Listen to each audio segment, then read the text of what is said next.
Chapter 661 Take off the pants and beat. The old nanny was so frightened when she heard this, that her whole body trembled and her face turned pale. With a bang, her mind went blank. She felt her blood coagulate, and her heart seemed to be clamped. She froze. She stared at the broken white jade hairpin on the ground with bulging eyes. She shook her head repeatedly in disbelief. And her voice trembled. No. This is impossible. How could the emperor give such a cheap hairpin? Su Maoyong raised his eyebrows, and stared at her sharply. His indifferent voice was full of sarcasm. Why? Nani. Don't you believe it? If you don't believe it, then we can confront the emperor. What do you think? Confronting the emperor. Isn't that going to die? The old nanny was so frightened when she heard this, that her face turned pale, and she broke into a cold sweat. It might have been a trivial matter, but if it was heard by the emperor, it would really become a big deal that would cost her her head. Thinking of this, the old nanny felt terrified, and even her heart fell into her pants. Seeing that she was frightened, Lin Wanner, who was standing by, was happy. She pretended to be worried and came to her side. She sighed and said, Old nanny, why are you so careless? You even broke the gift from the emperor. You said, you are so noisy and reckless. How can you chop off your head? Hearing Lin Wanner's sarcastic ridicule, the old nanny's face turned dark, and her heart was pulled. Hey, Nanny was reminding me to be careful with the princess's things just now. Who knew that I would make a mistake in the next second? What should I do? Lin Wanner suppressed her smile, and shook her head pretending to be sad. The gloating in her eyes made the old nanny so angry, that she gnashed her teeth. Su Maoyong sneered and said, We are now in the Cloud Tower Dark Domain and the palace. So we must follow the rules of the palace. The nanny said that breaking the imperial gift is a capital crime. But since you have contributed a lot to the Cloud Tower Dark Domain, I will let you have an intact body, and beat you to death. Hearing this, the old nanny was frightened and her expression changed drastically. She suddenly opened her eyes wide, and screamed in fear. You can't. I am someone close to the princess. You can't touch me. She had the princess behind her anyway. The princess had said before that she could torment Su Maoyong as much as she wanted, and she would definitely make the decision for her if anything happened. But she didn't expect that Su Maoyong would be so crazy that he really planned to kill her. What a courage! Why can't I kill you? You have to understand. I have been named the imperial concubine. Don't I have the right to kill a servant? Su Maoyong's lips curled up with a hint of sarcasm. Paused for a moment and continued. You are someone around the princess. So what? Is it higher than the status of the imperial concubine? Sometimes. Don't think too highly of yourself. In fact, you are just a fool who is used as a gun by others. Su Maoyong's contemptuous voice. Every word is like a sharp knife stabbing into the old nanny's heart, shaking her body and sweating. However, one has to admit that this old lady is very determined. Even when facing Su Maoyong's difficulties, she was afraid in her heart. But she kept trying to stay calm on the surface, and refuted with a tough attitude. No matter what. I was sent by the eldest princess to train you. I represent the eldest princess. If you dare to touch a hair on my body, it is equivalent to slapping the eldest princess in the face. If you don't take her seriously, you will not have a good result. Lin Wanner had never seen such an arrogant servant, and she was so angry that she shouted, Master, she is just a servant, but she is riding on your head. She is so arrogant. She just wanted to frame us. If it weren't for the master's quick action, we would have been sentenced to death. She is so evil. So, don't show mercy to her. She is a vicious old servant. Kill her, and it will be in vain. She is just a nanny. Not only did she slap her as soon as she came, but she also wanted to make things difficult for her and frame her master. Lin Wanner would never allow such a person to exist. However, Su Maoyong did not act impulsively. A cold light flashed in his black pupils. After pondering for a moment, he not only did not hold on to her, but unexpectedly softened his attitude. Forget it. Considering that you have served the princess for so many years, you have worked hard even if you have no merit. So I will spare your life.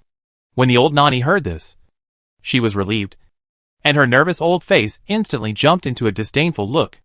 Su Maoyong suddenly gave in. It was obvious that she was still afraid of the princess. If she wanted to gain a firm foothold in the palace, it was not enough to be favored by the emperor. If she did not get the support of the princess, she would be in trouble even if she stayed in the palace. So, as long as she was smart, she would not really break up with the princess. Thinking of this, the old nanny raised a smug sneer at the corner of her lips. More calm and self-satisfied than before. Seeing this scene, Lin Wana was so angry that her face turned red, and she shouted anxiously, "Master, why did you let her go? She just wanted to make trouble and frame you. If you don't give them a warning, the cats and dogs in the palace can ride on your head." Lin Wana couldn't bear to see Su Maoyang being humiliated and bullied, and she strongly disagreed with her approach. Once Su Maoyang spared the old slave would definitely make trouble for her even more. Hearing Lin Wana's accusation, the old nanny looked at her provocatively. Her smug look made Lin Wana furious and gnashed her teeth. Su Maoyang raised his eyebrows and said coldly, "I haven't finished talking yet. Why are you so anxious?" The old nanny broke the imperial gift, which is a capital crime. But considering her service to the princess, the death penalty can be exempted. But the living crime cannot be escaped. "Come on. Drag the nanny out and beat her with 50 sticks. The old nanny was just proud. But she didn't expect something unexpected to happen. The situation suddenly changed, and she saw 2 guards rushing in from outside, intending to attack her. This time, she was really frightened. Her face turned pale, and she roared in disbelief. "Who dares? I am the eldest princess's man. You have to look at the owner when you beat a dog. If you touch me, the eldest princess will make you look good." Su Maoyang heard this and nodded with a smile. "It's a good saying that you have to look at the owner when you beat a dog. I didn't expect you to be so conscious and know that you are a dog." The old nanny heard such an insult. Her face turned pale, and she was so angry that she gnashed her teeth. "Empress, if you touch me today, the eldest princess will not let you go. You should think it over." "Don't worry. I have already thought it over clearly. I don't even take your eldest princess seriously. Let alone you. A lapdog. What are you standing there for? Drag him to the yard. Take off your pants and beat him. You are not allowed to leave without 50 lashes." The 2 guards were shocked when they heard this. This old lady is already old. But Su Maoyang actually asked them to take off their pants and beat them. In front of so many people in the yard. Where can the old lady put her face? Chapter 662, Losing One's Integrity in Old Age. Lin Wana, who was just worried that Su Maoyang would be soft-hearted, heard this and immediately imagined the scene of the nanny being stripped of her pants and beaten with a stick in public. She laughed out loud. Her master was so treacherous that he could even think of such a trick. It was really too deceiving. Such a punishment was even more cruel than killing the nanny. Lin Wana was still wondering why her master was suddenly so kind and wanted to spare this old slave. It turned out that he was torturing her in various ways. Seeing this, she suddenly realized that the reason why Su Maoyang did this was nothing more than to avenge her slap. The old nanny slapped her, and now Su Maoyang gave her 50 sticks, which was also a lesson for her. Thinking of this, Lin Wana felt very moved and warm in her heart. When the old maid heard this, she was immediately shocked. She was as tense as a bowstring and shouted excitedly, "Don't come over here. I am Li Mama, who is beside the princess. No one can touch me." The 2 guards didn't dare to step forward. After all, they had never done such a wicked thing as taking off pants and beating with a stick. The target was the old maid beside the princess. "Empress, what?" Seeing the guard's embarrassment, Su Mo looked cold and strong, leaving no room for negotiation. "I don't want to say it again." The low voice, not loud, but heavy, frightened the 2 guards. They dared not hesitate any more and immediately stepped forward to grab the maid. The maid was immediately panicked and screamed, "Let me go! Let me go! How dare you catch me? Do you want to die?" The old nanny struggled and screamed, and the whole Yulu palace was filled with her voice, which was extremely terrifying. But the 2 guards did not dare to disobey Su Maoyang's order, so they had to drag Li Nani and throw her into the yard. At this time, the 2 quickly brought a bench and forced the nanny to lie on it. One person held her body to prevent her from moving, and the other quickly took off the old nanny's pants. The old nanny had never suffered such humiliation in her life. She collapsed and screamed and cursed, just like a crazy woman who was stimulated. The 2 guards didn't care, and swung the stick and hit her but hard, making a crisp sound. After all, the old nanny was old and her body couldn't stand the board. After a few hits, she screamed a few times. Her eyes rolled back, and she almost fainted from the pain. In this way, the stick kept rising and falling, countless times, and everyone saw that the old Nani's buttocks had been beaten to a bloody mess, and blood oozed out and gradually dripped onto the ground. Seeing the white buttocks blooming with red flowers, Lin Water covered her mouth and laughed so hard that her branches shook. Not to mention that the old Nani had never experienced it. Even she herself had never seen such a bizarre thing as a 60-year-old woman being stripped of her pants and beaten with a stick. Not only did this Nani have to suffer physical pain, but she also lost her integrity in her later years, and even she felt a little sympathy. It was really miserable to fall into the hands of her master. Ha ha ha. After nearly half an hour, the 50 boards finally ended.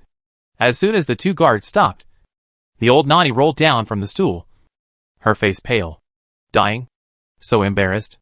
Seeing this, Su Maoyong frowned and said coldly to the 2 palace maids, who were trembling with fear and hiding aside, "I don't think we can learn this etiquette today. You should help the Nani go back to rest, and we will practice it another day." The 2 maids heard this, and dared not complain at all. They rushed over, helped the old maid who was barely breathing, and fled from Yunlu Palace. Seeing the old slave being helped away, Lin Water was relieved and spit, then looked at Su Maoyong and said, "Master, this old slave is so arrogant. Wouldn't it be too easy for her if she is not killed?" Su Maoyong looked at the direction they left, with a faint sneer on the corner of his lips, and replied in a deep voice, "Although she is hateful, I can't kill her." Why? Even if she is someone around the princess. She is just a slave. Can't the master's identity handle a slave? Besides, we have the support of the emperor. How can we be afraid of a slave? Lin Water frowned in confusion and asked back. Su Maoyong chuckled twice. "Yes, she is just a servant. The death of a servant is of course insignificant, but it will become a powerful weapon for the princess to attack me. If I kill this Lima, the princess will definitely accuse me of being arrogant, narrow-minded, sinister and vicious. After all, no one can accept that I killed someone impulsively because of a cheap hairpin. At that time, the princess can make a fuss about my character and completely cut off my title." Hearing this, Lin Water opened her mouth in surprise. She didn't even think of this level. "So, these 2 months have been really difficult. I thought the princess deliberately sent people to mess with the master, but I didn't expect that there were so many tricks inside. If you are not careful, you will fall into the enemy's trap. It seems that this princess is not a good person. Master, if you punish Nani Li now, she will definitely complain when she goes back. The princess wants to make trouble for you. What should you do?" Thinking of Nani Li's miserable state just now, she knew without guessing that it would definitely arouse the princess's anger. When the princess comes to the door, there will be big trouble. They can still use their majesty to suppress the servants, but when facing the princess, they can only be suppressed. Su Maoyong smiled when she heard it, and didn't take it seriously, as if she didn't take it to heart. Water comes and earth covers it. Soldiers come and generals stop it. Let it go. Since the princess and Jun Shaoza were unkind to her, don't blame her for being rude. At night, Su Maoyong saw a table full of delicious dishes on the table, but she didn't have any appetite at all. On the contrary, Xiao Linchen, Wang Feng and others ate very happily. Lin Water is a woman after all, and she is more thoughtful. Seeing that Su Maoyong didn't move his chopsticks, she asked in confusion, "Master, is the food not to your liking?" Su Maoyong shook his head. "No. Are you feeling unwell? What's wrong with you? I'll go get a doctor." Lin Water said what she meant, and stood up nervously, wanting to go out. Su Maoyong was speechless and grabbed her. "I'm fine. I just don't have much appetite." As she said that, she looked up at the door, feeling a little disappointed. Xiao Linchen saw this scene, laughed softly, and teased in an ambiguous way. "Lin Water, you don't understand. The boss is thinking about the emperor, thinking about him so much that he can't eat or drink." Su Maoyong blushed when she heard this, and scolded, "What nonsense are you talking about? Eating so much can't stop your mouth. You might as well stop eating." Xiao Linchen's face changed, and he muttered unconvinced, "I said what you were thinking, and you retaliated? Can you still let people tell the truth?" Chapter 663, I have some household chores to deal with. I never knew that my wife thought of me so much. Just when everyone was making a noise, a tall figure came in from the door. His stunning face suddenly caught everyone's attention. Everyone was amazed. After a second of stunned silence, they all stood up and saluted. Emperor. Seeing this, Jun Haotsong softened his cold and hard features. He raised his hand slightly and said lightly, "Don't be so polite. You are Liang'er's friends. So you are my friends. Sit down and eat."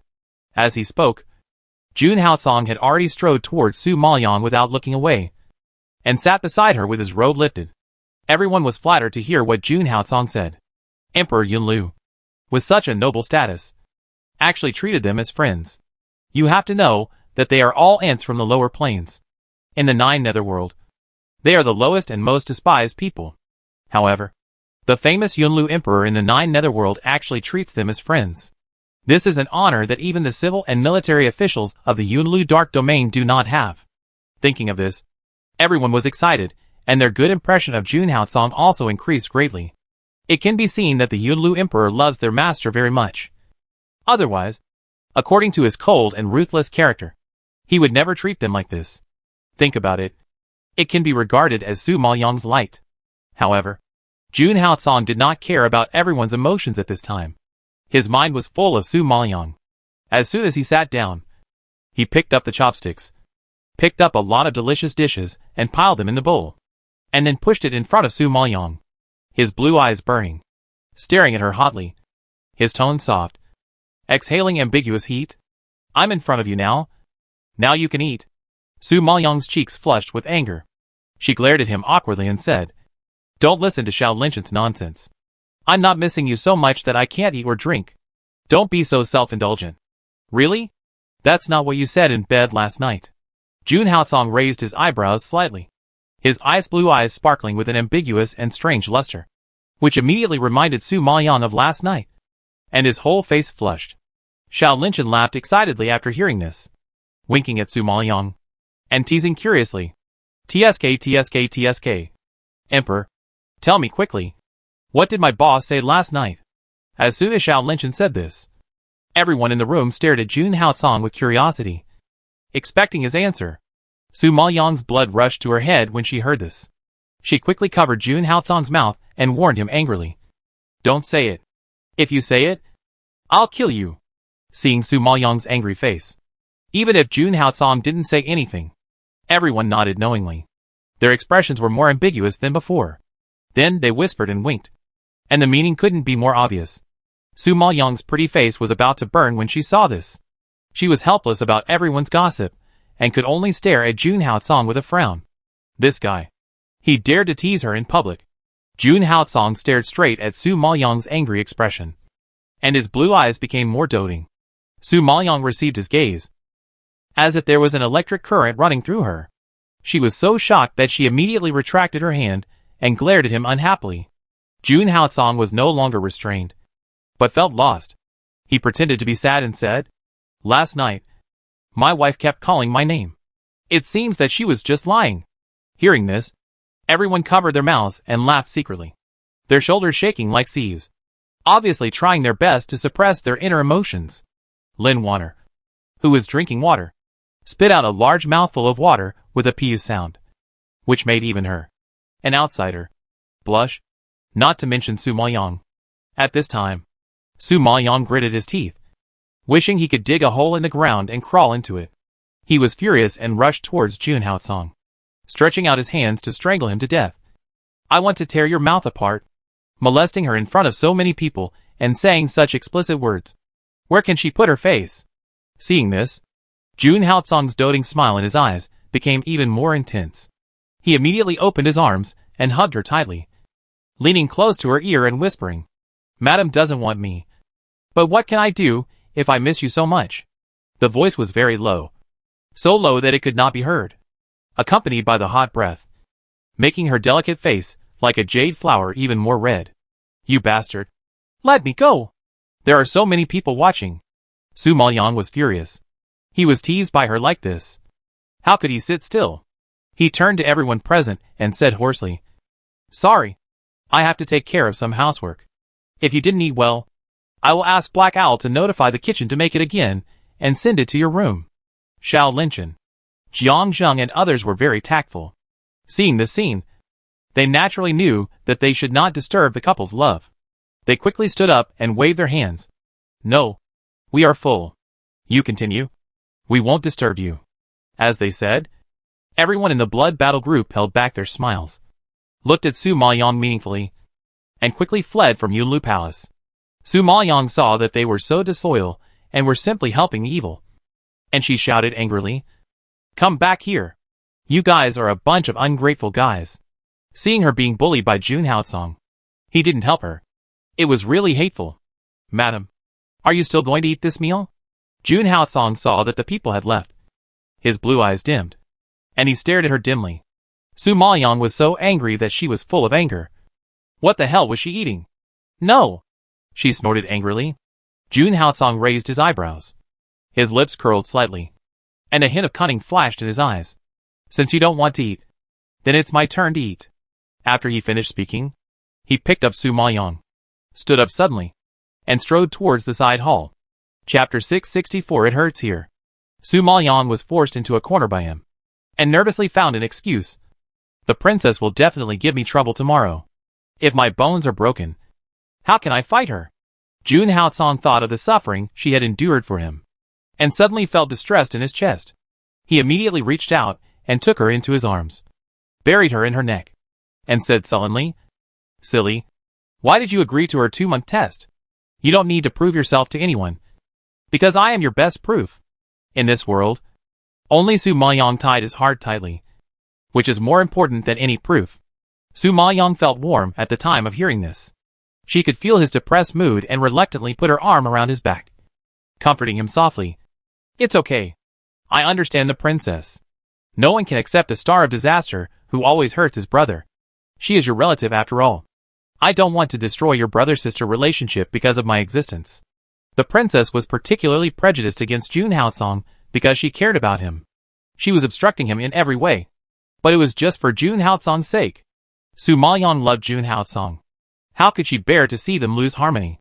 Jun Haotsong was shocked when he heard this, and immediately let go of her, frowned, and retorted with dissatisfaction, "What star of disaster? Don't talk nonsense." Su Maoyong looked up at his impeccable face. He was much thinner than when he first met him. He must have been tortured by the cold and the injury to his soul, so he looked so haggard. Thinking back to the last battle, when Jun Haotsong was hit by a hidden weapon while trying to save her and almost died from the poison. Her gaze involuntarily moved slowly downwards to her chest and lower abdomen, which were injured by the hidden weapon. Although the wound is scarred, the scar is still very obvious, as if reminding her that it was all her fault. She knew that Jun Haotsong had been protecting her from the beginning, no matter how bad his own situation was, no matter how heavy the responsibility behind him was. In his heart, she would always be the most important. Such a proud, noble, and powerful man, who could be invulnerable and look down on all living things, was willing to be her bodyguard, shielding her from the wind and rain, escorting her, and making himself bruised and miserable. Thinking of this, Su Maoyong felt as if she was stabbed by a needle, and it hurt so much that her nose was filled with sourness and her eyes were red. She couldn't help but reach out and touch his scar, and whispered, "Does it still hurt?"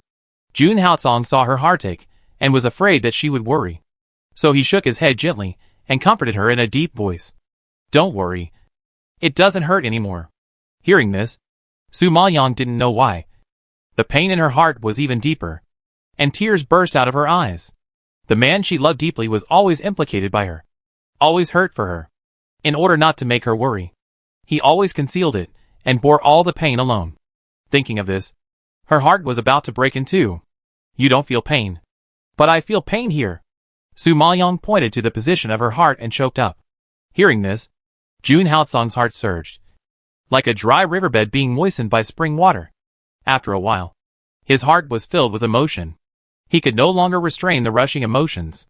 He suddenly reached out and hugged her again, tightly, firmly, unwilling to let go for a moment. Su Maoyong felt his warmth, and her heart was filled. She thought that she would be willing to die for him. Not to mention that it was just a small difficulty from the eldest princess. The night passed quietly. When the first ray of morning light cast into the window, Su Maoyong woke up slowly. A pair of ice blue eyes were close at hand, staring at her with an ambiguous smile.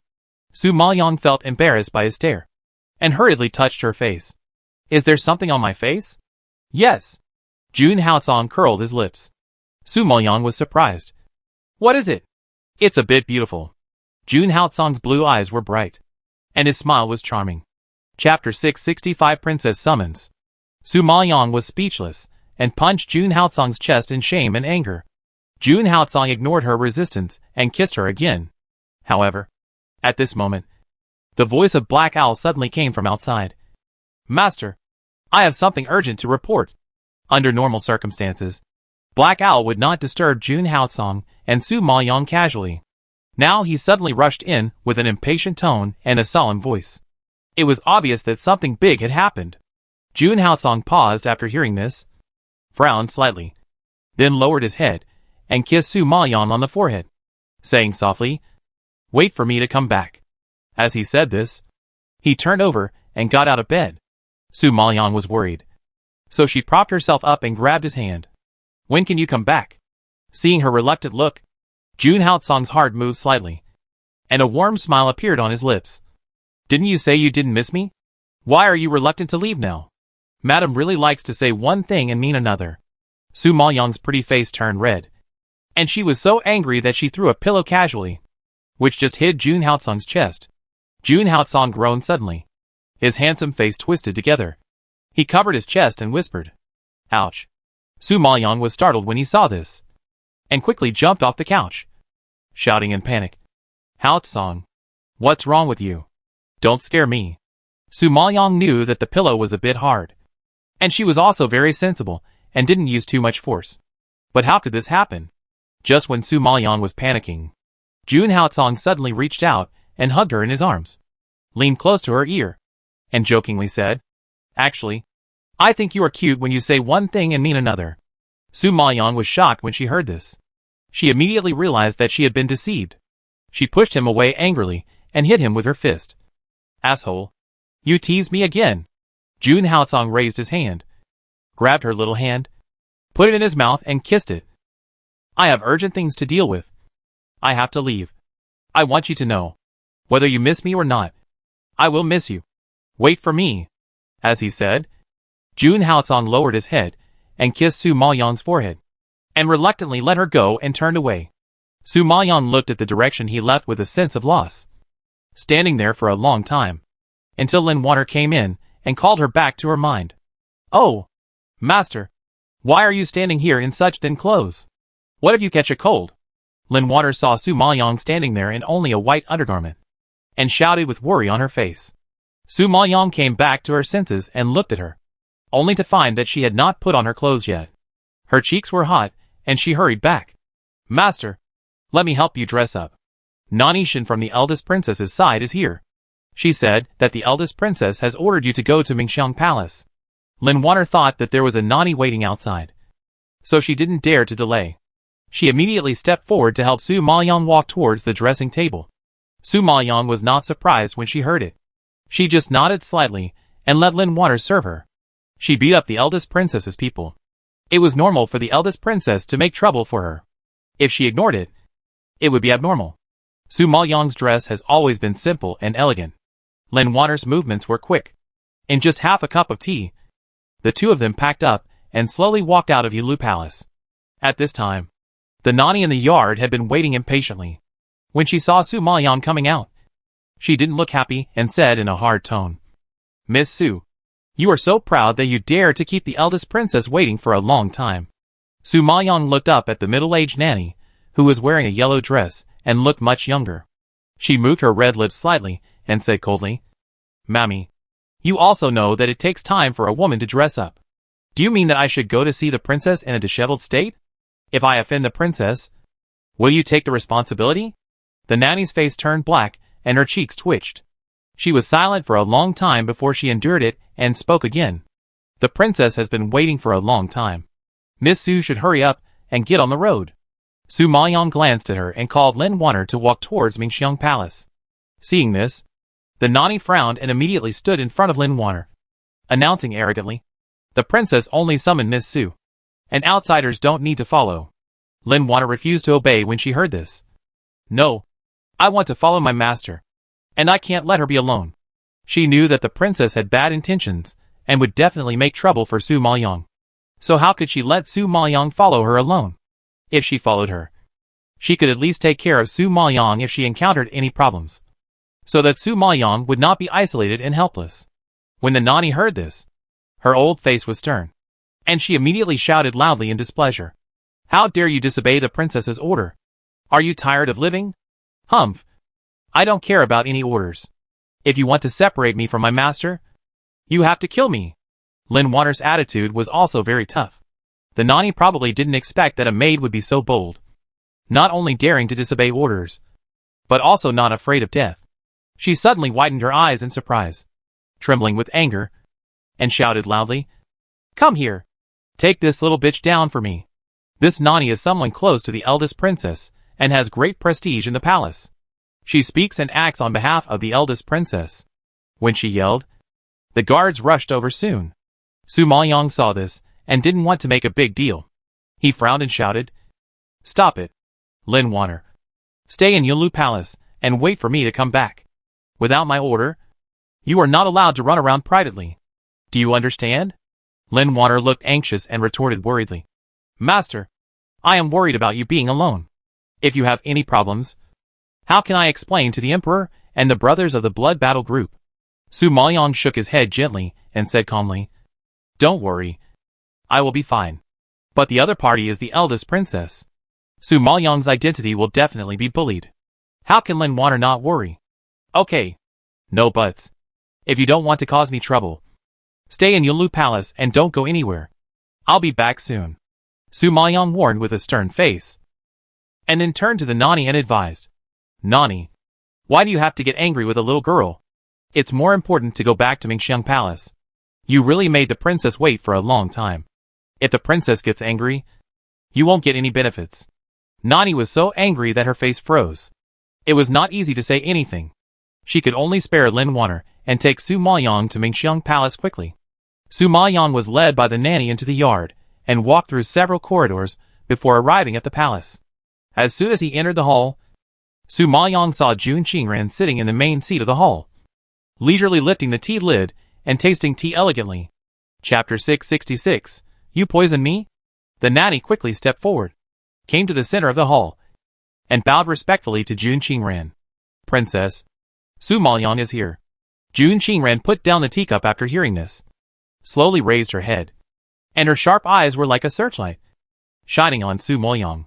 Then, she raised her hand gently and ordered lightly, You all leave. Without my order, do not disturb me and Miss Su from communicating with each other. The nanny and the maid serving around received the order, bowed, and left the hall, and did not forget to close the door when they left. Seeing this scene, Su Maoyang raised his eyebrows slightly, and a hidden darkness flashed in his eyes. At this moment, Jun Qingran's rare, kind, and gentle voice came from above. Miss Su, you don't have to be polite when you enter Mingxiang Palace. This is the Mengding stone flower tea that I prepared for you. This tea has a strong fragrance, and the tea leaves are fresh and sweet. I like it very much, so I'll let you try it too. Jun Qingran pointed to the teacup on Su Maoyang's table and smiled at her friendly. His attitude changed almost 180 degrees. If you are too attentive for no reason, you are either a traitor or a thief.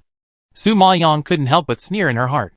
She just stood there and didn't rush to take the teacup. Jun Qingran seemed to realize that he was too enthusiastic and was afraid that she would be suspicious. He couldn't help but explain. Before, I had been targeting you because of Summer's matter, and I had a bad time with you. I actually regret it. At that time, I didn't know you deeply, and I made a conclusion about you. I was too hasty. This time you have made great contributions to the Yunlu Dark Domain, and you have been favored by several generals. I really look at you with new eyes. Su Maoyang smiled politely after hearing this. The princess is serious. I just played a little trick and assisted from the side. If it weren't for the emperor and the generals, my tricks would not be effective. Haha. Miss Su, you don't have to be modest.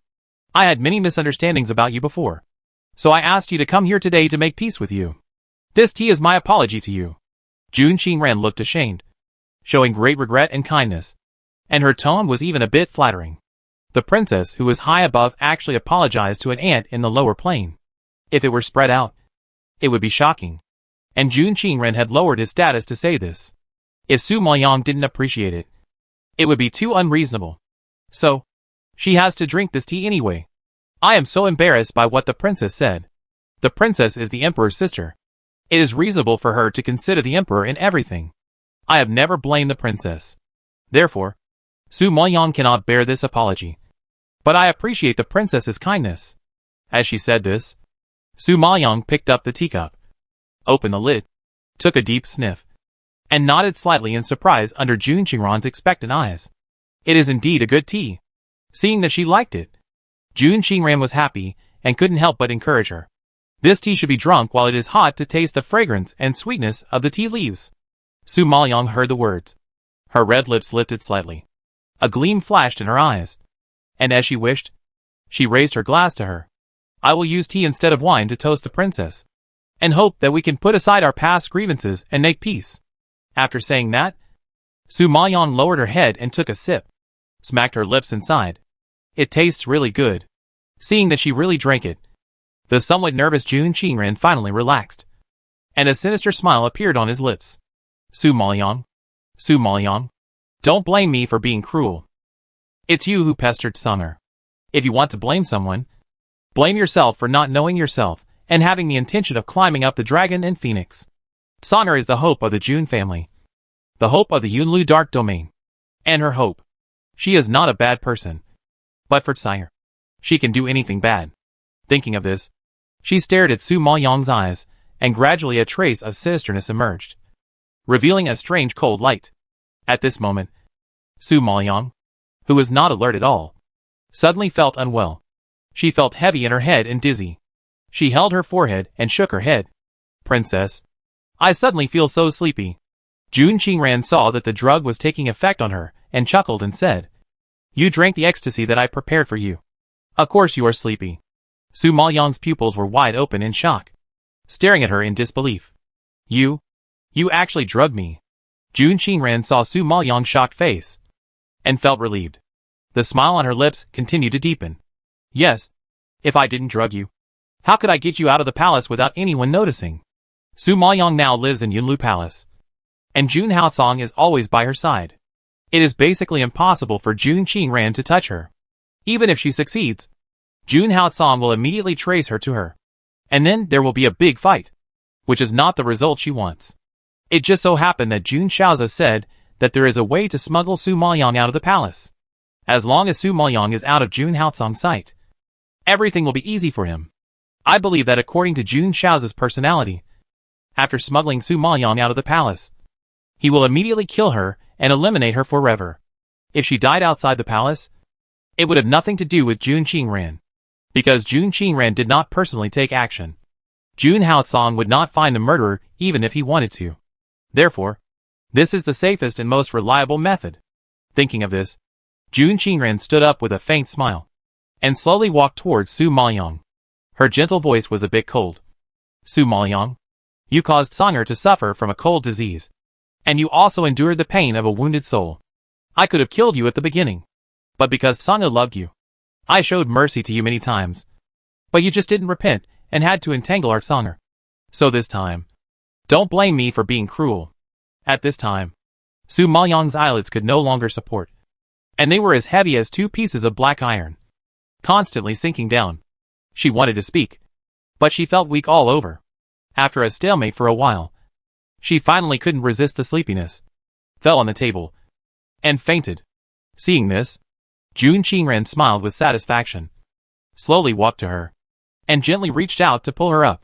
However, at this moment, Su Maoyang, who was lying on the table, suddenly got up, and suddenly pushed out a palm, which fell heavily on Jun Qingran's chest. She stepped back, unable to bear the burden, and spurted out a mouthful of blood. Before she could react, she saw Su Maoyang approaching like a ghost, with terrifying spiritual power lingering on his whole arm, which made Jun Qingran's face change drastically. You are actually a mid-stage venerable spiritual master. Jun Qingran cried out in horror. You know, she is only at the level of an early-stage venerable spiritual master. How could this ant in front of her, whom she despised, be a mid-stage venerable spiritual master? Chapter 667. What do you want to do? Su Maoyang, aren't you a mid-term holy spirit master? How could you suddenly become a mid-term venerable spirit master?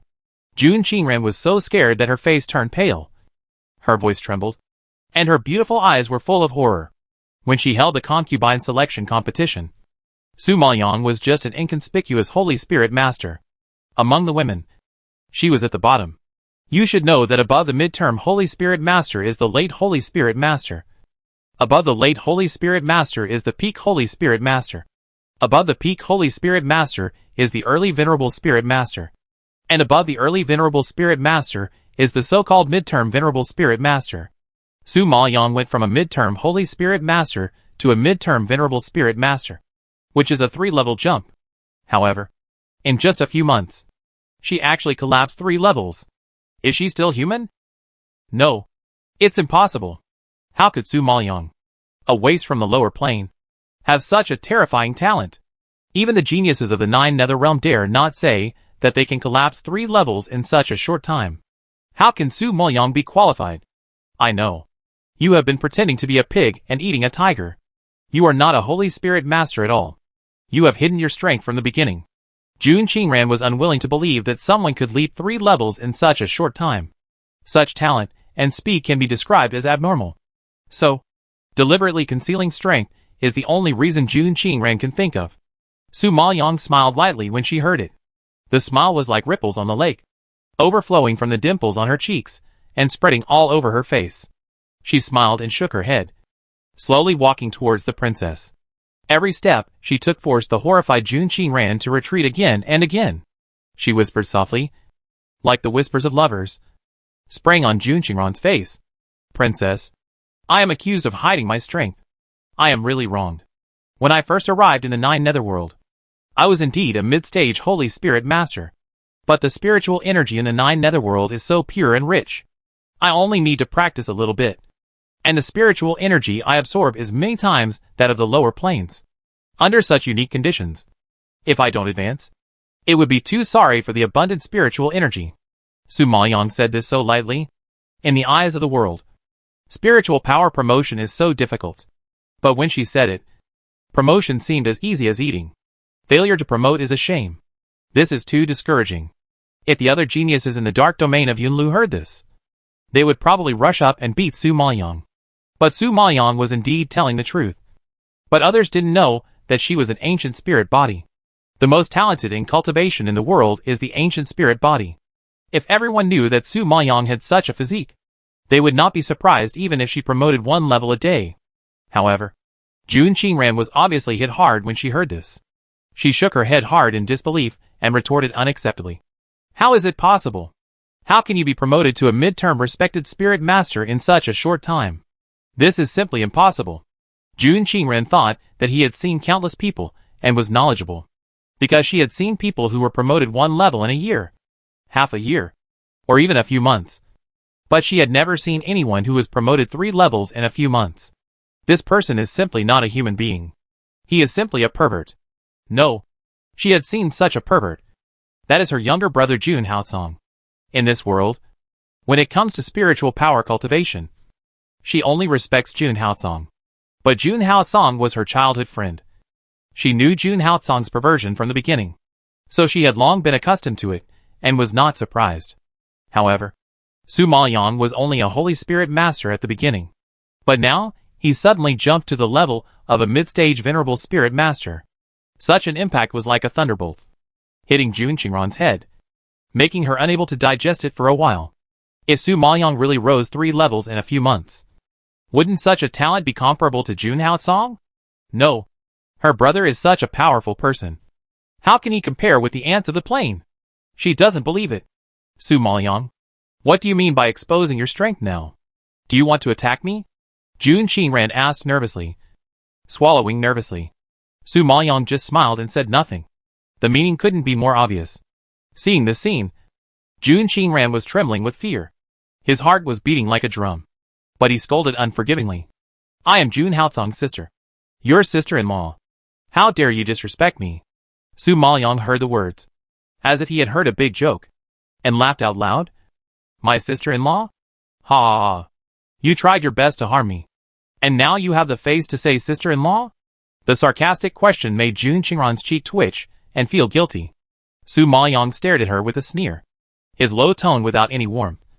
Originally, for Jun Haotsung's sake, I have always been unwilling to argue with you, and I can understand your love for Jun Haotsung. So I have repeatedly yielded, hoping to get your understanding. Unfortunately, I was wrong.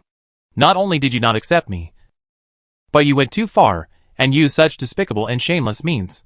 Now that you say you are my sister-in-law, don't you feel embarrassed? Su Maoyang, you should know my position in Jun Haotsung's heart. If you make a move on me, you can forget about being with him in the future. He will definitely avenge me. Jun Qingran gritted his teeth and growled. Su Maoyang didn't care. Jun Qingran, you also underestimated my position in Jun Haotsung's heart. If you don't believe me, you can try it.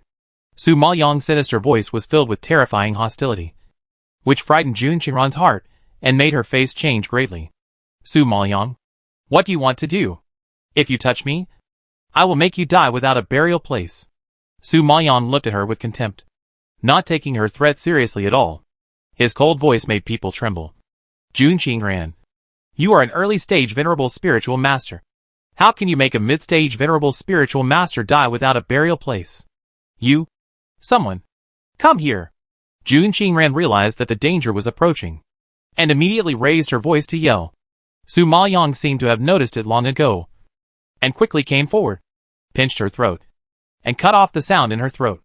At this time, even if Jun Qingran wanted to ask for help, she couldn't make a sound, and even breathing was very difficult. After a while, her already embarrassing face was as pale as paper, as if she was dead. Seeing this, Su Maoyang smiled cruelly, leaned close to her ear, and whispered, what do you think will happen if you become the one who is knocked unconscious in this trick? Hearing this, Jun Qingran, who was pinched to the point of discomfort, suddenly opened her eyes wide and stared at her in horror, her eyeballs almost falling out. Su Maoyang actually wanted to steal the show. Chapter 668, Substituting One Thing for Another. What do you mean by that? Jun Qingran was shocked. Even though she had guessed, she still couldn't believe it and asked back. Seeing that she was frightened, Su Maoyang's lips curved deeper and deeper, and her voice rose lightly. Although it was a brisk tone, it seemed extremely gloomy. The eldest princess is so smart. Doesn't she understand what I mean? I just want to replace me, who should have been transported out of the palace, with you, the eldest princess. I believe that will be very interesting. What? Do you really think Jun Shaozi is a fool? How could he mistake me for you? Jun Qingran's voice was hoarse, and he used all his strength to refute with gritted teeth. Even if Su Maoyang wanted to substitute one thing for another, he had to have the ability to conceal the truth. Jun Shaozi was not a fool. How could he mistake her for Su Maoyang and make such a low-level mistake?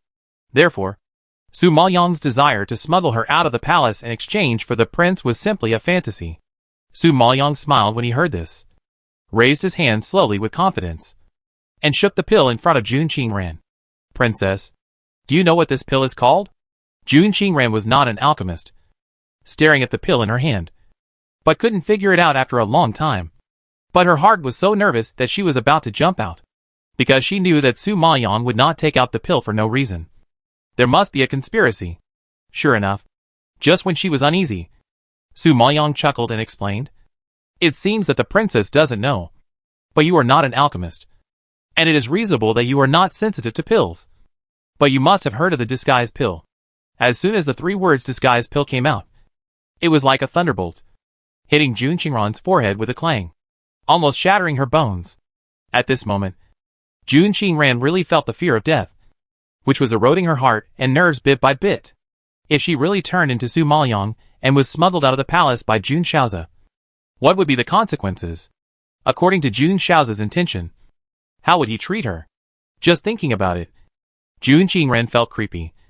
Her hair stood up, and the blood vessels all over her body seemed to burst, and every part of her body was trembling. Su Maoyang, you dare! Su Maoyang felt her trembling and smiled lightly. Don't be afraid, princess. You are Jun Haotsung's sister, my sister-in-law. I won't make you too sad in this process, because I have mixed the soul-loving drug and the mute drug into this disguise pill. You will be sent out of the palace without anyone noticing, without struggling, without resistance. No one knows who you are, and no one knows where you are going. There is no tossing along the way, and it is very safe. Hearing this, Jun Qingran was shocked, and the fear in her heart not only did not weaken, but expanded infinitely. She felt that she was shrouded by death, and was about to suffocate at any time. You can't do this.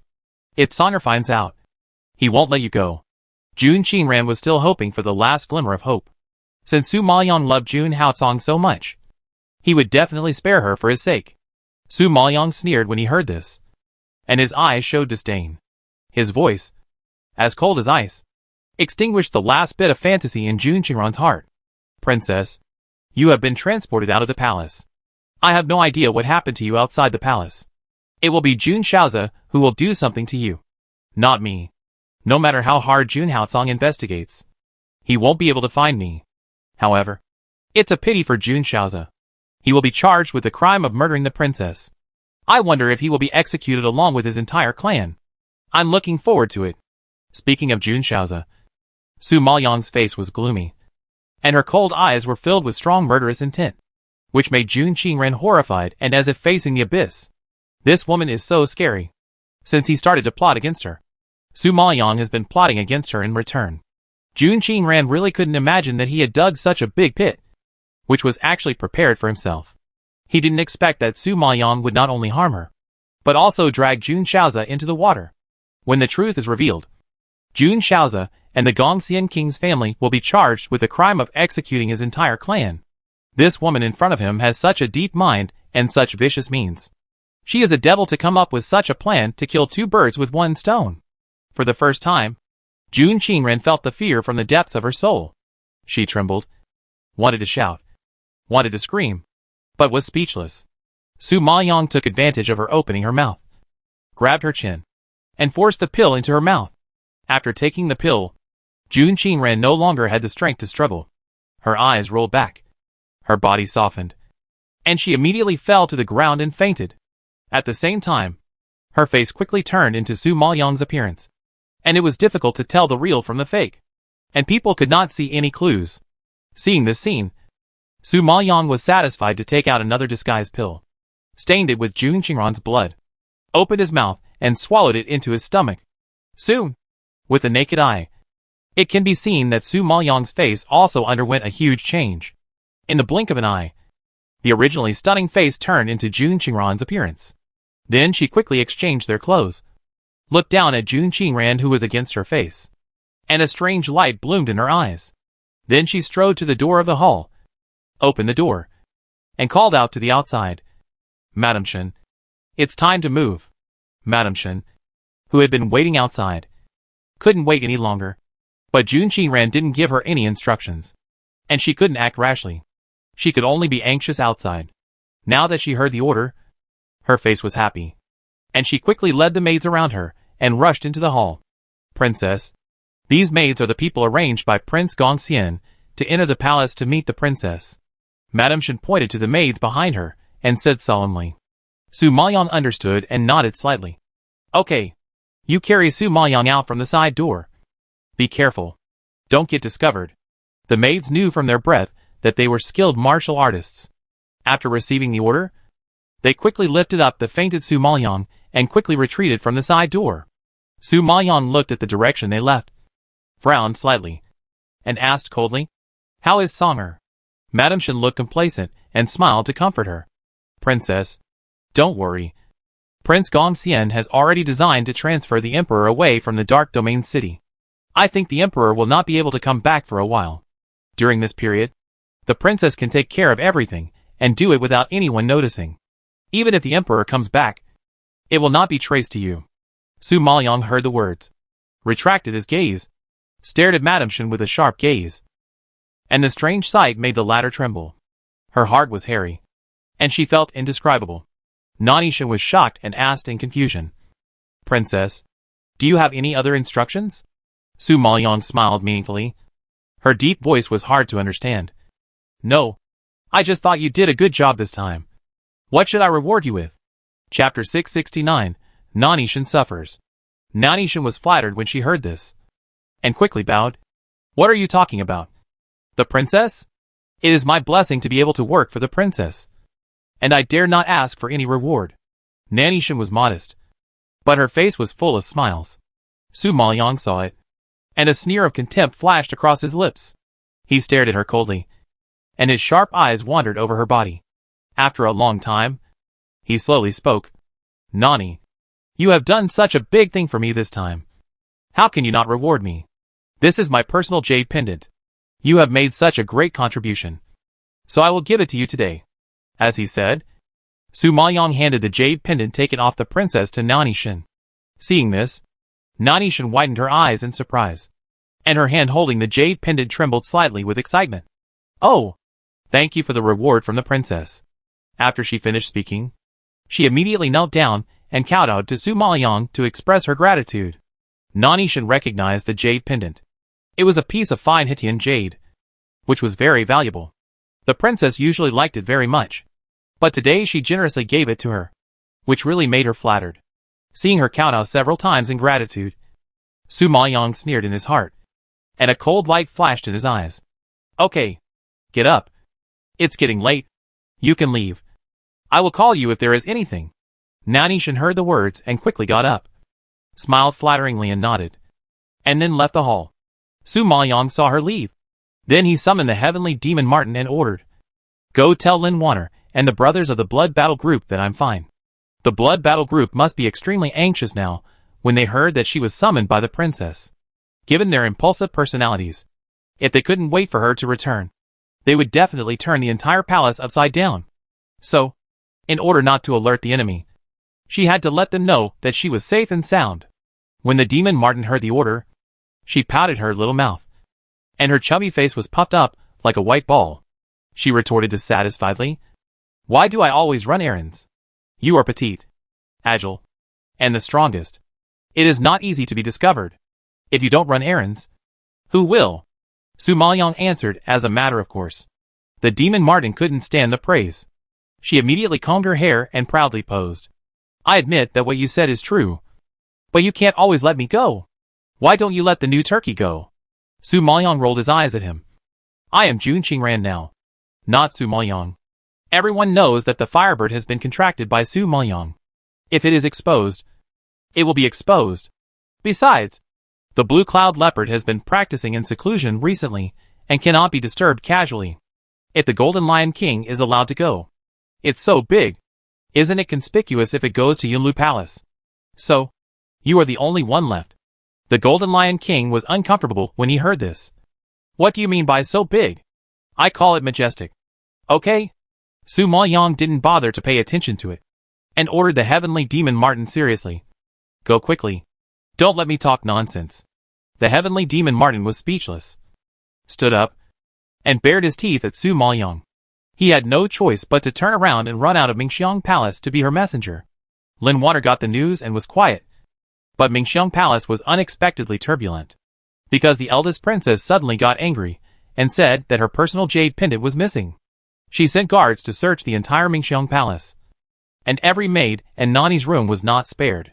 After the search, the whole Mingxiang Palace was in a panic. Everyone didn't understand. How could the jade pendant suddenly disappear? In the courtyard, the palace maids who were being searched all looked at each other and whispered to each other, looking at the search. No matter how stupid they were, they knew that the princess suspected someone had stolen the jade pendant. But who would be so bold as to steal the princess's things? Are they going to die? When Nani Shin heard everyone's discussion and saw the guards rushing around, she recalled the jade pendant that the princess had given her today. Her face turned pale in fear, and she felt like something was pressing on her chest. She was so nervous that she didn't dare to breathe. She felt cold all over and fell into an ice cellar. Seeing the guards about to rush into her room, Shin Ma suddenly realized something and rushed over to block them. She stopped them with a trembling voice. "You can't search. You are not allowed to search." Everyone was shocked by Shin Ma's sudden reaction and widened their eyes. Suspicion instantly surged on their faces. The leading guard frowned and shouted, "Why can't you search? What secrets do you have?" Shin Ma shook at his roar and pretended to be calm and retorted, "You can see clearly. I am Shin Ma by the eldest princess. You can't search my room casually." Shin Ma is a popular person around the eldest princess and has a high status in Mingxiang Palace. Everyone is afraid of her and dares not provoke her casually, so she has the confidence to resist. However, the guards did not buy it and were very tough. How dare you disobey the order of the eldest princess, who personally ordered a search? Come on. Catch her. After the words fell, the leading guard waved his hand and immediately asked 2 guards to step forward quickly and capture the struggling Shin Mama. The other 2 guards rushed into her room and searched carefully. Seeing this scene, Shin Mama was scared to death, thinking of the jade pendant given by the eldest princess. She was so nervous that her heart was about to jump out of her throat. She shouted in shock. You are so bold. I am Shin Mama by the eldest princess's side. You dare to offend me. Don't you want to die? However, before she finished her roar, 2 guards quickly came out, holding the jade pendant in their hands, and reported to the leading guard. Boss, we searched in Shin Mama's room and found the eldest princess's jade pendant. The other palace maids and maids present heard this and gasped in fear. Their eyes staring at Shin Mama suddenly widened and their expressions were full of shock. They really didn't expect that someone would steal the princess jade pendant. And this person turned out to be Shin Mama. Oh my god! Did they see it wrong? Did they hear it wrong? Shin Mama is a popular person around the princess. The princess treats her well. How could she do such a thing? It's a pity that the princess values her so much. It's too disheartening. Thinking of this, the girls have already started to make a noise, pointing fingers at Shin Mama. And all kinds of blames are endless. Shin Mama, you are so bold that you dared to steal the princess's things. The leading guard saw that the evidence was conclusive, and roared angrily. The roar was like thunder, and it suddenly exploded in the yard, frightening Shin Mama's body and falling to the ground. Looking at the ferocious expression of the leading guard, and hearing all kinds of ugly insults in her ears, Shin Mama's heart seemed to be immersed in a cold pond, and her heart was broken by the cold. She shook her head in horror and cried out, No, it's not me. This was given to me by the princess. I didn't steal it. Chapter 617 Mysterious Courtesan. How could the guard believe it? He snorted coldly and scolded. Humph! It wasn't you who stole it. How could the jade pendant appear in your room? Now the evidence is irrefutable. Don't try to quibble. Come on. Take Madame Shin to the prison and wait for the princess's decision. Madame Shin was frightened and screamed in panic when she heard this. It's not me. It's really not me. This is really a reward from the princess. Even if I have 100 guts, I wouldn't dare to take the princess jade pendant. No, you are not allowed to touch me. I want to see the princess. I want to see the princess. Seeing that the guard was about to reach out and lift her up from the ground again, Madame Shin struggled hard in fear, just like a shrewd old woman. Seeing this scene, everyone sighed. They had never seen the arrogant Madame Shin so embarrassed. Some shook their heads and sighed, while others covered their mouths and laughed secretly, looking gloating. However, just when Shin Ma was throwing a tantrum, a clear and pleasant voice suddenly rose up, like a spring breeze, and immediately quieted the noisy courtyard. Have you found my jade pendant? The leading guard heard the voice and turned around suddenly, looking at Su Maoyong. Seeing the arrival of the princess, everyone present knelt down respectfully. Su Maoyong raised her hand slightly and said coldly, Everyone, get up. Everyone got up hurriedly and stepped aside respectfully without daring to make any rash moves. At this time, the guard strode over and clasped his fist towards Su Maoyong. Princess, I found the jade pendant in Shin Ma's room. Please take a look. After saying this, he held the jade pendant in his hands and presented it to her. Su Maoyong raised his eyebrows, reached out to take the jade pendant, and then looked up at Shin Ma, who was lying on the ground. Shin Ma's face was covered with tears, and her expression was full of fear. When she saw Su Maoyong appear, she couldn't help shouting, Princess, you have to make the decision for me. This is clearly a reward from the princess. How could I steal the princess jade pendant? I am wronged. Su Maoyong heard this, and a barely perceptible sneer appeared at the corner of her lips. Her face was stern, and she said seriously, Shin Ma, now that you have been caught red-handed, you dare to quibble. I didn't expect that I usually spoil you, but you have developed a lot of problems. It's really hateful. Hearing this, Shin Ma was stunned as if she had been hit on the head.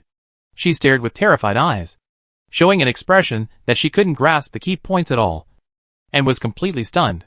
Princess, this is the jade pendant you gave me personally. Have you forgotten it?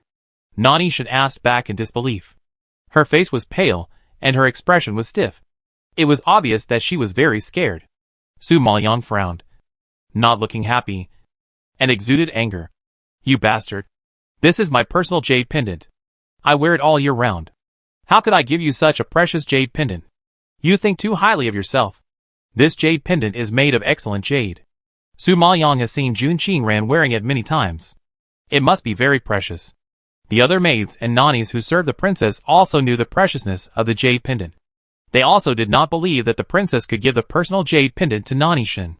In this case, even if Madame Shen jumped into the Yellow River, she couldn't clear herself. Madame Shen was frightened by Su Maoyang's harsh words. Her face changed drastically. She was trembling with fear. And she retorted excitedly, Princess, how could you do this? This jade pendant was clearly given to me by you personally. How can you deny it now, and instead wrongly accuse me? Madame Shen, you are so bold. It's okay to steal my jade pendant. But now that the truth has been revealed, you actually turn around and accuse me of wronging you. If I don't punish you severely today, won't anyone dare to climb over my head? Come on. Drag Madame Shen out and beat her to death. Execute her immediately. Without delay. Su Maoyang roared majestically. And the guards around him immediately stepped forward, grabbed Madame Shen, and dragged her out. Princess, why did you wrongly accuse me? You gave me the jade pendant yourself. Why did you frame me? I have been with you for so many years, and served you wholeheartedly. Even if I have no merit, I have worked hard. Why did you frame me? Nanny Shen's shrill roar echoed throughout the courtyard. It was harsh and terrifying.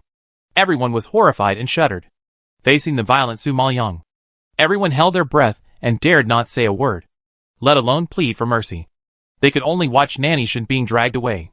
Hearing the heartbreaking roar, Su Maoyang remained indifferent and did not change his expression. He stared at the direction where Nanny Shen was going.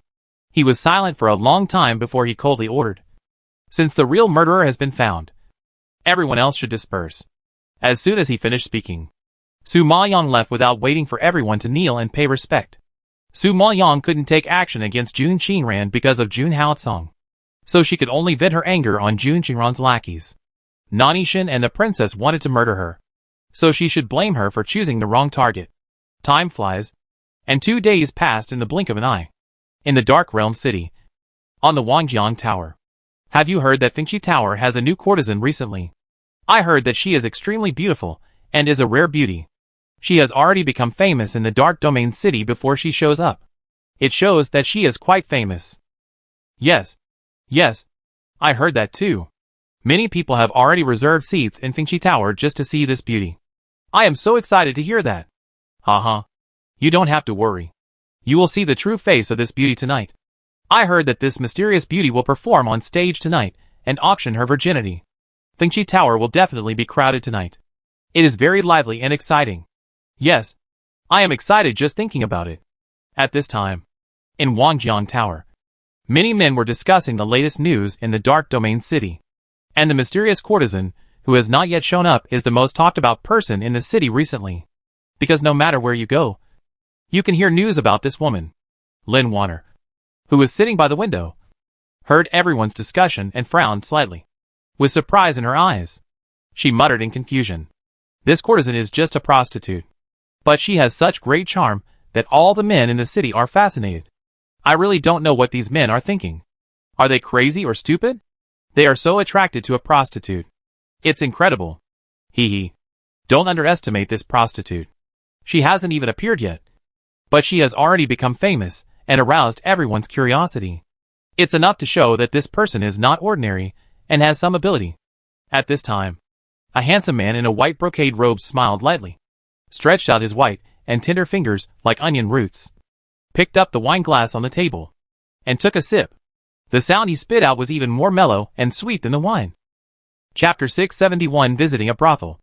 Lin Wanner, who was also wearing men's clothing, seemed to disagree with this statement and snorted disdainfully.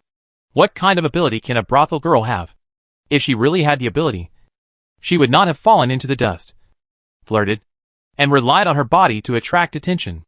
In Lin Wanner's view, if a woman was really capable, she would not sell her body and soul even if she died. She would not humiliate herself like this. Not to mention making a big fuss in the city, afraid that others would not know that she was a prostitute. She was really shameless. However, the handsome man in white sitting opposite her facing her disdain, just smiled and said nothing, slightly sideways, looking at the brothel called Fincula across the street. It seemed that thousands of colored glazes were buried under his dark pupils, so beautiful that people could not take their eyes away. Seeing her thoughtful look, Lynn Water pursed her lips in confusion. She was not interested in the affairs of prostitutes. She looked sideways at the gradually darkening sky outside and reminded, "Master, it's getting late. Let's go back quickly." Su Maoyang secretly transported the princess out of the palace. There was a risk of being discovered at any time. Now she didn't stay in the palace obediently. Instead, she went out of the palace in disguise at this critical moment. Lin Water was really worried about her. When asked why Su Maoyang left the palace before, she just said that she went out of the palace to watch a play. Lin Water was even more confused. If she wanted to watch a play, she should go to the theater. Why did she go to the restaurant to drink? What was even more embarrassing was that the opposite of Wangjiang Tower was the most famous brothel in Dark Domain City. Even if she sat on the second floor, she could smell the pungent and strong smell of rouge. Her ears were filled with the shameless sounds of moaning, which made her feel very uncomfortable and nauseous. Lin Water was still a young girl. Seeing this scene, she wanted to leave a long time ago. However, Su Maoyang had no intention of leaving, which was really worrying.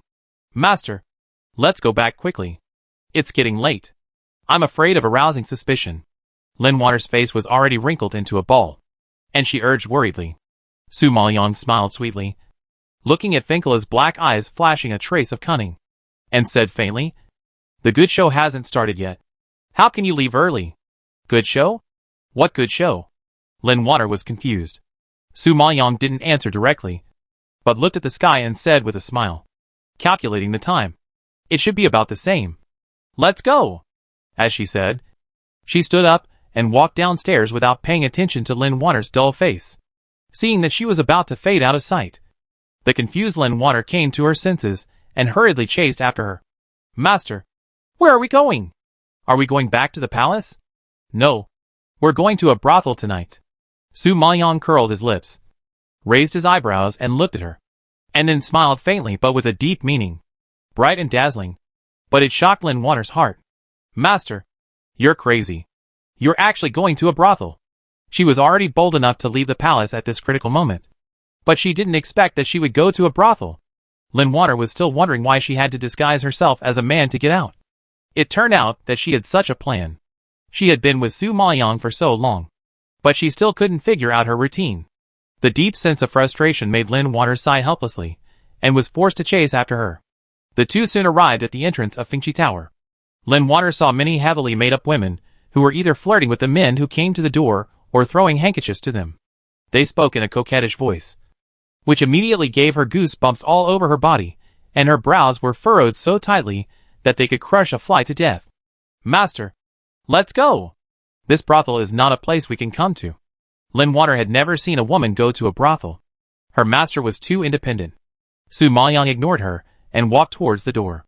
After a while, 2 or 3 charming women surrounded her enthusiastically. The necklines of several women were very low, revealing their plump breasts, which were looming and very tempting. They rubbed against them enthusiastically, making Lin Water unbearable. She looked like she had eaten shit and kept hiding behind. Su Maoyang was familiar with the place.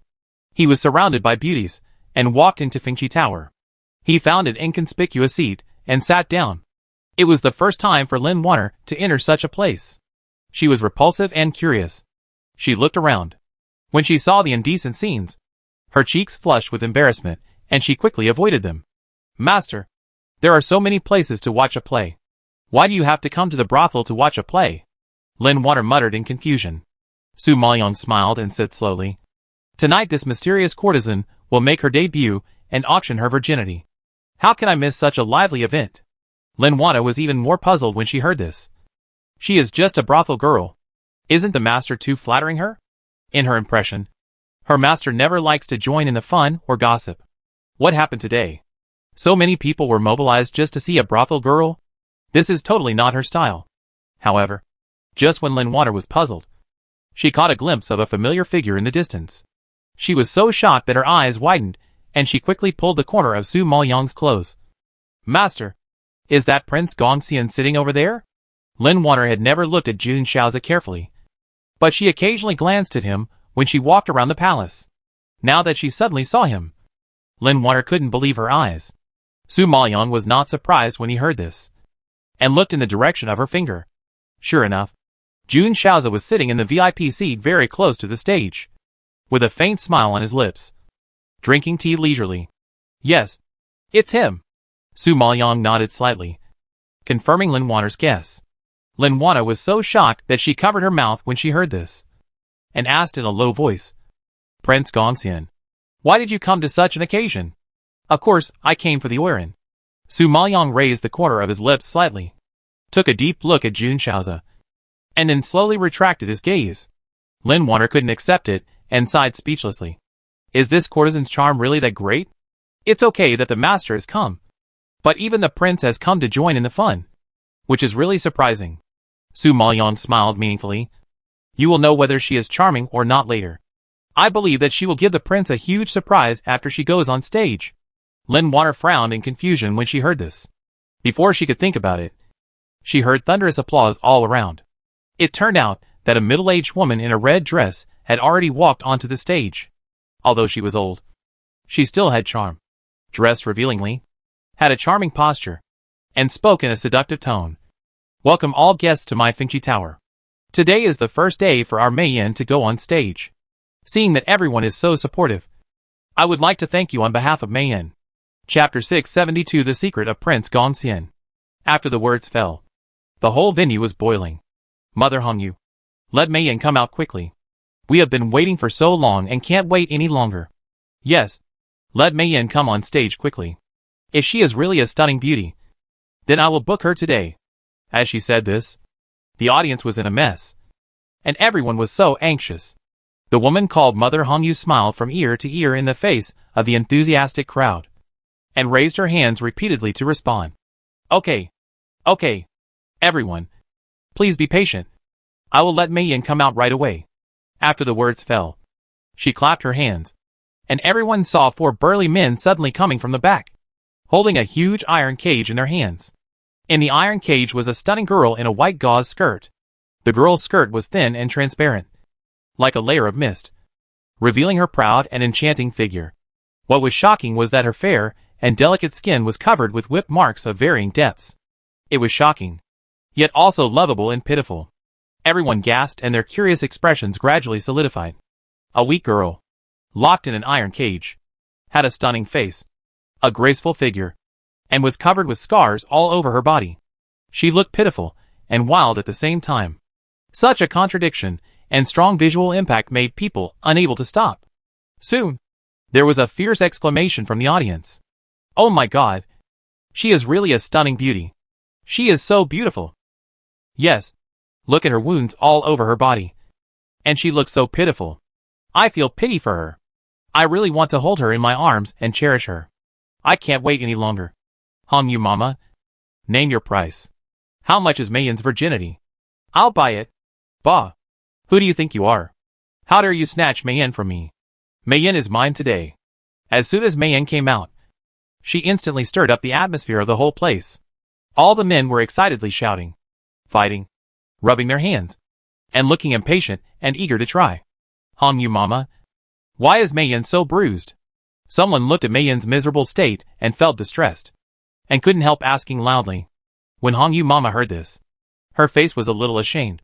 Hey, Mei Yan was originally from a scholarly family. She was a rich lady, and later her family fell into decline, and she became a prostitute. So, she was unwilling from the bottom of her heart, and her temper was very stubborn. It was inevitable that she would be hurt during the training process. Hearing this, everyone suddenly realized that not only did they not sympathize with her experience, but they were also very passionate. Men are like this.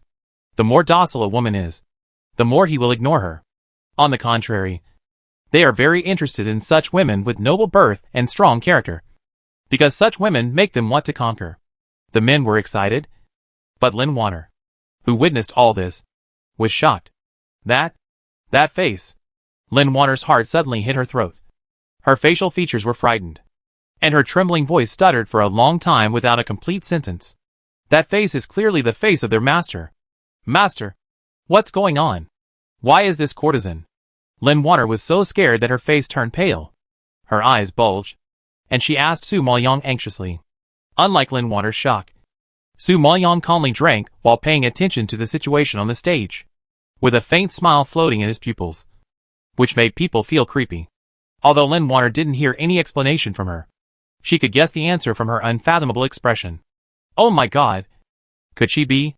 Lin Water was about to say something, but stopped talking, thinking of this possibility. She suddenly covered her mouth and looked at the woman in the cage again, her heart almost jumping out of her chest. Su Maoyong had previously replaced the prince with a cat, disguising the eldest princess as herself and letting Jun Shaozi smuggle her out of the palace. Now the courtesan in Fengqi Tower actually has a face exactly like Su Maoyong's. No matter how stupid Lin Water is, she guessed the identity of this courtesan. Who else could it be except the eldest princess, who was replaced? Oh my god! Lin Water swallowed her saliva in shock and shook her head in shock, as if it was hard to accept. The eldest princess of the dark domain of Yunlu had actually become a prostitute, and was beaten all over her body, and locked in a cage to auction her virginity. Oh my god! This scene is so beautiful. She can't bear to look at it. Who would have thought that the eldest princess would fall to this point? If such a weird thing spreads, it is estimated that few people will believe it. This is a great shame for the proud Jun Qingran. Thinking of this, Lin Water admired Su Maoyong's methods and sighed with emotion. Master, you are too powerful. You can think of such a trick. Su Maoyong frowned and denied seriously. Don't wrongly accuse me. Such a despicable method is not what I want. She won't take the blame for this. Well, if it's not you, then who else can think of it? Only her master can come up with such a bad trick. Facing Lin Water's doubts, Su Maoyong's eyes can't help but look at Jun Shaozi in front of him. Yes, the culprit is sitting there. Hearing this, Lin Water immediately followed her line of sight and looked over. When her line of sight touched Jun Shaozi, she was startled. No way. This idea came from him? But why did he do this? Even if he mistook the princess for you, he didn't have to take you to a brothel and expose you to everyone's sight. Wouldn't this expose his conspiracy? This kind of thing is not allowed to be seen in public. After Jun Shaozi transported Su Maoyong out of the palace, he should have cut the grass and rooted it out to prevent future troubles. Now, not only did he not take Su Maoyong's life, but he let her go on stage and auction her virginity. Isn't this very strange? Su Maoyong raised his eyebrows slightly and chuckled twice. Yes, Jun Shaozi's actions are incomprehensible to ordinary people, but I can understand it. Lin Water was completely confused when she heard this, and she didn't understand what the two of them were doing. Master, what do you mean by that? Su Maoyong looked at Jun Shaozi, who was excited, and explained with a smile. I asked Wang Feng and others to investigate the identity of Prince Gongxian before, and found a little-known and very interesting secret. Secret? What secret? Hearing these two words, Lin Water was slightly stunned, and was immediately interested, and couldn't wait to ask. Su Maoyong smiled and looked at her, with a strange light flashing in his eyes, and that look whetted Lin Water's appetite. Chapter 673. The truth is like this. Su Maoyong took his eyes off her, raised his eyebrows and looked at Jun Shaozi, who looked smug in the distance, with his lips curled up slightly, and said calmly, Do you still remember Chuyuyin? Hearing the familiar name, Lin Water was shocked and her pupils dilated. Chuyuyin? Didn't she marry Yuchi Hongda? Oh my god! Do you mean that Jun Shaozi is targeting you because of Chuyuyin? Lin Water was enlightened by her, and she opened her mouth slightly in shock, staring at Su Maoyong with a look of astonishment. The master would not mention a person who had long ceased to pose any threat for no reason. She could not think of anything else except that it was related to Jun Shaozi. Could it be that there was something wrong between them? Lin Water suddenly had a terrible guess in her mind, as if she felt it was too outrageous. Even she herself did not dare to believe it. Su Maoyong smiled and nodded gently. You guessed right. There is indeed an unspeakable relationship between Jun Shaozi and Chuyuyin. I heard from Wang Feng that Prince Gongxian and Chuyuyin were in love with each other and had deep feelings for each other, and they had even reached the point of privately getting married. So, it can also explain why Prince Gongxian, who had been away for so many years and had never returned, suddenly rushed back after Chuyuyin got into trouble. Moreover, he targeted me as soon as he came back, and it was obvious that he came to avenge Chuyuyin. Lin Water took a deep breath when she heard this, and her surprised expression gradually solidified. Oh my god. There is such a thing. But since they have reached the point of privately getting married, it should be a big deal. Why is there no news at all? We have been in the dark area of Yunlu for a while, but we have never heard of Chu Yuyin and Prince Gongxian. Isn't this too strange? Lin Water couldn't figure it out. Since the two were in love, there would definitely be some rumors. How could it be as if nothing happened and there were no rumors at all? Su Maoyong smiled and nodded. A dark look flashed across his pupils. Yes, it shouldn't be a secret. But it became a secret. There is only one reason to explain it. That is, it was forcibly suppressed. Forcibly suppressed? Could it be that someone stopped this relationship? Lin Water felt that this was strange and thought about it curiously. If you want to say that it was stopped, I believe it. Because the Chu family tried their best to send Chu Yuyin to the palace. And they probably didn't agree with Chu Yuyin and the prince being together. But since Chu Yuyin was in love with Prince Gongxian, why would she take the initiative to participate in the selection of concubines and try her best to become the emperor's woman? It can be seen that she was not forced, but really wanted to be the emperor's concubine. Lin Water pieced together the fragmented information and found that the facts did not match the rumors, and shook her head in confusion. Su Maoyong chuckled and explained, "That's because Chu Yuyin was later rejected and abandoned by Prince Gongxian. Chu Yuyin was completely disheartened and gave up the idea. In order to avenge Jun Shaozi, she followed the Chu family's wishes and accepted the training of the emperor's concubine, trying her best to become the emperor's woman. Chu Yuyin initially tried to use this method to stimulate Jun Shaozi, make him regret and feel uncomfortable. So she kept numbing herself to like Jun Haocong. But she didn't expect that she would actually fall in love with him. In addition, the Chu family's biggest wish was to send Chu Yuyin to the palace and promote her to the position of emperor's concubine. So they kept instilling all the news about Jun Haocong into Chu Yuyin. It is very difficult for a woman to remain unmoved by a strong and excellent man like Jun Haocong. So Chu Yuyin really fell in love with Jun Haocong. Jun Shaozi saw that she had made up her mind to enter the palace to choose a concubine and become the emperor's woman.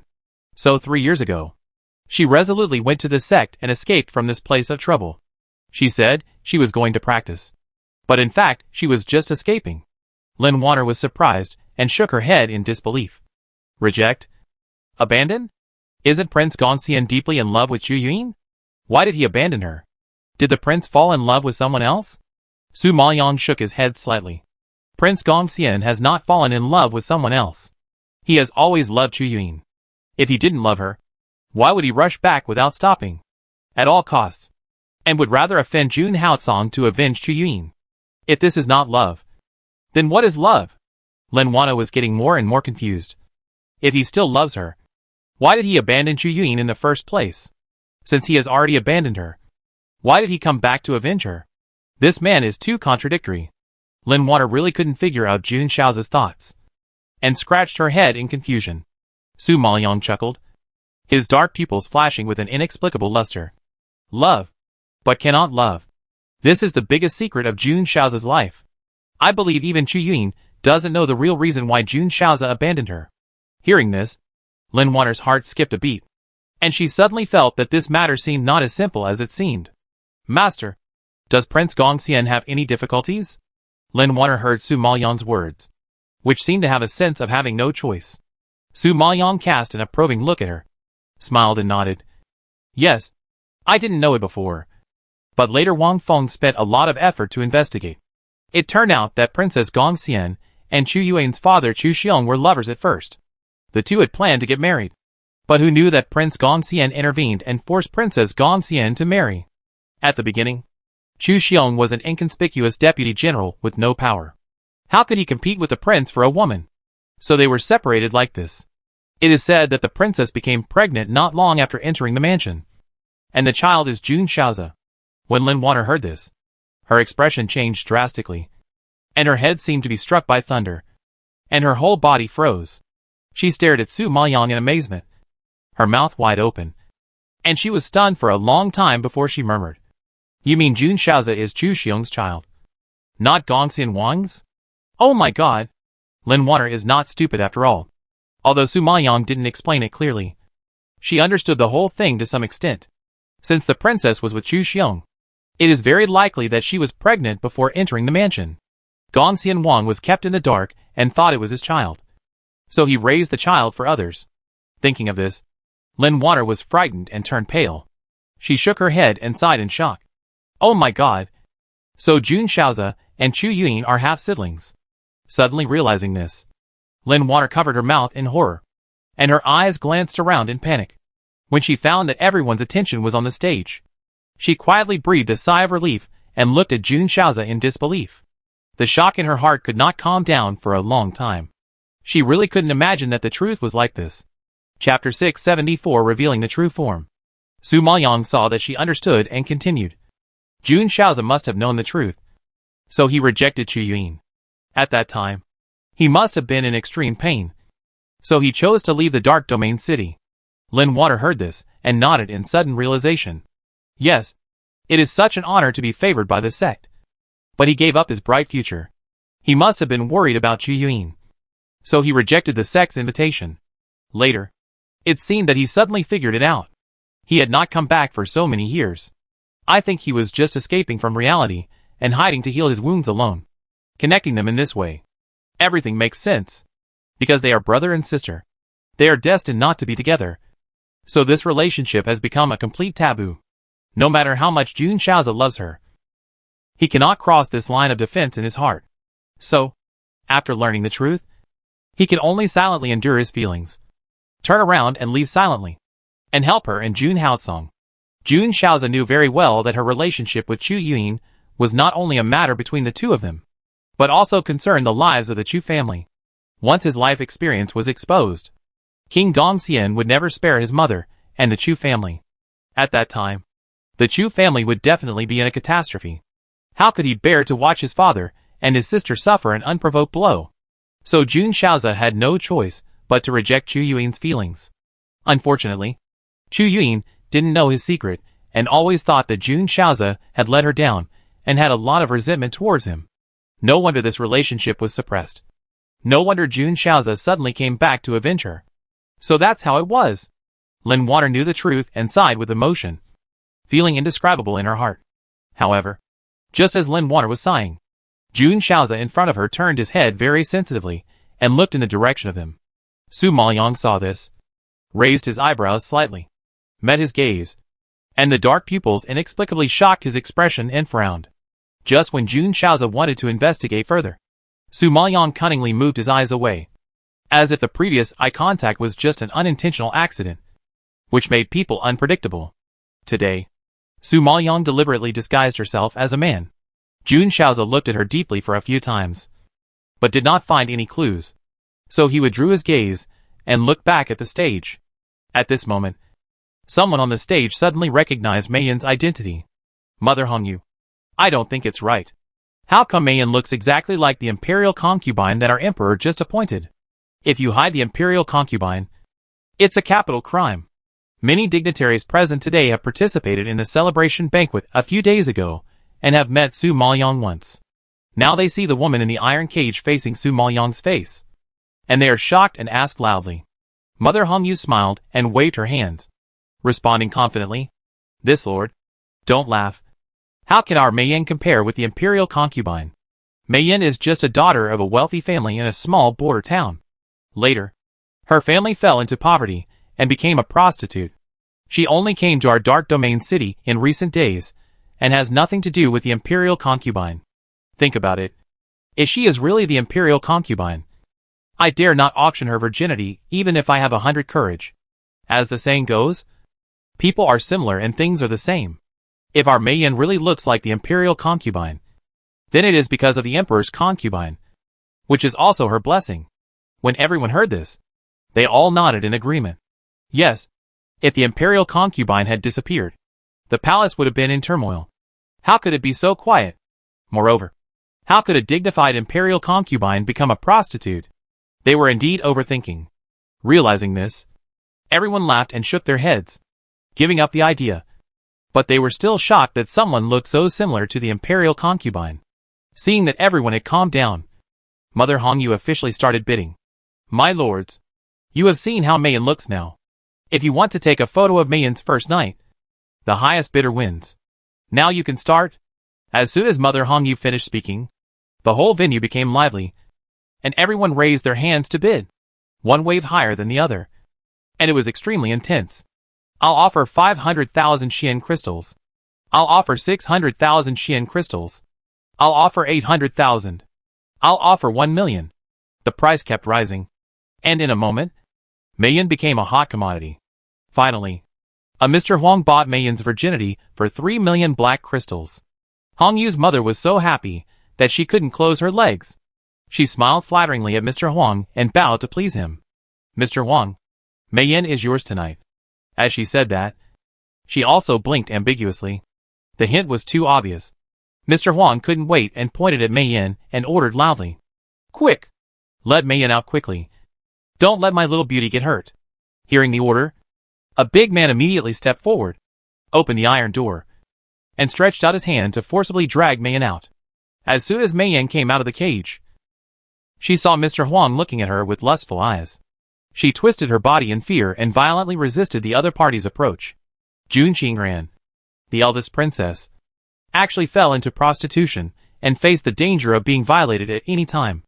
It was the biggest shame of her life. Now being entangled by the disgusting gaze of Mr. Huang, Jun Qingran felt that she was about to vomit and wanted to scold him. But Jun Xiaozi had drugged her, and she couldn't speak. She was panicked and could only resist with all her strength. Facing her restless struggle, the guard who grabbed her raised his hand and slapped her on the face, frowning and yelling, "Little bitch, Mr. Huang bought you, so you should behave yourself. If you don't listen, you will be whipped again." This slap was so powerful that the guard's nails accidentally scratched Mei Yan's face, leaving a faint blood mark.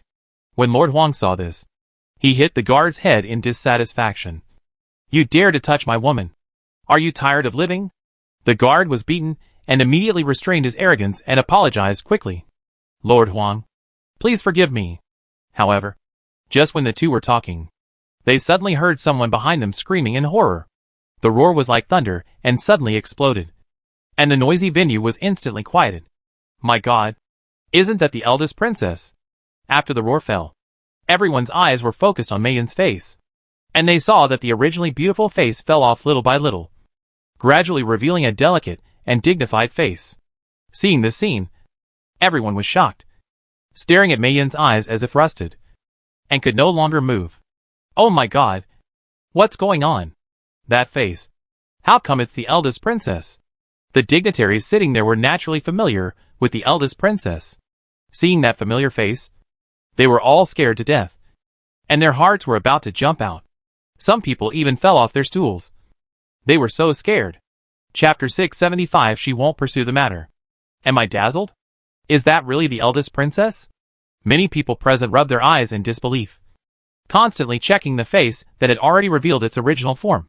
And they really couldn't accept this fact. Who could have thought that the eldest princess would become the most popular courtesan in the brothel? This is too incredible.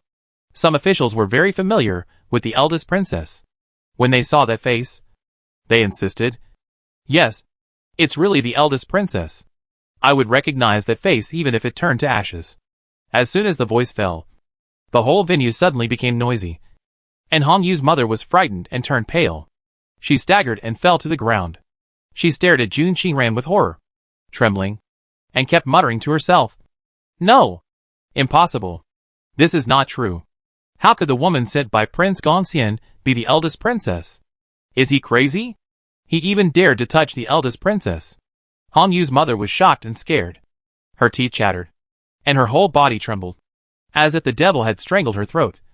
And she was almost suffocated, thinking that she had not only tortured the princess, but also auctioned her virginity in public. Her heart instantly fell into an ice cellar, and the chill that penetrated her heart spread throughout her limbs. And she shook her head in horror. Harming the princess is a capital crime. It's over. It's over now. Not only her, but the entire Fengqi Tower is over. The princess suffered such a humiliation. Is there any way for them in Fengqi Tower to survive? Presumably after tonight, Fengqi Tower will completely disappear in the Dark Domain City. Hong Yu's mother was shocked, and Jun Xiaozi was not much better. He was shocked and his handsome pupils suddenly widened. His eyes stared at Jun Qingran. The muscles under his face kept twitching, and it seemed that something in his head exploded and broke. And there was only a bang, and everything was blank. No. Impossible. What on earth is going on? Jun Xiaozi was shocked, horrified, and roared in disbelief. At the beginning, Chu Yuyin was raped to death and suffered torture. So he planned to treat her in her own way. So he did not take Su Maoyang's life, but sold her to a brothel, endured the abuse of men, and let her taste the pain that Chu Yuyin had suffered. Things were going smoothly, and he was still happy that he finally avenged Chu Yuyin. But he never expected that there would be a mistake in the object. What's more outrageous is that the original Su Maoyang turned out to be the eldest princess, which is even more terrifying than being hit by thunder. Jun Qingran on the stage glared at Jun Shaozi, and because he couldn't speak, he could only express his anger with his teeth and claws. Jun Shaozi woke up immediately when he saw this scene, rushed to the stage in a panic, slapped the thugs around Jun Qingran away with one palm, and quickly took out the antidote and fed it to Jun Qingran. He was so scared that his face turned pale, and he trembled all over. He stared at Jun Qingran's angry face and asked in a trembling voice, "Princess, what's going on? How could it be you?" Jun Shaozi really couldn't figure it out. They had planned for so long. How could Su Maoyang become Jun Qingran? It was really unbelievable. What went wrong in the link? And there was such a big mistake. Faced with Jun Shaozi's question, Jun Qingran gritted her teeth in anger. After taking the antidote, she roared hoarsely, "You bastard!" After she finished speaking, she raised her hand and slapped it hard on Jun Shaozi's face. It was obvious that she was extremely angry. After being slapped, Jun Shaozi was even more panicked and knelt on the ground immediately. "Princess, please forgive me." Shaozi really didn't know, thinking that he had smuggled the princess out of the palace, not only tortured her along the way, but also sold her to a brothel, letting her receive customers and endure great humiliation and trampling. Jun Shaozi was sweating coldly and trembling with fear when he recalled it now. He couldn't help but feel fortunate that he didn't make a big mistake. If Jun Qingran was really abused, the consequences would be disastrous. Seeing this scene, Lin Water was also quite surprised. She didn't expect that Jun Qingran would reveal her face at this time. She was stunned for a moment and looked at Su Maoyang in panic. "Master, what should I do? The identity of the princess has been exposed. If it is investigated, what will happen?" However, facing this situation, Su Maoyang still remained calm and looked at Jun Qingran calmly, with a faint arc at the corner of his mouth. "Don't worry. The princess will not pursue this matter." Lin Wano was shocked when she heard the words, and she was nervous. His expression was full of doubt. "Master, what are you kidding? Such a big thing happened, and Jun Qingran suffered so much. How could he not be held accountable?" Su Maoyang chuckled twice, and asked indifferently, "Hold? Whose responsibility is held accountable?" "Me. You have to understand that even if Jun Qingran really wants to hold him accountable, it is Jun Shaozi and Prince Gongxian who will suffer. In this matter, I just swapped identities and did not hurt her. All the other things were led by Jun Shaozi alone. Not my intention. If they didn't want to frame me, how could they suffer the consequences and end up in such a miserable way? Therefore, if they really hold him accountable, Prince Gongxian will be the one who will be beheaded, and even the entire Prince Gongxian's mansion will not be implicated. Do you think Jun Qingran will watch his uncle and cousin lose their lives?"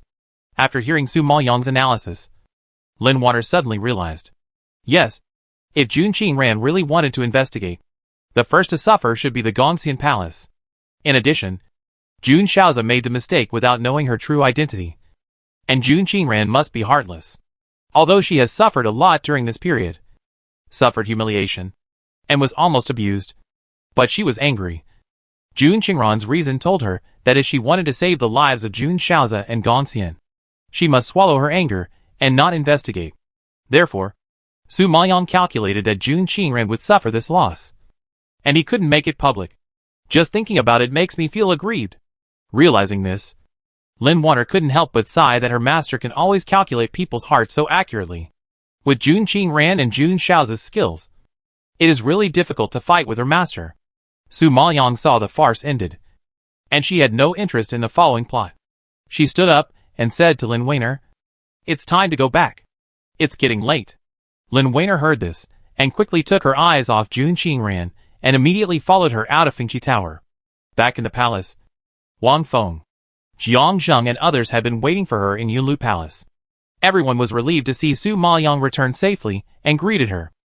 Lin Weiner's face was not very good. Although she knew that Jun Qingran would not pursue the matter, she was still worried about the attitude of the emperor. After thinking for a long time, she finally couldn't help asking, "Master, you made the princess so miserable this time, and even took her to the brothel. If the emperor knew about it, I'm afraid," Lin Weiner said halfway, hesitating. But the meaning was clear.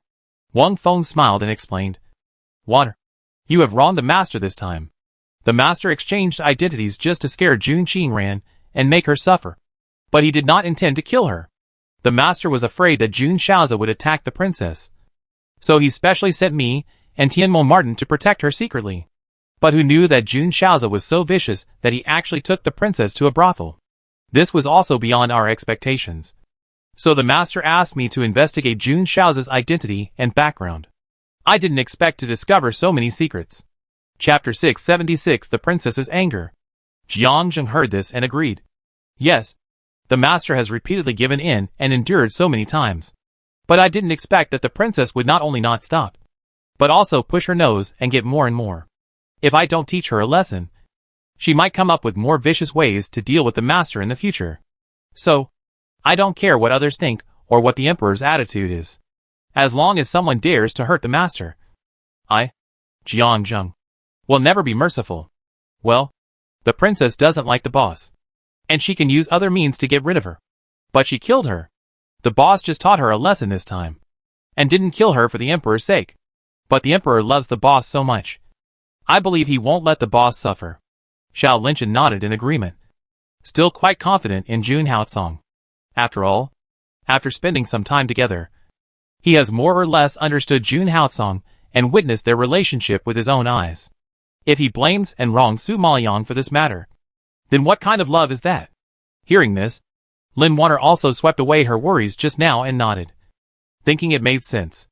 Wang Feng was not worried about Emperor Zun, but he was more worried about Jun Shaozi. "Master, Jun Shaozi came back from the sect specifically to seek revenge on you. You made him fall so hard. I don't think he will give up, and there will definitely be more actions next." Su Maoyang nodded lightly, looking into the distance, and became solemn. "Well, so you continue to observe his every move. Don't alarm the snake. And come back and tell me immediately if there is any movement."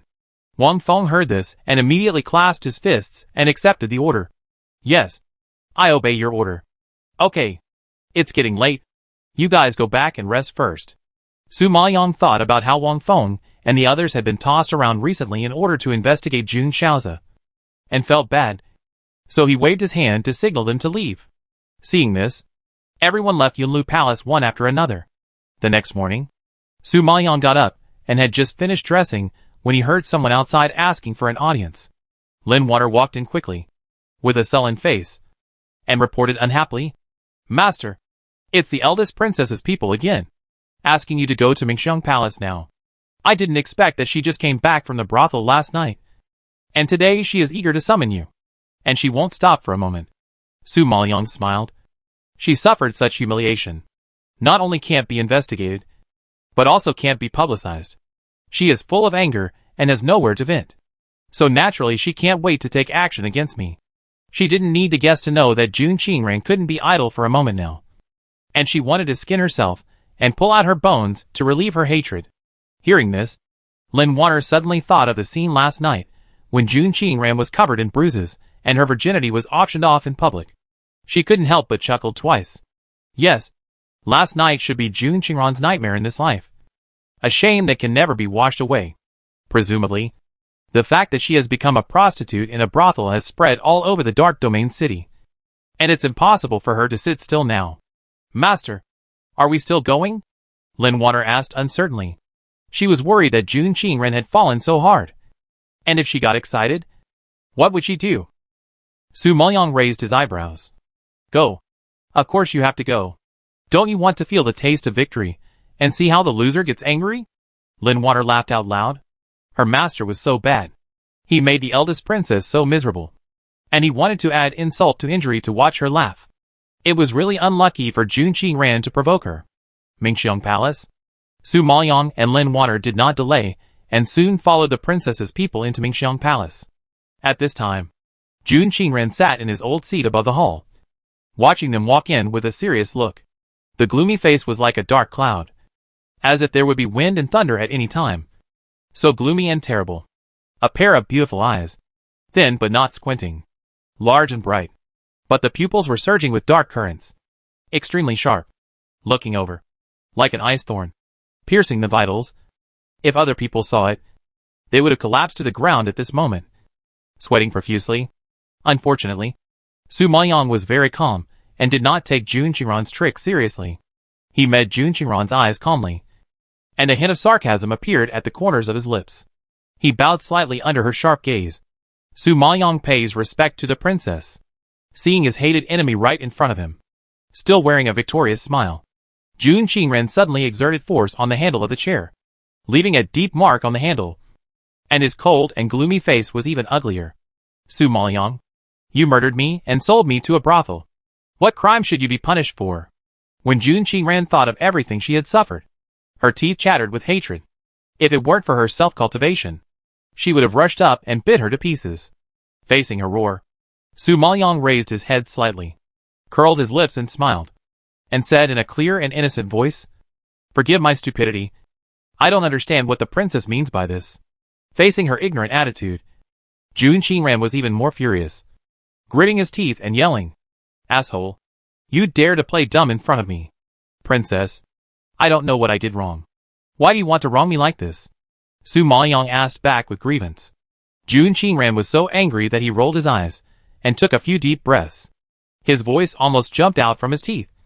"Su Maoyang, you are a sinister and vicious guy. Do you think that if you don't admit it, I can't do anything to you? Since the princess wants to deal with me, then do it. Anyway, there are a lot of people from the Gongxian Palace to accompany me. What should I be afraid of? I am just an ant from the lower plane. I have a rotten life. I will die if I die. Now I have Gongxian Wang and Gongxian Prince to accompany me. I will not be alone on the road to the underworld." Su Maoyang gently curled his lips and met her fierce gaze without fear. His chic tone immediately choked Jun Qingran and changed his face. Jun Qingran was so angry that he shook his arms and pointed at her. The anger in his chest was about to burn his internal organs. Jun Qingran has never seen such a shameless and lawless person in her life. "Princess, you should know that Prince Gongxian is not only your cousin, but also a disciple chosen by the sect. If you really kill him, do you think the people in the sect will let it go? Just because of a small matter. It has escalated into a conflict of power. Do you think it's worth it?" Su Maoyang had seen through everything. These words pointed out the current situation, which shocked Jun Qingran and made her face pale. At the beginning, she only considered that Jun Shaozi was her cousin, so she couldn't bear it, but she didn't take into account the power of the sect. Now that she was reminded of this, Jun Qingran's heart sank to the bottom of the valley, and she felt cold all over. What was even more unacceptable was that she, the eldest princess of the Yunlu Dark Domain, was sold to a brothel, which was a trivial matter in Su Maoyang's words. Hearing this, Jun Qingran was furious, and the hidden weapon that had been prepared in his sleeves was about to come out. However, at this moment, a loud announcement suddenly came from outside the palace. "The Emperor of Yunlu has arrived." Chapter 677. Do you believe her? After hearing this announcement, Jun Qingran, who was about to attack, froze. His pupils flashed with surprise, and then he quickly put away the poison hidden weapon in his sleeves, glanced at Su Maoyang in a panic, and a poisonous plan flashed through his mind. Just as Jun Haocong strode in, a scream suddenly rose in the hall, and Jun Qingran fell to the ground, his face pale, blood oozing from the corners of his mouth, holding his chest, frowning, pointing at Su Maoyang in pain, and shouting hoarsely, "Su Maoyang, you are so brave. I just scolded you a few words, but you actually killed me." Su Maoyang was slightly shocked when she saw this scene. She didn't expect Jun Qingran to suddenly give her such a trick. Such an act was too shameless and too rogue, which was really inconsistent with her noble status and strong personality. Being able to make a person with a strong sense of self-esteem lower himself to frame her. It seems that the princess is really furious and can't wait to get rid of her as a thorn in her side. Thinking of this, Su Maoyang sneered repeatedly, staring at her with icy eyes, and his pupils flashed with a cold light of contempt. Jun Qingran met such a cold and indifferent gaze. Her heart trembled, her palms sweated, and she shouted exaggeratedly, "Su Maoyang, I am the emperor's sister after all. Even if you hate me, how can you do something to your sister-in-law? You keep saying that you love Song'er. But where do you put Song'er? Obviously, this was said to Jun Haotsong. She was trying to sow discord between them. After failing to murder by force, she now used the trick of self-torture to frame him. She underestimated Jun Qingran. Jun Haotsong saw this scene as soon as he came in. His already gloomy face became even more frightening. A loud roar echoed in the hall. What on earth is going on? Jun Qingran heard the voice, and then looked up at Jun Haotsong with difficulty, accusing him with tears. Sire, look! This is the woman you love deeply.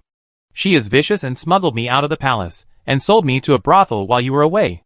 If it weren't for Prince Gongxian who saved me, I would have died outside the palace.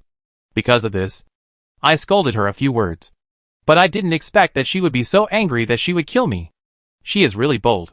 I raised you up with great difficulty, and you allowed her to treat me like this for a woman. Where is your conscience? Jun Qingran cried, and cried to the sky. She looked really miserable. If Su Maoyang hadn't known her tricks, she would have been aroused by her sympathy. Lin Wana was stunned by Jun Qingran's acting skills. After a moment's silence, she angrily retorted, Princess, you are talking nonsense. My master didn't do anything just now. You designed to frame my master. You are a princess of Yunlu Dark Domain with a noble status. How could you do such a thing? Emperor, don't believe her lies. My master really didn't do anything. It was the princess who deliberately framed her.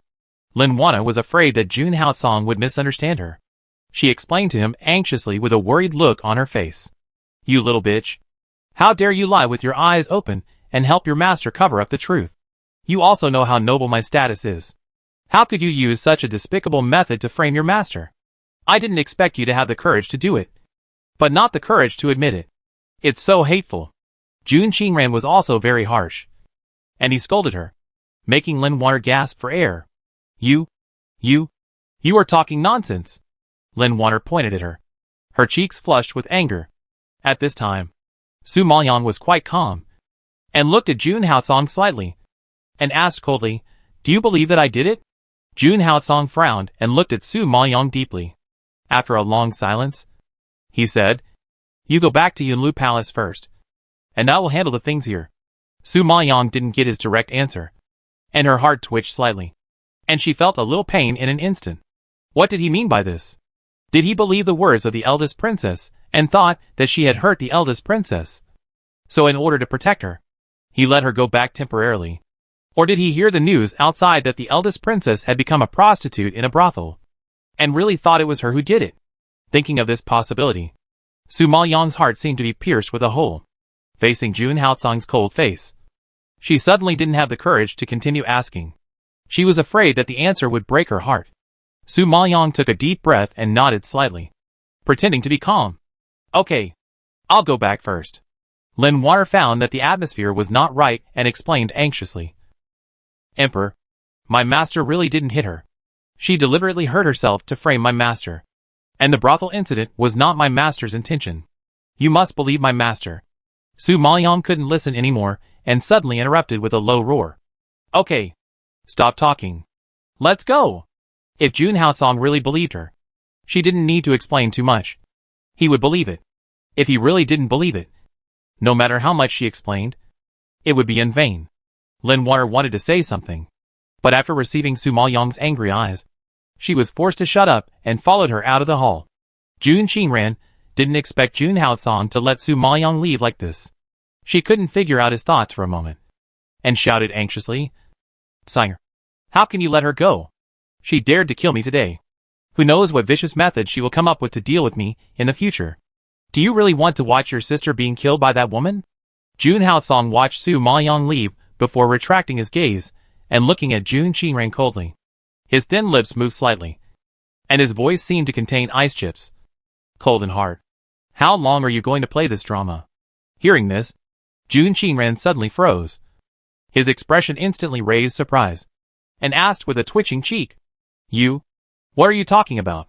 Jun Haotsong raised his eyes slightly, staring at her fiercely, his tone concealing great anger. Sister, I have always respected you. But it does not mean that I can watch you hurt Su Maoyang. You know that I love her, and I can't bear to see her being wronged. What will it take for you to let her go? Jun Qingran widened her eyes in shock and explained innocently. Sire, what are you talking about? I don't understand.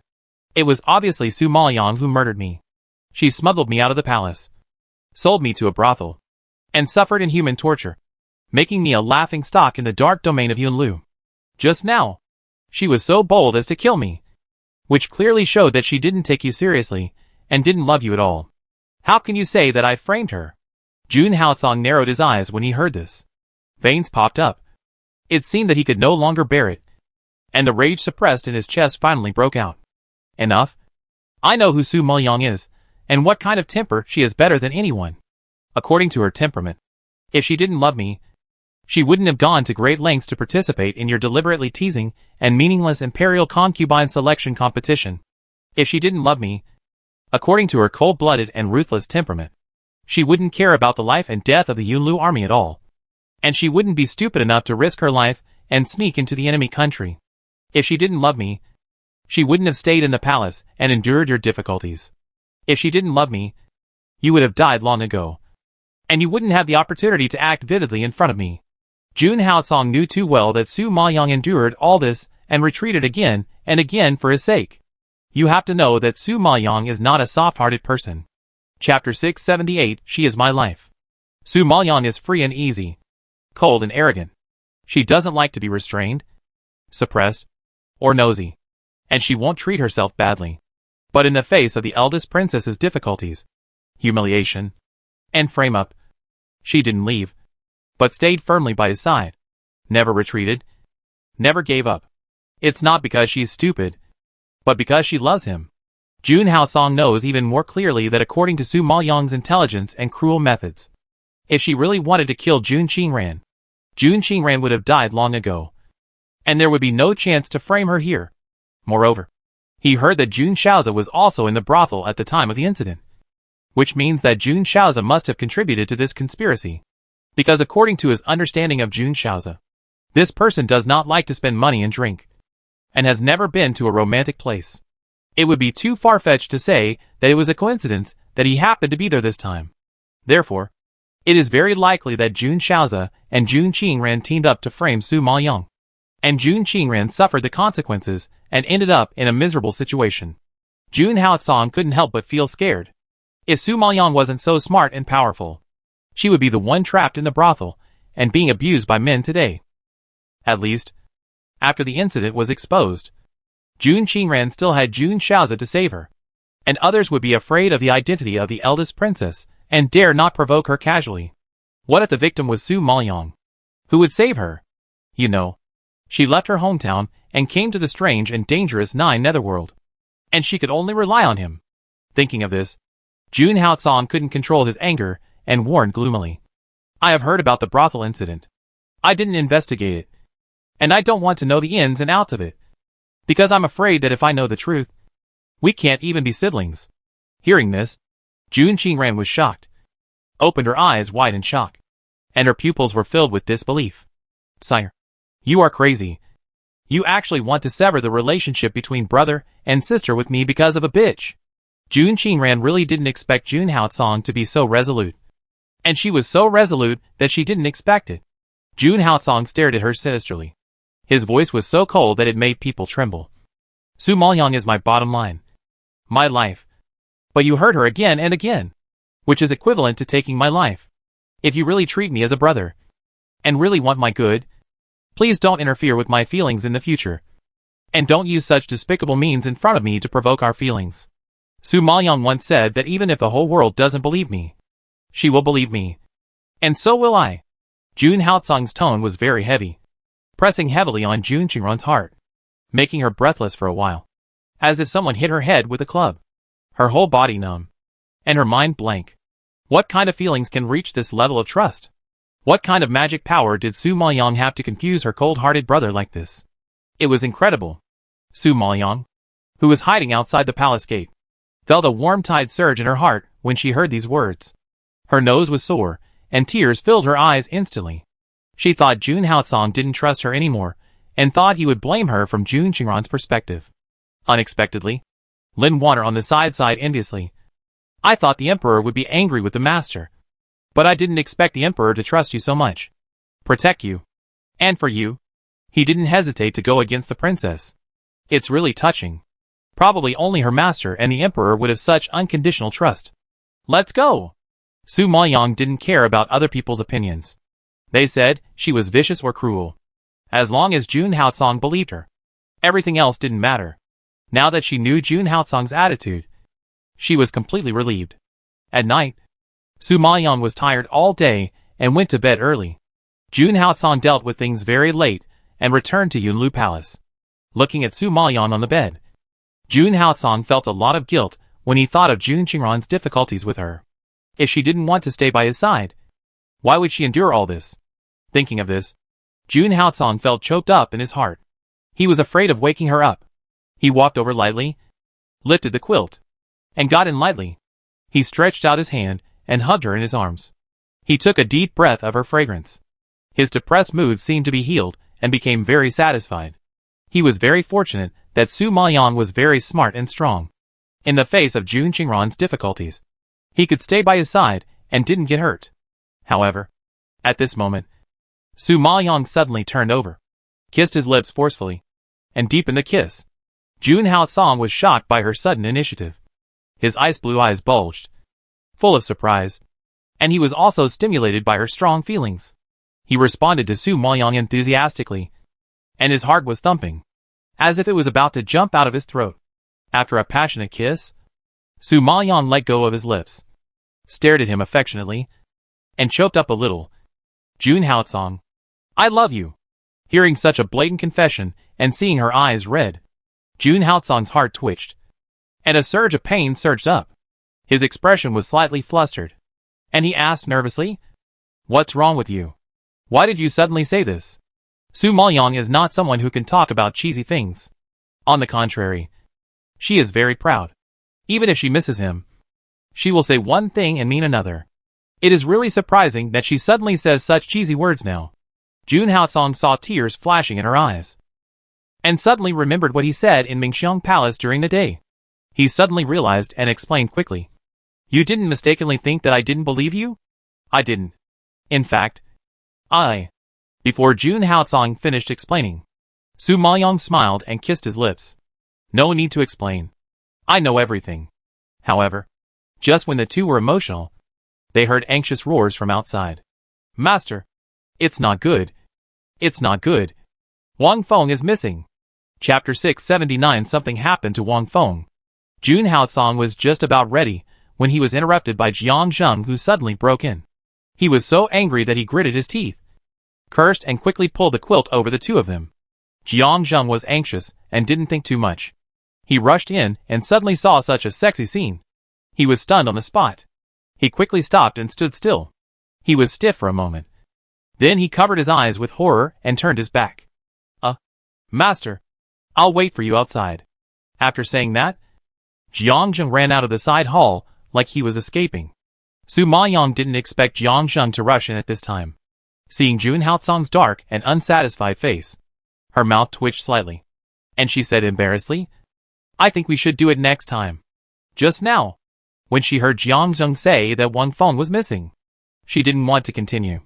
As he said that, Su Maoyang stretched out his hand and pushed his hot chest, motioning him to get up. Jun Haocong's face became even uglier when he heard this, and he had no intention of getting up. His low voice seemed to be about to bleed, and he was obviously very angry. It seems that I have to clean up the people around you. Jun Haocong cursed angrily, and then hugged Su Maoyang tightly. Taking a deep breath, he couldn't imagine what would happen if the people of the blood battle group broke in at such a critical moment every time. Su Maoyang felt his temperature, and was afraid that he would really pester himself to do it. So he immediately struggled to push him away. Okay. Serious things are important. According to Jiang Zheng, something must have happened to Wang Feng, and I can't just leave them alone. Jun Haocong was depressed, staring at her with a dark face, reluctantly kissed her lips heavily, and then let her go. Okay. I'll let you go tonight. Remember what you said? Make it up to me next time. You must listen to me in bed. Su Maoyang saw him let go. His face was happy, and he nodded quickly. Okay. Listen to you. If you let me lie down, I will lie down. If you let me lie on my stomach, I will lie on my stomach. You can do whatever you like. Okay? Jun Haotsong heard this. A gleam flashed in his eyes. And then he nodded with satisfaction. Okay. It's a deal. After saying that, he got up from her, put on his clothes with her, and walked out of the side hall. When he came to the main hall, Su Maoyong saw Jiang Zheng walking back and forth impatiently, with a tangled expression and frowning brows. It was obvious that something big had happened. Su Maoyong's face darkened, and he frowned and asked, "What happened to Wang Feng? Tell me clearly." Jiang Zheng heard the voice and immediately turned his head and greeted him anxiously. "Master, Wang Feng has never come back since he went out yesterday. He usually keeps in touch with us, but this time he has been out for so long and has not reported back. I am worried that he has been in trouble. So I sent the brothers of the Blood Battle Group to find him. But there is no news. It seems that he disappeared out of thin air." Hearing this, Su Maoyong widened his eyes in surprise. How could this be? Wang Feng has always been cautious in doing things, and he would not make a joke of disappearing. Yes, Wang Feng never makes us worry. If there is any urgent matter, he will notify us in time. It is not so long without news, so we suspect that he has been in trouble. Jiang Zheng nodded anxiously. Su Maoyong heard this. His eyes turned, and he said solemnly, "It seems that Wang Feng was caught by Jun Shaozi. Wang Feng was sent by her to monitor Jun Shaozi, and now he suddenly disappeared. There is only one possible explanation. That is, he was detained by Jun Shaozi." Jiang Zheng also guessed this, and nodded in agreement. Yes, it must be Jun Shaozi. Wang Feng has been monitoring him near Gongxian Palace these 2 days, and I haven't heard that he has had a conflict with anyone. The only possibility is that he was discovered by Jun Shaozi. Jun Haotsong narrowed his eyes slightly when he heard this, and a layer of anger appeared on his face. Why is it this Jun Shaozi again? What exactly do you have against him? Last time, Jun Shaozi used a spirit beast to frame him, and this time he captured Wang Feng again. No matter how you look at it, it seems that it is not a simple grudge. Su Maoyong didn't expect Jun Haotsong to be kept in the dark. He looked surprised and asked, "Haven't you heard about Jun Shaozi and Chu Yuan?" Jun Haotsong frowned. "Must I have heard about it? You don't care about your cousin and Chu Yuan. Chu Yuan has pursued you after all." Su Maoyong shook his head helplessly. Jun Haotsong was puzzled. "They have nothing to do with me. Why should I care about them?" He never cared about these two people. He felt it was redundant to even look at them, let alone care. He was originally an indifferent person. He turned a blind eye to the people and things around him. If the other party did not threaten his own interests, he would never waste a bit of energy to pay attention to him. In this regard, he and Su Maoyong are surprisingly similar. Faced with his indifferent attitude, Su Maoyong shook his head speechlessly. Jun Shaozi and Chu Yuan had an affair. This time Chu Yuan was killed by me, so he came back to seek revenge on me. Jun Haotsong's face froze when he heard this, and he was immediately filled with anger. He snorted. Humph. It seems that he also did the brothel incident. This Jun Shaozi is so bold that he dares to touch my woman. Last time, Su Maoyong was not injured, but got benefits.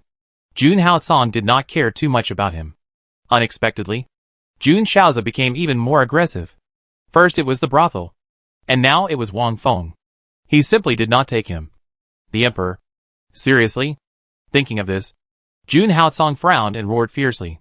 Black Owl. The black owl outside rushed in immediately after hearing the summons and saluted with fists. Jun Haotsong had a cold face and ordered with great momentum. You lead the guards to search the Gongxian Palace immediately, and make sure to find Wang Feng for me. If anyone prevents the search, he will be killed without mercy. Black Owl took the order, turned around quickly, left the hall, and quickly assembled a team to set off towards the Gongxian Palace. Su Maoyong was worried that Jun Shaozi was playing tricks, so she couldn't help but say, I want to go too. She had to see Wang Feng was safe and sound before she could rest assured. Jun Haotsong nodded. Okay, I'll go with you. With me there, no one dares to disobey you. Chapter 680 Searching the Palace of Prince Gongxian. The night was as quiet as dead water, but it was suddenly broken by countless torches. The arrival of Jun Haotsong and Su Maoyong was like a stone, which immediately caused 1,000 waves in the palace of Prince Gongxian, and everyone hurried out to greet them. At this time, Prince Gongxian hurried to the front yard, looking a little flustered, and his clothes were a little messy. It was obvious that he was shocked by Jun Haocong's sudden arrival. He looked at Jun Haocong and the large group of guards behind him. His face froze, and he stepped forward to salute respectfully, and then asked in surprise, "Emperor, what do you mean by this?" Jun Haocong suddenly brought so many guards to the door in the middle of the night. Prince Gongxian was not stupid, and naturally guessed that something big had happened. He was very nervous. At this time, Jun Shaozi also walked out slowly from the backyard. His expression was calm, and his posture was elegant. He was not afraid at all. He walked to Jun Haocong and bowed as usual. There was no sign of anything. Seeing this, Jun Haocong's icy blue eyes flashed coldly, and he snorted at Gongxian Wang. "What do you mean? You should ask your eldest son about this. He knows better than me what this means." Hearing this, Gongxian Wang was shocked, and his expression flashed with surprise. He immediately realized that this matter was probably related to Jun Shaozi. He turned his head suddenly and asked sternly, "Asshole, what did you do to make the emperor come to your door in person?" Jun Shaozi retorted innocently, "Father, I am innocent. I have been staying in the palace recently. I haven't been anywhere and haven't done anything. I really don't understand what angered the emperor." Jun Haocong couldn't stand his pretentiousness. His face darkened, and he scolded, "Jun Shaozi, stop acting for me, and quickly hand over Wang Feng. Otherwise, I will send someone to do it. If Wang Feng is found, you will be guilty of a greater crime and cannot be forgiven."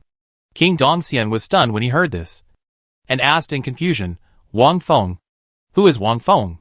"Your Majesty, I don't know what my son has done wrong. Please tell me clearly." "Humph. Your son is so bold that he captured the emperor's concubine's people. Now I come to you in person to ask for people, and your son dares to deny it. It seems that you are planning to rebel against the order." Jun Haocong roared, deafening and majestic, and frightened King Gongxian so much that his face changed. Rebellion against the order is too heavy a charge, and he can't bear it. Prince Gongxian was so scared that he broke out in a cold sweat. He was shocked and angry about Jun Shaozi's provocation of the emperor's concubine, and yelled at the latter, "You bastard! Hand over the emperor's concubine's people." Jun Shaozi felt very wronged.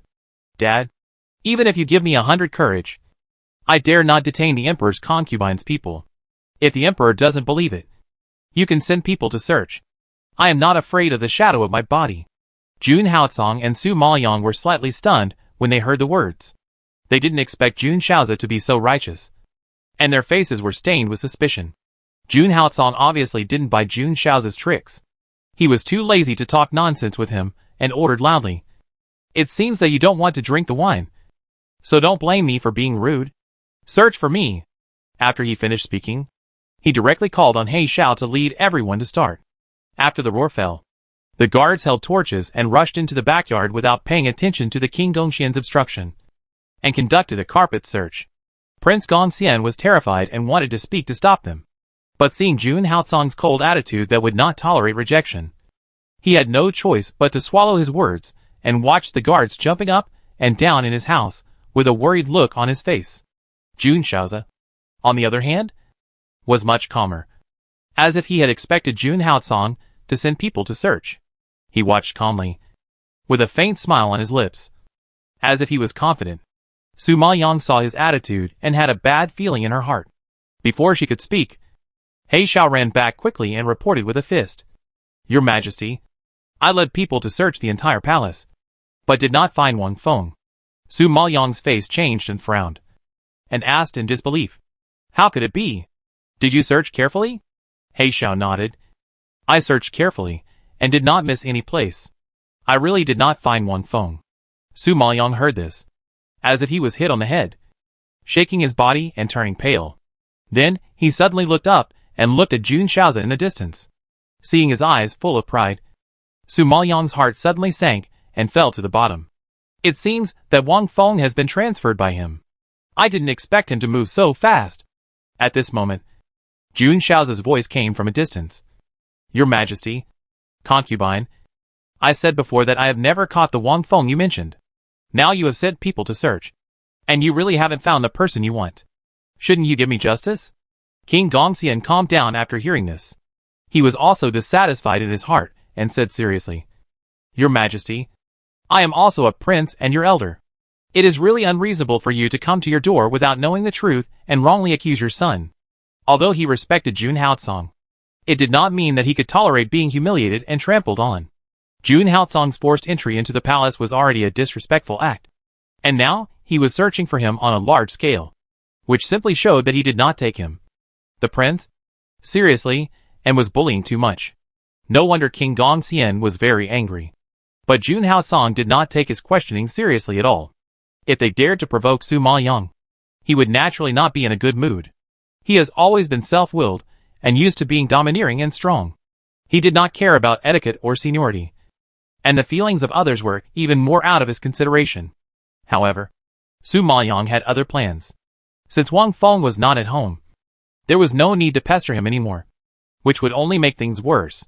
Therefore, she spoke before Jun Haotsong could speak. Prince Gongxian. Prince Gongxian. I'm really sorry. I didn't think it through and caused such a big mistake. The emperor was a little impulsive because he was nervous about me. He didn't mean to humiliate you. Please don't take it to heart.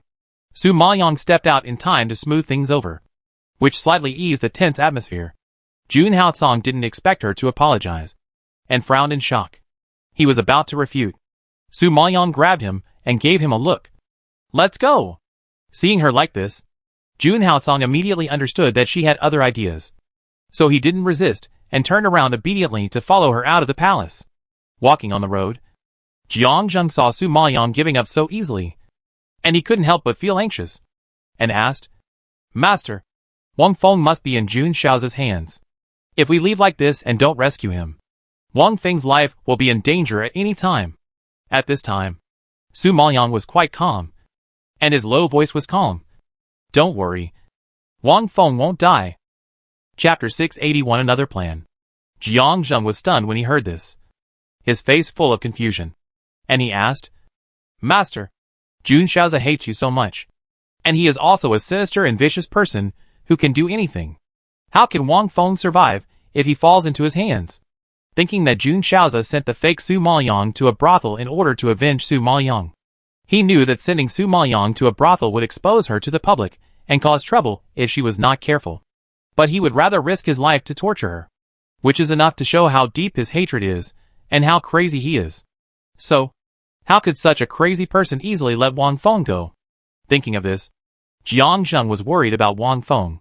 In contrast to Jiang Zheng's anxiety, Su Maoyang was unusually calm and said calmly, "Jun Shao's target is me. He really wants to torture me. And Wang Feng is the only bargaining chip that can contain me. If he loses even the bargaining chip, what else can he use to threaten me? Now that Jun Haotsong is by her side, it is harder for Jun Shaoza to move her than to climb to the sky. He has already used the strategy of luring the tiger away from the mountain once to lure Jun Haotsong away, and there is no second chance. Therefore, he can only start with the people around her, and Wang Feng happened to be his target." Jiang Zheng opened his eyes wide when he heard this, and nodded repeatedly. "Yes, I overlooked this point. As long as Jun Shaoza wants to contain you, Wang Feng will not be in danger." Jun Haotsong nodded in agreement and said solemnly to Su Maoyang, "Well, even if Wang Feng is not in danger, he will suffer a lot. When Jun Shaoza uses Wang Feng to threaten you, you will also be in danger. So we must rescue Wang Feng as soon as possible." Jiang Zheng nodded his head like crazy, his face full of anxiety. "Yes, we must rescue him quickly. But we don't even know where Wang Feng is now. The dark area of Yunlu is so big. If we look for him one by one, it will take a long time. If Wang Feng is not found by then, even the master will be lost, which will be terrible."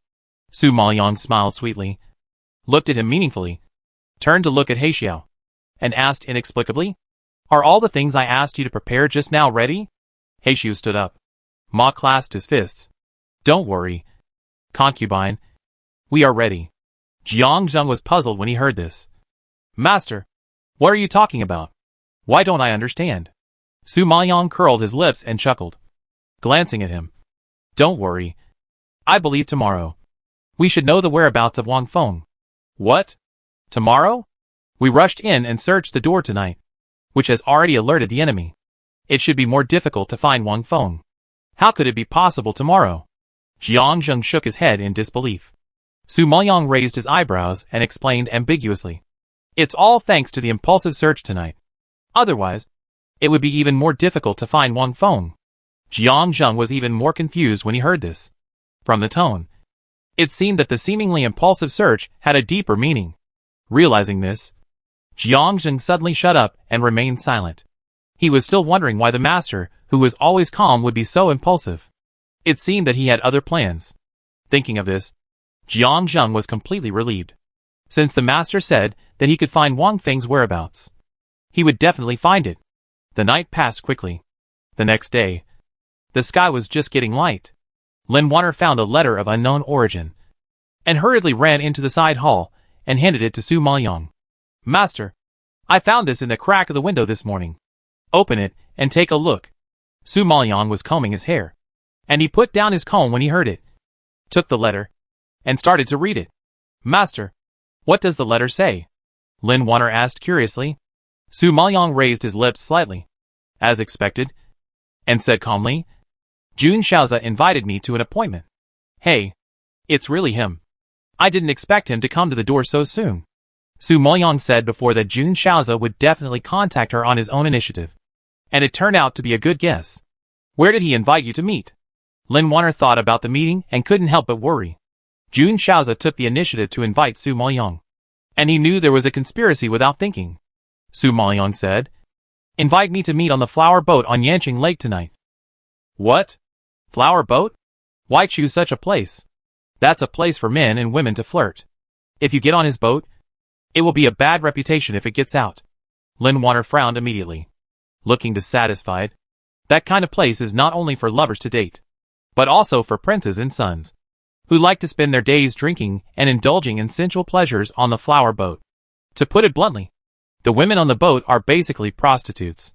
So, strictly speaking, the flower boat is a place of fireworks, and is not suitable for ladies from noble families to go. But Jun Shaoza chose such a place, which is really disgusting. Master, you must not go. Don't be fooled by Jun Shaoza. Lin Wanner advised with rejection. Su Maoyang shook his head slightly and said solemnly, If I don't go, how can I save Wang Feng? So this time, I have no choice. Thinking of Wang Feng, Lin Wanner was also worried. Since you must go, then I will go with you. If anything happens, I can at least help. No, Jun Shaoza requires me to go alone. If I don't follow his request, Wang Feng will be missing limbs. Su Maoyang shook his head seriously. Hearing this, Lin Wanner's heart jumped and she was scared. But, no buts. Don't worry. I will protect myself. If he wants my life, it depends on whether he has the ability. Su Maoyang snorted coldly, and his confident attitude comforted Lin Wanner a little. In the evening, the sun retracted its dazzling light and gradually disappeared into the clouds, leaving only a brilliant red glow on the horizon, which gradually darkened as time passed. On the Yanqing Lake, the blue water is like a mirror, reflecting the stars and the crescent moon in the night sky.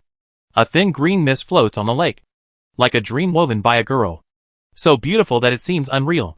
Looking around, the lake is vast, dotted with densely packed painted boats and flower boats. Even if you stand on the shore, you can hear the sound of string bamboo, flute and flute coming from the center of the lake. A lively and prosperous scene. At this time, many ordinary women standing on the shore to join in the fun were chattering. Look! The largest flower boat in the center of the lake is said to belong to Prince Gongxian. It is said that this prince is deeply loved by the elders of the sect, has cultivated a lot of skills, and is an amazing person. This time when he comes back, Prince Gongxian is likely to choose a prince consort for him. Yes, I have heard that Prince Gongxian is not only powerful, but also a rare handsome man. But such an outstanding person. There is no woman around him, which is really incredible. Such a good man is rare in the world. Chapter 682 The Courtesan of the Golden Phoenix Tower. One of the women was even more excited after hearing this, and said shyly, Yes, I wonder which woman can catch the eye of the prince. I envy her just thinking about it. However, I don't want to be the prince's wife anymore. If I can be a concubine by the prince's side, I will be satisfied. Ha ha ha. You want beauty. Even if it's a concubine, you are not qualified. The prince's concubine must be the daughter of a wealthy family at least, which is beyond the reach of ordinary people like us. Hearing this, many women present covered their mouths and laughed secretly, mocking the women who wanted to be concubines for overestimating their abilities. Su Maoyang, who was standing next to her, heard this, and her lips under the veil slightly raised, evoking a faint smile, and then retracted her gaze from them, and looked at Jun Shao's flower boat in the middle of the lake. After a moment of silence, she walked to the boat moored on the shore, shouted to the boatman, and pointed to the center of the lake. "Old man, can you take me to that boat?" The old man looked in the direction of her finger and nodded slightly. "Yes. Yes." However, as soon as the voice fell, Su Maoyang heard a woman's sarcastic laughter from behind. "Oh! Look! I'm not the only one who is dreaming. There are people who are more dreamy than me, who even dreamed of getting on the boat of Prince Gongxian. Who does she think she is?" The speaker was a woman in a green dress, with a pointed face and a mean face, and her words were very unpleasant. The green-clothed woman saw Su Maoyang standing alone on the shore, and she guessed that this person had no status. If she was a lady from a wealthy family, how could she not even have a maid to serve her? Besides, ladies from noble families would not come to a place like Yanqing Lake, let alone take the initiative to ask to get on a flower boat. That's why she made such a disdainful, sarcastic remark. The red-dressed woman beside her laughed even more exaggeratedly, and her sarcastic voice was even more piercing. "Ha! There are really shameless women in this world. We are just discussing in private.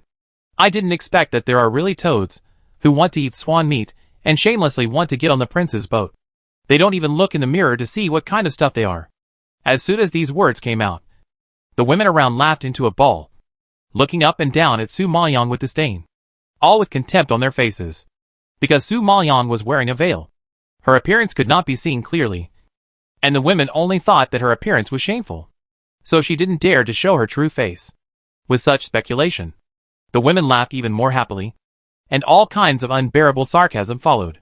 Su Maoyang was too lazy to pay attention to this group of bored people. She just glanced at them coldly, then retracted her gaze and told the boatman, "Old man, please take me to that boat." After saying that, she was about to get on the boat.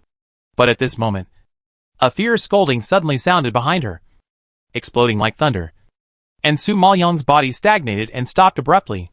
"Wait! My lady has booked that boat." Hearing such a domineering and strong voice, Su Maoyang frowned slightly and turned around in confusion. "I saw two women coming from a distance, one of whom was wearing a white long dress, with beautiful eyebrows and phoenix eyes, jade cheeks and cherry lips, a graceful figure, and an elegant temperament. She was indeed a stunning beauty. She was followed by a little maid, who was holding a guqin in her hand and staring at her with a haughty look. The stunning beauty beside her came slowly, like a moon surrounded by stars, which made people's eyes bright and unable to look away. Su Maoyang couldn't help but look at her twice more. The other women who saw this scene sighed in surprise. "Oh, isn't this Lan Chiner, the top courtesan of Jifeng Tower?" As the voice fell, the crowd immediately exploded, and they all talked about this living signboard of Jifeng Tower. Yes, this Lan Chiner is not only beautiful, but also has a great temperament. She is also a good pianist. She is a woman with both talent and beauty. Many men love her madly. She has attracted a lot of business for the Golden Phoenix Tower. Yeah, I have heard of it too. This person is quite famous in the Dark Domain City. Although she is a prostitute, she is arrogant and self-righteous. Her behavior is more hypocritical than that of a lady from a noble family. She doesn't look like a brothel girl at all. In the Dark Domain City, there are two most famous brothels. One is Fengqi Tower, and the other is Jifeng Tower. Fengqi Tower disappeared inexplicably some time ago. Now only Jifeng Tower is left. This Lan Chiner is the most popular top courtesan in the Golden Phoenix Tower.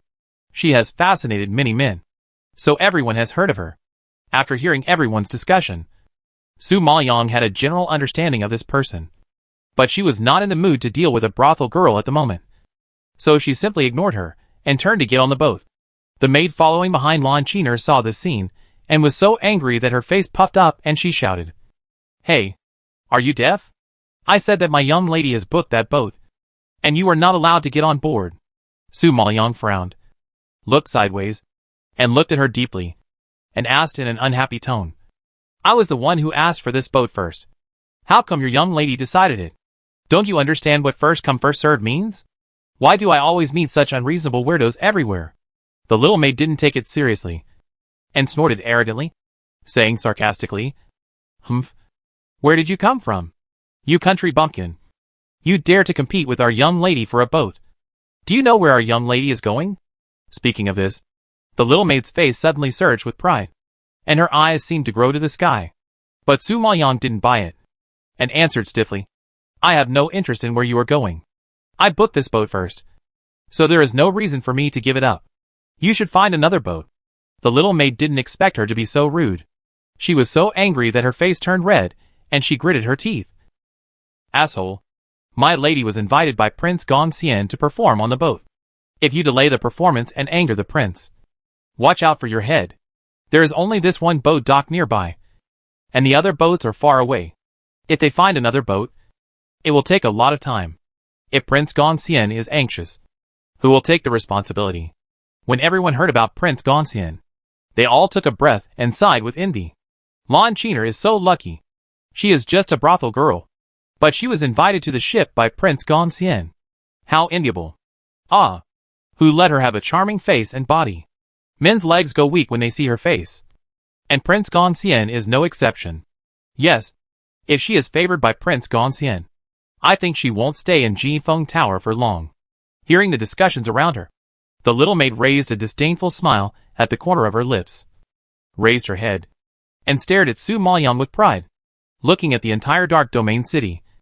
The only one who could be invited by Prince Gongxian to perform on the ship was her daughter, which was enough to show that Prince Gongxian valued her daughter. The woman in front of her dared to offend her daughter. She was just looking for death. Chapter 683. Is she also a prostitute? Humph. My lady is the one chosen by Prince Gongxian. I advise you to give up the boat quickly to avoid physical pain. The little maid heard the envious voices around her and became even more arrogant, ordering Su Maoyang in a bossy manner. Most of the women around were there to laugh at Su Maoyang. Seeing Su Maoyang arguing with a famous courtesan, they laughed at her and said, "I don't know where she got this cheap bone from. She is so self-righteous that she even dares to provoke Lan Chiner." Yes, Lan Chiner was invited by Prince Gongxian to board the ship. Who does she think she is? She dares to compete with Lan Chiner for the prince. It's really ridiculous. Su Maoyang heard the chattering ridicule, and the corners of her lips curled up slightly, showing a cold arc, raised her eyebrows and said, "Sorry. I was also invited by Prince Gongxian like your lady, so I'm on this ship." Hearing this, everyone's expression was shocked, and they looked at Su Maoyang with surprise, and then burst into laughter. Ha! This woman really dares to say anything to get on the prince's ship. She is too shameless. The woman in green laughed sarcastically. The woman in red shook her head with a sneer. Yes, women nowadays will do anything to get close to a rich man. She dared to say that she was invited by the prince. The prince was such a person that even the daughters of wealthy families might not be in his eyes. The woman in front of him looked very strange and was wearing a veil, so her face could not be seen clearly. Moreover, she was alone and did not even have an entourage. It was obvious that she was a poor woman who wanted to get close to a rich man. She must have been so poor that she even lost her dignity to seduce the prince. Seeing Su Maoyang's confident look, Lan Chiner looked at her seriously, and suddenly some doubts jumped into her heart. The woman in front of her knew her identity, but she dared to block the way. Could it be that she was really invited by the prince?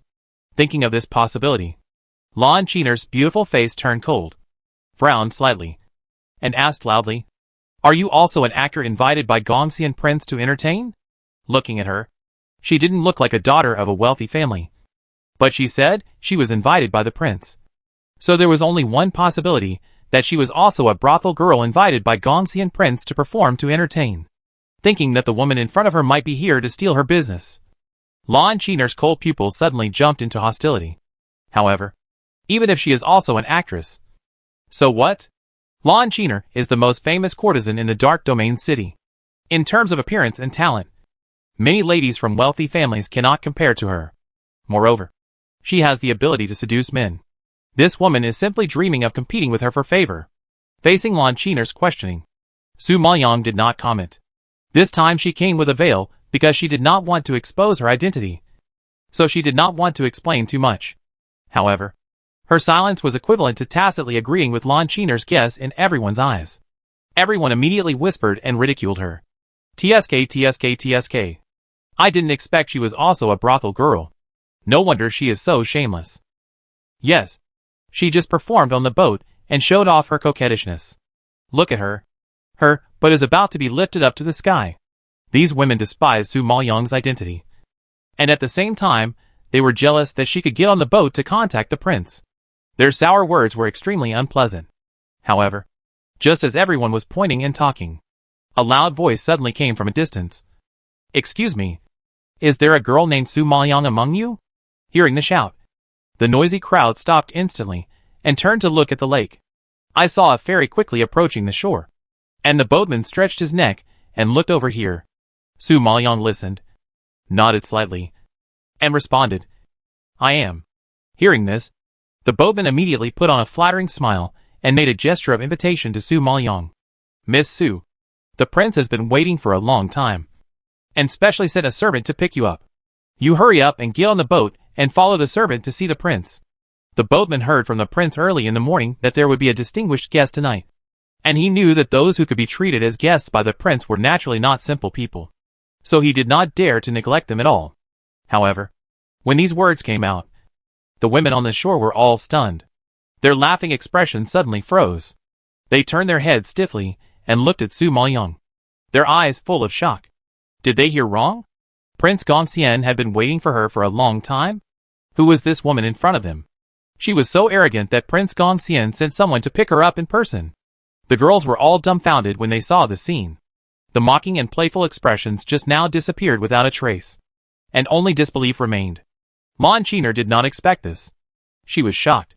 Her cold and arrogant face collapsed instantly, as if it was covered with a layer of paste, and she stared at Su Maoyang in shock. She underestimated the status of this woman in the prince's mind. Miss Su, let's go quickly. Don't keep the prince waiting for a long time. The boatman nodded and flattered. Su Maoyang nodded slightly and boarded the ferry with the help of the boatman. Seeing that the boatman was about to take Su Maoyang away, the little maid beside Lon Chiner was anxious and shouted unconvincedly, This old man? My lady was also invited by the prince. How can you take her alone? The boatman looked up and glanced at the maid, and replied coldly, Sorry. The prince only told me to pick up Miss Su and didn't mention anyone else. Since you are also invited by the prince, please take the boat by yourself. The maid was furious when she heard this. Her face flushed, and she stared at Su Maoyang hatefully, extremely unwilling. Lon Chiner's face was even more gloomy when she heard these disguised humiliating words. Like a wet handkerchief, which could squeeze out water. Although she was a brothel girl, she was arrogant. She was usually pampered by many men and rarely suffered such cold treatment. Now she was compared with Su Maoyang, and she was naturally unconvinced. Su Maoyang saw that the two were very angry, and a smile flashed across the corners of his lips. Then he said to the boatman, Old man, let them get on the boat. They have also been invited by the prince. If they are delayed, it will be bad. The old man heard that Su Maoyang had spoken, so he naturally had no reason to object, and shouted to Lon Chiner, Then let's get on the boat together. Don't let the prince wait for too long. The maid couldn't stand Su Maoyang's hypocritical attitude, and said unconvincedly, Who cares about her charity? We don't want to take the same boat with her. But as soon as the voice fell, Lon Chiner refuted uncharacteristically, Xiaoqiu, don't be rude. This Miss Su invited us on the boat with good intentions. How can we refuse? What's more, Miss Su is right. The prince is waiting for us. Don't delay time. The maid didn't expect her to accept Su Maoyang's invitation, and her eyes widened in surprise. Chapter 684. Make the decision for me. At this time, Lon Chiner had a faint smile on her face, and she didn't seem to mind the unhappiness just now. Instead, she politely thanked. Thank you, Miss Su, for inviting us. We will obey your order. After she finished speaking, she stepped onto the ferry and sat down without any hesitation. Instead, the maid was confused. She was stunned for a moment before she hurriedly followed. She didn't know when her young lady became so easy to talk to. After the two of them got on the boat, they were quiet for a while. Lon Chiner's eyes were vaguely sweeping towards Su Maoyang, and she was quite interested in her face under the veil. Miss, I wonder why you wear a veil to show yourself. Su Maoyang looked up at her and made up a reason. I am ugly, and it is easy to scare people. So it is better to wear a veil. This time when she went to meet Jun Shaozi, she behaved very cautiously, because it was rumored that she was the emperor's concubine. But she had an affair with the prince, which would bring her death. So she tried to keep a low profile as much as possible. The little maid couldn't help but sneered when she heard it. Ha. It turns out to be an ugly monster. Xiao Qiu thought that she must be as beautiful as a fairy to be valued by the prince. But she turned out to be an ugly woman, which was really shocking. When Lan Qiner heard that she was ugly, she couldn't help but feel relieved. A hidden smile crossed her lips, and she seemed to be kind and comforted her. Miss Su, don't worry about it. People's appearance is given by their parents.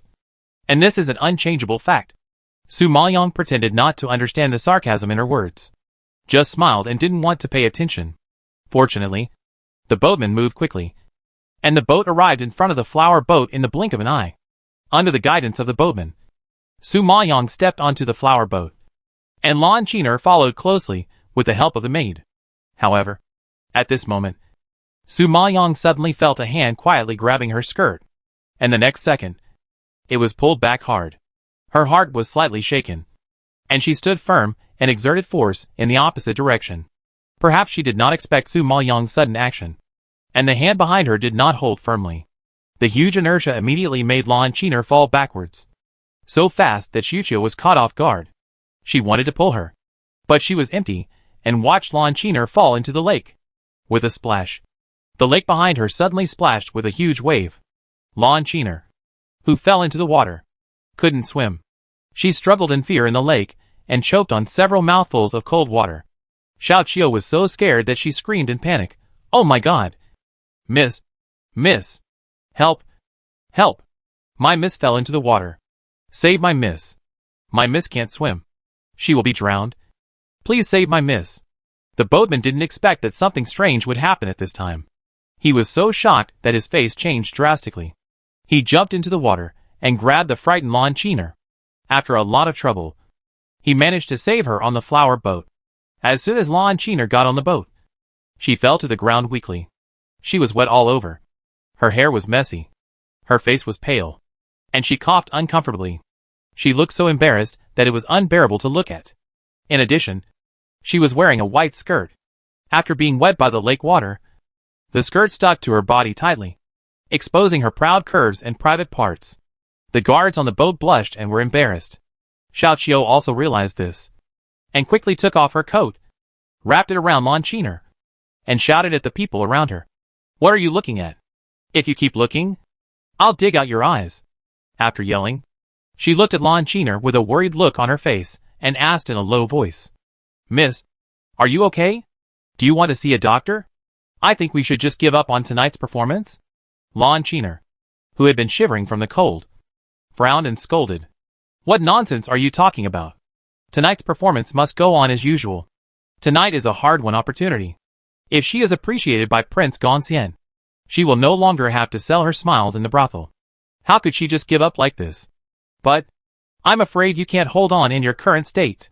Xiao Qiu frowned when she saw her weak appearance. Lan Qiner waved her hands weakly and comforted. It's okay. Just take a rest. At this time, Jun Shaozi in the cabin also heard the huge noise outside, and walked out quickly, seeing Lan Qiner falling to the ground in a mess. He was shocked, frowned, and asked sternly, What's going on? Seeing Prince Gongxian appear, Xiu Qiu immediately remembered the culprit who caused her master to fall into the water. She pointed at Su Maoyang with anger and accused loudly.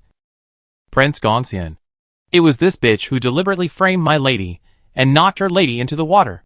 She almost drowned. Prince, you have to make a decision for my lady. Jun Shaozi heard the words and looked at Su Maoyang. His expression was startled, and his cold face suddenly jumped into a bit of playfulness, as if he was looking forward to Su Maoyang's reaction. At this time, Su Maoyang faced Xiu Qiu's accusation without changing his expression. He glanced at her coldly and warned her. Little girl, you can eat whatever you want, but you can't say anything you want. It was obviously your daughter who fell down because she didn't stand firmly. How can you just frame someone else? If you say that I framed your daughter, please show me the evidence. If there is no evidence, It is a false accusation. Seeing that Su Maoyang refused to admit it, Lan Chiner's face was gloomy, and she gritted her teeth. Suddenly, she cried out in grievance. Miss Su, I didn't hurt you. Why did you want to kill me? Just now, you deliberately bumped into me and knocked me into the water. Now you deny it. Where is your conscience? Lan Chiner sobbed sadly, and her delicate body trembled in the night wind, which made people sympathize with her. When men saw it, their desire to protect her soared. She now insisted that it was Su Maoyang who did it. Even if she couldn't frame her, she would let her take the blame. Su Maoyang saw this scene and didn't know whether to laugh or cry. When Lan Chiner agreed to get on the boat, she knew there must be a conspiracy. She really guessed it right. Lan Chiner took the boat with her, and she probably wanted to take the opportunity to push her into the water. Of course, it would be best if she drowned. If she didn't die, at least she would be embarrassed. At that time, she would make Jun Shaozi unhappy, and Lan Chiner would be happy to see it. She had a very good plan. However, she probably never expected that she would end up falling into the water. Facing such a person, Su Maoyang really didn't want to say a word. Lan Chiner saw that Jun Shaozi was silent and did not express his opinion for a long time. She could not help but fan the flames and exaggerate to gain sympathy. Prince, I did not intentionally conflict with Miss Su. I was afraid that you would be waiting anxiously, so I rushed to get on the boat. Who knew that I had an argument with Miss Su? I did not expect Miss Su to be so cruel and treat me so cruelly. If the boatman was a little later, I would not be able to see you. You have to make the decision for me. Jun Shaozi heard the accusation. His lips curled up, slightly sideways, glanced at Su Maoyang, and said jokingly, You accuse the imperial concubine of murdering you, but I can't make the decision for you. I'm afraid that only Emperor Yunlu can make the decision for you. What? Imperial concubine? Lan Chiner heard the word imperial concubine. Her eyes widened instantly. Her mournful expression stopped abruptly, and she looked up at Su Maoyang with horror, and her heart was in turmoil. Chapter 685 Jun Shaozi's Revenge. You are the imperial concubine. Lan Chiner was so scared that her eyes were bloodshot. She took a short and convulsive breath. Her face, which was already pale from the lake water, was even more bloodless, as if she was dead. When she opened her mouth, her voice was trembling. The little maid next to her, who was originally ferocious, had her legs softened and knelt on the ground. Her expression was full of panic. Cold sweat poured out, and her heart was beating like lead. Heavy. She never thought that the woman she ordered around was actually the imperial concubine. Thinking that she mistook the imperial concubine for a prostitute, the little maid shook as if she had been electrocuted. Lan Chiner was shocked for a long time before she murmured to herself and shook her head. No, I don't believe it. How could it be the imperial concubine? If she was really an imperial concubine of noble status, why would she stand alone by the lake without even a servant to serve her? This is too unreasonable. Aren't such big shots always surrounded by people? Lan Chiner couldn't figure it out, and couldn't help but turn her head to look at Jun Shaozi. At this moment, she suddenly realized something, and her hair stood up in fear. She stared at Su Maoyang and Jun Shaozi, and trembled like a sieve. As the emperor's concubine, she actually got on the flower boat of Prince Gongxian in the middle of the night. A man and a woman were alone in the same room, boating on the lake. She couldn't think of anything else except that kind of relationship. At this moment, she suddenly realized why the emperor's concubine appeared by the lake so low-key, without any entourage, and wearing a veil. She didn't want people to see her identity, so that she could have a secret date with Prince Gongxian. Lan Chiner suddenly realized that she knew a great secret, and her face changed drastically. She cowed out in horror and begged for mercy. Emperor's concubine, spare me. Emperor's concubine, spare me. I didn't mean it. I won't dare to do it again. Seeing her master begging for mercy, the little maid was so scared that she cowed out heavily, making loud muffled noises. Please spare my life. My lady. I have offended my lady and I. Please forgive me and my lady. Su Maoyang looked at the master and servant, who were begging for mercy with cold eyes. His pupils flashed with cold light, and his cold voice was full of murderous intent. Since you all know my identity, do you think I will spare you? Hearing this, the two were scared and pale, as if a full moon baby heard thunder, and his bones were about to break. However, just when the two were terrified, Su Maoyong suddenly waved his sleeves, and two poisoned silver needles hit their foreheads. Lan Qiner and Shuqiu's terrified expressions froze on their faces. Their bodies trembled, and after a moment of stiffness, they suddenly fell to the ground. But in the blink of an eye, they were completely dead. They would never have thought that the opportunity they had waited so hard for would become their death. I thought that after tonight, I would be able to rise to prominence. But I didn't expect that I would lose my life. Su Maoyong glanced at the bodies of the two people indifferently, raised his eyes indifferently, looked at Jun Shaozi, and said in a flat voice without any warmth, "Prince Gongxian, do you mind if I kill the actors you invited?" Prince Gongxian's gloomy face was slightly stiff, and he pretended to be generous on the surface, and chuckled. "They are just two prostitutes. It doesn't matter if they are killed. Don't let these two lowly embryos ruin our elegance." As he said, he smiled and stretched out his hand, making a gesture of invitation. "It's windy outside. Please come in. Emperor and concubine." Su Maoyong sneered in his heart when he heard this, glanced at Jun Shaozi with a hint of sarcasm, and walked into the cabin. Although it was disgusting to be in the same room with such a person, Su Maoyong had no choice but to endure it when she thought of her plan and Wang Feng. She wanted to see what tricks Jun Shaozi was going to play. Entering the cabin, Su Maoyong was led to the guest seat and sat down. As soon as she sat down, she said with a cold face and unfriendly tone, "As you wish. I am here now. Tell me, what do you want?" "Ha. The imperial concubine is really righteous. I am surprised and admired that she can do this for a slave." Jun Shaozi saw Su Maoyong's gloomy face and couldn't help smacking his lips and sighing. Su Maoyong was not in a good mood when he heard this, and retorted, "I didn't expect that the prince would do such a despicable thing. It also surprised me and shocked me. Ha. Compared with the emperor's concubine, I am just the tip of the iceberg." Jun Shaozi raised his head and laughed. His handsome face was smiling, but it made people feel sinister and ferocious. Extremely scary. Su Maoyong knew that he was referring to her framing Chu Yuyin. The first beauty in the dark domain was pregnant with a pervert's child, and was raped and miscarried by a pervert, and raped to death. When Jun Shaozi thought of such means, he gnashed his teeth with hatred. Thinking of it, a cruel arc passed through the corner of his lips, and he gently raised his hand and clapped twice. "Come in." Just then, 10 burly men strode in from outside, as if filling the entire cabin at once, because they were all big and strong with muscular bodies. 10 of them standing in a row looked like a wall, thick and solid, which made people terrified when they saw them. Su Maoyong saw the scene, and a look of surprise flashed across her face. She frowned and asked, "Prince, what do you mean by this?" Jun Shaozi raised his eyes and glanced at the 10 men. His eyes finally stopped at Su Maoyong's puzzled expression. His pupils were filled with excitement. He smiled and explained, "Aren't you worried about Wang Feng's safety? As long as you use your body to please the 10 of them and survive in the end, I will let Wang Feng go." Su Maoyong was shocked when he heard this.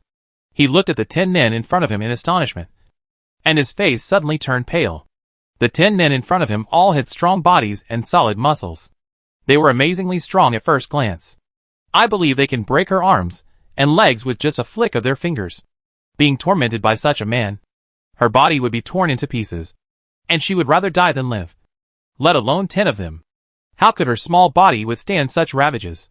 No wonder Jun Shaozi's condition was to survive. It was really an extremely harsh condition. Thinking of this, Su Maoyong couldn't help but shudder, and her face darkened. She understood that Jun Shaozi was taking revenge on her. When Chu Yuyin was raped and killed by Yuqi Hongda, Jun Shaozi planned to repay tenfold and let her suffer the ravages of 10 men. What a vicious heart. Su Maoyong narrowed her eyes slightly and asked coldly, "Prince Gongxian, why do you think I will endure such humiliation? What? Does this mean that you are going to give up Wang Feng?" Jun Shaozi raised his eyebrows slightly and asked softly, as if he was sure that Su Maoyong didn't dare to joke with Wang Feng's life. Su Maoyong heard this and suddenly burst into a sarcastic smile, staring at him with a smile, and his tone was light and unpredictable. "Prince Gongxian, you are really naive. Do you think you still have bargaining chips to threaten me now?" Jun Shaozi was shocked and frowned suddenly. "What do you mean by this?" Chapter 686. You are a sinister and cunning woman. At this time, Su Maoyong slowly looked out the window and saw a wisp of green smoke burning by the lake. Then a calm and self-satisfied smile slowly bloomed on her lips, which made Jun Xiaozi panic and had some bad premonitions. Su Maoyang, Wang Feng is still in my hands. If you dare to play any tricks, I can't guarantee that he will be alive to see you. Jun Xiaozi warned sternly with a calm face. Su Maoyang smiled and shook her head, staring at him teasingly, and said faintly, "Are you sure Wang Feng is still in your hands?" Jun Xiaozi heard this and suddenly opened his eyes wide. His pupils jumped into shock. After looking at her carefully, he suddenly calmed down and sneered. "Su Maoyang, I have heard that you are insidious and cunning, and you are full of tricks. It is true that hearing about you is not as good as meeting you in person. Unfortunately, I don't believe a word you say. From last night to now, it has only been one day. Even if Jun Haotsong used his power, even if Su Maoyang had great magical powers, it would be impossible to find him so quickly. What's more, that place is extremely remote and hidden. If he hadn't told me personally, it would be harder than climbing to the sky to find Wang Feng. No matter how powerful Jun Haotsong is, it would take a lot of time. In addition, if Su Maoyang really found Wang Feng, why did she go on the boat as agreed, knowing that he was going to attack her? Wouldn't it be a death sentence to go on the boat? She is not that stupid. Therefore, he was sure that Su Maoyang was lying. He had long heard that Su Maoyang liked to cheat and deceive the enemy with real and fake things, and he must not fall for her tricks. However, just when Jun Xiaozi was full of confidence, a guard suddenly ran in from outside, clasping his fists with an anxious look on his face. "Prince, I have something important to report." Seeing this, Jun Xiaozi's heart skipped a beat, and he frowned suddenly. He glanced at Su Maoyang, who was smiling and had an unpredictable expression. He suddenly felt uneasy and ordered in a deep voice, "Go forward and talk." The guard got permission and hurried to his side, whispered in his ear in a voice that only the two of them could hear. After hearing the news, Jun Xiaozi's face suddenly changed, and he suddenly raised his head and stared at Su Maoyang with his eyes full of horror. "No! This is impossible!" Jun Xiaozi was furious. He waved his sleeves and knocked over the teacup on the table. There was a crisp sound of porcelain hitting the porcelain, breaking the dead silence, followed by a deafening roar. "How do you do things?" The guard was frightened by his anger and turned pale. He knelt on the ground and trembled. "Prince, spare me. Prince, spare me." Jun Xiaozi saw Su Maoyang's sarcastic smile and felt it was particularly eye-catching. Thinking that he had no bargaining chips to threaten her, he was even more angry. He shouted with gnashing teeth, "Come on! Drag him out and behead him. If he can't even take care of a person, what's the use of him?" After the roar fell, two guards rushed in from outside the cabin, grabbed the man who was kneeling on the ground begging for mercy, and dragged him out by force. The whole cabin was echoing with the man's terrified and hoarse pleas for mercy, which was really unbearable to watch. Seeing the man being dragged away, Jun Xiaozi's anger did not subside at all. He stared at Su Maoyang sinisterly, gritting his teeth. "Su Maoyang, you bitch. You sent someone to follow me." When he went to see Wang Feng, he was extremely cautious, took many detours, and made many fake moves to ensure that no one was following him before he could meet him. Unexpectedly, Su Maoyang still found him. Jun Xiaozi bulged his eyes, clenched his fists, and the anger in his chest seemed to explode. Seeing him angry, Su Maoyang's smile became brighter. He raised his eyebrows in a good mood, shook his head gently, and said with a bit of sarcasm, "I won't do the stupid thing of following you. You are so cunning and cautious. My people will probably lose you. It's really difficult." Jun Xiaozi's face froze and his brows frowned more tightly when he heard it. "Humph! If you didn't follow me, how would you know Wang Feng's whereabouts?" Su Maoyang curled his lips. "It all depends on the search last night, which gave me the opportunity to put drugs in your incense burner. Otherwise, I really couldn't find Wang Feng's whereabouts for a while. Last night, while searching the palace, she asked He Xiao to add a medicinal ingredient to Jun Xiaozi's incense burner. Once a person is infected with the smell of this kind of medicinal ingredient, it will take a long time to dissipate, and it is undetectable. Later, she asked Qinjianbei to take Jun Haotsong's men to rescue Wang Feng by following the smell, while she went on the boat to meet him and distract Jun Xiaozi's attention. It was not until she saw the flare by the lake that she realized that Wang Feng was out of danger. So, no matter how Jun Xiaozi cheated, how he went around in circles, or how vigilant he was. Qin Jianbei could find him by just smelling the smell wherever he went, which was much more convenient than tracking him. Jun Shaozi was shocked when he heard this, and his face turned pale in an instant. He was greatly shocked. Su Maoyang, you are really insidious and cunning. He never expected that Su Maoyang would tamper with his incense. He was on guard day and night, always thinking that he was foolproof. But he fell into her hands twice. This woman is really hard to deal with. Thinking of this, Jun Shaozi was furious, and he roared at the 10 strong men. Come on! I want you to tear her apart. Seeing this, Su Maoyang frowned slightly and asked loudly, Jun Shaozi, I am the imperial concubine appointed by the emperor. You attack me so blatantly. If the emperor knew about it, do you think he would let you go? Jun Shaozi's eyes were red with anger, and he was a little irrational. He sneered and retorted, Don't worry. I will destroy the body. No one can prove that you have been on my ship, and there is no evidence to prove that you died on my ship. Even if the emperor wants to help you get revenge, the princess and my father will protect me. Don't forget, I am still a disciple of the sect. Do you think the emperor can touch me? The reason why Jun Shaozi is so arrogant is that he has the support of the princess, King Gongxian, and the sect. According to his background and power, he still doesn't believe that he can't touch a bitch from the lower plane. Although the emperor is powerful, it does not mean that he has no scruples. After all, the eldest princess is his biological sister. His biological sister is willing to defend him to death, and he does not believe that Jun Haotsong can really do it.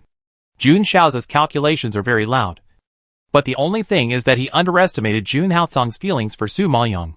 Su Maoyang sneered twice when he heard this, raised his eyes gently, and looked at him deeply.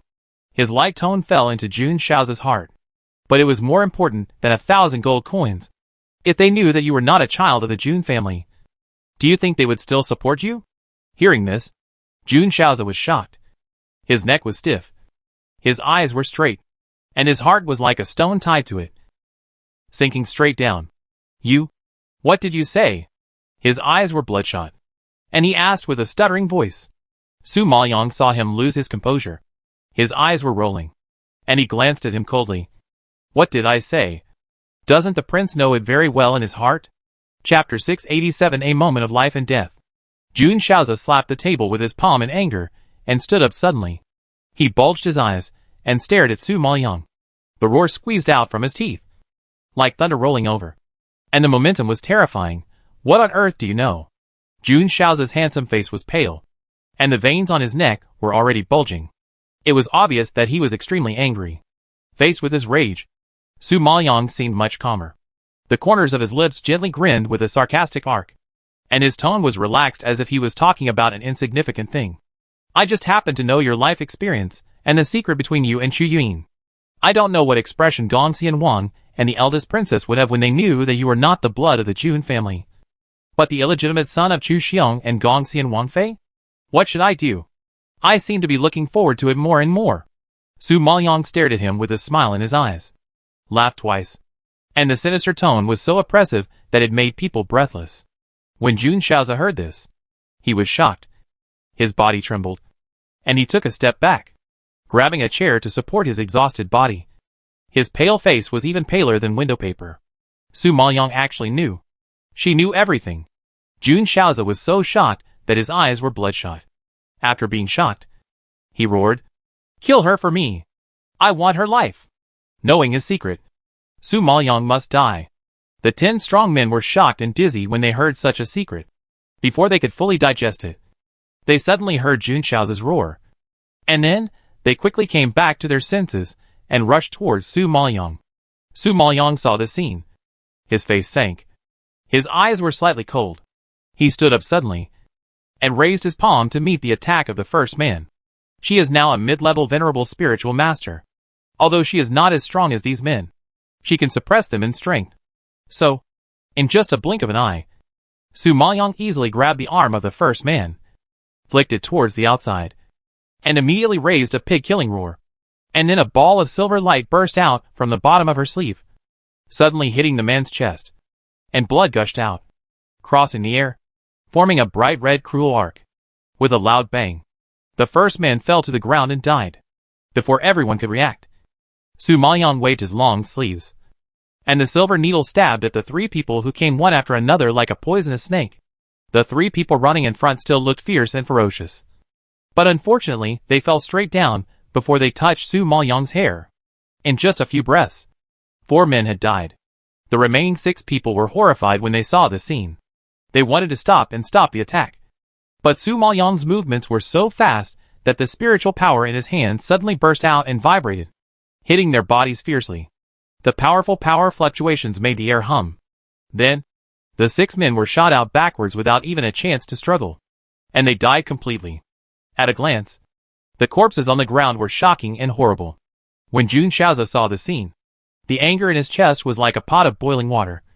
Boiling up, his eyes were bloodshot, and he gritted his teeth and yelled, "Su Maoyang, you are just a midterm spiritual master, and you dare to be so presumptuous in front of me. Since you know my secret, don't even think about leaving this cabin alive today." As the roar fell, the boundless murderous aura around Jun Shaozi rolled up, quickly forming a powerful energy vortex, emitting a fierce and sharp energy, rushing towards Su Maoyang like a knife, and his agile figure rushed towards her like a cheetah. Su Maoyang saw him release the spiritual power of the peak level of the venerable spiritual master. Her heart was shocked. Her pupils condensed slightly, and she quickly prepared for defense with a serious look. Although Su Maoyang had long known that Jun Shaozi's strength was not low, she did not expect him to be so powerful. At such a young age, he has already reached the peak level of the venerable spiritual master. No wonder he is highly valued by the elders of the sect. He really has the capital.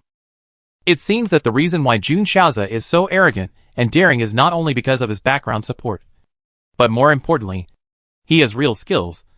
So he is stubborn and willful, and he is willing to sacrifice everything to kill Su Maoyang to avenge Chu Yun. Realizing this, Su Maoyang knew that this person had lost his mind, and it was impossible to restrain him with tactics. At this moment, he must fight with strength. Thinking of this, Su Maoyang's eyes condensed, and he quickly waved his sleeves and shouted loudly, "Heavenly Demon Martin, come on!" At this time, the Heavenly Demon Martin suddenly flew out of the space, turned a somersault in the air, and quickly pounced on Jun Shaozi. Jun Shaozi felt humiliated when he saw Su Maoyang summon a furry, harmless little guy to fight against the enemy. He snorted coldly and gritted his teeth.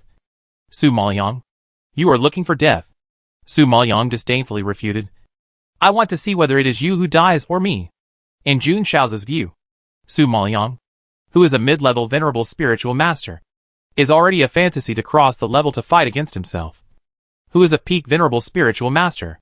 He didn't expect that she even wanted to kill him. Who gave her the courage and confidence? Humph. How shameless. Jun Shaozi roared in disapproval, and bravely met the attack of the Demon Martin. At this time, the spiritual power in his hand suddenly hit the claws of the Demon Martin. There was a loud bang, and the spiritual power was radiant, like fireworks blooming, dazzling. However, Jun Shaozi only felt that he was repelled by a fierce force. He had no time to resist, and his body was blown away and fell heavily to the ground. He spit out a large mouthful of blood, and looked up with shock at the white meat ball that rushed towards him again. He was instantly terrified and wanted to resist, but found that his internal organs were damaged and he couldn't use any strength. So he was hit again. The furry fist of the Demon Martin fell on his face all of a sudden. The terrifying force directly dislocated his cheekbone, and his body fell to the ground and slid 2 meters away. He spurted blood wildly, and his body and face were in unbearable pain. His face, which was just disdainful, was now as pale as snow, and he was sweating profusely. He rolled on the ground and groaned in pain. Seeing this, the Heavenly Demon Martin stared at him with contempt, rubbed his fists, and sneered, "You are really weak. I only punched you twice, and you are in such a state. It's really shameful." Hearing the Heavenly Demon Martin speak, Jun Shaozi opened his eyes wide and trembled with fear. "Oh my God! It's a spiritual beast that speaks human language." When the Heavenly Demon Martin heard the word spiritual beast, he frowned unhappily and scolded with contempt. "Bah! You stupid human. Your grandfather is not a spiritual beast. I am an ancient fierce beast. The Heavenly Demon Martin. Not a level that mortals like you can touch. Ancient fierce beast. Heavenly Demon Martin." Hearing such words, Jun Shaozi seemed to be struck by a bolt from the blue, and opened his mouth in horror. Chapter 688 Killing. Jun Shaozi couldn't believe his eyes. He couldn't believe that he could see the ancient beast in his lifetime. What a powerful existence the ancient beast was. Although he had never seen it, he had heard of the reputation of the heavenly demon Martin. I didn't expect that the ancient beast in the legend would appear in front of me. It was like a dream. Too unreal. However, what shocked Jun Shaozi even more was that there was a contract mark on the forehead of the heavenly demon Martin. It was obvious that it had been contracted by someone. Seeing this, Jun Shaozi was so shocked that his eyes were split. He suddenly looked up at Su Maoyang in the distance. Looking at that cold face, and meeting those sharp and deep black eyes, his heart suddenly tightened, and a layer of cold sweat broke out all over his body. He saw Su Maoyang summon the heavenly demon Martin with his own eyes. So he didn't need to guess that the person who contracted the ancient beast was no one else except her. Realizing this, Jun Shaozi took a breath, and felt that the blood in his body was boiling, and his heart seemed to be pounding in his chest as if it was about to fly. An ant from the lower plane, just a mid-term venerable spiritual master, whose strength was still lower than his own, actually contracted an ancient beast. You know, even his master was not qualified to contract an ancient beast. How could Su Maoyang be so worthy? Such a blow was like a thunderbolt, shocking Jun Shaozi dizzy. He didn't know what kind of pervert he had encountered. At this moment, he could no longer feel the pain in his body. In the face of such shocking news, all the pain seemed to become numb. In addition to shock, there was only shock in his heart, and no other emotions could be found. I thought that I could completely solve Su Maoyang by taking action myself. But who would have thought that she actually had such a powerful trump card? No wonder Su Maoyang was so calm and composed since she got on board. It turned out that she not only arranged Wang Feng's rescue operation, but also had such a powerful trump card. Looking at Su Maoyang's slightly contemptuous expression, Jun Shaozi felt like a hole was pierced in his heart, and regret and fear surged up instantly. Thinking of the consequences, his body, which was beaten without any power to fight back, began to tremble. Su Maoyang, you can't kill me. Even if I'm not from the Jun family, I still have a sect. They will definitely avenge me. Don't be too proud. Su Maoyang heard this, raised his eyebrows slightly, nodded as if awakening. Yes, you reminded me that there is a sect behind you. Now that I have offended you, you also know my trump card. If I don't kill you, wouldn't it be like letting the tiger go back to the mountain? When the time comes, you will exaggerate and instigate the sect to take action. I don't need to think about it to know that my end will be miserable. So you must die tonight. Jun Shaozi also planned to threaten her with the sect, but he didn't expect Su Maoyang to not buy it at all, but instead strengthened his determination to kill him. At this moment, his heart fell into an ice cellar, cold to the bone. Su Maoyang is not stupid, since she has completely confronted Jun Shaozi. Whether she kills him or not, she will get into trouble. And killing him, destroying the body and evidence can temporarily conceal it for a while. The sect must have time to investigate and collect evidence, so it won't be so fast to find out about her for a while. More importantly, if Jun Shaozi dies, the enemy will not know the truth that she has an ancient beast. But if she doesn't kill him, Jun Shaozi will definitely inform the sect immediately after he returns, and trouble will come soon, leaving her no time to make careful preparations, which will only make things worse. After weighing the pros and cons, Su Maoyang of course chose to kill him. You, Su Maoyang, if you dare to touch me, they will find out about you sooner or later, and you will not die well.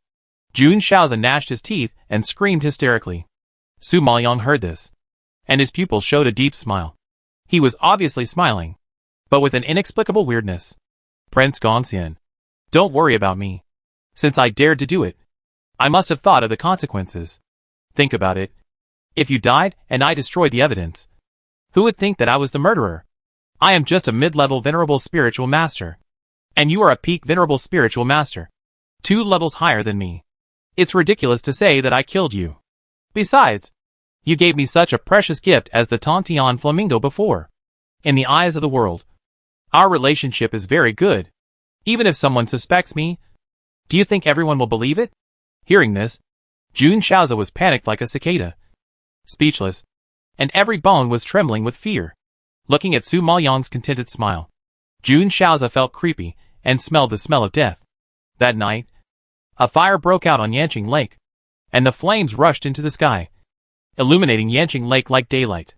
A flower boat on the lake was burned to ashes, and no one on it was spared, and even the bodies were never found. Gongxian Palace. In the hall, a middle-aged man in a yellow robe was sitting at the top of the hall. He had a square face, delicate features, and a burly figure. But after years of damage, wrinkles were engraved on his forehead, and silver hair was mixed in his temples, and he had lost his former charm. At this time, his slightly old face was full of anger, and his whole body exuded a suppressed anger. That kind of majesty permeated the hall, and the concubines sitting beside him were frightened and dared not say anything. At this time, the housekeeper rushed in a hurry and immediately knelt down to salute. Seeing this, King Gongxian raised his eyebrows and immediately shouted, "Are there any survivors among the people salvaged?" Hearing this, the housekeeper wiped the cold sweat from his forehead and nodded quickly. Reply to the prince, "There is one." The bodies on the flower boat were basically burned to ashes. Even if they were lucky enough to leave intact bodies, there were only 3 or 4 people. But these people sank to the bottom of the lake and had no signs of life. In the end, only one person was left with a breath. "Then you quickly catch him for me. I want to interrogate him carefully." Hearing this, King Gongxian was so angry that his eyes bulged, and he gritted his teeth and scolded. He wanted to know who was so bold as to kill his favorite son.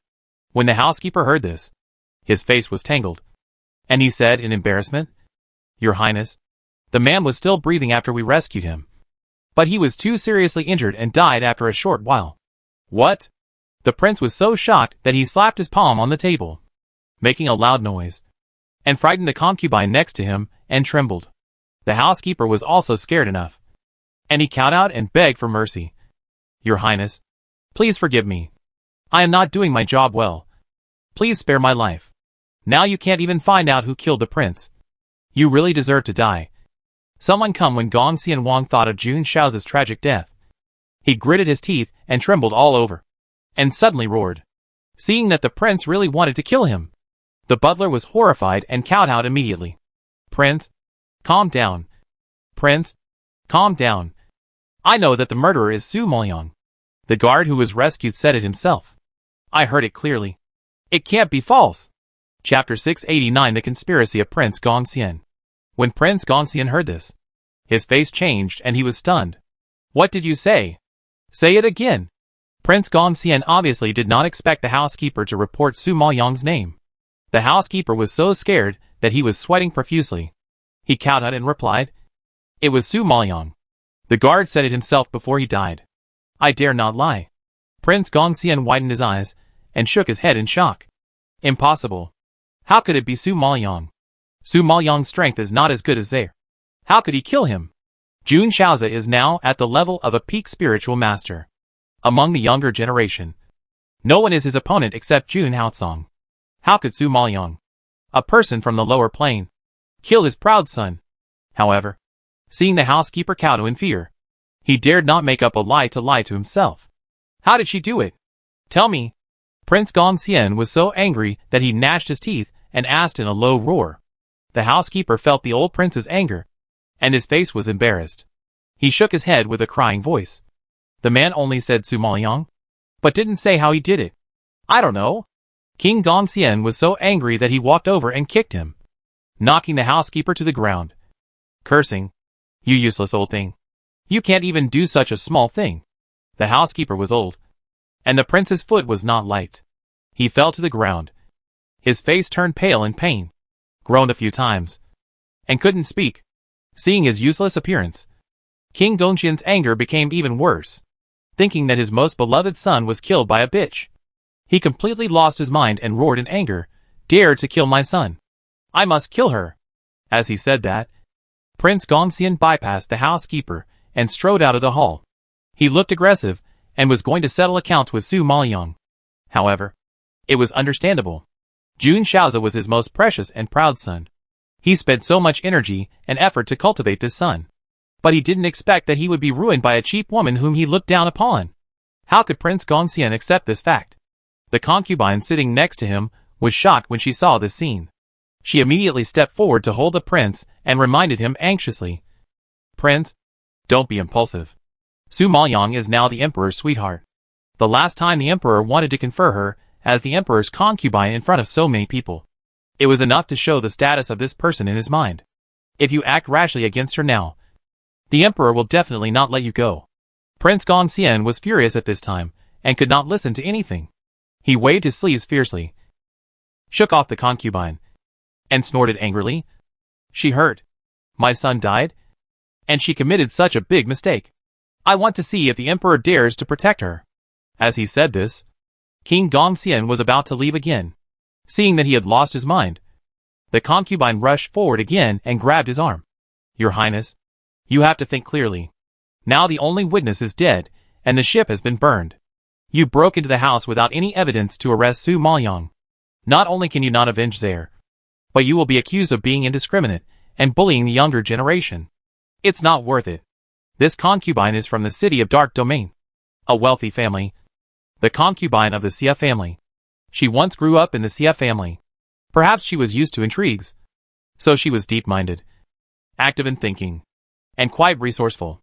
Now at this critical moment, she can also point out the key points of the matter. Although Prince Gongxian is also a shrewd and capable person, he is inevitably unable to control his emotions when facing the tragic death of his son.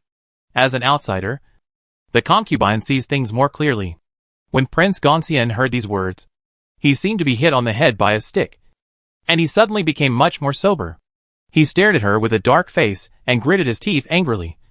If you do as you said, wouldn't it mean that Su Maoyang will get away with it, and Zaire will die in vain? Seeing that he calmed down, Xie Shuyu was relieved and advised him soothingly. Prince, we must avenge Zaire. But we can't settle accounts with Su Maoyang so directly. Since she dared to plot against Zaire, we can also plot against her. When Prince Gongxian heard this, his brows furrowed even tighter, and a dark light flashed across his eyes. It seems that Madame has a good idea. Xie Shuyan smiled mysteriously and nodded slightly. I wonder if the prince still remembers Jun Haoyu, the bastard who was fostered in the countryside? When Prince Gongxian heard this name, his face suddenly sank, and his tone was very disgusted. Why do you mention him for no reason? Prince, now that Zaire is dead, the prince can take Jun Haoyu back to the mansion. Xie Shuyan reminded softly. When Prince Gongxian heard this, he angrily scolded. A child born by a brothel girl is not worthy of being my son. He is the shame of my life. Don't even think about entering the door of the palace in this life. This Jun Haoyu is the youngest son of Prince Gongxian. But he was born by a brothel girl, and his status is lowly, so it is difficult to talk about it. In order to marry into a wealthy family, his mother tried every means to get pregnant with his son, and finally insisted on moving into the palace. Under pressure from public opinion, he had no choice but to marry her. But in his heart, he hated and rejected Jun Haoyu and his mother. Later, a fortune teller said that Jun Haoyu was a disaster star who was good at killing his relatives. If he stayed with his relatives, they would die one after another. Coincidentally, not long after, Jun Haoyu's mother died of illness. At that time, Prince Gongxian didn't care too much. It was not until Princess Gongxian died of illness that he took this issue seriously. Prince Gongxian loved Princess Gongxian deeply, and thought that Jun Haoyu had killed his beloved wife. In a rage, he drove him out of the palace, and threw him to the countryside to fend for himself. So, when it comes to this son, Prince Gongxian really has no good feelings, but more disgust and hatred. Xie Shuyan naturally knew what King Gongxian was feeling, and explained in a deep voice, Your Highness, I know you hate Jun Haoyu, but this time, I have to rely on him to avenge Zaire. King Gongxian was puzzled when he heard this. What do you mean? What does it have to do with that little beast? Xie Shuyan smiled and whispered a few words in his ear, which shocked King Gongxian and made him open his eyes wide. You mean, use him? King Gongxian's pupils jumped to a look of sudden enlightenment. But this is not good. After all, it's a life. King Gongxian hesitated in his heart. Xie Shuyan patiently advised.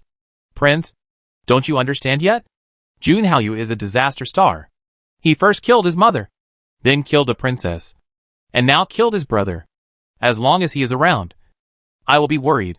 If something happens to you, Prince, what can I do? Xie Shuyan sobbed softly twice, looking like she was about to cry. Gongxian Wang was still a little hesitant, but after hearing these words, thinking of Jun Shao's tragic death, he immediately hardened his heart. Yes, he is a bad thing. Xie Shuyan nodded slightly, and a gleam of light flashed in her tearful eyes. Prince can send someone to the countryside to bring him back now, and serve him well. After all, Jun Haoyu is your biological son. Now that your legitimate son has died, you are heartbroken.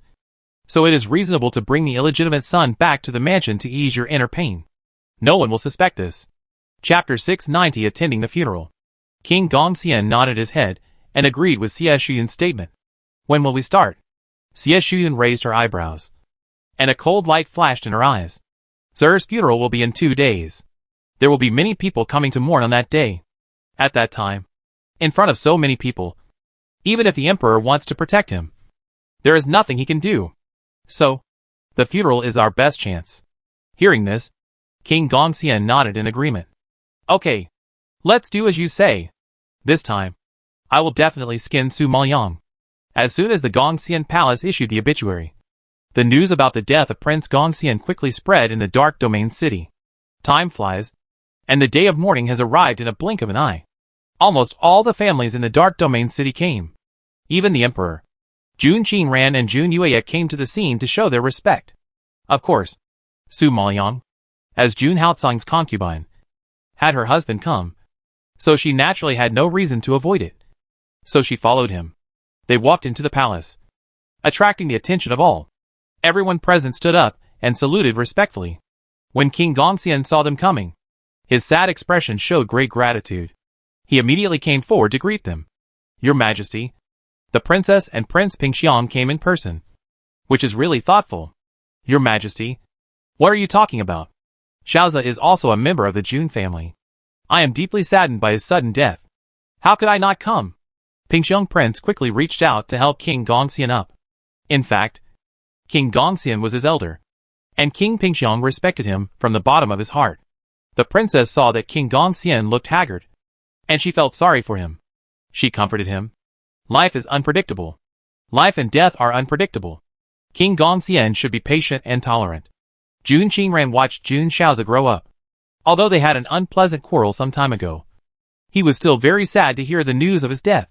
King Gongxian bowed weakly. Thank you for your concern, Princess. Okay, don't be so polite today. Just send Zaire off for the last time.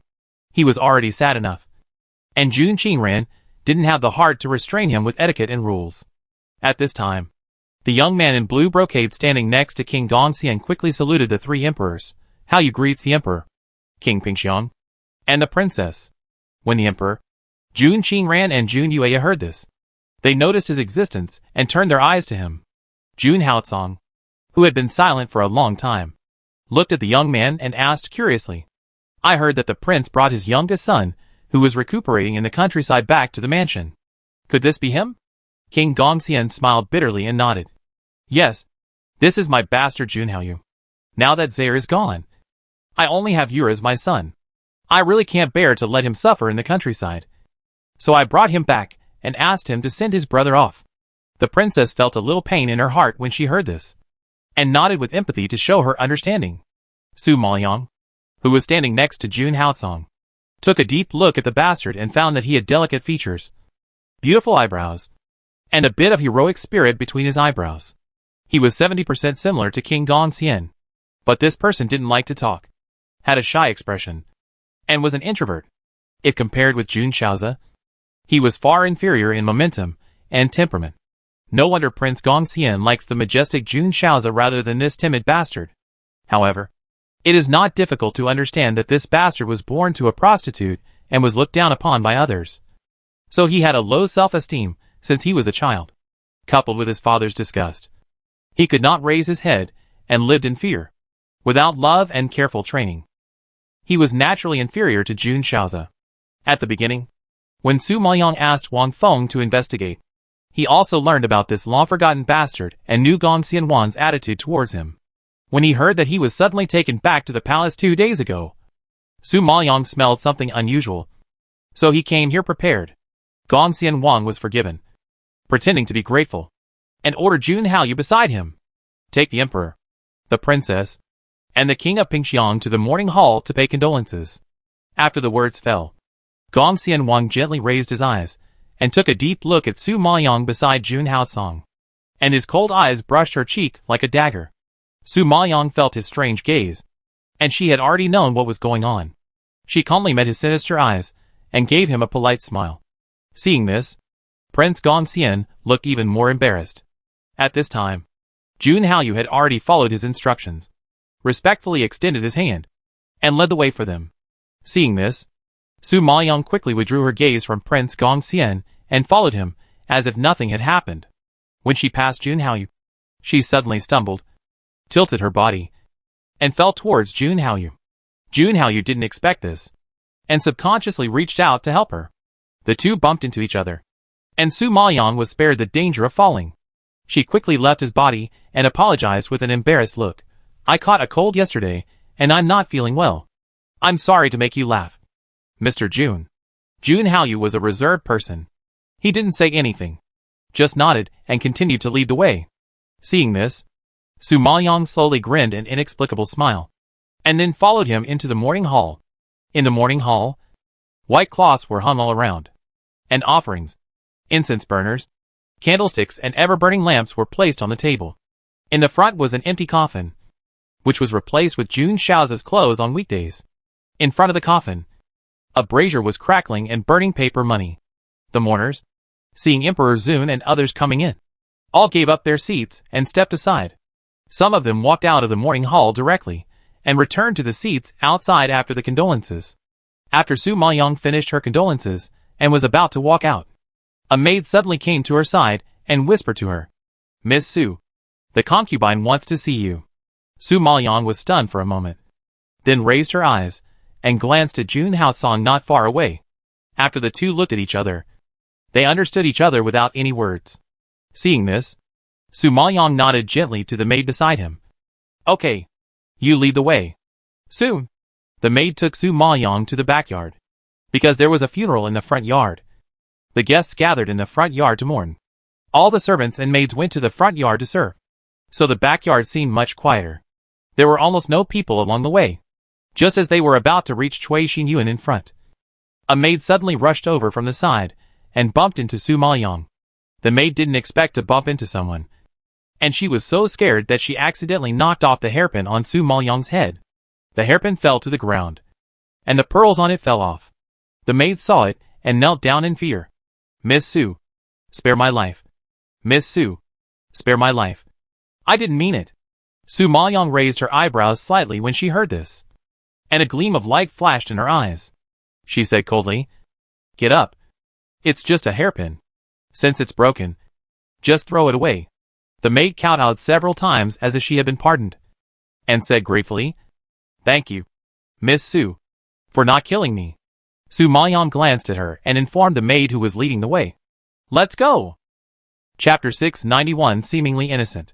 The maid who led the way came to her senses after hearing this. She looked a little flustered, and quickly lowered her head and led the way in a proper manner.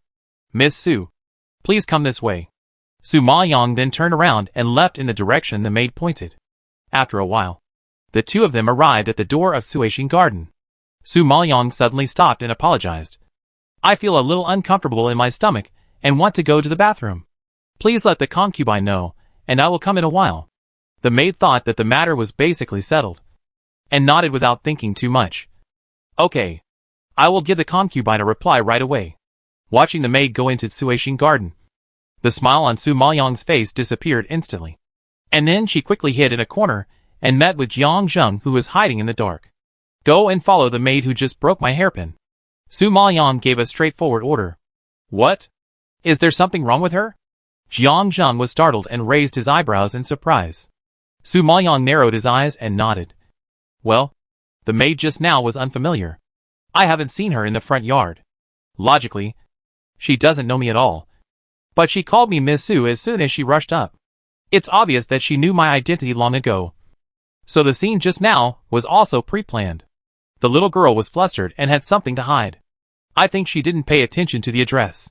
Unexpectedly, Su Maoyong happened to be a careful and perceptive person. As soon as she heard her speak, she noticed the trick. When Jiang Zheng heard this, he nodded in sudden enlightenment, and his pupils were filled with admiration. "The master is still observant. Go. Be careful. Don't let anyone find out. Su Maoyang glanced around cautiously and instructed. Well, master, don't worry. I know what to do. Jiang Zheng nodded in understanding. And then his figure flashed. And he quickly rushed out into the distance, disappearing from Su Maoyang's sight. Seeing Jiang Zheng leave, Su Maoyang came out from the dark, straightened her clothes, and walked into Suishing Garden as if nothing had happened. As soon as she entered the garden, large tracts of green plants came into view. It was obviously a place where women lived, and there were few flowers. Instead, there were more green plants that could not be named, bathed in the warm sunshine. It gave people a beautiful and tranquil feeling. Although this courtyard was not luxurious and grand, the layout was unique. Su Maoyang guessed that the owner of this courtyard was also a thoughtful person. Before this, she had heard a little about this concubine. She heard that this person was low-key, gentle and kind, and had always had a good reputation in front of the servants. She used to be like a sister with Princess Gongxian and had a good relationship. It was very rare for the princess and the concubine to get along so well. It was also because of her gentle and kind nature that Prince Gongxian, who once disliked her, was gradually influenced by her. After the death of Princess Gongxian, the prince became more and more fond of her. Although she was not canonized as a princess, her status in the palace was no different from that of a princess. Su Maoyang was thinking when he arrived at the door of the hall. As soon as he entered the hall, he saw a middle-aged woman in white mourning clothes sitting on the top. Because the mansion was handling the funeral, she did not put on makeup and was barefaced. Although she was old, her fair skin was still as delicate as a baby's. Her facial features were not delicate, but at most she was pretty and charming. She casually wore a light-colored pearl hairpin on her head. It was simple, but she looked dignified, elegant, gentle and moving. This was the first time Su Maoyang saw her, and she was slightly surprised. She thought that since Xie Shuyun could climb to her current position, she should be a great beauty. But she didn't expect that her appearance was not outstanding. Since she didn't win by her appearance, she must have deep scheming and extraordinary means. Just as Su Maoyang was pondering, Xie Shuyun stood up and came to greet her in person, holding Su Maoyang's hand and saying kindly, "Miss Su, I finally see you today." Su Maoyang didn't expect that this person had no airs at all. He greeted her warmly like an old friend who hadn't seen each other for many years, which made her a little uncomfortable. "I heard about your battles on the front line, and I admire you from the bottom of my heart.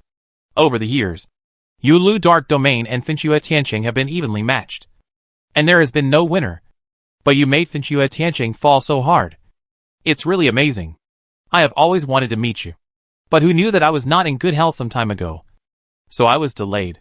Fortunately, I finally met you today," Xie Shuyun said excitedly, while pulling her to sit next to her. Faced with her enthusiasm, Su Maoyang's mouth twitched, and he pulled a modest smile. "Empress Yun, you are too kind. I am just opportunistic. The real powerful ones are the emperor and several generals." "Haha. Miss Su, don't be modest. I heard that you sneaked into the enemy army and played Fan Tianjun around. Such means are not available to everyone. By the way, speaking of the emperor, the good things between you two are coming soon." Xie Shuyun's voice is very sweet, and it is very pleasant to praise people. Su Maoyang remained calm and shook his head slightly. "The eldest princess has to teach me etiquette for 2 months, so it's still too early. Miss Su, don't worry. The emperor has personally conferred the title on you. Sooner or later, the position of the imperial concubine will be yours. You can't run away." Xie Shuyun smiled and comforted.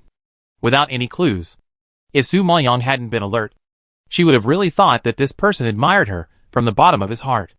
Thinking of this, Su Maoyang just smiled and didn't say anything, because she knew that this concubine seemed to be innocent. Who knew what kind of vicious heart was hidden under this skin? I think it was her seemingly simple and enthusiastic temperament that confused King Gongxian. Thinking of this, a trace of sneer flashed across Su Maoyang's eyes. She didn't seem to appreciate her enthusiasm and said lightly, "Concubine, I have been away for a long time. If the emperor can't see me, he will be anxious." She didn't have so much time to deal with such a hypocritical person, so she stood up directly and prepared to leave. Seeing this, Xie Shuyun was stunned. Perhaps she didn't expect Su Maoyang to be so direct. She felt uncomfortable, but she still pretended to be gentle on the surface, smiled and nodded, Uh-huh. Yes. You are also newlyweds. And the Emperor likes you so much. So naturally he can't leave you for a moment. It's my fault to keep you here. Empress Yun is serious. Su Maoyang replied coldly. Forget it. I just want to go to the front yard to see Zaroff for the last time. Let's go together. Xie Shuyun waved her hand gently, and didn't seem to mind. Su Maoyang just nodded slightly, and followed her out of Quixinhuan. When they returned to the front yard again, everyone had finished their condolences, and sat at their seats to eat and drink. Su Maoyang quickly returned to his seat, and sat down next to Jun Haosong. King Dongxian looked at her with an unpredictable expression, and then turned to ask Xie Shuyun next to him. Are you ready? Chapter 692 Death by Poisoning. Xie Shuyun replied in a deep voice. Yes. Everything is ready. Only after hearing this did King Dongxian feel relieved and raised his head and shouted. Bring the wine. After the voice fell, several maids came up with wine trays, and poured wine for the guests in turn. Because it was a funeral banquet, the atmosphere was quite heavy. Everyone basically buried their heads in eating and drinking, and did not dare to make loud noises. However, at this moment, there was a touch porcelain sound, and the wine glass fell to the ground. The sound was not loud, but it was extremely abrupt in the dull funeral banquet. Everyone looked towards the source of the sound, and saw that Jun Haoyu's face was pale. His lips were purple, and black lines oozed from his eyebrows. His face twitched violently for a few times, and his body tilted, and he fell to the ground with a bang. Seeing this scene, the whole place was so frightened that it was silent. The air seemed to freeze. After a moment of stalemate, the people around Jun Haoyu reacted and screamed in horror. Come quickly. Mr. Jun has fainted. When the roar fell, the whole yard exploded. Jun Haoyu was fine just now. How could he suddenly faint? Everyone whispered to each other in disbelief. When King Gongxian saw this, his face changed drastically. He stood up suddenly and shouted anxiously. Why are you still standing there? Call the imperial physician. The maid was trembling with anger, and immediately came to her senses. She turned around and rushed out in panic. After a while, the imperial physician came. King Gongxian ran out of his seat anxiously, frowning and shouting in panic. Dr. Zeng, come and see my bastard son. See what happened to him. When Dr. Zeng heard that the prince's son was in trouble, his heart sank slightly, and he was led to Jun Haoyu by the maid. Seeing him fall to the ground, motionless, Dr. Zeng secretly said something was wrong, quickly squatted down, stretched out his hand to feel his breath, and then he was shocked, looked up in horror, and said solemnly with a dark face, Your Majesty, Master Jun has died. What? What did you say? King Dongxian was shocked by him. His eyes widened, his body swayed, and he took a step back, looking deeply shocked. Dr. Zeng thought that King Gongxian had just lost a legitimate son and was in the process of funeral. But another son died. He expressed deep sympathy inside. Your Majesty, the dead cannot be resurrected. Please accept my condolences. The person had already died completely, and his medical skills were not advanced enough to bring people back to life. So he was really powerless. No! Impossible. How did he die? Tell me! King Gongxian was furious and roared with bared teeth. Upon hearing this, Dr. Zeng immediately reached out and flipped Jun Haoyu's eyelids, touched his neck, picked up his hands, carefully checked his fingernails, and then picked up the wine glass that fell to the ground and checked it. His face became more and more ugly, and finally he answered solemnly, Your Highness, Mr. Jun was poisoned by a poison called shuihansha. This poison is mixed in the wine. It is colorless and tasteless, and it is not easy to detect, but it is very toxic. If you get a little bit of it, even the Daluo Immortal can't save you. So, Mr. Jun should have drunk the wine mixed with shuihansha, and then died of poisoning. Hearing this, the guests were in an uproar. No one thought that Jun Haoyu's wine was actually poisoned. Who is so bold that he dared to murder the prince's bastard? And under the prince's nose. This is too arrogant. Realizing this, everyone started to discuss and speculate in horror. When he heard that it was poisoning, Gongxian Wang's fierce face was twisted and wrinkled. His deep eyes were spurting fire, and the anger in his chest was like a volcano erupting. How can this be absurd? They actually tampered with the funeral of my son. If I knew who did it, I would definitely skin him alive. Hearing this, Xie Shuyun also came over, wiping her tears and crying sadly. Yes, I don't know who has a grudge against the prince, and wants to take revenge on the prince like this. Zaire is gone, and now even Ur is not spared. Prince, you must find the murderer. Don't can let Ur die in obscurity. When Prince Gongxian heard this, he took a deep breath, raised his eyes suddenly, looked around fiercely, and shouted, "Come here! Seal off the palace immediately, and don't allow anyone to enter or leave. Since the murderer tampered with the funeral, he must be hiding in the palace. You search carefully for me, and don't let go of any corner of the palace. I want to find the real murderer and pay tribute to my son's spirit in heaven." After the roar fell, the guards in the palace took action one after another, and people were panicked for a while. Su Maoyang saw this scene and sneered at the corners of her lips. In her heart, she was already applauding this play and the two leading actors. She didn't expect that Prince Gongxian and Xie Shuyun had such good acting skills that she almost believed them. She didn't expect that Prince Gongxian was so vicious that he actually used his own son's life as a bet. It was simply crazy. It seems that in the eyes of King Gongxian, Jun Haoyu is really nothing, and his only value is to avenge Jun Shaozi. When she heard that Prince Gongxian suddenly took Jun Haoyu back to the palace, she was quite surprised. She didn't expect that Prince Gongxian's intention was here. If Jun Haoyu knew that his beloved father didn't feel guilty or even pity for him, but used him as a tool for revenge, how would he feel? If Prince Gongxian knew that he killed his own son in order to avenge the bastard of Lao Chu next door, what would he dare to think? It's really ironic and ridiculous to think about it. Thinking of this, Su Maoyang's eyes flashed with sarcasm. He raised his eyes slightly, looked at Prince Gongxian, and retorted coldly, "Prince Gongxian, your action is probably inappropriate. It's late now. You trapped everyone in the palace and implicated innocent guests. Isn't it a bit too much?" When King Gongxian heard this, his old face turned stern and he growled angrily. "Humph. My illegitimate son died at the funeral. Not only the people in the palace, but everyone present here is suspected of murder. I must investigate it thoroughly. Miss Su is so dissatisfied. Is she guilty?"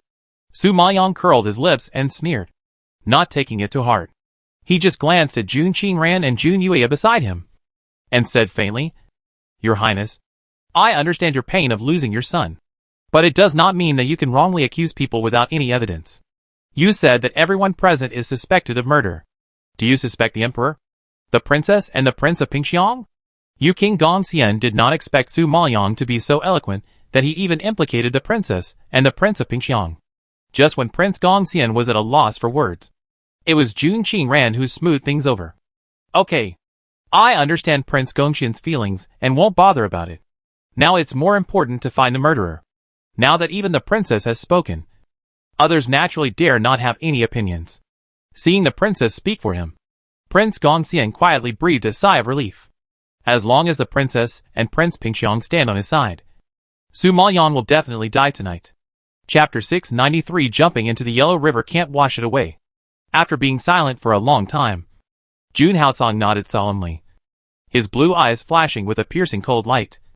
"Jun Haoyu is my cousin after all, and now he died inexplicably. So this matter should indeed be thoroughly investigated. I want to see who is so bold as to dare to do something under my nose.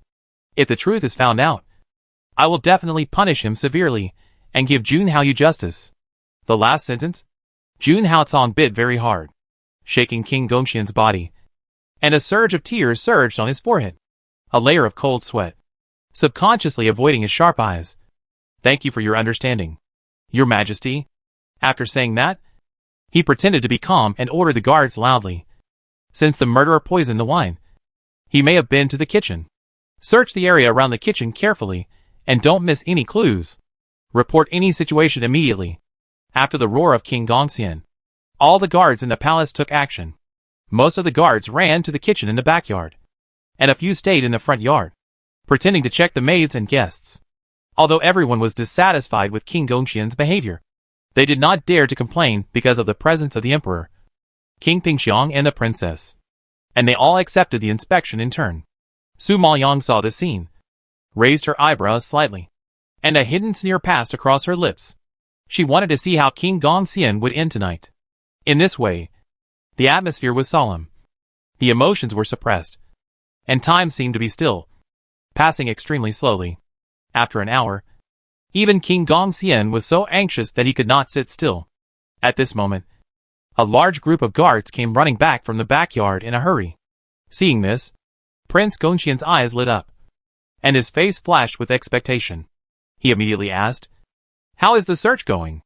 The leading guard immediately knelt down and clasped his fists, answering with embarrassment, "Your Majesty, I led the team to search the entire palace, but found nothing."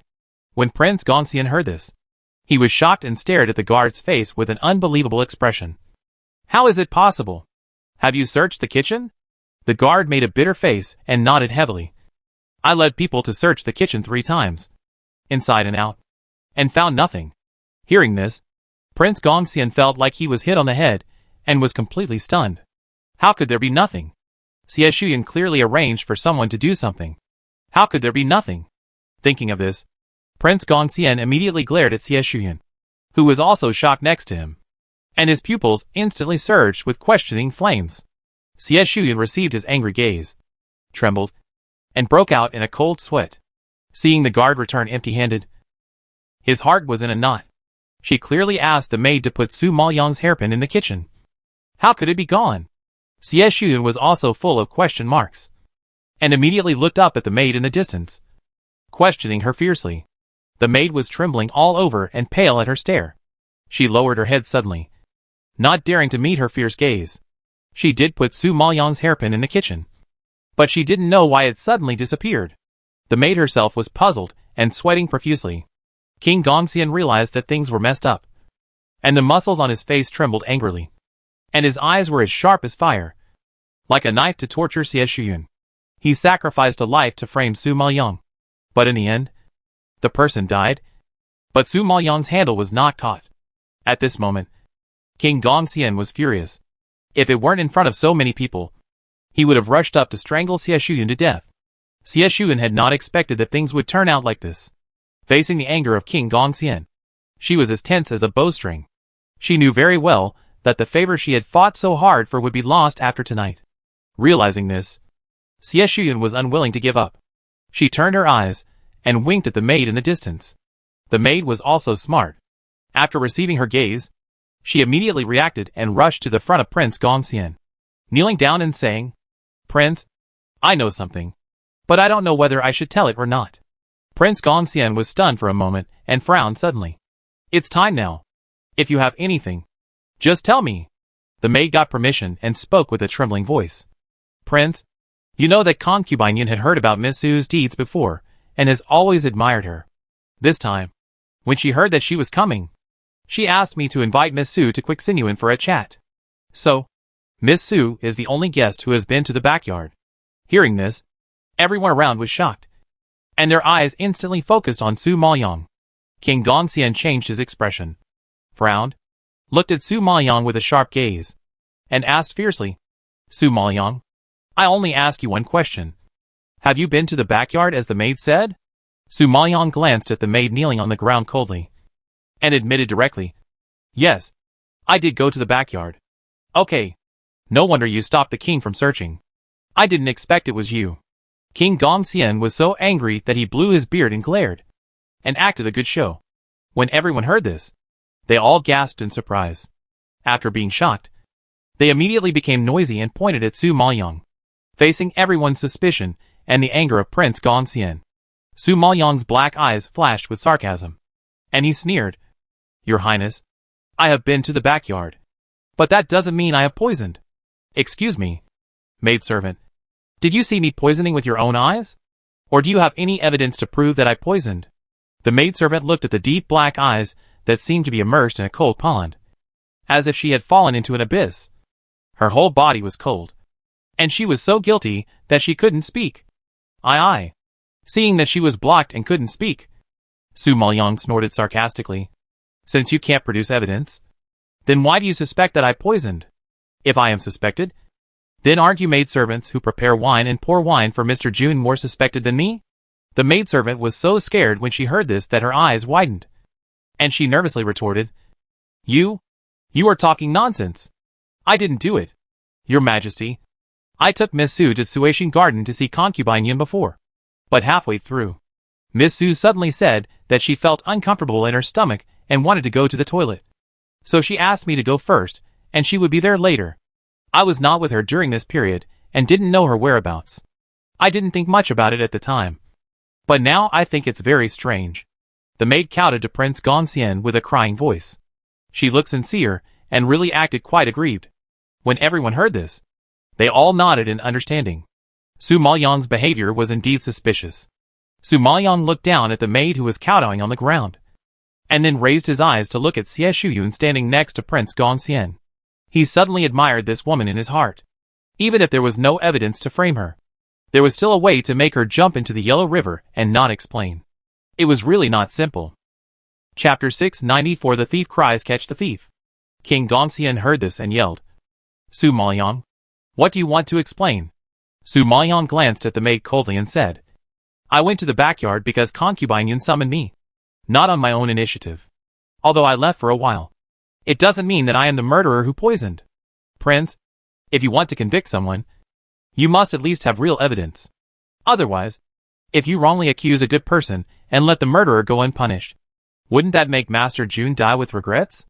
Besides, Master Jun and I met for the first time, and we didn't have any intersection or hatred. Why should I kill him?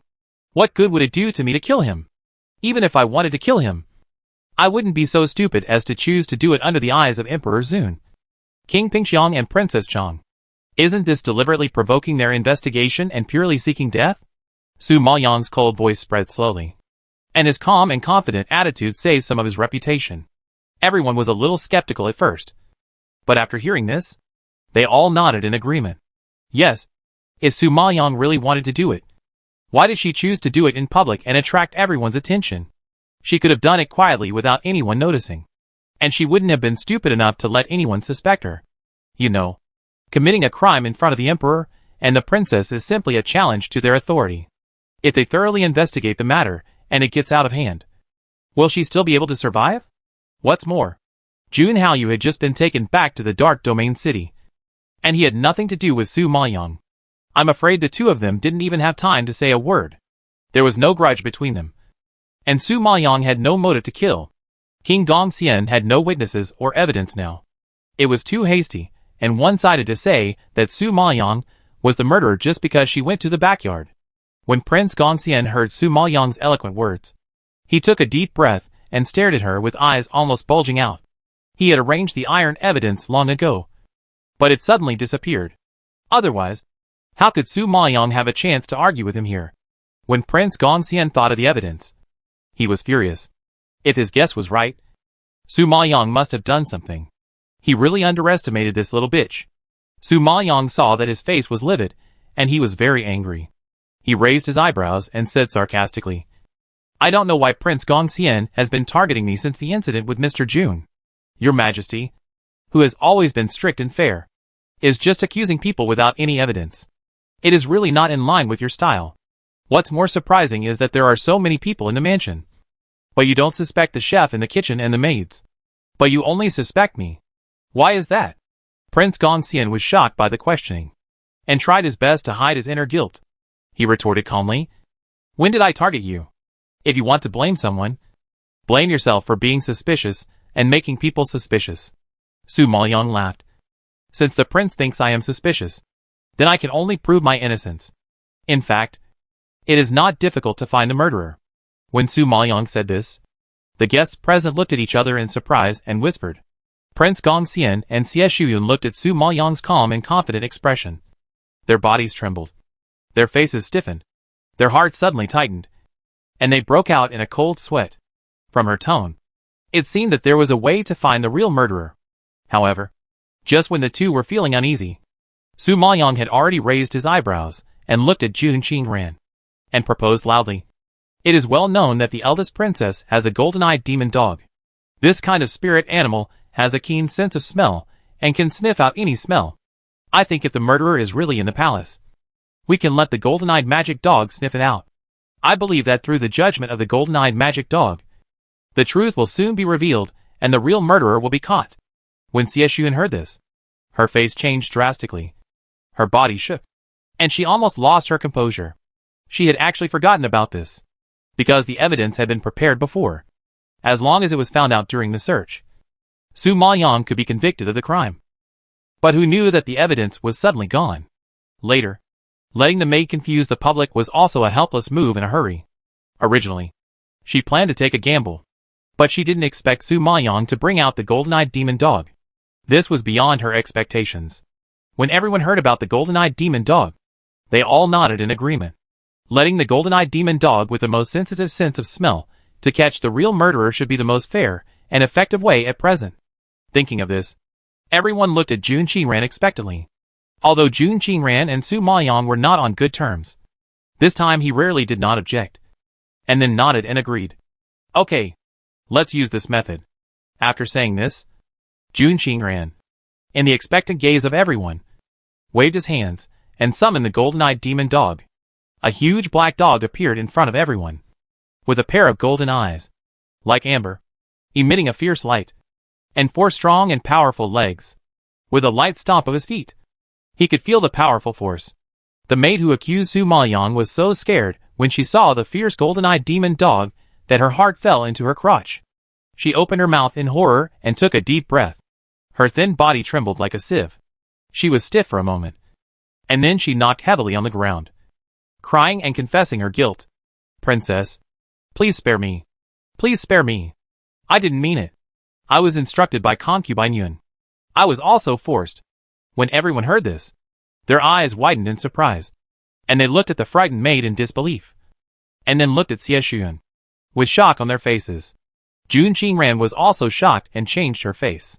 She stared at the maid who confessed her guilt in astonishment. After a while, she reacted immediately and shouted angrily, I didn't expect it was you. A lowly maid. You are so brave. Princess, spare my life. It's not me. I don't want to harm Mr. Jun. It's Concubine Yun who threatened me. If I don't do it, I will die. The maid cried and shook her head, and her shrill cry echoed throughout the yard. When Jun Qingran heard that it was Xie Shuyun, she raised her head in anger, glared at her, and asked with gritted teeth, Xie Shuyun, what is going on? Xie Shuyun was yelled at and trembled, and hurriedly explained, Princess, this is clearly a frame-up. I didn't do it. This slut deliberately wronged me. Nianju, I usually treat you well. Why did you wrongly accuse me? Su Maoyang saw that Xie Shuyun was still acting at this critical moment, and couldn't help but sneer, adding insult to injury. Ha. I didn't expect that after checking. It turned out to be a thief crying catch the thief. I was wondering. The prince has always hated Jun Haoyu, the bastard, and thought he was your lifelong shame. Why did he suddenly take him back to the mansion? It turns out that the purpose is here.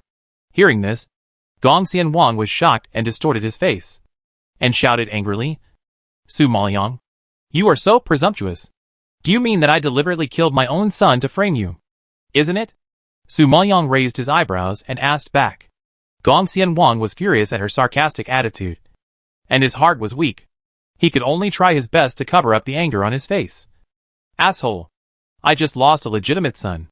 You is my only son left. I can't love him enough. How could I be so cruel to kill him? Su Maoyang, you are simply spreading rumors and malicious slander. Chapter 695 Becoming a Scapegoat. Everyone frowned in dissatisfaction when they heard this righteous rebuke. Jun Haoyu is the son of King Gongxian after all. It is said that even a tiger will not eat its own cubs. Su Maoyang's insinuation is indeed a bit too much. No matter how much suspicion there is, it cannot be suspected of King Gongxian. What's more, he has already lost a son, and Jun Haoyu is his only blood. Although his identity is despicable, it is also possible that King Gongxian was hit, thought it through, and accepted it. So he took this bastard back, which is also reasonable. So everyone was unwilling to believe what Su Maoyang said, that King Gongxian deliberately killed his son to frame others. Jun Yueya also got angry after hearing this. He has always respected Prince Gongxian. Seeing him being questioned by a junior like this, he was displeased and shouted, Su Maoyang, stop talking nonsense. Prince Gongxian is already very sad about losing his son. You are slandering and accusing him like this. What is your intention? Facing Jun Yueya's harsh words, Su Maoyang sneered in his heart. A chill passed across his face, and he asked sarcastically, Prince Pingxiang, this maid has confessed, And the truth about the death of Mr. Jun has also been revealed. The real ulterior motives are Prince Gongxian and Concubine Yuan. How come I have ulterior motives in the end? Are they allowed to accuse me but not to state the facts? Jun Yueya didn't expect Su Maoyang to dare to talk back to him. He was so angry that his breathing stagnated and his face darkened. You? King Gongxian was so anxious when he heard Su Maoyang's accusations that he was afraid he would be implicated. He made a quick decision. He turned around and slapped Xie Shuyun in the face, roaring, "You bitch! You actually did such a vicious thing behind my back. I thought you were gentle and virtuous. But I didn't expect you to be such a vicious woman who dared to murder my son." The slap was so powerful that Xie Shuyun, who was standing beside her, was knocked to the ground. The roar echoed in the courtyard, and the onlookers were all shocked and looked at Xie Shuyun on the ground in amazement. Xie Shuyun was beaten so hard that her soul left her body. She covered her face and stared at Prince Gongxian with bulging eyes. She was stunned for a long time before she woke up and shook her head in panic. "Prince, you can't treat me like this. You can't just throw me away after using me." As soon as she finished speaking, her tears burst out and rushed down. She crawled to the feet of the prince, grabbed his clothes, and looked at him beggingly. "Prince, a day of marriage is 100 days of grace. Please see our past feelings and don't abandon me. I do all this for you." Women are always emotional animals. She thought that when the truth was revealed, the prince would save her life because of their past feelings. Unexpectedly, not only did he not save her, but he was the first person to step on her. I saw that the King Gongxian kicked Xie Shuyun angrily and knocked her to the ground again. His handsome face was filled with coldness and ruthlessness. "Humph. You bitch. Jealous woman. You can't give birth to a child. So you are jealous of others who can give birth to a child. And you are even more vicious to kill. Today, I will kill you with my own hands and avenge your..." As he said this, the King Gongxian did not give Xie Shuyun a chance to defend herself. He suddenly drew his sword and stabbed it into her chest. Xie Shuyun's words were still stuck in her throat. She didn't spit them out. She trembled, groaned, and stared at the man she had loved and accompanied for many years with her eyes wide open. Seeing the cruelty blooming in his deep eyes, Xie Shuyun's tears fell like pearls with a broken string. After a stalemate for a moment, she fell to the ground with a bang. Her eyes were full of fear and despair, as if she was dying with her eyes open. Perhaps Xie Shuyun would never have thought that she would die at the hands of the man she loved deeply. This man could have put all the blame on the maid and saved Xie Shuyun. But he didn't. In order to clear himself and to completely silence her, he was so cruel that he killed her with his own hands. Seeing Xie Shuyun's miserable death, Su Maoyang couldn't help but shake his head gently. Feeling deeply, however, when she thought that there must be something hateful about pitiful people, Su Maoyang was relieved. She asked Wang Feng to investigate some information. Although the information only gave a rough idea, she also knew that the death of Princess Gongxian was by no means accidental. The world only knew that Xie Shuyun and Princess Gongxian were like sisters. But they didn't know how many tricks Xie Shuyun had used behind the scenes. You must know that after the death of the princess, the biggest beneficiary was Xie Shuyun. As for the brothel girl, I'm afraid she died in a complicated way. In order to make the prince hate Junhaoyu, or even hate Junhaoyu, it is very likely that the death of the brothel girl and the saying of disaster were all designed by Xie Shuyun. This time, she was able to come up with the idea of using Junhaoyu to frame someone, which was enough to show that she was very thoughtful. Because, if this thing succeeded, it would be a good strategy to kill two birds with one stone. On the one hand, she flattered the prince and could gain more favors. On the other hand, she finally got rid of the prince's last son. And it was fair and square. With the prince's permission, she solved her biggest worry. Such a method can only be said to be top-notch. It's a pity that she could not predict the prince's heart. This can be regarded as the retribution for her many evil deeds. Everyone didn't expect that King Gongxian would execute his concubine in front of everyone. They were all shocked on the spot and couldn't recover for a long time. Even Jun Qingran and Jun Yueya were shocked by the decisiveness of King Gongxian. They stared at the corpse on the ground in surprise and swallowed their saliva. And King Dongxian's act of killing his relatives for the sake of justice also gave everyone a result and an explanation. Tell everyone that Junhaoyu's death was caused by Xie Shuyun's jealousy and had nothing to do with himself. He was also one of the victims of such a vicious woman. Now that the person is dead, naturally there is no reason to interrogate him. King Gongxian's attitude was very clear, and everyone did not dare to question his intentions. Seeing that the matter had developed to this point, and the culprit was dead, Jun Haocong knew that it was impossible to find out the Gongxian king. And then he solemnly announced loudly, "Okay, the truth is out. The murderer has served his sentence, and this matter ends here. Hurry up and carry Jun Haoyu's body down to bury him." As for Xie Shuyuan, she was so bold that she dared to murder the prince's son. Her crime is unforgivable. Throw her body in the wilderness to serve as a warning to others. After the emperor's order, the guards immediately took action and came forward to carry the bodies of Jun Haoyu and Xie Shuyuan. However, just as several guards were messing with Jun Haoyu's body, they saw something fall out of Jun Haoyu's clothes. At this time, someone with sharp eyes shouted, "Something fell out of Jun Gongxi's clothes?" Hearing this, all the guests looked curiously in the direction pointed by the speaker. Chapter 696, Death Penalty for Treason.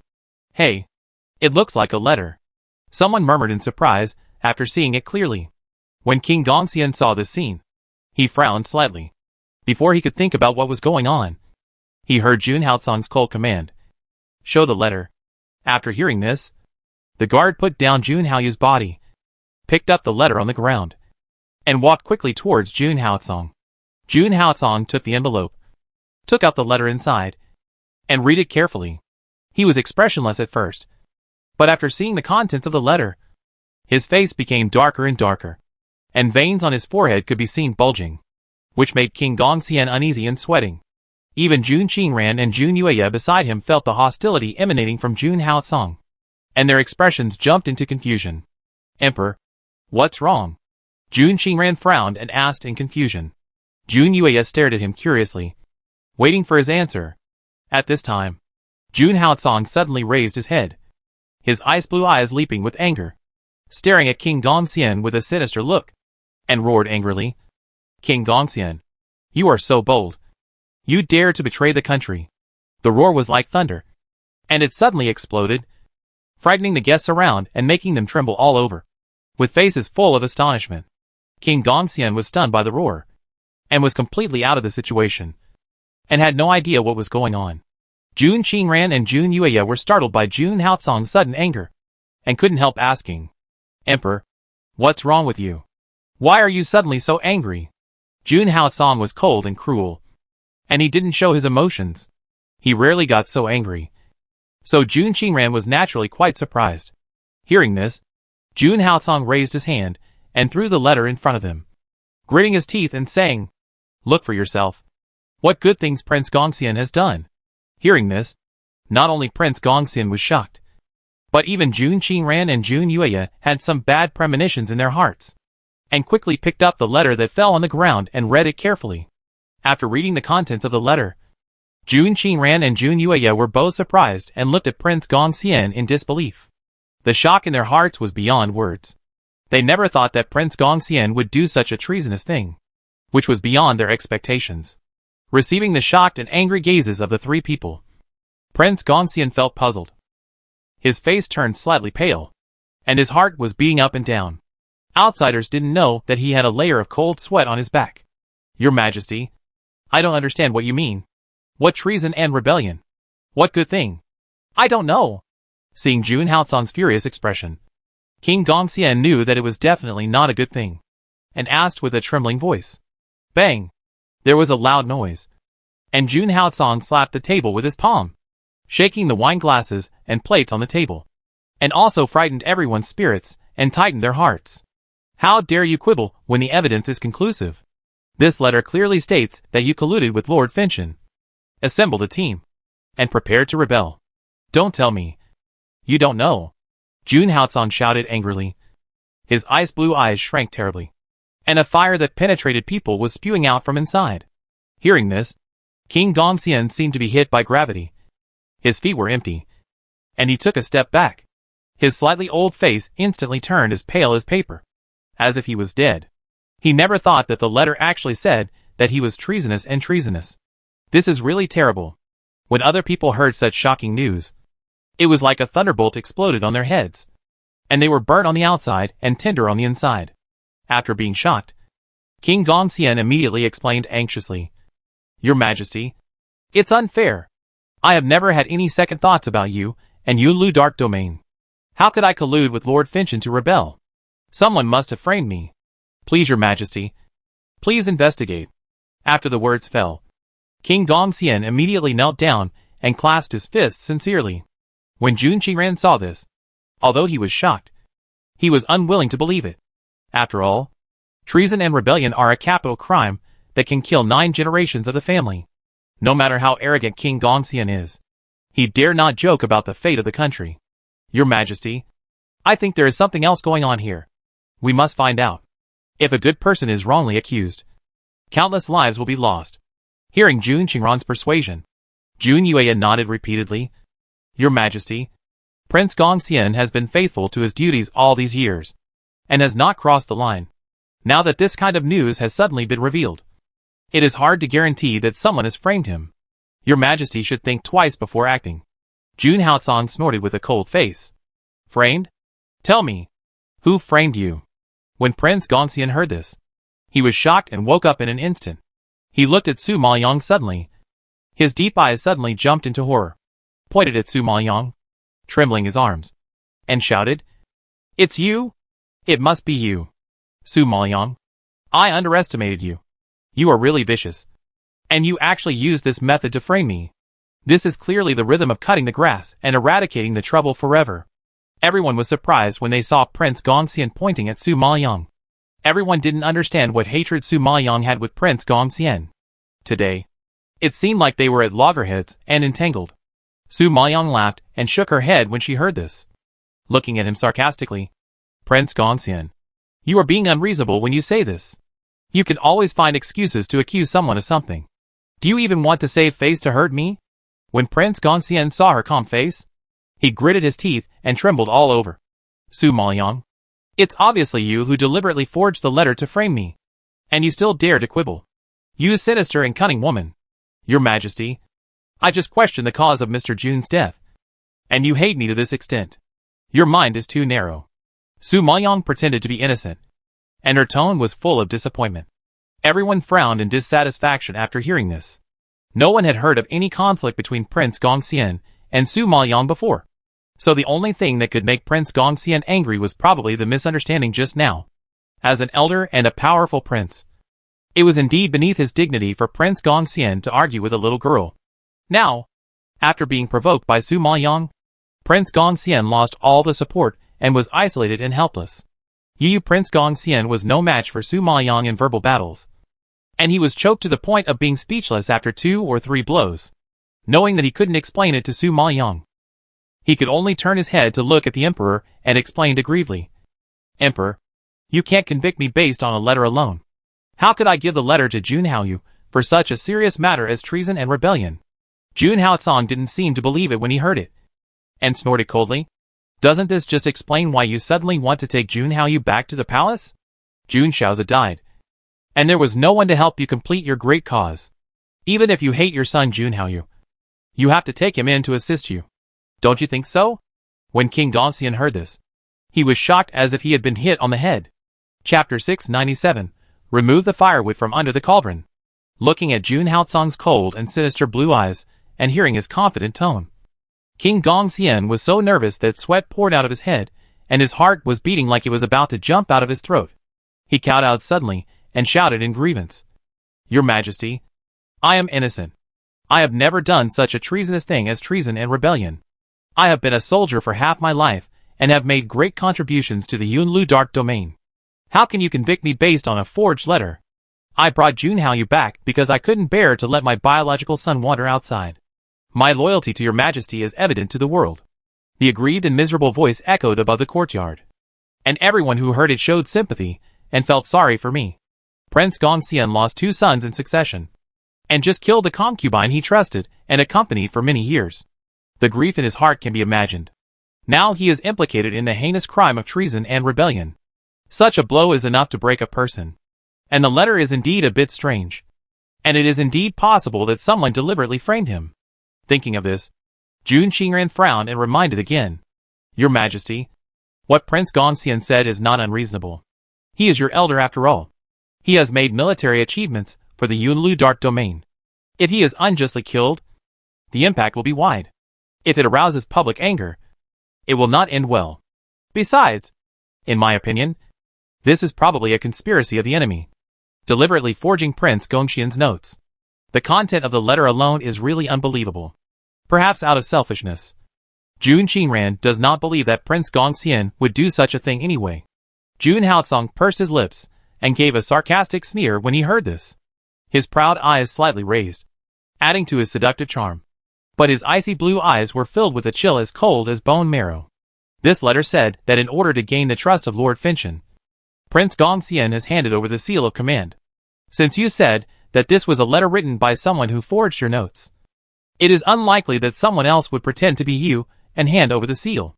After hearing this, King Gongxian felt relieved and denied it categorically. I have never done such a thing. The seal is still with me.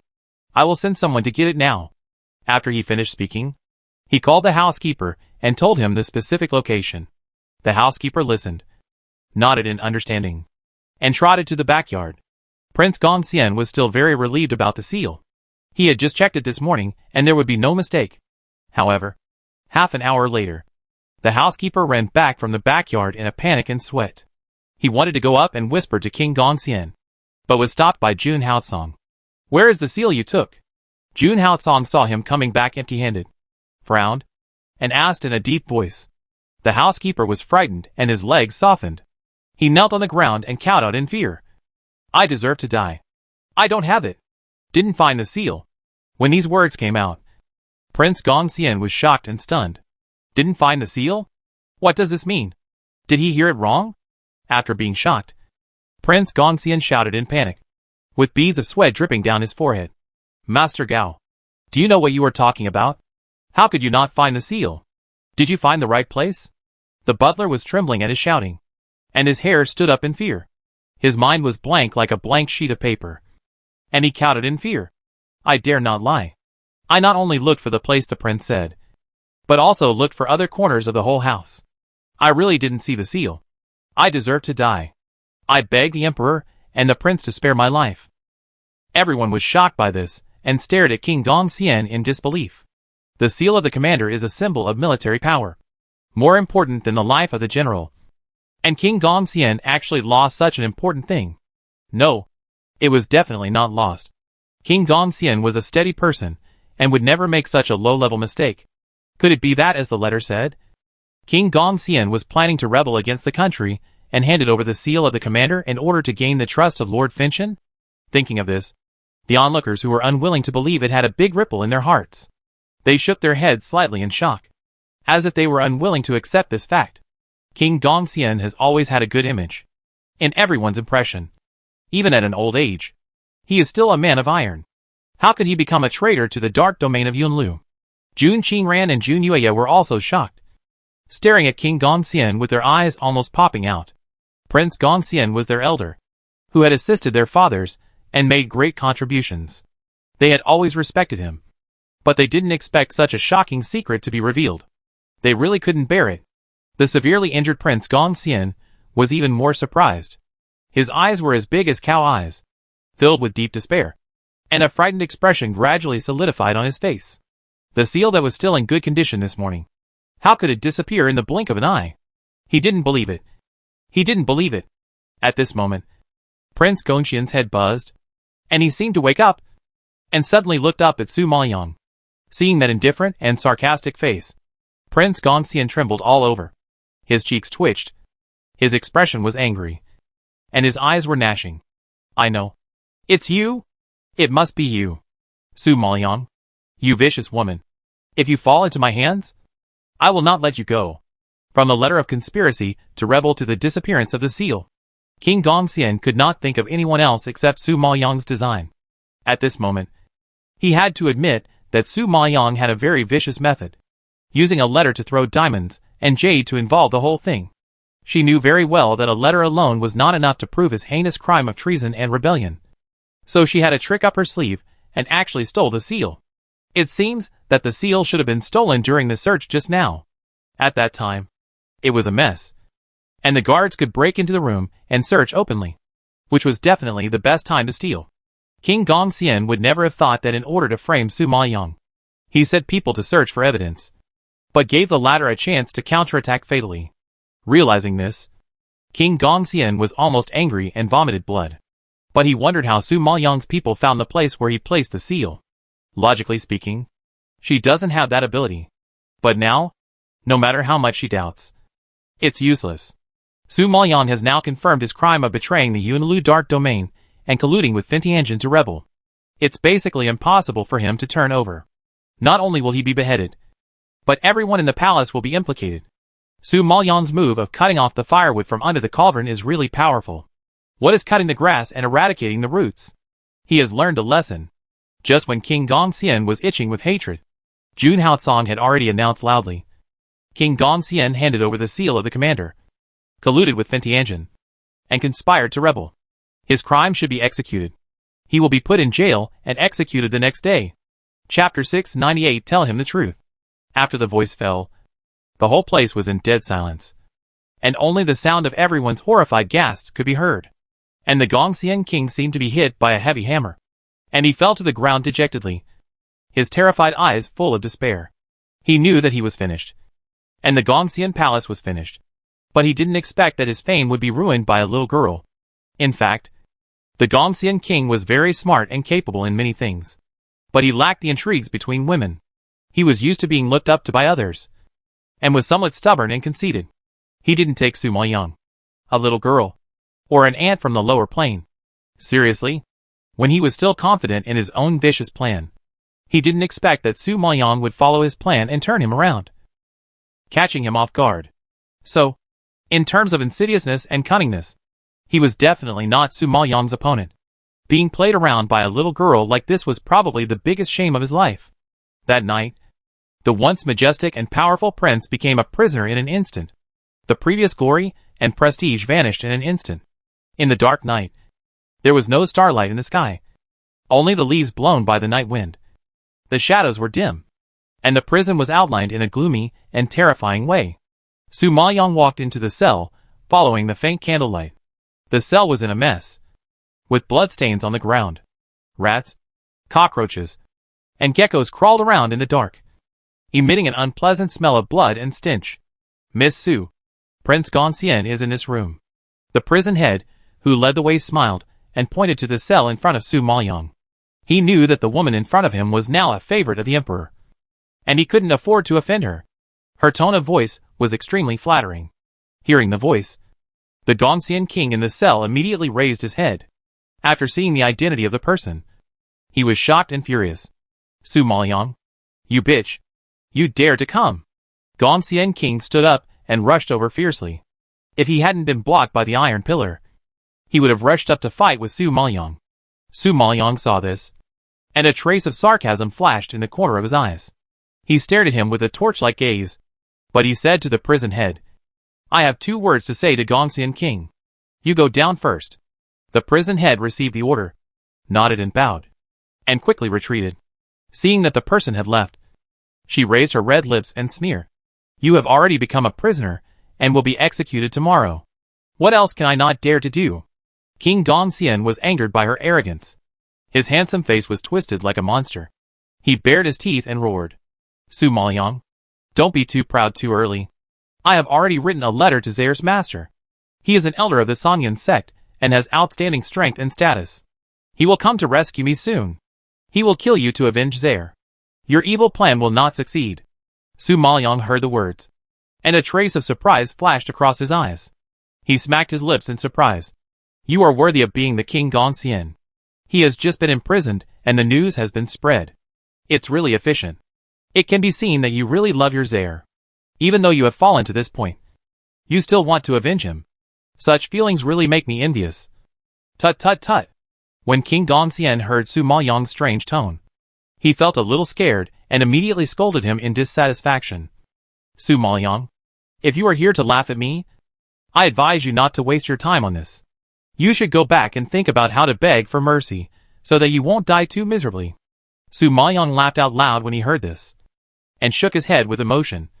Prince Gongxian, you have been too confident in your life, thinking that you will never lose. Unfortunately, since you married Princess Gongxian, you are destined to be a loser. What do you mean by this? Prince Gongxian's heart sank, and he frowned at her inexplicable words. Su Maoyang raised his eyebrows slightly. His dark eyes were like obsidian, shining with charming luster, and fell into the eyes of King Gongxian, but aroused a shudder. Do you know that the woman you love deeply has never loved you from beginning to end?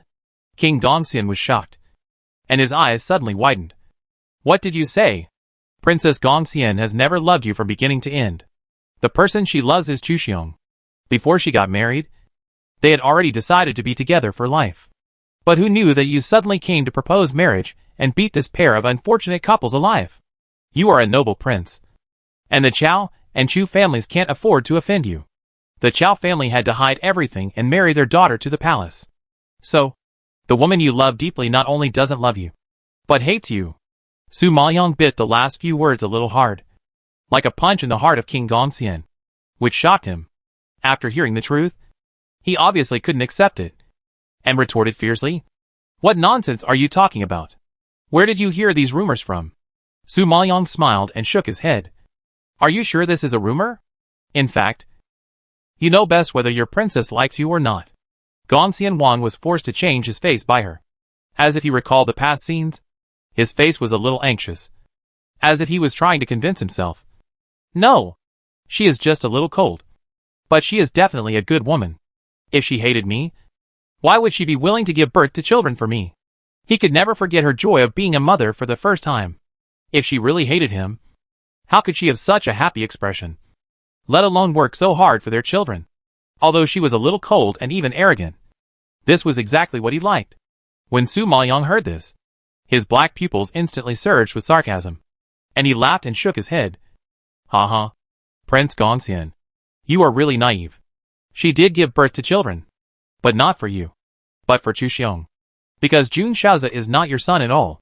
These words were like a bolt from the blue, hitting Prince Gongxian's forehead with a clang, as if his bones were about to break, and he staggered back in fear. His angry and ferocious face turned pale in an instant. His muscles twitched faintly, and he couldn't speak for a long time. Such a truth is even more devastating than being framed. He devoted all his energy and fatherly love to Jun Shaozi, and took great pains to care for and cultivate him. The main reason was that Jun Shaozi was the son of the woman he loved most. So he had long believed that Jun Shaozi would inherit his title, and had been taking care of and cultivating him with all his heart. Now, he suddenly learned that the child he had devoted all his efforts to was actually the child of another man. Such a blow seemed to drain all his strength. No, you lied? I won't be fooled by you. Prince Gongxian shook his head vigorously, and growled in rejection. Su Maoyang saw that he was unwilling to believe it, and the corners of his mouth curled slightly, sneering, "Your Majesty doesn't believe what I say, but you can't even disbelieve the words of the nanny next to the princess." As she said, she gently raised her hand and patted. "Come in." Chapter 699, Being Pissed Off to Death. As soon as the words fell, a hunched figure suddenly walked out from the depths of darkness. The face, which was already full of wrinkles, but still vaguely recognizable as it was in the past, immediately shocked King Gongxian and opened his eyes wide. At this moment, the old woman had come to Su Maoyang's side, bowing respectfully to Prince Gongxian. Her low and hoarse voice had a huge impact on him. "I am Lianyu, and I pay my respects to the prince." Prince Gongxian took a breath of cold air in shock, and could not believe his eyes. No! Impossible. Lianyu had died of illness a long time ago. How could she appear here? Lianyu sneered and said. When she helped the princess deliver the baby, Lianyu almost died. But she did not die of illness, but was killed by the princess to silence her. Fortunately, I was lucky and met a good person on the road, so I survived. What? The princess wants to kill you to silence you? Prince Gongxian did not expect this to happen, and took a breath of cold air in surprise.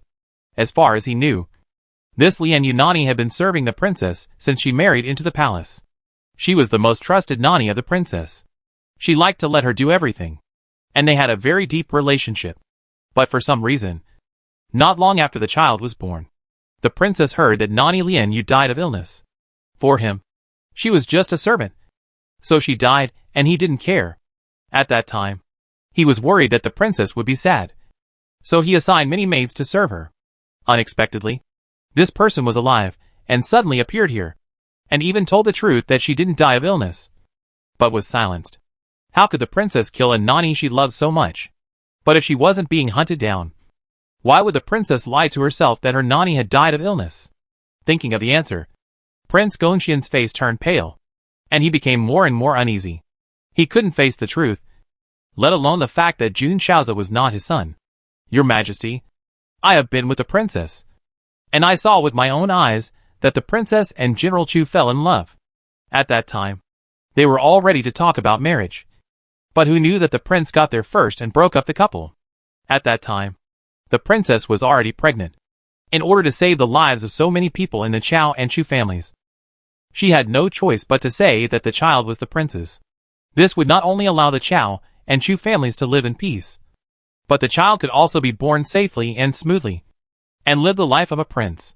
So this is why the princess gave birth a month earlier. Lian Yu told everything that happened that year. After hearing this, Prince Gongxian's eyes turned red with anger, and something in his heart seemed to be shattered. No, I don't believe it. This is not true. You are all lying to me. He held his head and screamed in collapse. Although he said he didn't believe it, his expression had betrayed his heart. He recognized this Lian Yuma. Although she was much older than before, her features were still so deep, and even her voice had hardly changed. Prince Gongxian was not stupid. He didn't investigate it carefully before because he never doubted the woman he loved. Now that he recalled the past, how could he not find clues? What's more, everything she said was consistent with what happened back then. So he had to believe it. It's just that this blow was too great for him to bear. Su Maoyang saw the collapse and mania of Prince Gongxian. His eyes gradually turned cold, and he felt angry and unworthy for Jun Haoyu in his heart. Prince, I at least thought you had a conscience. But I didn't expect that you killed your own son for someone else's child. I don't know if you still have the face to see Jun Haoyu when you go to the underworld. This was like the last straw that broke the camel's back, stimulating Gongxian Wang's eyes to tears. His eyes were bloodshot. His body trembled violently, and he spat out a mouthful of blood.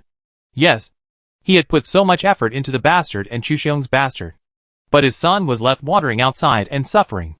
In the end, in order to avenge this bastard, he killed his own son. Thinking of this, Gongxian Wang felt dizzy and his internal organs were about to be torn apart. No! No! Gongxian Wang raised his head and roared. His twisted face was all collapsed. The roar was deafening, like thunder rolling over. The momentum was terrifying, and Lian Yu changed his face. At this time, Gongxian Wang's burly figure trembled, and he spat out blood again. His eyes bulged, and he fell straight down. The movement was so big, the death was so tragic, and the horror remained on his face. Looking at it for a second, I felt creepy. Lian Yu was so scared that she was shaking all over. She said tremblingly, I have told the truth of the past. Can you let me go back? Su Maoyang waved coldly. Let's go! Hearing this, Lian Yu ran out of the prison as if she had been pardoned. Su Maoyang stood there, silent for a while, then retracted his gaze from the body of Prince Gongxian, and slowly turned around and walked out. Jiang Zheng, who was waiting outside the prison, saw it and immediately went up to ask, Master, Prince Gongxian. Before he finished speaking, Su Maoyang answered first. Dead. Did you do it? Jiang Zheng didn't expect Su Maoyang to be so efficient. Su Maoyang said coldly. No. He died of anger himself. Puff. Jiang Zheng was embarrassed. However, it is not surprising. I think anyone who hears this kind of news will be so angry that they will vomit blood. Now that Prince Gongxian is dead, the master does not need to worry about him informing the sect. Even if the sect knows about Jun Shaozi's death, it may not be able to trace it back to the master. Thinking that the root of the problem has been eradicated, and there is no need to worry about the future, Jiang Zheng breathed a sigh of relief. But Su Maoyang looked solemn. It's too late. We underestimated Prince Gongxian. He has already written to the sect first. Ah! No way. Jiang Ning's face changed when he heard about the sect. We can't afford to offend the sect.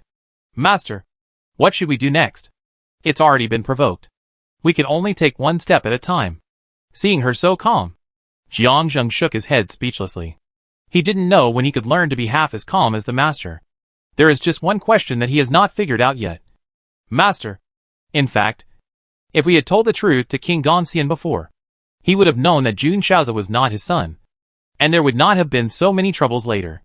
Su Maoyang laughed and shook his head, and asked in a deep voice, King Gongxian just lost his son, who he had doted on for more than 20 years.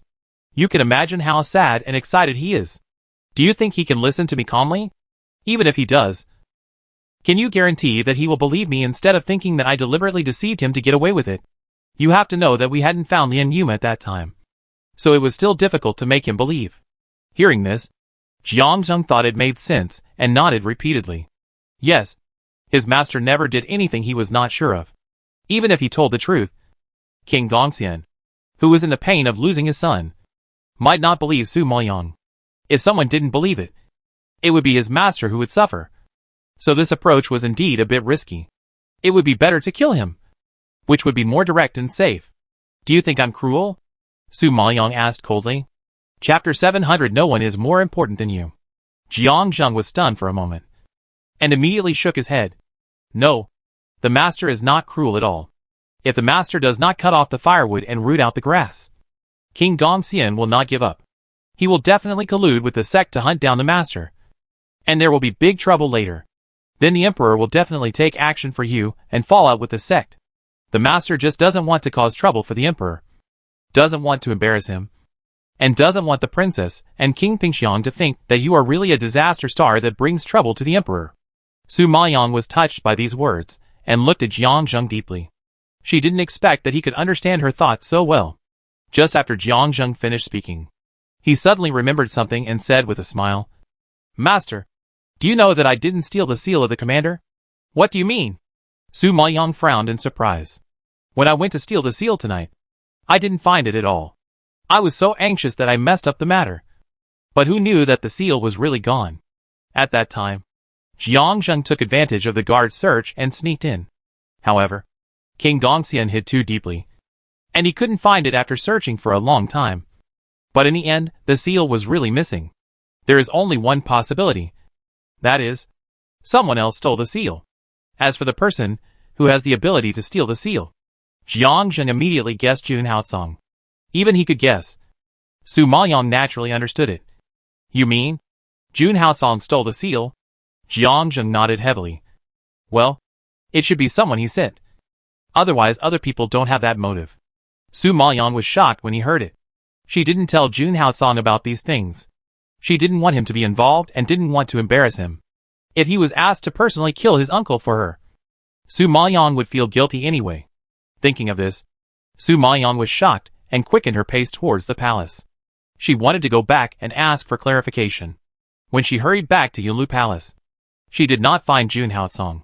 After asking, she found out that he was still working in Fuxi Palace. Thinking that he was busy, Su Maoyang suppressed the urge to find him and returned to the side hall silently. In the middle of the night, she tossed and turned, unable to fall asleep, until she heard footsteps outside. She felt a little relieved. Jun Haotsong was afraid of waking her up, so he got on the bed quietly. Just as he was about to hug her, Su Maoyang suddenly turned around, hugged him, and buried herself in his arms, saying sullenly, I'm sorry, I caused you trouble again. Jun Haotsong was startled by her actions. When he heard her apology, he immediately understood what she meant. His heart tightened, and he hugged her tightly in his arms. Silly girl, you didn't cause me trouble. Prince Gongxian really colluded with Lord Finchen and conspired to rebel. I wanted to deal with him a long time ago, but I had many concerns and didn't do it. So, not only did you not cause trouble, but you helped me instead. Su Maoyang was shocked and raised her head in surprise. What? He really wanted to rebel? She didn't expect that she would hit the mark by accident. Jun Haotsong smiled dotingly and kissed her forehead gently. Yes, during the time I was in the lower plane, he had close contact with Lord Finchen. I had noticed it a long time ago and had sent people to investigate. It's just that King Gongxian is very smart, and I couldn't get any real evidence from him. Now that you have fabricated evidence for him, I just want to deal with him. Hearing this, Su Mo punched him in the chest with a cold breath. Okay, so you are the fisherman who benefits from the quarrel between the snipe and the clam. You actually hid it from me and played tricks on me. You are so mean. Jun Haotsong grabbed her pink fist, lowered his head, and bit it gently. Didn't you also hide all this from me? And plan to bear it alone? That's because of me. Su Maoyang was unconvinced, and wanted to defend herself. Jun Haotsong snatched it away. I know. I'm afraid of making things difficult for me. Speaking of this, he sighed weakly, pressed her into his arms, and buried his head in her neck. I don't like you to bear it alone. I will feel distressed. Besides, even if Prince Gongxian didn't rebel, I wouldn't let him hurt you. But he is your uncle. Jun Haotsong kissed her earlobe and whispered, no one in this world is more important than you, including myself. Hearing this, Su Maoyang was shocked, and warmth surged in her heart. She put her arms around his waist and said sullenly, yeah, me too. Jun Haotsong felt her deep affection and was a little eager. He bit her snow-white neck and his hands became unruly. Last time you said you would compensate me and let me do whatever I want. I wonder if you will keep your word. Su Maoyang's cheeks flushed when she heard this. She nestled in his arms and nodded. Seeing her shy look, Jun Haotsong's lower body suddenly became angry and excitedly tried to take off her clothes. However, just when he was about to eat, Lin Water's voice suddenly came from outside. Master, it's not good. It's not good. Jun Haotsong braked again and was immediately overwhelmed. Damn it. Is it over yet? Jun Haotsong gritted his teeth and cursed. Su Maoyang saw that he was so uncomfortable and laughed. No one of yours is allowed to enter Yunlu Palace from now on. Jun Haotsong stared angrily at the little woman who was gloating in his arms. Gritting his teeth in anger, Su Maoyang was not convinced. You can't be so overbearing. If you don't let them in, then I won't live in Yunlu Palace and move in with them. You dare. Jun Haotsong heard this and immediately frowned. If Su Maoyang lived with him, that would be too much. Wouldn't he be unable to eat even once? Do you think I dare? Su Maoyang raised his eyebrows and spoke in a very tough tone. Jun Haotsong was naturally defeated and muttered aggrievedly. You can't be so cruel. You will suffocate me to death. Su Maoyang suppressed a smile at the corner of his mouth, and his face was indifferent. Who told you not to let them in? They deserved it.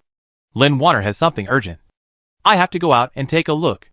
After saying that, Su Maoyang left Jun Haotsong with a dark face and ran out of the side hall. Su Maoyang just came out of the side hall and saw Lin Water rushing up with a pale face and an anxious expression. Master, Wang Feng is poisoned. Su Maoyang was shocked and frowned in disbelief. What's going on? Wasn't he fine 2 days ago? At that time, Jun Haotsong sent people to rescue Wang Feng from Jun Shaozi. He only suffered some skin injuries. After taking the pill, he was almost healed. How could he be poisoned again? Lin Water sighed in entanglement. Yes, the wound was almost healed 2 days ago, but he suddenly got poisoned tonight. Xiao Linchen said that he was poisoned by a chronic poison. Now he has been fed with pills to temporarily control the poison. But if he can't get the antidote, the poison will spread to the back, and even his pills will not work. Master, you should think of a solution quickly. Come on. Take me to see. Hearing this, Su Maoyang's heart sank slightly, and he walked out of Yunlu Palace quickly. Chapter 701 Revenge for Senior Brother. As soon as Su Maoyang walked into Wang Feng's room, he saw that everyone in the blood battle group was anxiously surrounding Wang Feng's bed. Xiao Linchen was sitting on the side, feeling Wang Feng's pulse and checking his internal condition. He was frowning and had a serious expression. The atmosphere was very depressing. Xiao Linchen, the master is here. Let the master take a look at him. As soon as Lin Water walked into the room, she shouted to everyone. As the voice fell, everyone's faces were happy, and they quickly made way and retreated to the side. What happened to Wang Feng? Su Maoyang walked over anxiously. Xiao Linchen also stood up quickly and explained the situation to Su Maoyang. Boss, Jun Shaozi is too vicious. He put a chronic poison called bone-burning dark silk in Wang Feng's body, which requires the immortal Qianyuan bone-changing pill to detoxify. Su Maoyang frowned in shock. Prestige pill? You know, to refine premium pills, you must reach the level of Danzong. And because she swallowed the strange fire last time, her alchemist level was promoted to the late Dan Wang. But to reach Danzong, you must upgrade 2 levels. The task is really arduous. It seems that we can only go to the auction to have a look. Su Maoyang pondered for a moment and made a decision. Xiao Linchen shook his head. Master, This genuine bone-changing pill not only requires a certain level of alchemy, but more importantly, its medicinal materials are very rare. Even if you have reached the Donzone level, many alchemists cannot obtain the medicinal materials for this kind of pill. I think it may not be available at the auction. Su Maoyang's face darkened, and he frowned and asked, "What medicinal materials do you need?" "We need the blood krogu grass," Xiao Linchen said solemnly. Even Su Maoyang was a little surprised to hear such a strange name. There are also many rare medicinal herbs in her space, but none of them is called this name. Su Maoyang looked at the weak Wang Feng on the bed, and her heart was clenched. She said solemnly, "No matter how difficult it is, I will go to the auction house to ask. If there is nothing, then I will go to the mercenary union to issue the task." Xiao Linchen and Jiang Zheng nodded heavily after hearing this. "Master, we will go with you tomorrow." Sangyan sect. A middle-aged man in a gray robe sat above the hall, holding a letter in his hand, staring at the contents of the letter with his eyes bulging. He was so angry that his face turned blue and his whole body trembled. Finally, he couldn't bear it anymore and slapped the table with one palm. There was a loud bang, and the table was directly shattered. However, at this moment, a crisp voice, like a silver bell, suddenly came from outside, and the tone was quite anxious. "Master, I heard that my senior brother got into trouble. Is that true?" A young girl in a purple dress came running in. She was very delicate and slender, with a face as white as goose fat, eyebrows like green feathers, teeth like pearls, and a pair of big eyes, which were bright and lively. She was beautiful and heroic, but at this moment, she frowned and panted. It was not known whether it was because of anxiety or running. There were 2 blushes on her white cheeks, but even if she was angry and anxious, she could not stop her radiance. Before the middle-aged man could answer, the purple-clothed woman came in and saw the powder on the ground and the master's gloomy and dark face. She was startled and had a bad premonition. She asked loudly and excitedly, "Master, is my senior brother in trouble? Tell me." Her pretty face was flushed at this time, and her eyes, as bright as stars, flashed with worry and anxiety, and she looked at him nervously. The old man who was called the master had a raging chest, as if it was about to roll out of his mouth. Thinking of Jun Shao's tragic death, he gritted his teeth and said angrily, "The letter said that your senior brother was killed by a woman named Su Maoyang." The purple-clothed woman was severely shocked when she heard this. Her body trembled and her face turned pale as paper. She was shocked for a moment before she yelled excitedly, "Impossible! Senior brother is so powerful. How could he be killed by a woman? Who is this woman?" SJS took a deep breath in anger, trying to suppress the anger in his body, and explained, "The letter said that this woman came from the lower plane, but she knew some fox charm and seduced Emperor Yunlu. It is because of the support of the Emperor that she is so arrogant and lawless. I don't believe it. How could my senior brother die at the hands of a waste from the lower plane? Even if she has the support of the Emperor, she can't hurt my senior brother." The purple-clothed woman shook her head in disbelief. She really couldn't accept this fact. In her mind, her senior brother is the best man in the world. How could he be killed by a loser? This is simply unreasonable. SJS saw that his apprentice could not accept it. So how could he accept it? Jun Shaoza was also his proud apprentice. But in the end, he died in the hands of the ants in the lower plane. If it gets out, where will he put his old face? This is the handwritten letter of King Gongxian. There must be no mistake. The letter said that she not only seduced men, but was also insidious and cunning. After killing your senior brother, she also designed to accuse King Gongxian of the capital crime of treason. I think this woman likes to play some shameful tricks behind the scenes. Although Zare is powerful, she is not experienced in the world and is easy to fall into the trap.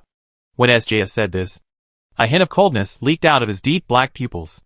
The purple-clothed woman heard this, and she was filled with grief and anger, and roared with anger. "A waste dared to hurt my senior brother.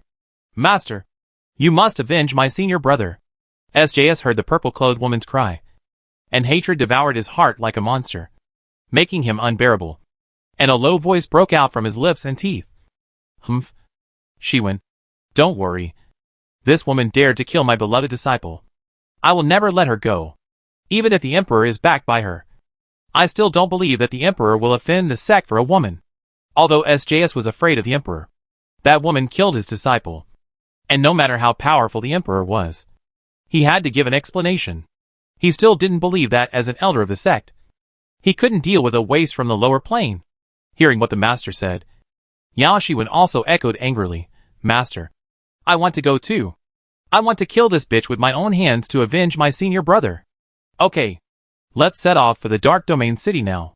SJS growled, stood up suddenly, and walked out angrily. At this time, Su Maoyang and others didn't know that the danger was approaching step by step. Since knowing that Wang Feng was poisoned, Su Maoyang took Xiao Linchen and Jiang Jing out of the palace and went to the auction the next day. As expected, there was no blood crow poison grass at the auction, and there was even less of Qianyuan bone-changing pills. Forced to do nothing, they had to move to the mercenary union. The head of the union greeted them enthusiastically at first, but when he heard that they wanted blood crow poison grass, his face suddenly collapsed. "Miss, your mission is too difficult. I'm afraid no mercenary group would dare to take this mission. This blood crow poisonous grass is really rare. Our mercenary union has been established for so many years and has never encountered it once. So you should give up." The person in charge sighed and waved his hand, signaling them to leave. Chapter 702 Enemies come to the door. Jiang Zheng was anxious. "Boss, my brother is poisoned and urgently needs this herb to save his life. Please be kind and help him." "Hey, it's not that I don't want to help. It's just that this herb is really hard to find. If you are really anxious, just register with me first. If no mercenary group is willing to take it, then I can't do anything. However, you can go to the Kongxia forest in the east and try your luck. Most of the herbs in our Dark Domain City come from that place," the person in charge kindly reminded. Su Maoyang nodded gratefully and took out a large bag of black crystals. "Okay, I'll leave it to you." When the person in charge saw that Su Maoyang was so generous, his eyes flashed with surprise, and a smile immediately appeared on his face. He said flatteringly, "Miss, if you really want to find the blood crow grass, there is a way. I heard that there is a place in the Sanyan sect called Xingyuan Holy Land, which has countless rare treasures, including many precious medicinal materials that cannot be found in the outside world. If the lady can enter that place, the blood crow grass will definitely not be a problem." When Xiao Linchen heard this, his eyes lit up, and he was excited, said to Su Maoyang, "Boss, let's go to Xingyuan Holy Land to look for it." The person in charge saw Xiao Linchen's excited expression, laughed and shook his head, and explained with a low smile, "My dear brother, Xingyuan Holy Land is not for just anyone to enter. The prerequisite is that you must be a disciple of Sanyan sect and participate in the palace examination. Only the top 3 in the palace examination can enter the Holy Land. You must know that Xingyuan Holy Land is the treasure land of Sanyan sect. It is not easy to get in." The person in charge saw that Su Maoyang was generous, so he sold more information. But it did not mean that he thought Su Maoyang and others were qualified to get in. To put it bluntly, the disciples who can enter Xingyuan Holy Land are all geniuses among geniuses. It is harder than climbing to the sky to sneak in and get medicinal materials. In his eyes, Xiao Linchen's reaction is really naive. Su Maoyang heard that there are countless rare treasures in Xingyuan Holy Land, and he expected that it would be very difficult to get in. Now that he heard about the top 3 in the palace examination, his heart became even heavier. To get the top 3, you have to defeat all the disciples of Sanyan sect. Xiao Linchen also realized the difficulty, frowned, and retorted impatiently, "You are talking nonsense. We are not disciples of Sanyan sect, let alone Xingyuan Holy Land. We can't even enter Sanyan sect." "Uh-huh, little brother. Don't worry. In fact, Sanyan sect still has a chance to enter. The sect selection competition will be held soon. At that time, the 4 major sects will come to the Dark Domain City to select good seedlings with potential. If you are strong, you can try it. If you are favored by the elders of Sanyan sect, your future is limitless. By then, you will be one step closer to Xingyuan Holy Land," the head of the union suggested with a smile. Xiao Linchen and Jiang Zheng looked at each other meaningfully when they heard this. Their master just killed the disciples of Sanyan sect. Will Sanyan sect let them join? Thinking that no matter which method is very difficult now, Xiao Linchen was depressed and looked at Su Maoyang with a frown, asking for her opinion. "Master, what do you think we should do next?" Su Maoyang, who had been silent all the time, had a plan in mind. She raised her head slightly and said solemnly, "Let's try our luck in Kongxia Forest first, and then make other plans. Fortunately, Wang Feng was poisoned by a chronic poison. In addition to the torment and pain, he would not die for a while. Normally, she could rely on ordinary pills to control it and support it for a while. But now it was difficult to move forward, so she had to plan slowly. Jiang Zheng and Xiao Linchen nodded in understanding when they heard this, and followed Su Maoyang out of the Union. Boss, I heard that the Kongxia forest is very large, and we may not be able to walk through it in a few days and nights. Jiang Zheng frowned and reminded as he walked. After they walked out of the Union, Su Maoyang stopped. Well, walking is not a solution. Let's first search roughly above the Kongxia forest. She had contracted the Tantian flamingo before, and the speed of this flamingo was very fast, so she could use it. Thinking of this, she waved her hand and summoned the Tantian flamingo immediately. At this time, a big fiery red bird flapped its wings and rushed into the sky, making a long cry, and excitedly circled in the air, reluctant to land. I think he has been in Su Maoyang's space for a long time, and was bullied and oppressed by the demon Martin. Now he finally got free and breathed fresh air, and he was so happy that he forgot everything else. After his commotion, it immediately caused quite a stir. Pedestrians on the streets saw this scene and stopped to watch in shock, staring at the sky-filled flamingo in a daze. You should know that the flamingo is the 5th fierce beast on the list of fierce beasts. It is not easy to see it at ordinary times. Now that I am lucky enough to see it, I will naturally feast my eyes. At this time, Yao Shiwen, who was rushing here, spotted the flamingo flying in the sky at a glance. She was so shocked that her eyes widened, and immediately shouted to SJS beside her. Master, look, isn't that my brother's flamingo? SJS also saw the flamingo, and his face darkened. He frowned and growled. Let's go and have a look. After the voice fell, 2 figures sitting on the flying birds quickly flew forward, as fast as lightning, and disappeared in the blink of an eye. Su Maoyang saw that the flamingo was reluctant to come down, and he became angry and ordered sternly, Red Hair, get down here. If you don't come down, the fist of the sky demon Martin will not have eyes. When the flamingo heard the name of the sky demon Martin, its huge body trembled, and it immediately flew back obediently and landed in front of Su Maoyang, motionless, like a quail. I don't know what the sky demon Martin did to him to make him so scared. Su Maoyang glared at him unhappily and ordered in a deep voice, Take us to the sky cloud forest. After she finished speaking, she was about to turn over and sit on it. Who knew that at this moment? A cry suddenly came from a distance, and 2 figures quickly came from the right side of the street. 1 man and 1 woman. 1 old and 1 young, with angry faces and arrogant momentum. And they scolded Su Maoyang right away. Asshole! Who are you? Why is the Tantian flamingo with you? Su Maoyang looked at the 2 people who came in astonishment, and a dark look flashed across his eyes. He frowned and replied, I am the owner of the Tantian flamingo. It is not with me. So is it with you? Yao Shiwen heard this, and widened her eyes in shock. She had never seen such a shameless person, who actually said that her senior brother's beast was hers. She was furious and gritted her teeth and scolded. You are talking nonsense. This Tantian flamingo belongs to my senior brother, not yours at all. I advise you to hand over the flamingo quickly. Otherwise don't blame me for being rude. Su Maoyang heard this, and his pupils jumped into shock. And then he looked at her deeply. Her senior brother? Chapter 703 recognized. Just when Su Maoyang was surprised, someone in the crowd soon recognized her identity. Because Jun Xiao's gift of the Tantian flamingo to Su Maoyang had been widely circulated in the Dark Domain City. Many people knew about Su Maoyang's existence. It was also heard that Su Maoyang was extremely favored by the emperor.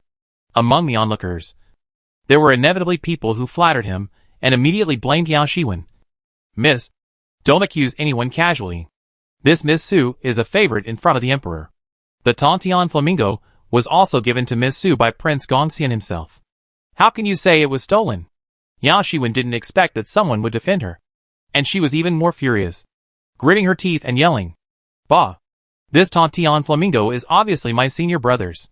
When the flamingo was tamed, my master and I were all there. You can't fool me. What's more, this is the 5th beast on the beast list. How could my senior brother give such a precious beast away? Yao Shiwen was furious, and SJS, who was standing next to her, frowned and narrowed his eyes after hearing this. He looked at Su Maoyang sharply, and was silent for a moment.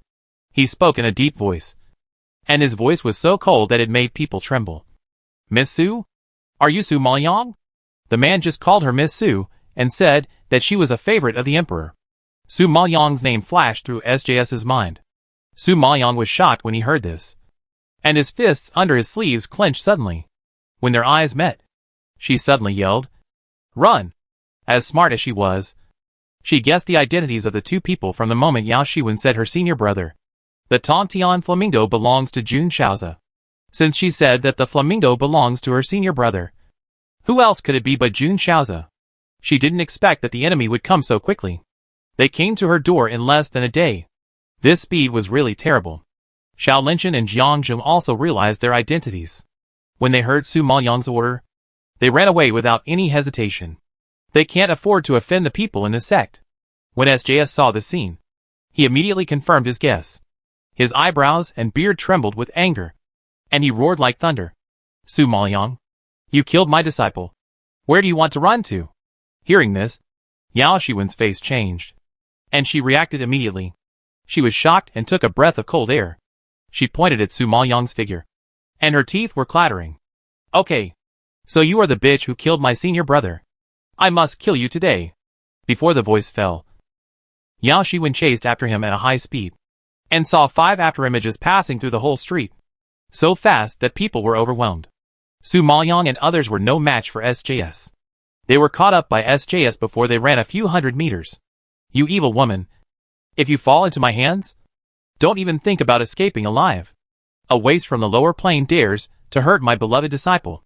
Today, I will kill you and pay tribute to Zair's spirit in heaven. The roar pierced through the clouds and cracked the rocks, shaking the air faintly. The sound that burst out from the chest turned into a sound wave, bombarding Su Maoyang. The power seemed to tear the air apart, which was very terrifying. Jiang Zheng and Xiao Linshan were so scared when they saw the scene that they screamed, "Master, be careful!"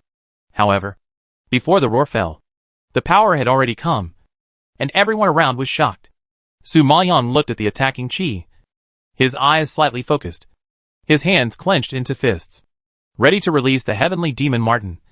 But at this moment, there was a loud bang. The two brutal forces collided with each other, bursting with dazzling light, and instantly spread out a circle of light.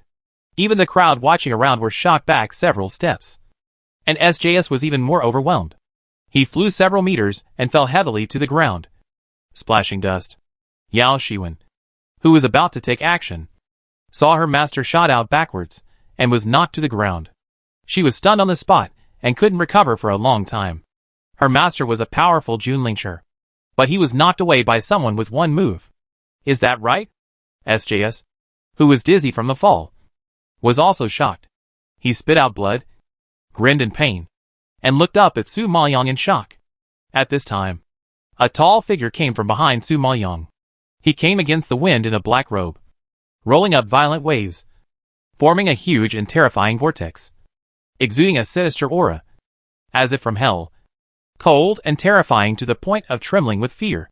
He came slowly, and every step brought a strong sense of oppression, as if an invisible hand had strangled everyone's throat, and there was a danger of suffocation at any time. However, such a terrifying figure has a beautiful face, and his facial features are as exquisite and perfect as a masterpiece of nature. His fair skin is like ancient jade, and it is almost transparent under the sunlight. His dark and deep eyes are wild and unrestrained, evil and sexy, and a light glance makes people fascinated. He seemed to have walked out of a painting, so beautiful that people could not take their eyes off him, but also so frightening that they trembled, feeling the powerful aura emanating from his body. Everyone felt as small as an ant, as if they were about to dissipate into the dust. They were stunned, holding their breath, and their feet seemed to have taken root, motionless. Eldersher, as an elder of the Sonyan sect, why don't you stay in the sect and come to my dark domain city? I remember that the sect selection competition has not yet started. A low and cold voice suddenly rose, and a powerful pressure rushed towards SJS, frightening the latter to a pale face and sweating coldly. SJS heard the anger in Jun Haotsong's voice, and his heart was beating like a drum. Uneasy, just thinking of his apprentice's tragic death. He bit his lip, plucked up his courage, and said with pain, "Emperor, this woman killed my apprentice. No matter what, I want her to pay with blood." Yao Shiwen was a young and fearless person. She had only heard of the emperor's reputation, but had never seen the emperor's terror. She was always thinking about her senior brother and spoke without measure. "Emperor, this bitch killed my senior brother. Blood debt should be paid with blood. It is only natural. You are the king of Yunlu Dark Domain. Do you want to bend the law for personal gain? If this gets out, aren't you afraid of being accused of being a tyrant?" The people around heard this and gasped in fear, staring at Yao Shiwen as if she were a monster. They had never seen anyone who dared to openly accuse the emperor. It was simply a matter of life and death. Just as everyone was shocked, Jun Haocong roared, "How dare you!" With a wave of his long sleeves, his fingertips instantly burst out with a fierce force, and suddenly hit Yao Shiwen's body. Yao Shiwen flew into the air, forming a parabola, and fell heavily to the ground. Twitching, unable to get up for a long time, SJS was shocked to see that his apprentice was seriously injured, and asked in disbelief, "Emperor, no matter what, we are members of the Songyin sect. Are you going to make enemies with our Songyin sect for this woman?" Jun Haocong raised his eyebrows slightly when he heard the words, and glanced at him coldly. His low voice was cold and hard, and it was loud and clear. "What about the Songyin sect? As long as you dare to touch her hair, I don't mind exposing your Songyin sect." Chapter 704, The Ignorant Spectators. Hearing this, SJS's face changed drastically, as if he was struck by a thunderbolt from the blue sky, or as if someone poured a basin of cold water on him from head to toe, and his whole body was numb. He couldn't believe his ears. Yunlu Emperor was cold and ruthless, never liked to meddle in other people's business, and never saw him favor anyone or care about anyone. He was always cold and kept people away. Although he was not very polite to the four major sects, he would give them some face. After all, the sect forces were the strong backing of Yunlu Dark Domain, and they had also cultivated many talents for Yunlu Dark Domain, which was an indispensable and important part of Yunlu Dark Domain. Moreover, Yunlu Emperor himself was also cultivated by the sect, and he always had polite respect for the four major sects. However, now he, for a woman, actually threatened to overthrow the entire Songyin sect. Such a faceless behavior was really shocking. And Yao Shiwen, who had not recovered from falling to the ground, was also shocked by Jun Haocong's attitude. In the past, she only knew that Emperor Yunlu was a great man, and the prosperity of the Yunlu Dark Domain was all due to Emperor Yunlu. Therefore, in her impression, Jun Haocong was a man with the world in his heart. But she didn't expect that he would rather offend the sect, bend the law for personal gain, and be unreasonable for a woman, which was beyond her expectation. In addition, as a disciple of the sect, she was born with a sense of superiority. Even if the man in front of her was a big man, she would still look at him with a critical eye. What's more, he protected the murderer who killed her senior brother, which she could never forgive. The crowd of spectators around them also stared at Jun Haocong with their mouths open, their eyes wandering back and forth between him and Su Maoyang. Their hearts were shaken beyond words. Many women were shocked, covering their mouths, their eyes sparkling, and their faces excitedly sighing in a low voice. Su Maoyang is so lucky. It's so enviable to be loved and favored by the emperor. Yes, if I could get such protection from the emperor, I would be willing to die. This resonated with many women, who all nodded in agreement, and were extremely jealous. The other woman envied Su Maoyang, and was also very curious. "I'm very puzzled. The emperor never liked women before. I don't know what means Su Maoyang used to make the emperor so obsessed that he was willing to fight against the sect for her. Yes, I'm curious too. However, I heard that she defeated Chu Yun, the most beautiful woman in our Dark Domain city, in the Concubine selection competition. So no matter what means she used, she must have something extraordinary. Otherwise, how could she climb to her current position?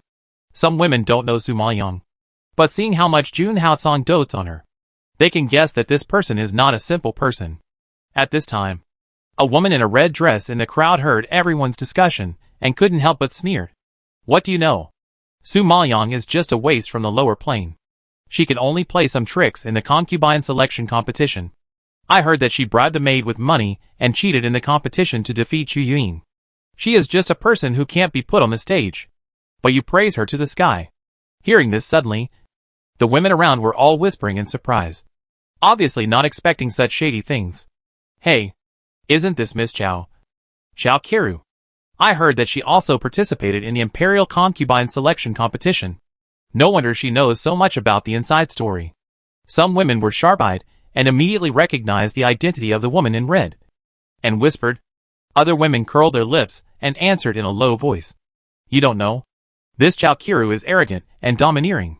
She made trouble in the palace and was disqualified from the Imperial Concubine selection. She didn't participate in the Imperial Concubine selection competition at all. So who knows whether what she said is true or false? Although the women's whispers were small, some of them still reached the ears of the woman in red, and she was so angry that her face turned black and her fingers clenched. However, what the woman said was right. This Chao Kiru was the willful lady who was disqualified and expelled from the palace because she competed with Su Maoyang for a room. For her, it was all Su Maoyang's fault that she was disqualified from the Imperial Concubine selection. If Su Maoyang hadn't argued with her over a room, she wouldn't have been driven out of the palace. The Chao family wanted her to become the Imperial Concubine, and even if she couldn't become one, it would be good to be a concubine. As a result, she was driven out just after she entered the palace and hadn't established her foothold. Not only did she lose face, but she was also blamed by her father and ridiculed by her brothers and sisters when she returned to the Chao family. Her status in the Chao family plummeted, and she became a useless chess piece. Thinking that all this pain was caused by Su Maoyang, Chao Kiru gnashed her teeth in hatred. Humph. Even if I was driven out of the palace. So what? You didn't even have the qualifications to be a concubine from beginning to end. And you still had the nerve to laugh at me. You are so thick-skinned. Chao Kiru glanced at the women around her with disdain. Her tone was sharp and her attitude was arrogant, making everyone speechless. No matter what. It's Su Maoyang who's with the emperor now, not you. What's so cool about that? Some women grumbled in dissatisfaction. Chao Kiru was furious after hearing this. She couldn't stand their envy of Su Maoyang, and retorted harshly. Su Maoyang is a worthless waste. You actually compare her with me. Are you mistaken? It doesn't matter if she's with the emperor. She will always be a worthless person who can't stand up to the stage. It's just a pipe dream to climb to the position of the emperor's concubine. If she was really capable, why would the princess and Prince Pingxiang be reluctant to hold the enthronement ceremony? It's obvious that they look down on her. So, Su Maoyang can only use some shameful coquettish means to seduce men. In terms of strength, she doesn't even rank. Hearing this, the women around shut up. They had heard a little about the princess and Prince Pingxiang's dissatisfaction, and now that she mentioned it, they felt that this was indeed the truth.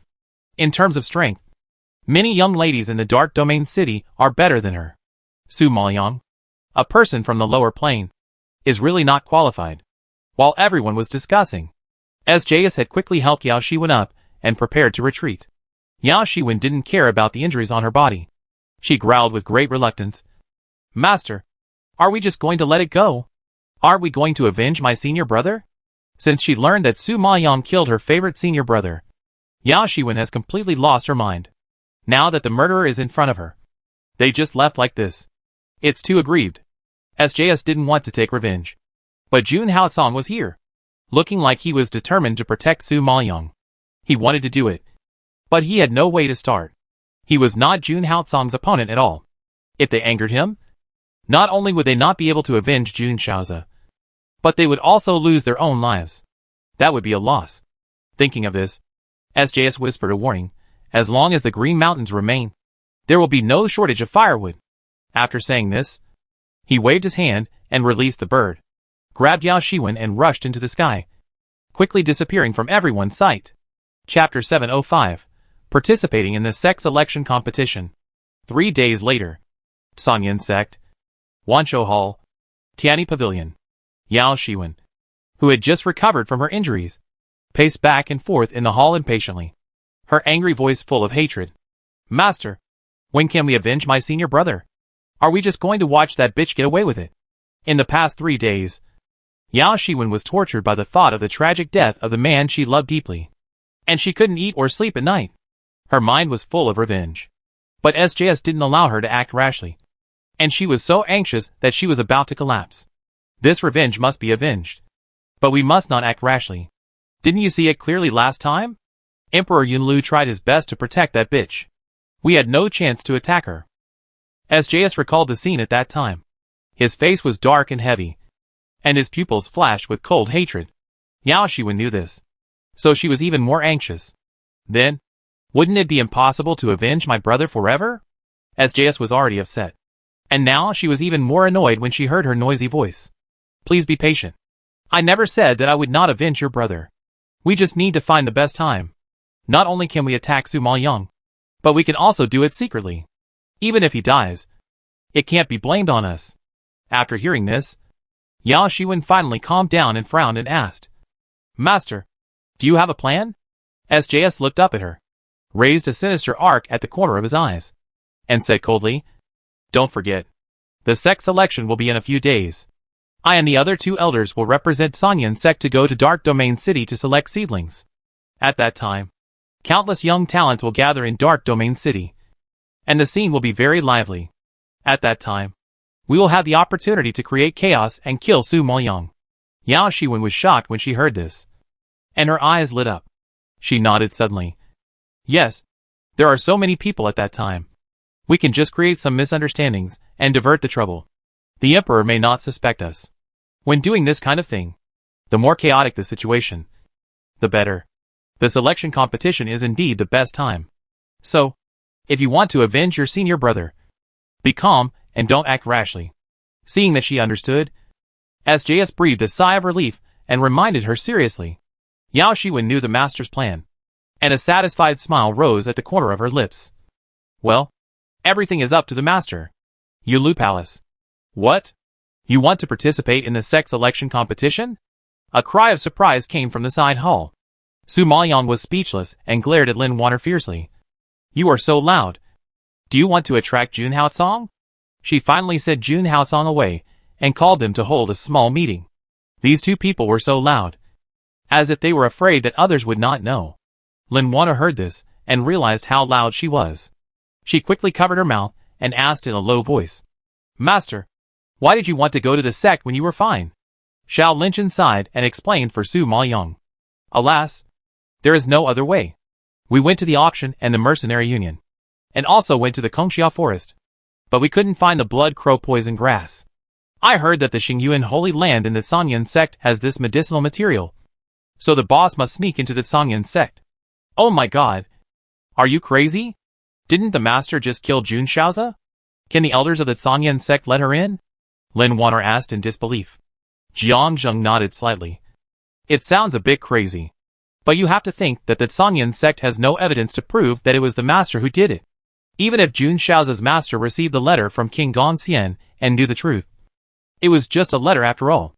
Now that King Gongxian is dead, there is no evidence. If they want to convict him, it is not strong enough. It can be said that someone framed and deliberately forged it. Besides, the Sanyan sect is not just Master Jun Shaoza. There are other elders. If the master wins the first place and is favored by other elders, it is not impossible for him to get in. It's just that it's relatively difficult. After hearing this, Su Maoyang nodded in agreement. Yes, this is the only way to save Wang Feng. No matter how difficult it is, I will try it. Lin Water always felt that it was too risky and shook her head uneasily. Master, why don't you let the Emperor come forward? I believe the Emperor has a way to solve it. Su Maoyang frowned. No. He had a conflict with the Sanyan sect for me last time, and he can't do it again. Besides, Xingyuan Holy Land is the treasure of Sanyan sect. Even the disciples of their own sect cannot enter, let alone the disciples of other sects. Isn't this just handing over the treasure to outsiders? How could Sanyan sect do such a loss-making business? Jun Haotsong is from Yushi Palace. It is said that Yushi Palace and Sanyan sect have always been not in harmony. Jun Haotsong is the disciple of the master of Yushi Palace. How could Sanyan sect let him enter Xingyuan Holy Land? Therefore, Jun Haotsong will most likely break in forcibly for her and completely fall out with Sanyan sect. She doesn't want to cause him trouble because of her personal affairs. Nor does she want to be looked down upon by the princess and King Pingxiang, thinking that she is a woman who can only hide behind Jun Haotsong. This time, she will rely on her own strength to prove to everyone that she, Su Maoyang, is worthy of the Emperor of Yunlu. Everyone saw that she had made up her mind, so it was difficult to persuade her. Anyway, no matter what Su Maoyang did, they just needed to support her with all their strength. Boss, since you have decided, we will also participate in this election. We can't let you enter the Sanyan sect alone. Xiao Linchin nodded heavily and spoke. Sects are places that eat people without spitting bones. They don't trust Su Maoyang to go it alone anyway. Jiangxing also echoed. Yes, we can also experience it. We can't drag the master down. I want to go too. You can't leave me behind. Lin Water also interrupted anxiously. Su Maoyang saw that they were full of fighting spirit and thought that this was indeed a good opportunity to exercise. He nodded in agreement. Okay. The selection will be in a few days. You should hurry up and prepare. Time flies. 5 days passed in a flash. And finally the sect selection was ushered in. In the past 2 days, people have been pouring into the Cloud Tower Dark Domain. And now it is even more crowded. The restaurants and inns are all full. Today, the curtain of the ring competition is opened, and everyone is running towards the square in the south. The whole street is crowded with people, like a long dragon, with no end in sight. The scene is very spectacular, which reminds Su Maoyang of the ancient times of going to Beijing to take the imperial examination. In ancient times, young people studied hard for 10 years just to get their names on the gold list and stand out. And now these young people from all over the world gathered in the Dark Domain City just to participate in the sect selection competition and become sect disciples. Su Maoyang couldn't help but sigh. In this world where the strong are respected and the weak are preyed upon by the strong, how important strength is. Now, just looking at the number of people, before the game started, Su Maoyang expected that this must be a cruel fight.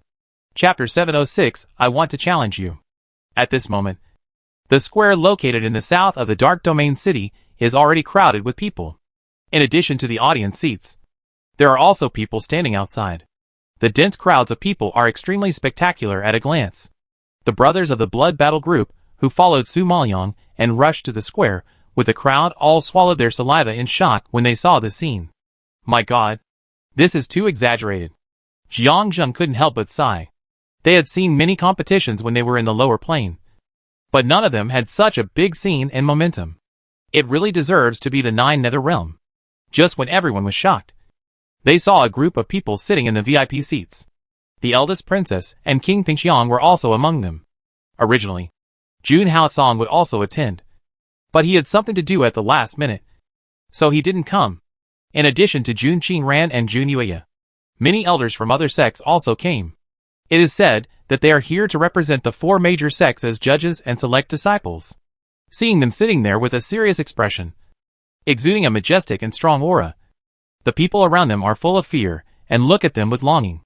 The excitement and desire are hard to express in words. After all, the 4 major sects are at the forefront of strength and are a symbol of strength. No matter who you are, as long as you have strength, you can get a place in this world where the strong are respected and get the respect of others. Therefore, being able to enter a sect, improve your strength, and obtain the protection of the sect is the biggest dream of many young people. At this time, an old man in a brown robe walked onto the huge stage. He looked around and announced loudly, "Welcome everyone to participate in the selection competition jointly held by our 4 major sections. This competition is divided into 2 events. One is the spiritual power competition, and the other is the alchemy competition. No matter which one you do, as long as you perform well, you will have the opportunity to join the sect and become a formal sect disciple. Therefore, whether you can become a superior person depends on this one move. And I hope you will go all out. Now I declare that the first spiritual power competition is officially started. The rules of the ring competition. Anyone can challenge. The one who successfully defends the ring wins." The high-pitched and loud voice of the old man in brown fell heavily, and the whole audience suddenly burst into a fierce cheer. Everyone was eager to try, as if waiting for today. Lin Water felt the enthusiasm of everyone, and her heart was even more ups and downs. She frowned and asked, "Master, the 9 Nether Realm is not like our lower plane. There are many heroes here. Each one is stronger than the other. It is too difficult to stand out. Are you really sure you want to participate in the sect selection?" Su Maoyang glanced at the ring in the center of the crowd and nodded solemnly. "Well, I have to go. Wang Feng is still waiting for medicinal materials to save his life. She can't just leave it alone. However, as soon as she finished speaking, a sharp and harsh voice came from behind her. Oh! Who was it? I didn't expect it to be our future imperial concubine. The pretentious voice was unpleasant and harsh, which immediately made Su Maoyong frown and look sideways. A woman in a red dress came slowly. She had fair skin and delicate features. Although she was not a first-class beauty, she was pleasing to the eye and a pretty woman. She seemed to prefer red, which matched her fiery temperament very well. Su Maoyong had some impression of this person. Recalling the scene in Yunqiu Palace, she couldn't help but raise her eyebrows slightly, with a little more surprise on her face. Perhaps she didn't expect that the unruly woman who had fought with her for a room and was driven out of the palace would appear here. Seeing Su Maoyong's surprise, Chao Qiru smiled lightly, stared at her contemptuously, and asked uncertainly, I don't know if I heard it wrong just now. Is our future imperial concubine going to participate in the sex selection? What? Do you have any objections? Su Maoyong glanced at her coldly. Chao Qiru laughed sarcastically when she heard this. Su Maoyong, I really don't know whether I should admire your courage or laugh at your stupidity. With your strength, you want to enter the sect. I'm afraid you haven't woken up yet. Don't think that you are invincible just because you won the first place in the concubine selection competition. This sect selection competition relies on real skills. You can't get through with your unpresentable means. I advise you to wake up quickly, and don't embarrass yourself. Chao Qiru has some understanding of the situation in the lower plane. It is said that in the dogshit place of the lower plane, even the strong people at the level of sect spirit masters are already considered dragons and phoenixes among people. Not to mention the holy spirit masters. It is harder for the ants in the lower plane to be promoted to the level of holy spirit masters than to ascend to heaven. The most powerful ones are only at the level of early holy spirit masters. Su Maoyong, a waste from the lower plane, wanted to participate in the sex selection competition. No matter how you look at it, it was ridiculous. Lin Water didn't know this person. When she heard her sarcasm, her face darkened and she retorted unhappily. Whether my master participates in the competition or not is none of your business. Do you need to comment here? Chao Qiru didn't expect Lin Water to dare to talk back. The sneer on her mouth suddenly withdrew, and she stared at her sharply. Master? Hey, it turns out that you are just a lowly maid, and you dare to offend me. You are so bold. Lin Water was so angry that she was speechless for a while. You? Chao Qiru looked down on Su Maoyong, and Lin Water was Su Maoyong's maid, so she was even more in her eyes. Humph. A bunch of waste from the lower plane. You also have the face to speak here. Don't you feel ashamed? I am embarrassed for you. Chao Qiru speaks directly, and never shows mercy. Her words are sharp and harsh, which is very unpleasant to the ear. Lin Wainer really couldn't stand her arrogance and angrily retorted. Bah! You are not even as good as my master's finger. And you dare to call my master a waste. Go back and look in the mirror. I have never seen such a shameless person like you. The maid next to Chao Qiru heard this, and immediately shouted in dissatisfaction.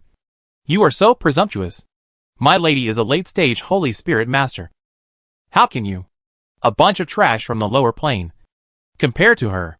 When Lin Wainer heard the words late-stage holy spirit master, she was startled, and then laughed out loud, laughing so hard that she fell forward and backward, shaking her body and limbs, and couldn't calm down for a long time.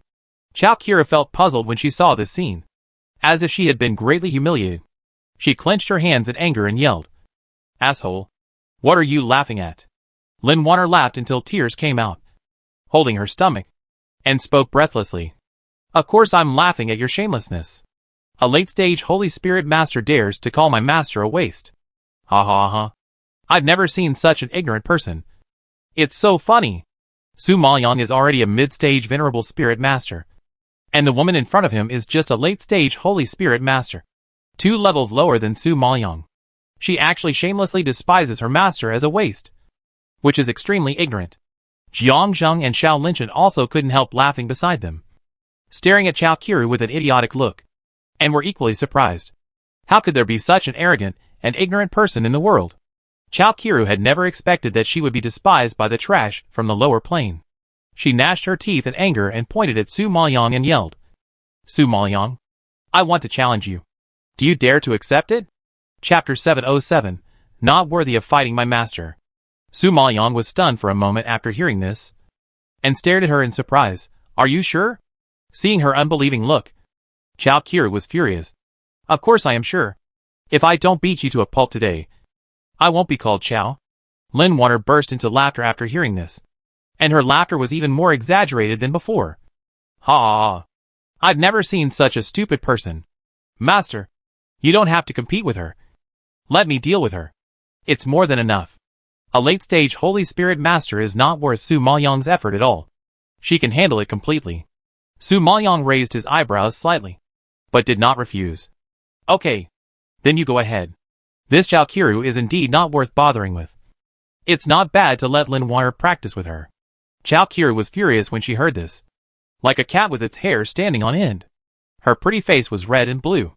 And she was glaring at him. How dare you humiliate me like this? How can this be? Su Maoyang actually asked a maid to fight with her, which was an insult to her. Don't be ungrateful. I fight with you because I respect you. If I really want to humiliate you, I won't even bother to fight with you. Lin Water laughed sarcastically, making Chao Qiru tremble with anger. Bah! You are a lowly maid. Not worthy of my attack. Su Maoyang, I want to fight with you. Don't use other people to evade me. Chao Qiru looked down on Su Maoyang, let alone a maid. Su Maoyang raised his eyes and glared at her coldly, saying lightly, if you want to fight with me, beat Lin Water first. Chao Qiru pointed at Su Maoyang, panting and shaking with anger. Chao Qiru knew that Su Maoyang meant that he thought she was too contemptuous of him because she couldn't even beat a maid. Thinking of this, Chao Qiru almost gnashed her teeth, held back her anger, looked at Lin Water, and warned fiercely. Okay, I'll fight you. I gave you a chance. But you asked for death yourself. So you can't blame my fist for not having eyes. After saying that, Chao Qiru glared at Lin Water fiercely and rushed to the ring.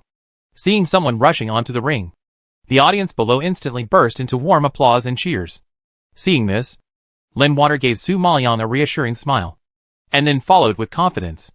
The elder in the VIP seat saw that the fight was about to break out, and immediately stood up and reminded seriously, it is inevitable that the sparring will hurt the bones.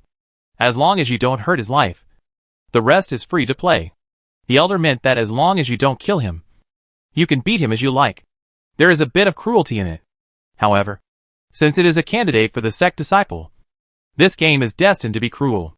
After hearing this, Chao Qiru raised a provocative smile at the corner of her lips, and her eyes were full of pride. It was obvious that she was very satisfied with such a rule. She had never been able to teach Su Maoyang a lesson, and now she could teach her maid a lesson and vent her anger. Thinking of this, Chao Qiru's smile deepened, and she said in a good mood, I'll let you have a move first, so that you won't say that I bully you people from the lower plane. Hearing such confident words, Lin Water laughed and shook her head, and a sneer rose on her lips. In this case, I won't be polite. Lin Water's movements were extremely fast. Before the voice fell, she quickly flipped out a scimitar from her wrist, and suddenly moved forward, her body like a rainbow light, her shape like lightning, and she suddenly came in front of Chao Qiru.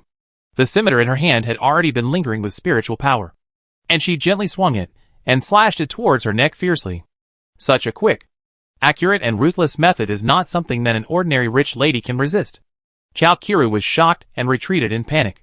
Even so, the sharp blade still cut off a large clump of her hair, scaring Chao Qiru into a cold sweat and staring at Lin Water with horror. You? You are also a late-stage Holy Spirit Master. Chao Qiru was shocked and cried out in disbelief. She never expected that a lowly maid from the lower plane would be at the same level as her. She couldn't believe her eyes. Moreover, not only were they at the same level, but Chao Qiru felt a strong pressure in the lightning-fast fight just now. Chao Qiru couldn't believe that Lin Water's combat power was so much higher than hers as a late-stage Holy Spirit Master. Such strength was too terrifying. She believed that if she was a second slower, she would have become a dead soul under Lin Water's knife at this moment. Thinking of this, Chao Qiru was still in shock, and her nervous heart was about to jump out. However, before she could recover, Lin Water had already reached out to catch the scimitar that flew back, and swung it vigorously, with spiritual power rolling, sweeping towards Chao Qiru's neck again. Chao Qiru was shocked and dodged quickly, but her movements were not as flexible as Lin Water's. Before she could completely avoid it, she was grabbed by Lin Water's arm. Lin Water's move was very quick. She grabbed Chao Qiru's arm and twisted it outward, causing Chao Qiru to scream in pain. Judging from the posture, her arm was basically useless. However, Chao Qiru was still strong. Even though she was in extreme pain, she quickly stretched out her other hand to fight back. However, her skills were no match for Lin Water. Before she could touch Lin Water, she was kicked in the knee by the latter, and knelt on the ground with a bang. Suppressed and unable to move, the scimitar that flew over was about to cut off her throat. But Lin Water changed its direction considering that she couldn't kill anyone, and it slashed Chao Qiru's arm, splashing blood and making Chao Qiru grimace in pain. Seeing this scene, the lively venue suddenly became quiet, and everyone stared at Lin Water in surprise, perhaps attracted by her agile figure and quick, accurate and ruthless techniques. Their pupils jumped into admiration. In fact, the strength of the late-stage Holy Spirit Master is not that great, but many people lack the agile skills like Lin Water. Generally, only mercenary groups and killer organizations with rich combat experience can have such a quick and sharp reaction, and a delicate young lady like Chao Qiru is naturally not their opponent.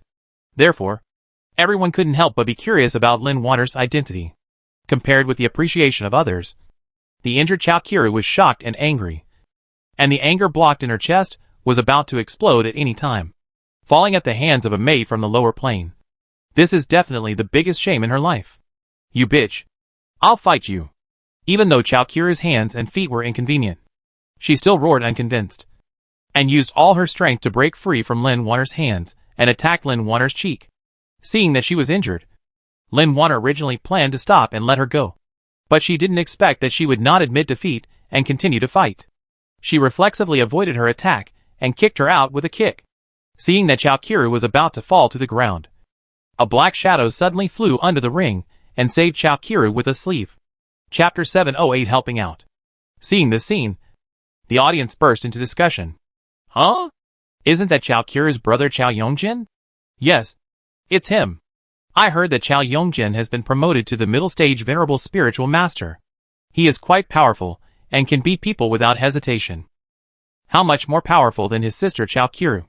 Hey, this girl just injured Chao Yongjin's sister. Chao Yongjin will definitely not let her go. She is in trouble now.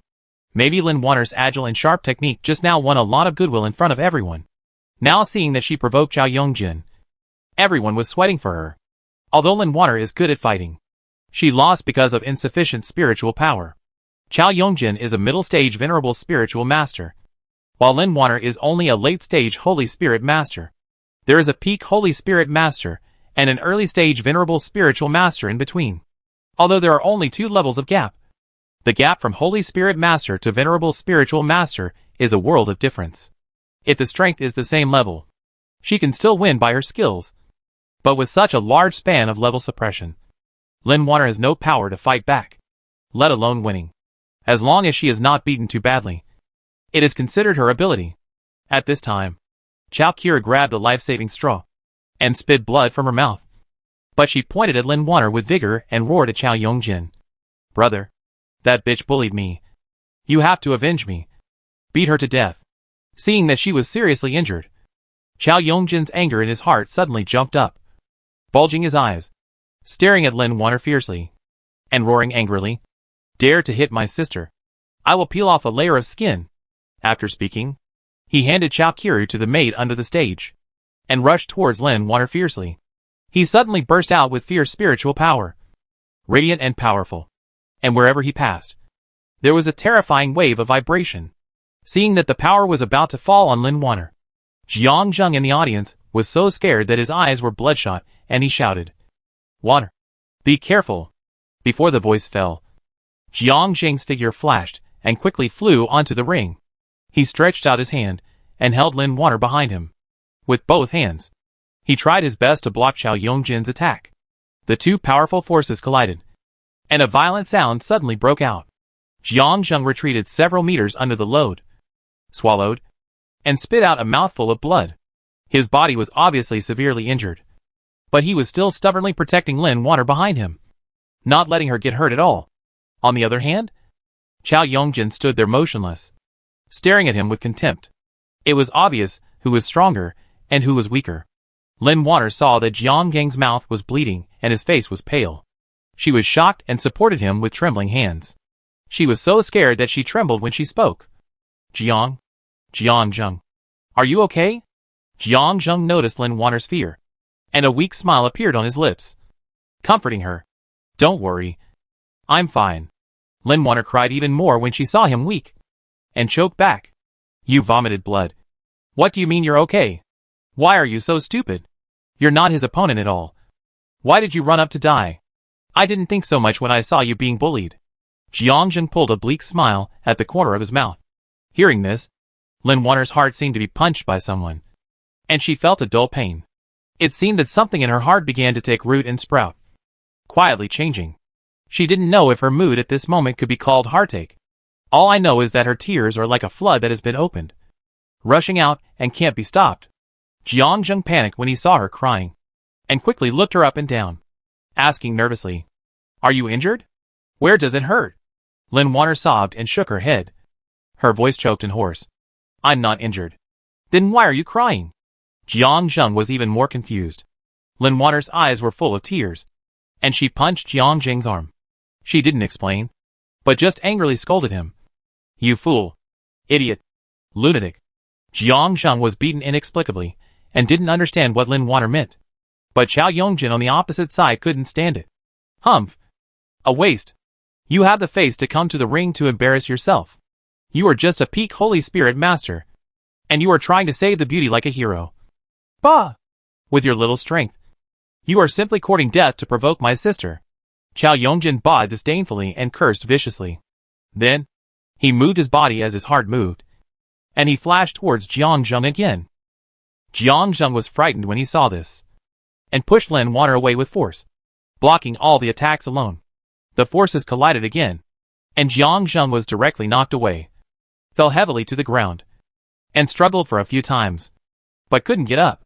After all, he was not Xiao Yongjin's opponent. Under the latter's attack, he really had no power to fight back. Seeing Jiang Zheng's embarrassed look, Xiao Yongjin raised a contemptuous arc at the corner of his mouth and snorted coldly. TSK. Useless trash. You dare to stand up for others with this little ability. Disgusting. Bah! As he said, Xiao Yongjin spit at Jiang Zheng with contempt, and his arrogant look made Xiao Linshan in the audience itch with hatred. Let me meet you. Xiao Linshan couldn't bear it anymore, roared, and flew onto the stage in the blink of an eye. Lin Water was shocked to see Xiao Linshan on the stage, and quickly advised, Xiao Linshan, what are you doing? You are not his opponent. Don't be impulsive. Jiang Zheng was already injured, and she didn't want Xiao Linshan to be injured for her again. Lin Water, you help Jiang Zheng down. I will deal with this person. Xiao Linshan ignored Lin Water's dissuasion and ordered loudly. Xiao Yongjin heard the words and immediately raised his head and laughed, not taking Xiao Linshan seriously at all. TSK TSK TSK. Another one is looking for death. I didn't expect that a group of trash likes to help out. Since you are looking for abuse, I will fulfill your wish. After the words fell, Xiao Yongjin clenched his fists, burst out fierce spiritual power again, waved his sleeves vigorously, and immediately hit a spiritual power ball, hitting Xiao Linshan. Xiao Linshan was at least an early-stage venerable spiritual master, although he had not reached Xiao Yongjin's level. His strength and skills were superior to Jiang Zheng. Facing Xiao Yongjin's attack, he was not so exhausted. Seeing the power attack coming, he flashed and quickly dodged to the side. Seeing this, Xiao Yongjin snorted disdainfully, raised his hand, and the spiritual power directly turned into a big knife.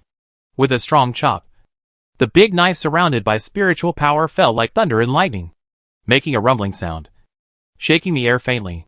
Seeing this, Xiao Linshan was shocked and his face was solemn. The spiritual power in his hand instantly surged and turned directly into a shield. He blocked in front of him and took his big knife.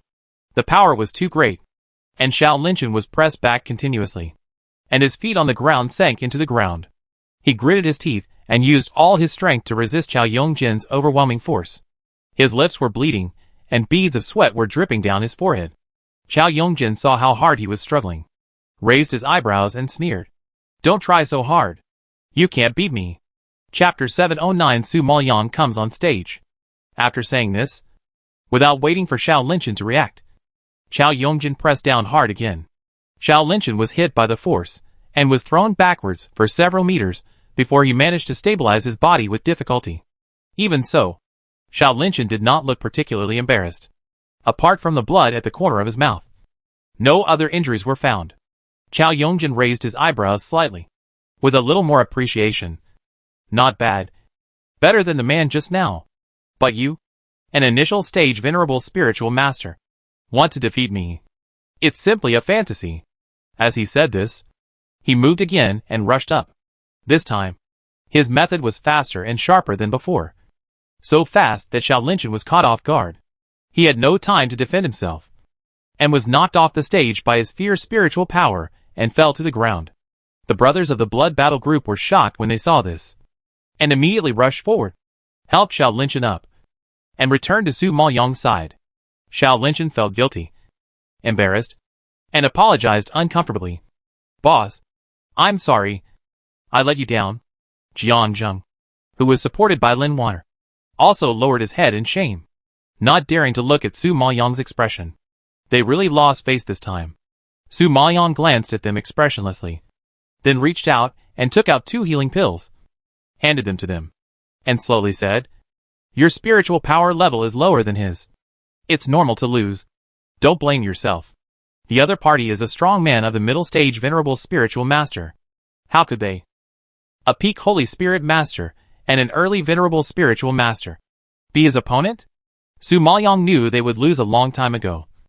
And the reason why he didn't stop them was because Jiang Zheng and Xiao Linshan needed to fight with strong people who were stronger than themselves in order to grow quickly. Therefore, today's battle is a very good experience for them. Moreover, since the brothers of the blood battle group came to the 9 Nether Realm, they have been practicing day and night in order not to drag themselves down. Su Maoyang has seen their efforts. In the past, most of them were only at the level of Zone Lingshi, but now they have reached the level of Holy Spirit Master. And Xiao Linshan has even been promoted to the initial stage of Zun Lingshi. Although there is the help of elixirs, it is still quite difficult to be promoted to Zun Lingshi without their own efforts. Because the higher the level, the more difficult it will be. And it is obviously not enough to rely on the support of external objects. Therefore, facing such a group of people who work hard for themselves, how can Su Maoyang blame them? Xiao Linshan and Jiang Zheng were warmed when they heard Su Maoyang's comfort. Although she usually requires them strictly, she never blames them every time something goes wrong. Their boss is always so heartwarming. At this time, Xiao Yongjin on the stage was extremely arrogant because he had defeated 3 people in succession. He laughed arrogantly with his head raised. Who among you wants to help? Come together. I will deal with you all at once, so as not to waste my time. As soon as the sarcastic and humiliating words came out, the onlookers all focused their eyes on Su Maoyang and others. Their pupils jumped up with sarcasm, and they looked like they were watching a good show. 3 people in a row were defeated by Xiao Yongjin. And I think no one will come out to humiliate themselves again. Many people shook their heads in disappointment and talked about Su Maoyang and others with disdain. I recognize that woman. She is Su Maoyang, a popular person around the emperor. Last time, she had a conflict with the elders of the Sanyan sect, and it was the emperor who protected her. Look at that group of people. They should be her people. But I didn't expect them to be so weak. When the others heard this, they also echoed, "Yes, this woman can seduce the emperor. I thought she was very capable, but I didn't expect her to be so bad. Not worthy of the emperor at all. Understand it. I heard that this group of people are all from the lower planes. How can the trash from the lower planes have any strength? What? They are actually people from the lower planes. My God. They have the guts to provoke the Chao brothers and sisters. They are too arrogant and ignorant." Some people covered their mouths in surprise when they heard this, and looked at Su Maoyang and his group in disbelief. Chao Kira heard the discussions around her, and saw that her brother had avenged her, and she was proud. She ignored her injuries, and looked at Su Maoyang and Lin Water with a smug look on her face. The corners of her mouth tilted in a mocking arc, and she sneered and asked, "Su Maoyang, weren't you arrogant just now? Didn't you look down on others? You talk so powerful. But why were your people beaten to the ground and covered with injuries by my brother? Humph. A bunch of inferior people. You bitches in front of me. Dare to humiliate me? If I don't teach you a lesson, you will never know how high the sky is and how deep the earth is." As she said that, she turned her eyes to Chao Yongjin on the stage and shouted happily, "Brother, these cowards. No one dares to challenge you.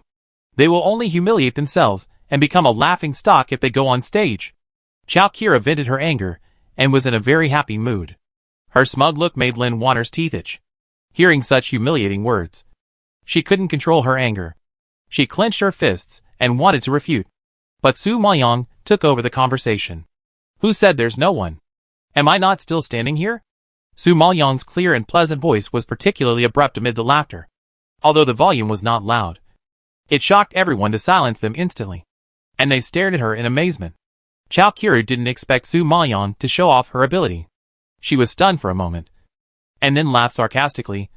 "Su Maoyang, you really won't turn back until you hit the wall. My brother is a mid-stage venerable spiritual master. Do you think you can beat my brother with your mediocre skills?"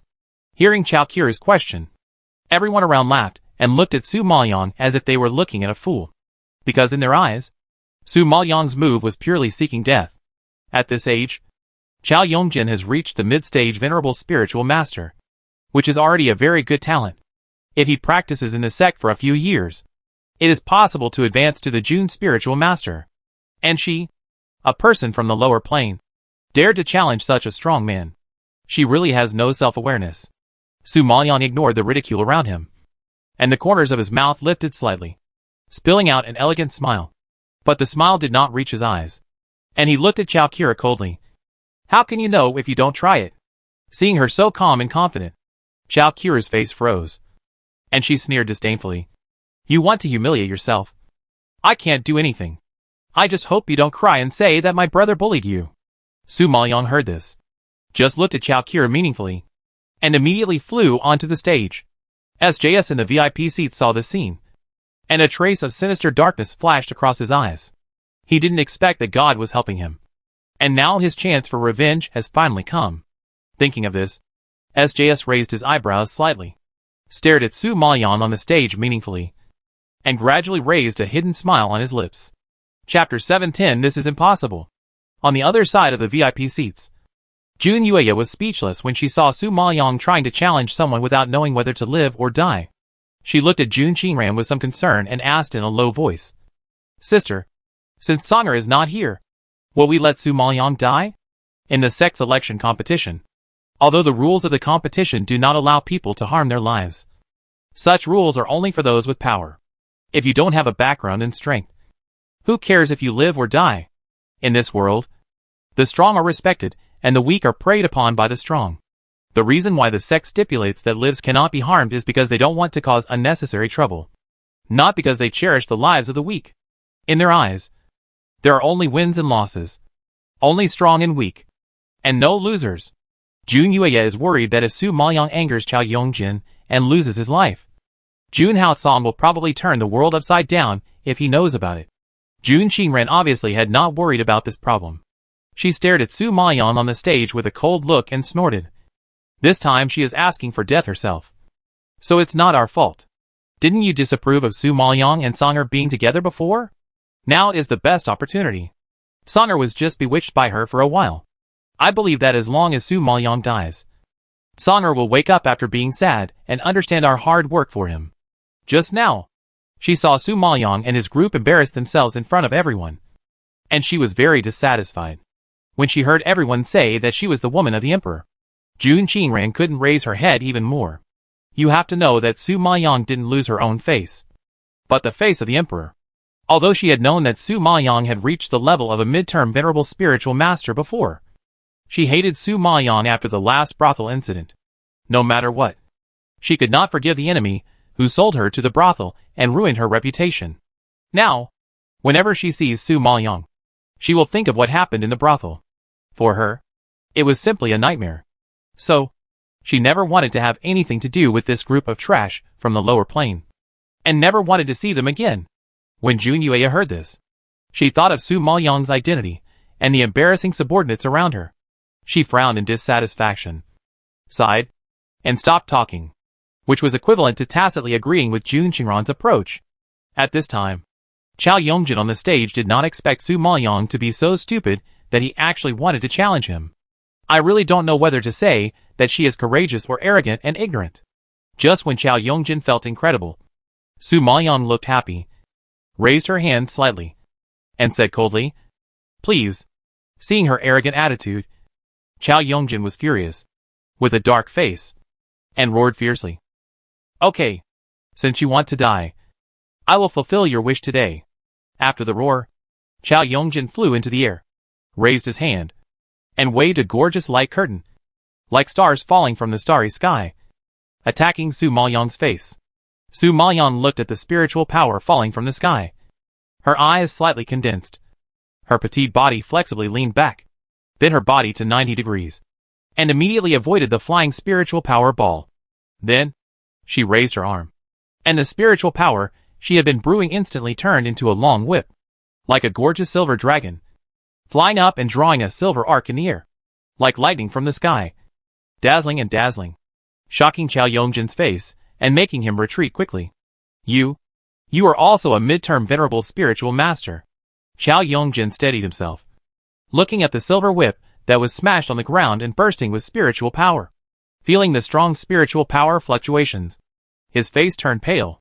His head seemed to be hit by a stick, and he was completely stunned. Isn't she from the lower plane? How could she be a mid-term venerable spiritual master? Chow Yongjin's face was full of disbelief, and the audience were also shocked, and their expressions were not much better. They were still laughing at her as a waste in the previous second, but they were slapped in the face in the next second. This is not a waste at all. This is clearly a genius. As far as they know, the spiritual energy in the lower plane is thin, resources are scarce, and cultivation is very difficult. Even if you cultivate to the Holy Spirit Master, you are considered a very powerful super strong person. Not to mention that she has reached the mid-term venerable spiritual master at a young age. Reaching the mid-term venerable spiritual master is a very good talent. Not to mention in the lower plane, even in the 9 netherworld, they actually laughed at the mid-term venerable spiritual master as a waste. Thinking of this, many people were so ashamed that they wanted to dig a hole in the ground and crawl into it. Compared to the shock of the spectators, Chow Kira couldn't accept it at all. No, this is impossible. How could she be a mid-term venerable spiritual master? She lied. She must have cheated. Chow Kira was hit, and shook her head with a pale face. You have to know that her brother spent a lot of effort, and the Chow family also spent a lot of money and material resources to train him, and he was promoted to a mid-term venerable spiritual master. How could such a hard-won achievement appear on Su Maoyang, a waste from the lower plane? How could she believe this was true? When Chow Yongjin saw this scene, he suddenly felt humiliated by being teased. His disdainful expression became solemn and serious. His eyes were filled with sinister hostility. He gritted his teeth and growled, "Humph. Even if you are a mid-term venerable spiritual master, you are still not my opponent. Die!" Chow Yongjin was quite confident in his skills. The woman in front of him was petite and thin. Although her spiritual power was good, she was just a fancy move. There was no way she could defeat him. As soon as he finished speaking, Chow Yongjin rushed over fiercely, and his body instantly burst out with more powerful spiritual power than before. The power was amazing, and it was about to fall on Su Maoyang. Su Maoyang saw this, and a sarcastic sneer appeared on the corner of his lips. He stood in place, without any intention of dodging, but directly raised the whip and swung it hard. The spiritual power attacked people, and a sense of desolation and killing rushed towards Chow Yongjin. Chow Yongjin was shocked by the silver dragon falling from the air, and his eyes widened, and he immediately made a pawn to resist.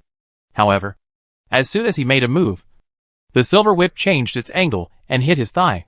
Chow Yongjin was caught off guard, and he jumped in pain and dodged quickly. The spiritual power in his hand instantly turned into a long knife, and he chopped down the whip that was flying. At this time, the dazzling sword light rushed up, turned into countless lights and shadows, and sprinkled on Su Maoyang's head. The power fluctuation spread from the stage to the bottom of the stage, shocking everyone with their eyes wide open. Oh no! Chow Yongjin has used his ultimate move. Su Maoyang is in trouble now. Seeing this scene, everyone in the audience sighed in horror. However, facing the sharp sword light, Su Maoyang remained calm, and his lotus steps were like the wind. He ignored the fierce spiritual power and directly met Chow Yongjin's attack, rushing towards his position. At this time, Su Maoyang's petite body collided with the spiritual power, and sparks suddenly flew. The whole person seemed to be on fire, bringing a dazzling flame, and rushed towards Chao Yongjin fiercely. Such a crazy move stunned everyone and made them horrified. Even Chao Yongjin never expected that Su Maoyang would suddenly launch such an attack. He was so frightened that he froze, and was hit in the belly by Su Maoyang's fist wrapped in fire before he could react. With a puff, blood spurted out, and his body shot out backwards. With a bang, he fell to the ground, splashing dust all over the floor. Chapter 711 7th Level Holy Spirit Beast. Seeing this scene, the whole audience was in an uproar. Everyone was stunned and looked at Chao Yongjin, who was beaten to the ground and spitting blood on the ring. Their throats seemed to be dry, and they couldn't help swallowing saliva. Some people rubbed their eyes in disbelief, and couldn't believe what they saw. Su Maoyang actually punched Chao Yongjin away? Are you kidding? You know, both of them are mid-level venerable spiritual masters. Logically speaking, no matter how good their martial arts and skills are, they can't punch away opponents of the same level. Just now, Lin Wanner won with her agile and sharp skills, but Su Maoyang's moves were not gorgeous. The previous blow was simply a head-on collision, without any tricky means, and it looked more like level suppression. There is actually level suppression at the same level? This is the first time they have seen it. Wouldn't such spiritual power be too abnormal? Everyone shook their heads in disbelief. And Chao Qiru, who was just smug, froze her smile instantly when she saw this. Her face turned dark and heavy, and she was at a loss.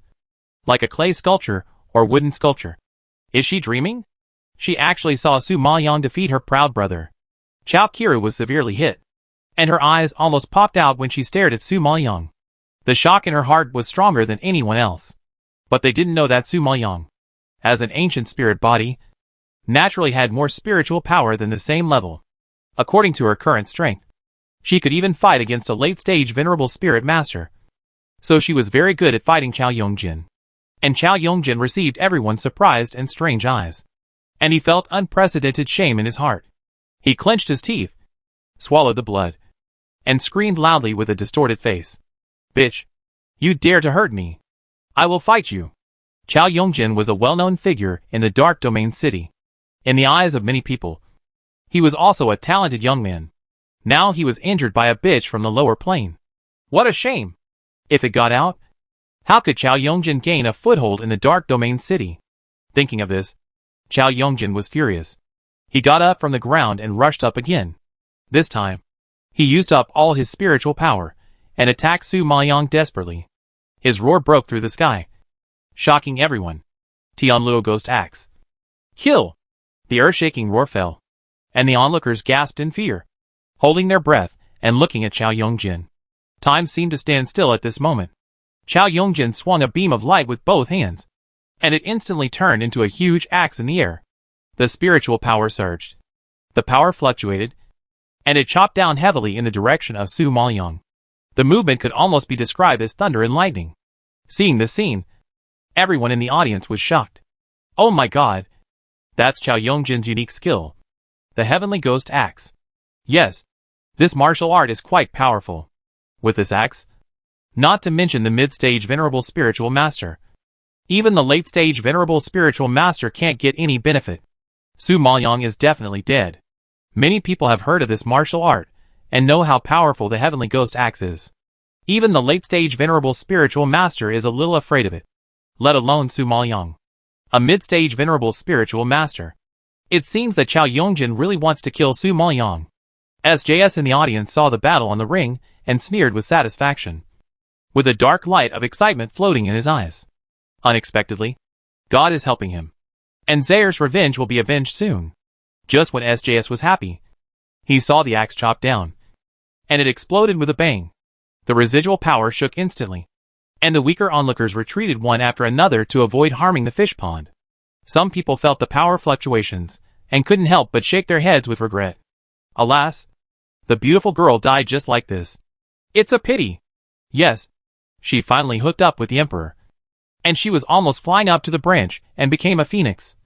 But she died before she had 2 days of comfortable life. It's really a pity. Hee hee. That woman clearly deserved it. Who made her so arrogant that she dared to provoke the brothers and sisters of the Chow family and seek death by herself? Who can blame? Yes, she was so arrogant and took the initiative to challenge Chow Yongjin on stage. She deserved to die for being so arrogant and ignorant. Most of those who speak harshly are women. Su Maoyang had successfully hooked up with Emperor Yunlu, and had long been a thorn in the eyes of the women. If she died, these women would applaud and be happy. Chow Kira heard everyone's discussion, and the corners of her stiff lips curved up again, with pride and disdain in her eyes. However, before her pale face could ease a little, someone in the crowd suddenly shouted, "Look!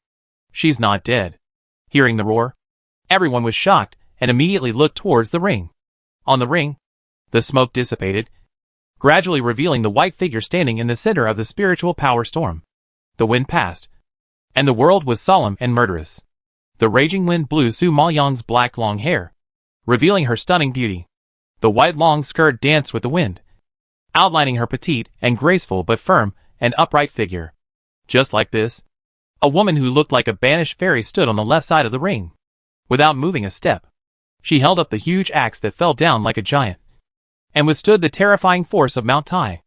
It was hard for everyone to imagine where the strength came from in such a thin body, and she could actually resist the Tianluo ghost axe.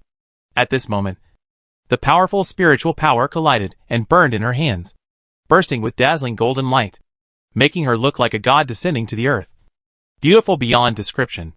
Just when everyone was amazed, Su Maoyang raised his hand and swung it down fiercely, and the falling axe actually returned to the original path and chopped towards Chow Yongjin. Chow Yongjin was so scared when he saw the scene that he quickly fled. But his speed was no match for the speed of spiritual power. Before he ran a few steps, he was hit by the spiritual axe. With a puff, he spit out a mouthful of blood and fell back to the ground. This time, Chow Yongjin was seriously injured, and it was almost impossible for him to get up and fight again. But for a man as proud as Chow Yongjin, encountering such a setback was more painful than killing him. Even though his body was already churning, even though he had no strength to fight, he still raised his head stubbornly and growled with difficulty. "I will not lose. Never. Ghostface centipede, come out!" After the roar fell, a long and big centipede suddenly crawled out of the ring. Its fat body almost took up half of the ring. It twisted its body, emitting a brown-red luster under the sun, and countless slender long legs, densely packed, crawled quickly towards Su Maoyang, which looked numbing. Seeing this scene, the crowd and the audience all exclaimed, "My God, that's a 7th level Holy Spirit beast. Its strength is comparable to that of a peak Spirit Master. How could Su Maoyang, a mid-level Spirit Master, be its opponent?" Chapter 712. It turns out that there is a trump card. Su Maoyang heard the discussion around him, and saw a centipede with a ghost face crawling towards him quickly. It seemed that he did not expect Chow Yongjin to have a 7th level Holy Spirit beast. A touch of surprise flashed across his eyes. I think this should be his biggest trump card. It is really shocking that Chow Yongjin, a dignified man, was forced to this point by himself. Thinking of this, Su Maoyang sighed softly and planned to let him go. "Chow Yongjin, don't you know that I have the 5th rank Tantian Flamingo on the Fierce Beast list? Your 7th level Holy Spirit beast is no match for Tantian Flamingo. It's not too late to admit defeat and take back your spirit beast now. Otherwise, don't blame me for being rude. You must know that the spiritual power of Tantian Flamingo can be comparable to that of the 8th level Holy Spirit beast. In addition, it is a fierce beast, and its combat power is stronger than that of ordinary Holy Spirit beasts. Therefore, Chow Yongjin's 7th level Holy Spirit beast has no chance of winning in front of Su Maoyang's Tantian Flamingo." But Chow Yongjin didn't take it seriously when he heard it. He raised a contemptuous arc on his pale mouth and sneered. "Humph! Of course, I know you have the sky-reaching flamingo, but you don't know that I have not only the ghost-faced centipede, but also the earth-shaking giant ape." After he finished speaking, he waved his hand, and a huge ape suddenly appeared on the ring. It had dark black hair, a sturdy body, and a fierce breath sprayed from its nose. None of them was not terrifying. Seeing this scene, everyone was so scared that their faces turned pale, as if they were electrocuted. Their bodies were stiff, and their minds were in a trance. "My God, that's the 8th level holy beast, the earth-shaking giant ape." People who had some eyesight immediately roared in fear. Hearing about the 8th level holy beast, everyone took a breath, held their breath, and was speechless. Su Maoyang's face also flashed a trace of shock, frowned slightly, and a cold light leaked from the bottom of his eyes. Chao Yongjin not only has a 7th level holy beast, but also an 8th level holy beast, which was beyond her expectation. If 2 holy beasts besieged the Tantian Flamingo, then her Tantian Flamingo would have no chance of winning. No wonder Chao Yongjin was so confident and did not take the Tantian Flamingo seriously. It turned out that he had confidence and a trump card. Everyone did not expect Chao Yongjin to have 2 holy beasts. They were all shocked and looked at the body of the earth-shaking giant ape with admiration. You know, there are restrictions on contracting holy beasts. In addition to their own strength and luck, they must also have strong enough soul power. It was already a great achievement for an ordinary person to contract a holy beast. But Chao Yongjin actually contracted 2. And 2 such powerful holy beasts, which was incredible and shocking. Su Maoyang saw 2 huge beasts attacking him, and he waved his hand without delay, summoning the Tantian Flamingo. At this time, a strong red light burst out, and with a long cry, the flamingo spread its wings and rushed into the sky. The bright red feathers like flames shone in the sun, dazzling and beautiful. Seeing this, everyone was attracted by the Tantian Flamingo again, and their eyes followed it until it landed steadily on Su Maoyang's side. And then, they gradually came to their senses. At this time, a man in white clothes in the audience saw the Tantian Flamingo. His eyes fixed, and his indifferent expression finally showed a crack. The servant beside him shouted excitedly, "Sir, you have been searching for it for a long time. But you didn't expect that the flamingo is right here." The man in white still had no expression on his face when he heard this, but his green eyes flashed a little, like ripples on the clear lake, and he was obviously interested in the flamingo. The people around saw the strong and beautiful bird, and they envied it and felt a little sorry, and couldn't help sighing. Ah! Su Maoyang really pushed Chao Yongjin into a corner this time, and even forced out the 8th level Holy Spirit Beast. If it was a one-on-one fight, the ghost-faced centipede and the earth-shaking giant ape would not be the opponent of the Tantian Flamingo. But with 2 of them coming out at once, the Tantian Flamingo is probably in danger. Yes, the Chao family has so many trump cards. How could Su Maoyang, a person from the lower plane, possibly beat him? So, don't rely on your good talent to provoke the big family at will. The big family can crush you with just a finger. Although they admitted that Su Maoyang was quite powerful, they also regretted that no matter how powerful he was, he had to admit defeat in front of Chao Yongjin's endless tricks. After all, no matter how strong the arm is, it can't bend the thigh. Hearing everyone's discussion, Chao Yongjin sneered, stared at Su Maoyang sinisterly, and said contemptuously, "Su Maoyang, today is the day you die. Your Tantian Flamingo will be mine from now on." Ha ha ha. After saying that, Chao Yongjin raised his head and laughed, forgetting the injuries on his body. The arrogant laughter echoed throughout the square, making everyone sweat for Su Maoyang. Seeing Chao Yongjin's arrogant look, Su Maoyang laughed and shook his head. Her red lips slightly opened. Her voice was light, but it hit Chao Yongjin's heart like a heavy hammer. "I forgot to tell you. I am the same as you. Not only have Tantian Flamingo, but also other holy beasts." After saying this, before Chao Yongjin could react, Su Maoyang waved his hand and released the Golden Lion King and the Blue Cloud Leopard. 2 huge monsters suddenly appeared on the stage. One was a strong, tall and burly golden lion, and the other was a slender blue cheetah with strong limbs. As soon as the Golden Lion King came out, he opened his bloody mouth and roared to the sky. His voice echoing and his momentum was amazing. The Blue Cloud Leopard took a step, retracted its front legs, moved forward, and arched its body like a spring, ready to launch at any time, which made people terrified. Oh my god! Those are 2 7th-level Holy Spirit beasts! Seeing this breathtaking scene, the people in the audience screamed in horror. How is it possible? That woman actually has 3 Holy Spirit beasts! Someone exclaimed in disbelief. Owning 2 Holy Spirit beasts is already very powerful. But I didn't expect Su Maoyang to have 3. 3 would be fine. And they are all above the strength of the 7th-level Holy Spirit beast. Is this a waste of life? However, they don't know that Su Maoyang actually has 5 spirit beasts. But the Xianyan silver snake can only hunt for treasures, not fight. So Su Maoyang didn't let it out. As for the heavenly demon Martin, this guy is too powerful, and is her trump card. Su Maoyong doesn't want to let it easily expose its strength unless it is absolutely necessary. If they knew all of Su Maoyong's trump cards, they would probably faint from fear. Looking at the three spirit beasts on the stage, Chao Qiru, who held on to the last glimmer of hope, was completely crushed. She could never have imagined that a bitch from the lower plane would actually contract three holy spirit beasts. This is really terrible. Chapter 713 helped them get revenge. When Chao Yongjin saw the three majestic spirit beasts standing side by side on the opposite side, fear welled up in his pupils, and his heart seemed to have fallen into ice water. He felt cold all over. His muscles twitched, and his mind was blank as if he had been electrocuted. He thought that he had the 7th and 8th level holy spirit beasts, and that he was sure to win in this sex selection competition. He didn't expect that he not only didn't win, but also lost so badly, and actually lost to a woman from the lower plane.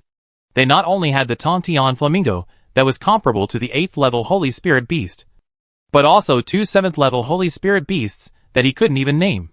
How could he be the opponent of such a huge lineup? Such a huge blow almost cost him his life. Realizing this, Chao Yongjin was stimulated and spit out blood again. His ferocious and pale face was distorted beyond human form. Looking at the three spirit beasts around Su Maoyong, his eyes were bulging with bloodshot, with shock, hatred and humiliation in them. Seeing such a lineup and posture, his ghost-faced centipede and earth-shaking giant ape all stopped and dared not move forward easily. The spirit beasts that were just aggressive just now turned into cowards in an instant, which made people sigh. And the red-haired, golden-haired Lion King and Blue Cloud Leopard rushed up like wild horses, pounced on the ghost-faced centipede and the earth-shaking giant ape, and wrestled together in the blink of an eye. After a while, the ring was sprayed with blood mist, and the blood was filled, which made everyone tremble with fear. Seeing this scene, Chao Qiru was so scared that she was out of her mind. She shouted to the VIP seats in horror. "Elder, you said that you can't hurt someone's life in the ring. Now Su Maoyong wants to kill my brother. She violated the rules and must be severely punished." When everyone heard what Chao Qiru said, they all whispered in dissatisfaction. "TSK. This Chao family is really shameless." It was clearly them who wanted to kill Su Maoyong. In order to kill Su Maoyong, they even took out all their trump cards. Now they have the nerve to say that their lives cannot be harmed in the ring. Why didn't I see them remember this rule just now? Say less. Who let them be a big family? Of course, they won't agree to endanger their interests.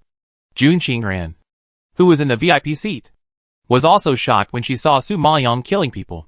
She only knew that Su Maoyong was a mid-term venerable spiritual master, but she didn't know that she actually had such a powerful trump card. She really underestimated her. Thinking of this, Jun Qingran frowned slightly and said to the sect elders, "Elder Yu, the Chao family is a big family after all. If they die because of the sect selection competition, it may cause unnecessary trouble. So, you see." The old man in a brown robe stroked his beard and nodded slightly when he heard this, and then shouted at Su Maoyong on the stage. "This game has been decided. You are not allowed to hurt his life. Stop it now. Otherwise you will be disqualified for violating the rules."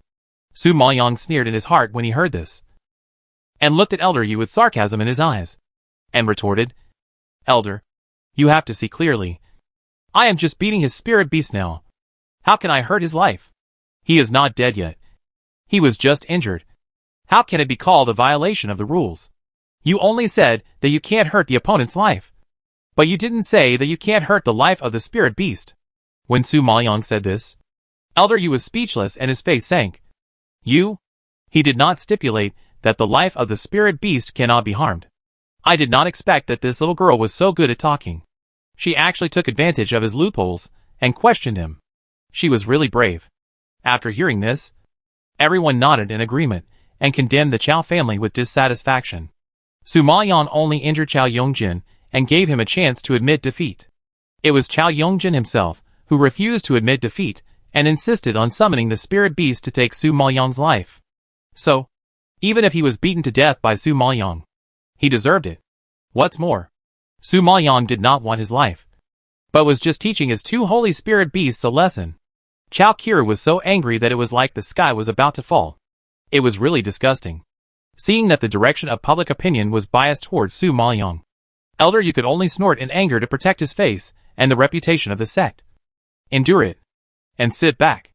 Seeing that the elders were all trying to keep things quiet and not to ask about the matter, Chao Qiru was so anxious that she jumped up and down. If she hadn't been injured, she would have rushed to help. Because the 2 7th level and 8th level spirit beasts were obtained by their Chao family at a high price and using many connections. The purpose was to train Chao Yongjin so that he could enter the sect smoothly, occupy a place in the sect, and become the backing and support of the Chao family. As long as they have the help of the sect, their Chao family's status in the Dark Domain City will rise. Who would dare to provoke the Chao family at that time? But such a plan, such a beautiful dream, was about to be broken by Su Maoyang. The treasure that the Chao family had finally obtained was about to be destroyed by her. That was all the hard work of the Chao family. Thinking of this, Chao Qiru was so anxious that she screamed like a mad woman. If it weren't for the maid supporting her, her weak body would have fallen to the ground. Chao Yongjin saw that the 2 spirit beasts he had contracted with great difficulty were torn into pieces by the 3 spirit beasts on the opposite side, with blood and flesh flying everywhere, which was horrible to watch. He felt a pang of pain in his heart, and his eyes were red with anxiety. But his injuries could not support him to stand up and stop it. He could only lie on the ground, pounding the ground, venting his inner grief and hatred. At this moment, he lost all his pride, all his dignity, all his strength, all his trump cards, and most importantly, he lost the qualification to enter the sect.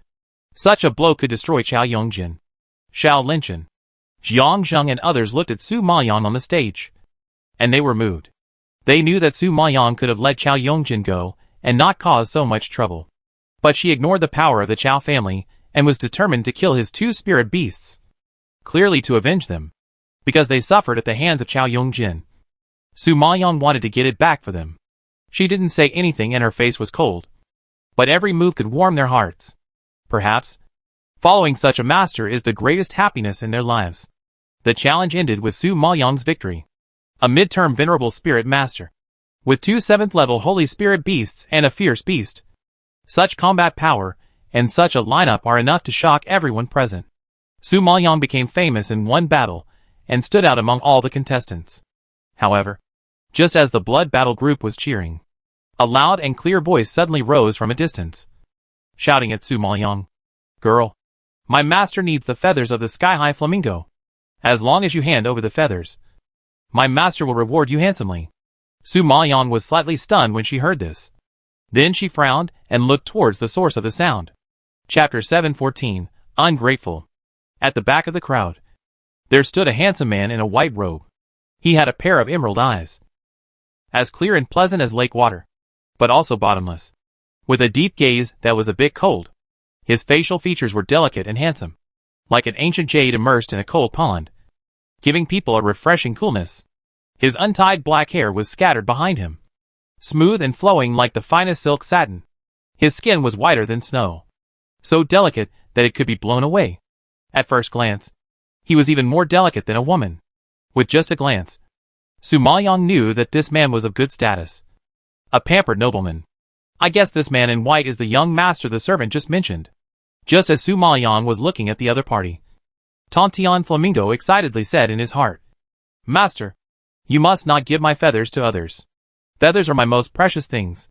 If you want to pick my feathers, there is no way." Su Maoyang knew that although Tontian Flamingo was fierce, it was a beautiful spirit beast.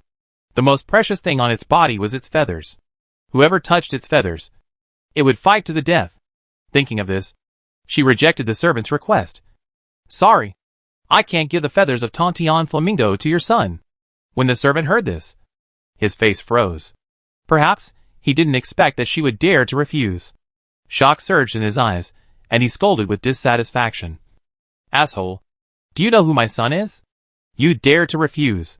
Su Maoyang was not interested in knowing who they were, and replied without taking it to heart, "I don't know who your son is. I only know that if I pick the feathers of Tontian Flamingo, it will be unhappy." When the servant heard this, he was furious and shouted, "Don't be ungrateful. My son is the son of the auctioneer's president. He asked you for the feathers of the flamingo because he thinks highly of you. You dare to refuse. Are you tired of living?" Su Maoyang heard the servant's arrogant tone and knew that the man in white was of high status. But he didn't expect that he was the son of the auctioneer's president. The auctioneer gathered too many rare treasures, and had too many connections. It was rich enough to rival a country, and surpass several big families in the Dark Domain City. It was a big force that could not be provoked. No wonder the servant spoke so arrogantly. After seeing her strength, he didn't take her seriously. Indeed, his son had the capital to be proud. However, Su Maoyang was not frightened by his identity.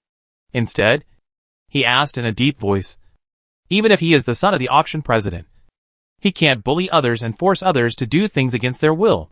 The servant didn't expect that Su Maoyang knew their identities, but he remained calm and even dared to talk back. He was immediately furious. You are so presumptuous. Just when the two were in a stalemate, the man in white moved his red lips slightly and spoke in a cold voice.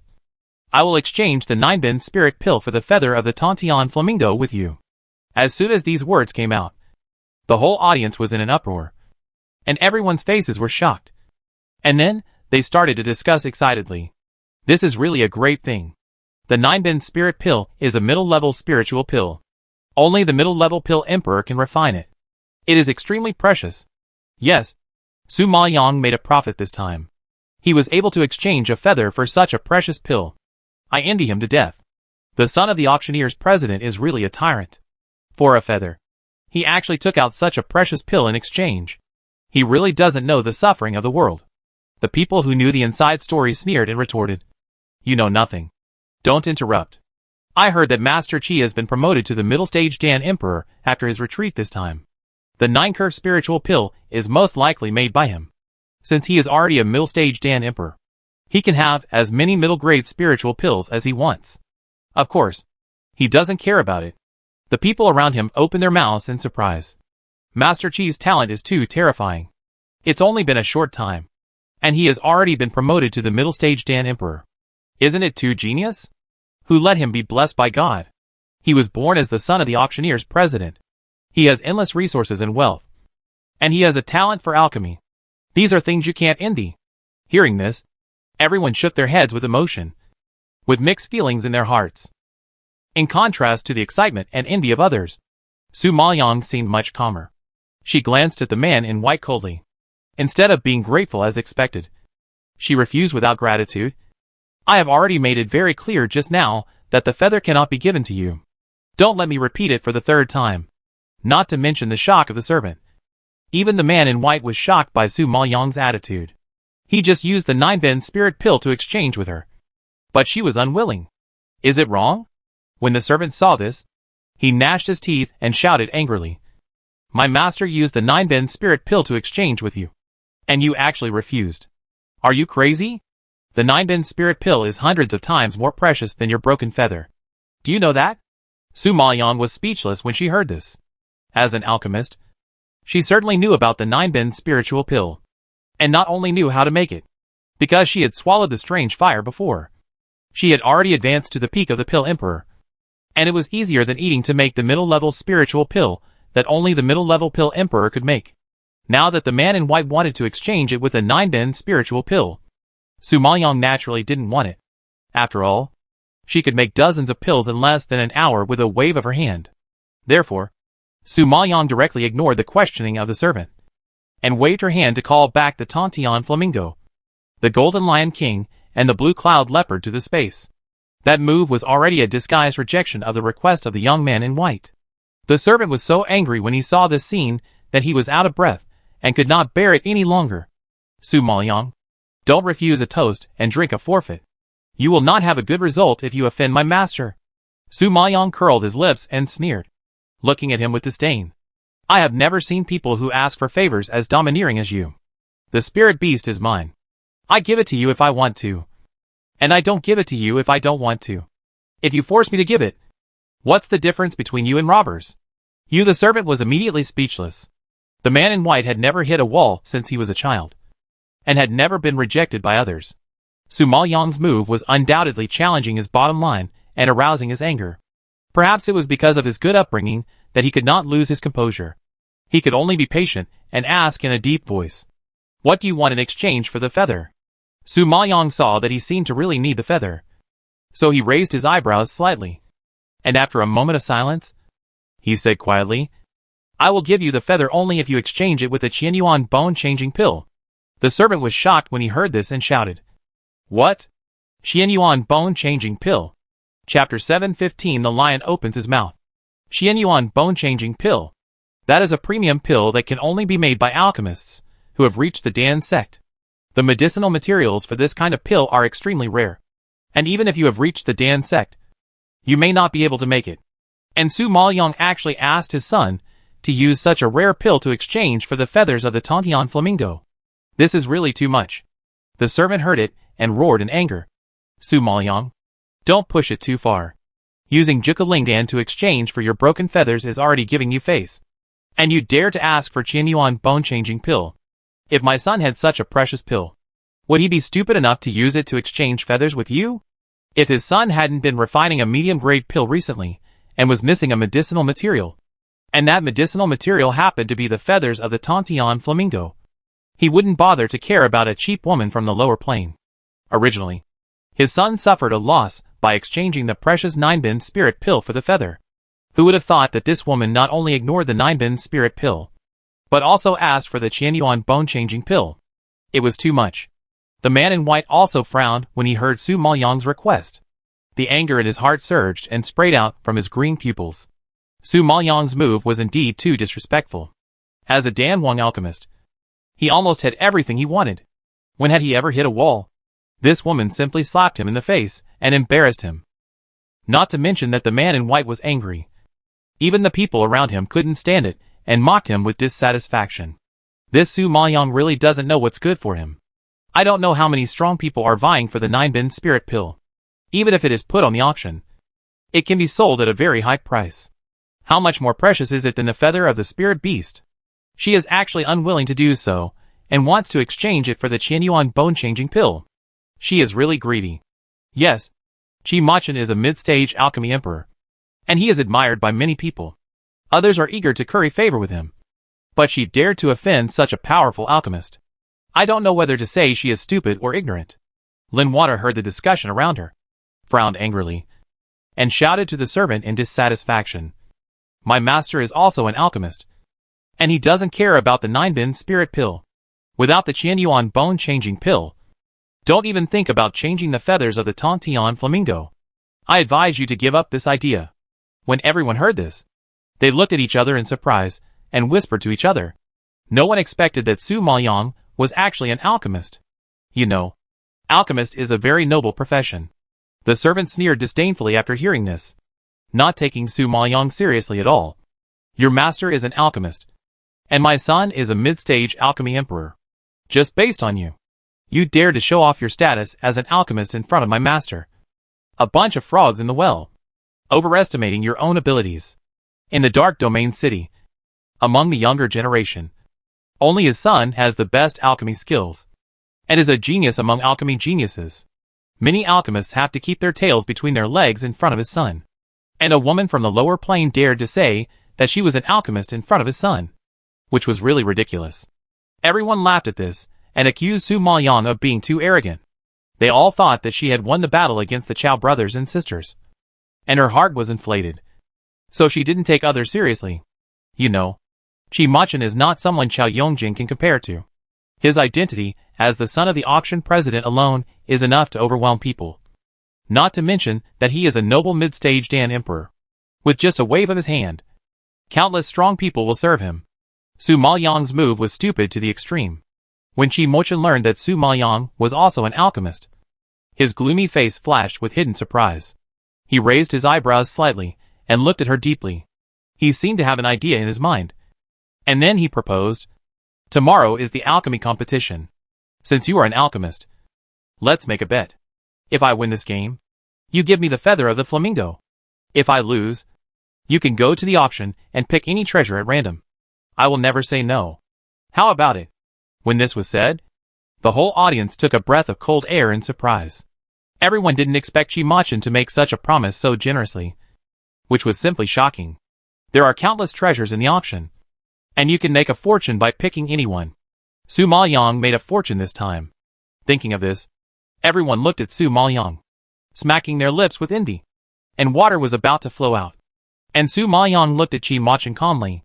This time, she didn't rush to refuse, because the auction brought her a bargain, and she seemed to take advantage of it. After a moment of silence, Su Maoyang nodded slightly and agreed. Okay, I'll bet with you. I just hope you keep your word and really give away the treasures at the auction. Hearing such arrogant words, everyone gasped in shock and stared at Su Maoyang in disbelief. They didn't know where she got the confidence from. Not only did she agree to compete with Qi Machun in alchemy, but she also dared to provoke this famous alchemy genius. She was really arrogant and ignorant.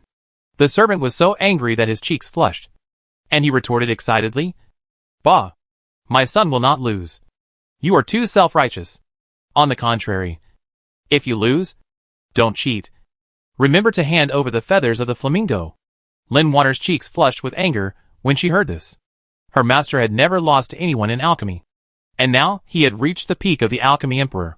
How could he be afraid of a mere mid-stage alchemy emperor?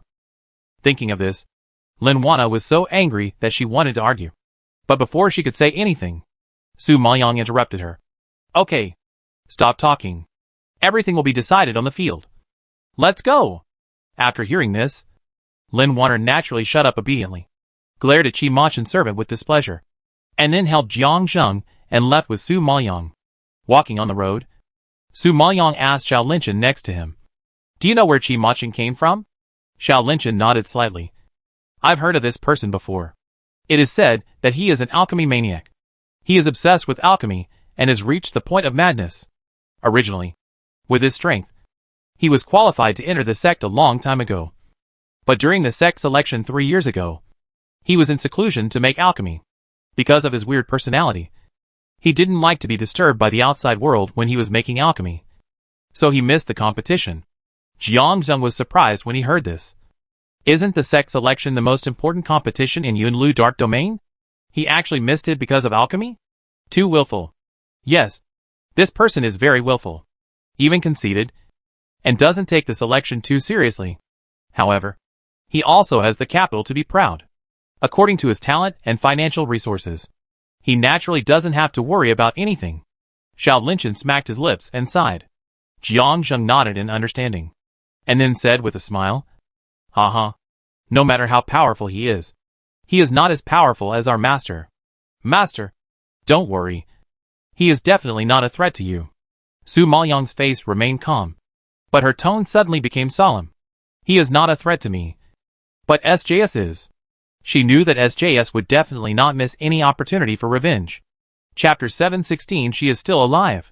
Xiao Linchen, Jiang Zheng and Lin Water nodded heavily after hearing this.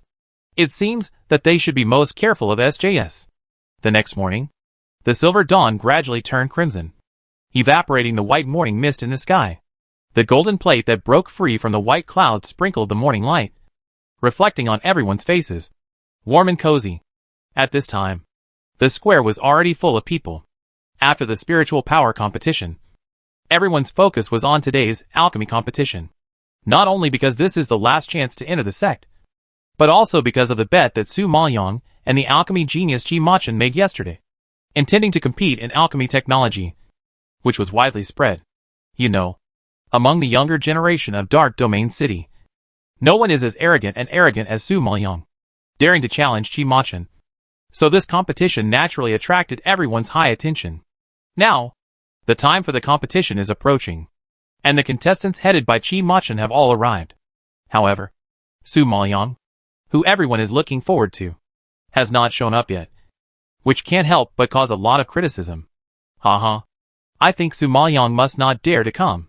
When she defeated Chao Yongjin, she thought she was invincible. She was arrogant and looked down on everyone. After going back to understand the background and strength of Mr. Qi, she was too scared to show up. Someone in the crowd laughed loudly. Hearing this, others couldn't help but agree. Su Maoyang has 3 spirit beasts and is a mid-term respected spirit master. She is indeed capable. But she is young and energetic and doesn't know that there are always people better than you. Dare to go against Master Qi. And don't even ask about Master Qi's name. It's really too arrogant. Hee hee. But the competition is about to start, and Su Maoyang hasn't shown up yet. It seems that she is just a bluffing guy. Haha. Of course she doesn't dare to come. She is now the woman next to the emperor. If she makes a fool of herself in such an occasion, it will be a loss of face for the emperor.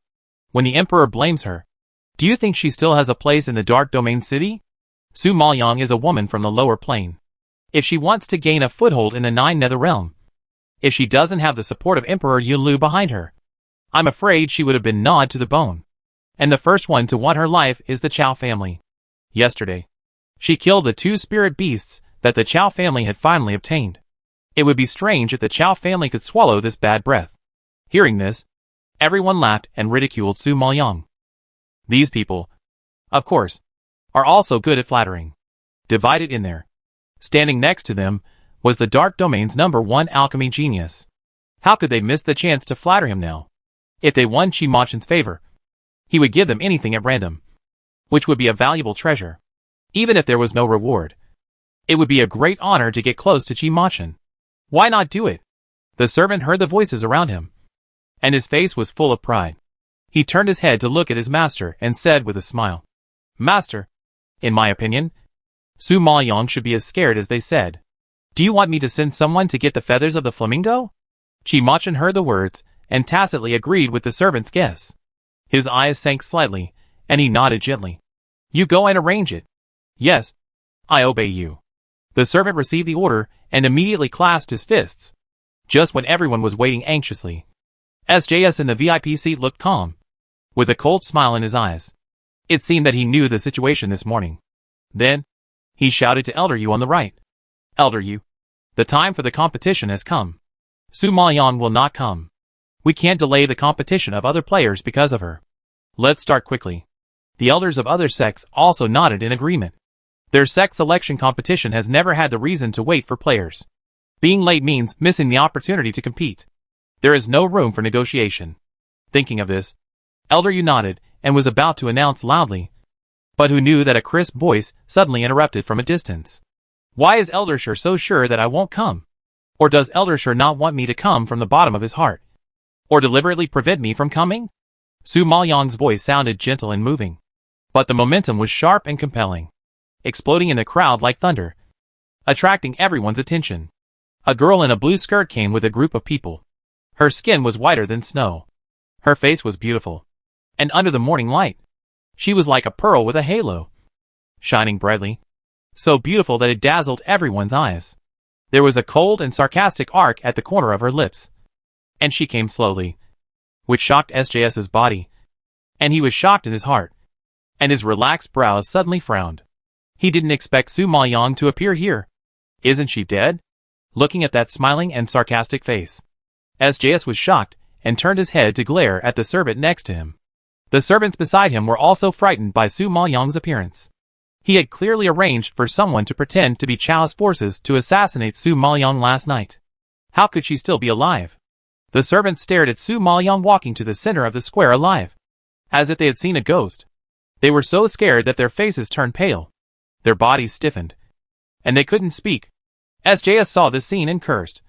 Useless thing. Then, he restrained his expression, met Su Maoyang's gaze, and calmly counterattacked. "Miss Su, what are you talking about? You were late for the game yourself. Not only did you not realize your mistake, but you also slandered me for deliberately stopping you from coming. What is your intention?" Su Maoyang sneered when he heard this, and the sarcasm in his eyes became even more intense. What is my intention? I think it's you, Elder Shur, who is slandering me." Elder Shur was immediately blocked by her, and his face turned pale and speechless. Qi Machen was also very surprised to see Su Maoyang appear. To him, Su Maoyang was the first person who dared to compete with him in alchemy. Staring at her cold and confident pretty face, Qi Machen's heart suddenly ignited a raging desire to fight, and he couldn't wait to trample this ignorant woman under his feet. Thinking of this, he slightly side-glanced and looked at Elder Yu in the VIP seat, and said urgently, "Elder Yu, now the contestants are all here. Can the competition start?" Elder Yu nodded slightly and said in a deep voice, "Well, I declare the alchemy competition officially open. Because there are too many people, we have divided the contestants into 10 groups. Each group will have different questions. At that time, we will draw lots to decide the pills you need to refine." Chapter 717, Drawing the Topic. When everyone heard about the drawing, they looked at each other in bewilderment, feeling a little nervous. Because the 10 groups of pills have different topics, and the methods and difficulty of refining pills are different. Those who barely qualified for the competition only hoped to draw simple pill refining topics. As for masters, people with real strength like Su Maoyang and Chi Machin naturally didn't care about the difficulty of the questions. However, although each group had to refine different pills and different difficulties, the competition in each group was fair, because people who were drawn to the same group were all refining the same pills. The rules of the competition were that the contestants first competed in their groups, and after selecting the first place from each group, they entered the finals. After the finals, the top 4 were selected from the last 10, and they were eligible to join the 4 major sects. Therefore, before the competition, the first step is to draw lots. As soon as Elder Yu finished speaking, a servant came to the center of the square with a wooden box and explained to all the contestants. This wooden box is full of slips of paper with group numbers and alchemy questions written on them. For the sake of fairness, all the slips of paper are shuffled. Now, you can draw your own questions. After the servant finished speaking, many people walked forward nervously, praying in their hearts, and nervously stretched their arms into the wooden box to take out the slips of paper. Some are happy, some are sad. Some groups have simple questions, while others have relatively difficult questions. After a while, the whole square became lively. Su Maoyang saw that everyone had almost drawn their own questions, and she was also slowly preparing to step forward. At this time, Xiao Linchin suddenly grabbed her and said solemnly, "Master, SJS sent someone to assassinate us last night, but the evil plan did not succeed. Today's competition will definitely not let it go. Now that he is one of the judges, it is too easy for him to do something in the competition. You have to be careful." Jiang Zheng nodded and agreed. Yes, that old ghost is very insidious. If the master had not been prepared, we would have been completely cleared last night. Let alone participating in the alchemy competition. He is likely to frame the master again today. Su Maoyang heard this and raised his eyebrows to glance at SJS in the VIP seat. Seeing the latter's expressionless and calm appearance, he knew what was going on in his heart, and a sneer appeared at the corner of his lips. I want to see what other tricks he has. When it comes to playing tricks, Su Maoyang has never lost to anyone. Thinking of this, she has already taken lotus steps and walked straight towards the wooden box. The man in charge of the lottery box saw Su Maoyang walking towards him through the crowd. His eyes slightly fixed, and he glanced at SJS in the VIP seat. The implicit communication was fleeting in his pupils, so fast that it was difficult to detect. But this scene did not escape Su Maoyang's eyes. The smile in her eyebrows deepened, but this smile always revealed an inexplicable weirdness. The servant saw it and felt a little scared. Please come in and draw your own question. In order to hide his guilty conscience, the servant pretended to be calm and spoke. Su Maoyang looked at him deeply, then looked at the box again, and asked in a seemingly unintentional and playful tone, "Could there be any mechanism in this box? And has it been tampered with?" "What?" The servant holding the box was frightened by Su Maoyang's words, and opened his eyes wide in horror, staring at her in shock. Perhaps he didn't expect that Su Maoyang would reveal it in one word. When SJS heard this, his face changed drastically, and he stood up suddenly and shouted angrily, "Su Maoyang, what do you mean? Are you accusing our 4 major sects of cheating? Don't think that you can ignore our 4 major sects just because you have the support of the Emperor. You must know that if our 4 major sects really pursue it, the Emperor can't protect you." Seeing that Su Maoyang had angered the sect elders, Jun Qingran, who was in the VIP seat, immediately shouted, "Su Maoyang, don't be so presumptuous. Drawing lots to select the topic is the competition rule of the sect selection competition. For so many years, we have been selecting disciples based on the principle of fairness and justice. Aren't you insulting the 4 major sects by saying this?" Su Maoyang raised an almost invisible sneer at the corner of his mouth, glanced at Jun Qingran and SJS, and chuckled. "Elder Sure, I was just joking. You are too excited and take it too seriously. If you don't know, you might think you are guilty and angry. You?" SJS's face turned pale instantly, and he gritted his teeth, secretly cursing Su Maoyang for being so sharp-tongued. Su Maoyang saw that he was speechless, and chuckled again. "Elder Sure, you are also old. Why bother to get angry with us juniors? I believe you. As she said, she had already reached into the wooden box. And after a moment, she slowly took out the note. Seeing this scene, SJS and the servant stared at the note in Su Maoyang's hand with bated breath, feeling a little uneasy, looking forward to the handwriting on it. Su Maoyang saw this scene, and the corners of his lips rose slightly. In the expectant eyes of everyone, he unfolded the note and read out the content on it. The 10th group, swallowing fire pill. SJS opened his eyes wide, and when he heard the swallowing fire pill, his iron blue face gradually became rosy and comfortable, and his heart that had been raised to his throat fell back heavily, and he let out a sigh of relief quietly. The servant holding the wooden box was also delighted and breathed a sigh of relief, wiping the cold sweat from his forehead. Fortunately, he successfully completed what Eldersher had ordered. When the crowd in the square heard the word swallowing fire pill, they immediately gloated. Haha. She actually drew the swallowing fire pill. That pill is a low-grade pill. Only an alchemist who has reached the initial level of the Alchemy Emperor can successfully refine it. If you don't reach the level of the Alchemy Emperor, what you refine is just a semi-finished product. And some are not even semi-finished products. Yes, she is too unlucky. The swallowing fire pill is the most difficult question among the 10 groups. I didn't expect that she would be drawn. It's too miserable. It's not difficult. The key is that the swallowing fire pill contains a very strong fire attribute. It doesn't require much mental strength, but it is very dangerous. If the alchemist doesn't master the fire and the separation of medicinal materials, it is easy to be attacked by the pill. Therefore, many alchemists either failed to make the pill or died in the process of making the pill. Hearing this, everyone's face became solemn and nodded in agreement. Yes, several of the contestants who were drawn to the 10th group before gave up. I think it was because it was too dangerous and they didn't dare to take risks easily. I think it's better for Su Maoyang to give up early. Alchemy is not a spiritual power competition. If you don't have spiritual power, you can still rely on spiritual beasts. Hearing this, everyone nodded in agreement. They didn't think Su Maoyang would succeed. And now she drew the topic of swallowing fire pill. Everyone had even less hope, and the elders of other sects in the VIP seats looked at each other in surprise when they heard about swallowing fire pill. They didn't expect that such a dangerous topic would appear in the first round of the preliminary competition. Chapter 718 Dangerous Pills. Elder Yu glanced at the elders and couldn't help asking, which elder asked this question? The questions for the alchemy competition have always been asked by the elders of the 4 sects who are alchemists.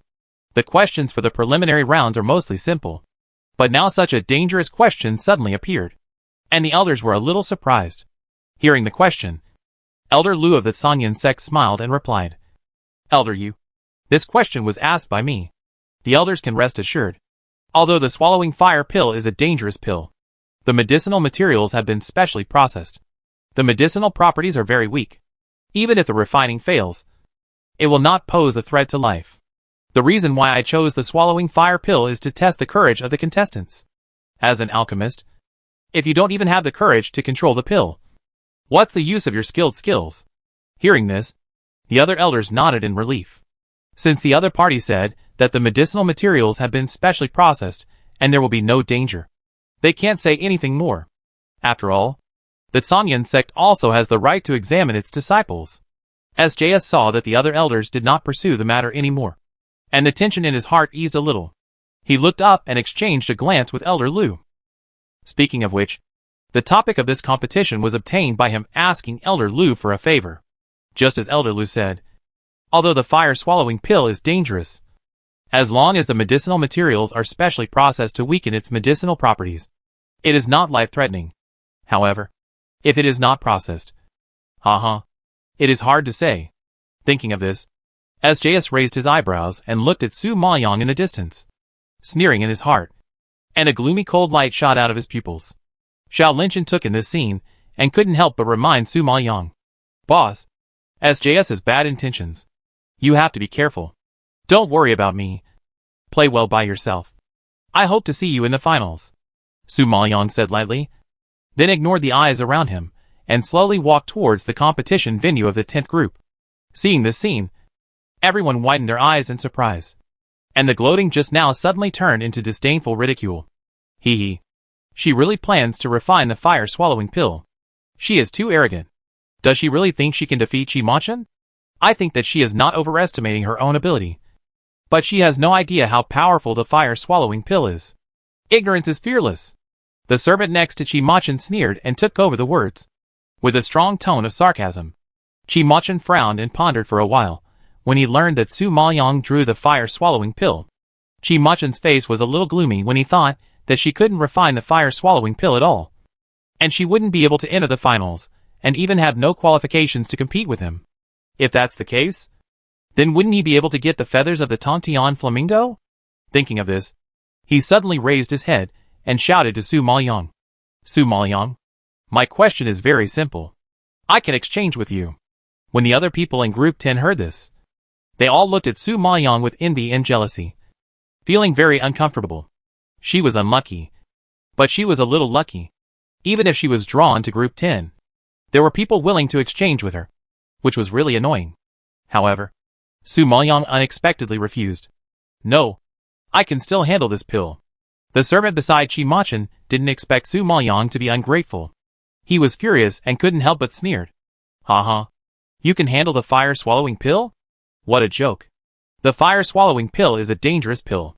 If you are not careful, you will die. My master is saving your life. You don't appreciate it.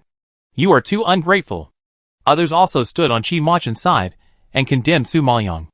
In their opinion, Su Maoyang was arrogant.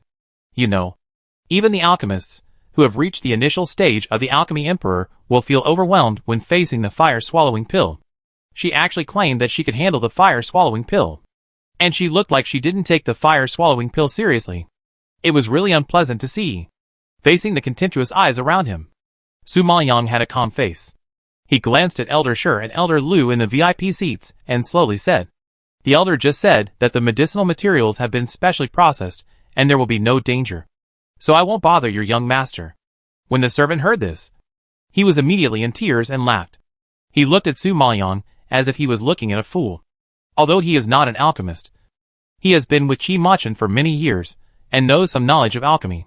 Even he knows that although the medicinal materials of the fire-swallowing pill have been processed to reduce the medicinal properties and avoid life-threatening dangers, it does not mean that there will be no injuries. The medicinal materials of the fire-swallowing pill are very strong.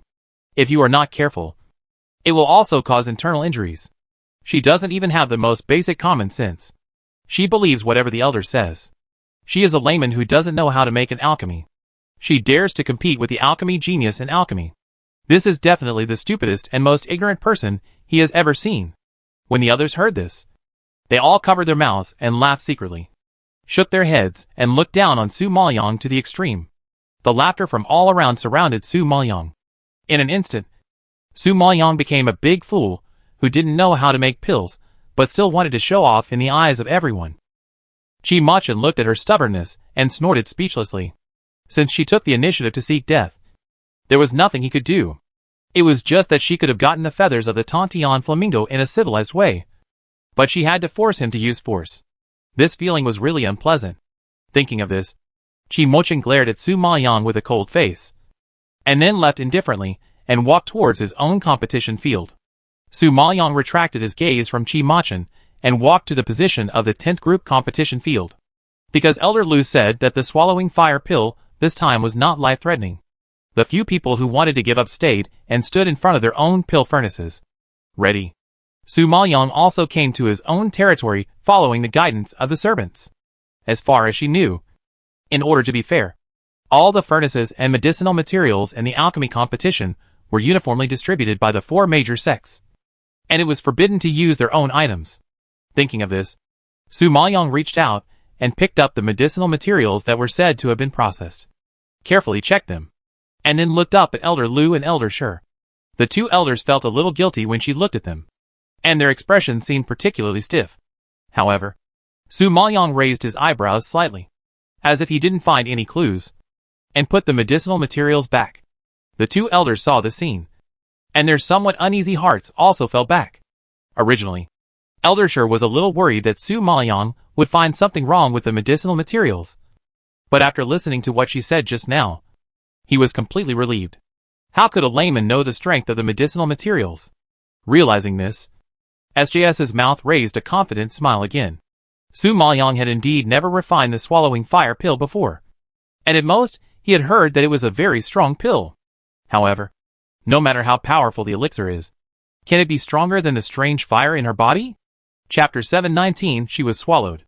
What's more, she is now a peak Dan Emperor, and it is more than enough to deal with the lower spiritual pills.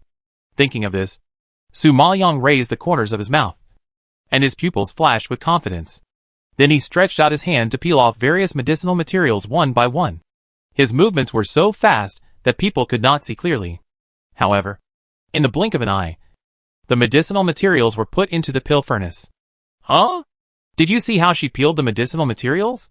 Someone in the crowd who had been paying attention to Su Maoyong asked curiously. Many people shook their heads. I didn't see it clearly. It seems that she didn't peel it at all, and just put it in. What? No peeling?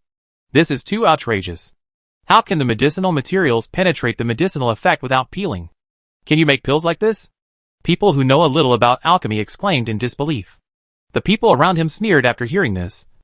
I think she doesn't know how to make pills. How could she know how to peel the herbs? She's lucky to be able to save her life. Why do you ask her so much? After the words fell, many people around laughed, and the laughter spread across the square, attracting people in the distance to keep looking over here. Even Chi-Machin in the distance was attracted, and couldn't help asking the servant next to him, "What's going on over there?" Before the servant answered, the crowd below the stadium started to explain. Ha! Master Chi. They are laughing at Su Maoyong for throwing the herbs into the furnace without peeling them, and they don't know how to make pills at all. Hearing this, the servant next to him couldn't help laughing. Ha! This is the first time I've heard of such a ridiculous thing. And it's embarrassing to be in the sex selection competition. I don't know where the emperor will put his face. Chi-Machin didn't say anything after hearing this, but the disdainful curve at the corner of his lips betrayed his mood at the moment. His cold eyes swept over Su Maoyong quickly, and fell on the alchemy furnace in front of him again. At the beginning, he was still full of fighting spirit, but now, he no longer took Su Maoyong seriously. Competing with such an opponent is simply an insult to him. Lin Water, Jiang Zheng and others heard the laughter around them, and were pointed at by others. They were furious, but they could do nothing. They could only look at Su Maoyong anxiously, and wait for the result of the game. At this time, Su Maoyong was surprisingly calm, blocking all the sounds from the outside world. Her slender fingers gently moved, and the flames followed her fingertips, expanding and jumping, and soon wrapped the alchemy furnace tightly. There was a bang, and dazzling sparks suddenly burst out around the alchemy furnace, reflecting her fair face red, beautiful beyond words. The yellow and red flames were playing excitedly, sometimes hugging, sometimes leaping into the air, splashing sparks of various shapes, burning the herbs in the furnace and making them squeak, as if complaining. Seeing this scene, the laughter around them stopped abruptly, and everyone's mocking and disdainful expressions instantly solidified on their faces. Looking at Su Maoyong's pupils stirring the flames, they also surged with unconcealed shock. Such a method does not look like the action of a person who can't make pills. Just as everyone was shocked, the flames in front of Su Maoyong became more and more intense, and with a loud bang, the whole furnace was burned. Seeing this, everyone screamed in horror. Oh my god! The medicinal properties of the herbs are too strong, and they are backfiring on the alchemist. Hearing this, everyone turned pale with fear, covered their mouths, and stared at Su Maoyong nervously. How could this happen? Isn't it said that the medicinal materials have been processed to reduce the medicinal properties? How could it backfire? I don't know. You see, the other alchemists didn't encounter this situation. Only she suffered a backlash. I think it's because her own skills were not in place, and she handled it improperly. Alas, Su Maoyong is in trouble now. I didn't expect to lose her life just to make a pill. Many people sighed with regret. Yes, it's a pity. Originally, the spiritual power talent was not bad, and she had contracted a spirit beast. It was no suspense to enter the sect. I didn't expect that because of showing off. She ruined her future. It was really stupid. Seeing such a dangerous scene, the crowd at this time exploded, and everyone talked about it, which once again set off a climax in the whole venue. Such a big commotion quickly alarmed the players in other venues. Everyone looked at Su Maoyong curiously, and when they saw the raging fire in front of Su Maoyong rushing into her body fiercely, They were stunned and all stunned. Although most of them were experienced alchemists, they had rarely seen the backlash of the elixir. The onlookers were shocked. But SJS's face became more and more proud. Not only did he not reduce the medicinal properties of her medicinal materials, but he enhanced the medicinal properties. It would be strange if Su Maoyang was not backlashed. When she died, the medicinal materials would have been burned, which was equivalent to destroying the evidence. In addition, other alchemists did not suffer backlash. But she was the only one who suffered backlash, which meant that it was her own technical problem and could not be blamed on anyone else. SJS is so cunning that it doesn't give Su Maoyang any chance to survive. Jiang Zheng, Lin Water and others were also frightened by Su Maoyang when they saw the scene. Their hearts were beating like a rabbit, and they were so nervous that they were sweating. However, in contrast to their horror, Su Maoyang stood there calmly with a cold face, moving his fingers calmly, allowing the fierce flames to penetrate into his body. After a while, Su Maoyang was covered with flames all over her body, and she completely became a burning fireman. However, she was not burned to ashes as everyone expected. Instead, she absorbed the flames into her body little by little, as if she was absorbing spiritual energy. Her body was still intact, and even her expression did not change, which made everyone dumbfounded. Oh my god! Am I seeing wrong? She actually absorbed the flames into her body and did not die. After a short silence, someone finally shouted in shock. Everyone else was so scared that they were like wooden statues, staring at Su Maoyang and nodding.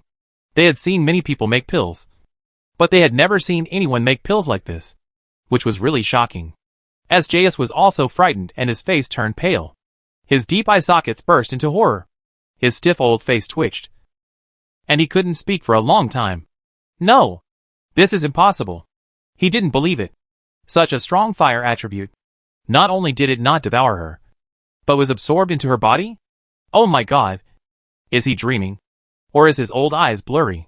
However, just when everyone was scared, Su Maoyang waved his hand, dissipated the flames on the furnace, raised his hand gently, and a full and round pill floated up. Everyone only felt a hot air wave coming towards them. Chapter 720. How did it succeed? At this time, a round and full fiery red pill floated up from the furnace, with a strange fragrance and bright color, which shocked everyone to stare with wide eyes and open mouths, and froze in place for a long time. Oh my god! She actually made the fire-swallowing pill. The crowd burst into amazement again. After hearing this, everyone came back to their senses and said loudly, yes, she made the fire-swallowing pill, which is a low-level spiritual pill. So, Su Maoyang is not only not a layman, but also a serious early-stage pill emperor. After this, the crowd who had just laughed at her were all stunned. Everyone looked embarrassed, staring at Su Maoyang's eyes with complicated emotions. They never thought that Su Maoyang could actually refine the fire-swallowing pill. Just now, she didn't even know how to peel the herbs, and she was almost attacked by the flames. How could she succeed? Everyone had countless question marks in their heads. They didn't know how Su Maoyang succeeded. No matter how they looked at it, it seemed mysterious. But Su Maoyang did it, and everyone was confused. However, they didn't know that Su Maoyang had two kinds of strange fire in her body. Can the most powerful fire attribute in the world be stronger than the strange fire? Therefore, these small flames can only be swallowed by the strange fire. If they want to attack her, there is no way. SJS saw the pill floating in the air, and his shock was stronger than others, because he knew too well what the medicinal properties of the herbs he prepared for Su Maoyang were. Not to mention the early stage of the Dan Emperor. Even the peak Dan Emperor might not be able to control it. But Su Maoyang actually suppressed such a strong fire attribute, avoiding the danger of being swallowed, and successfully refined the fire-swallowing pill. Is this kind of alchemy technology really only something that an early-stage Dan Wang alchemist can achieve? Thinking of this, SJS's face turned gray, and the look of smug expectation just now disappeared, leaving only shock and disbelief. He didn't believe that Su Maoyang had 3 heads and 6 arms. Such a big fire didn't bite her back. There must be something strange. Maybe Su Maoyang is hiding something. Perhaps he couldn't accept it.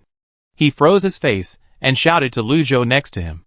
Elder Lu, go check it yourself to see if the pill is really a fire-swallowing pill. At this time, Elder Lu was also shocked by Su Maoyang. He woke up when he heard SJS's voice. got up quickly, and walked to Su Maoyang. He quickly took the fiery red fire-swallowing pill. The pill had a fine touch, pure medicinal fragrance, full shape, and bright color. No matter from which aspect, it was a good fire-swallowing pill. Elder Lu held the pill in his hand and looked up at Su Maoyang. His face was full of surprise, and he trembled as he spoke. Yes, it's true. It's a high-quality fire-swallowing pill.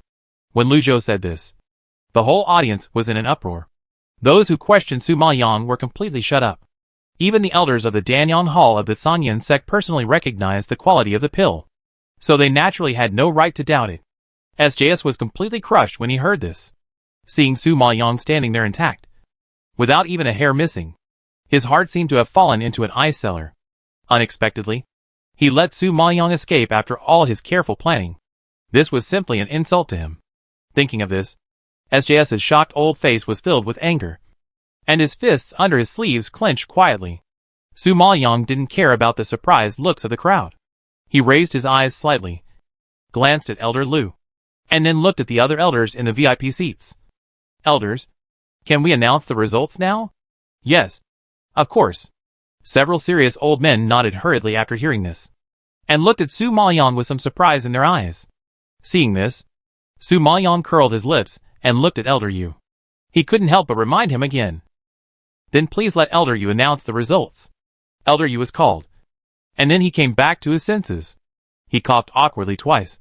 I announce that Su Maoyang of Group 10 will enter the finals with the first place in the group stage. After the voice fell, everyone started to discuss in a low voice, and no longer had the arrogance just now. At this time, the results of other groups were also announced one after another. Xiao Linchen, who was drawn to Group 5, also stood out in the group stage and successfully advanced to the finals. After receiving this news, Lin Wanner, Jiang Zheng and others were overjoyed. They had 2 people in the top 10 in a row, and they had fought a beautiful comeback, which made them proud. Now, no one dared to laugh at them casually. Thinking of this, everyone in the blood battle group was very proud. Qi Mochen saw this scene from a distance, and his eyes slightly condensed when he looked at Su Maoyang. His cold and handsome face suddenly became gloomy, and a coldness floated in his green pupils. He saw the scene of Su Maoyang swallowing the flames just now, but he couldn't figure out how Su Maoyang did it. However, one thing is certain. This person is not a simple character.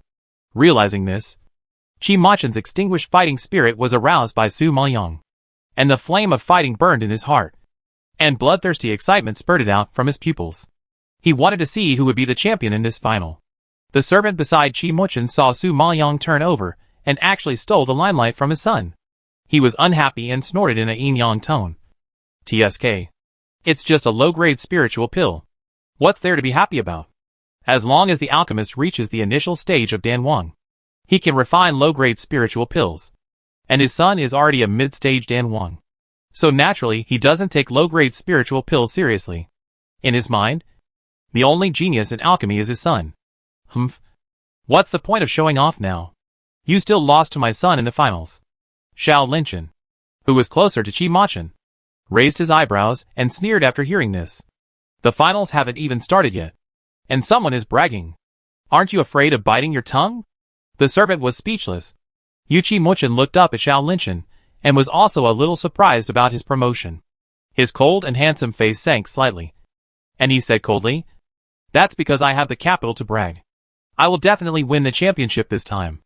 Then I'll have to wait and see. Xiao Linchen laughed playfully, full of sarcasm.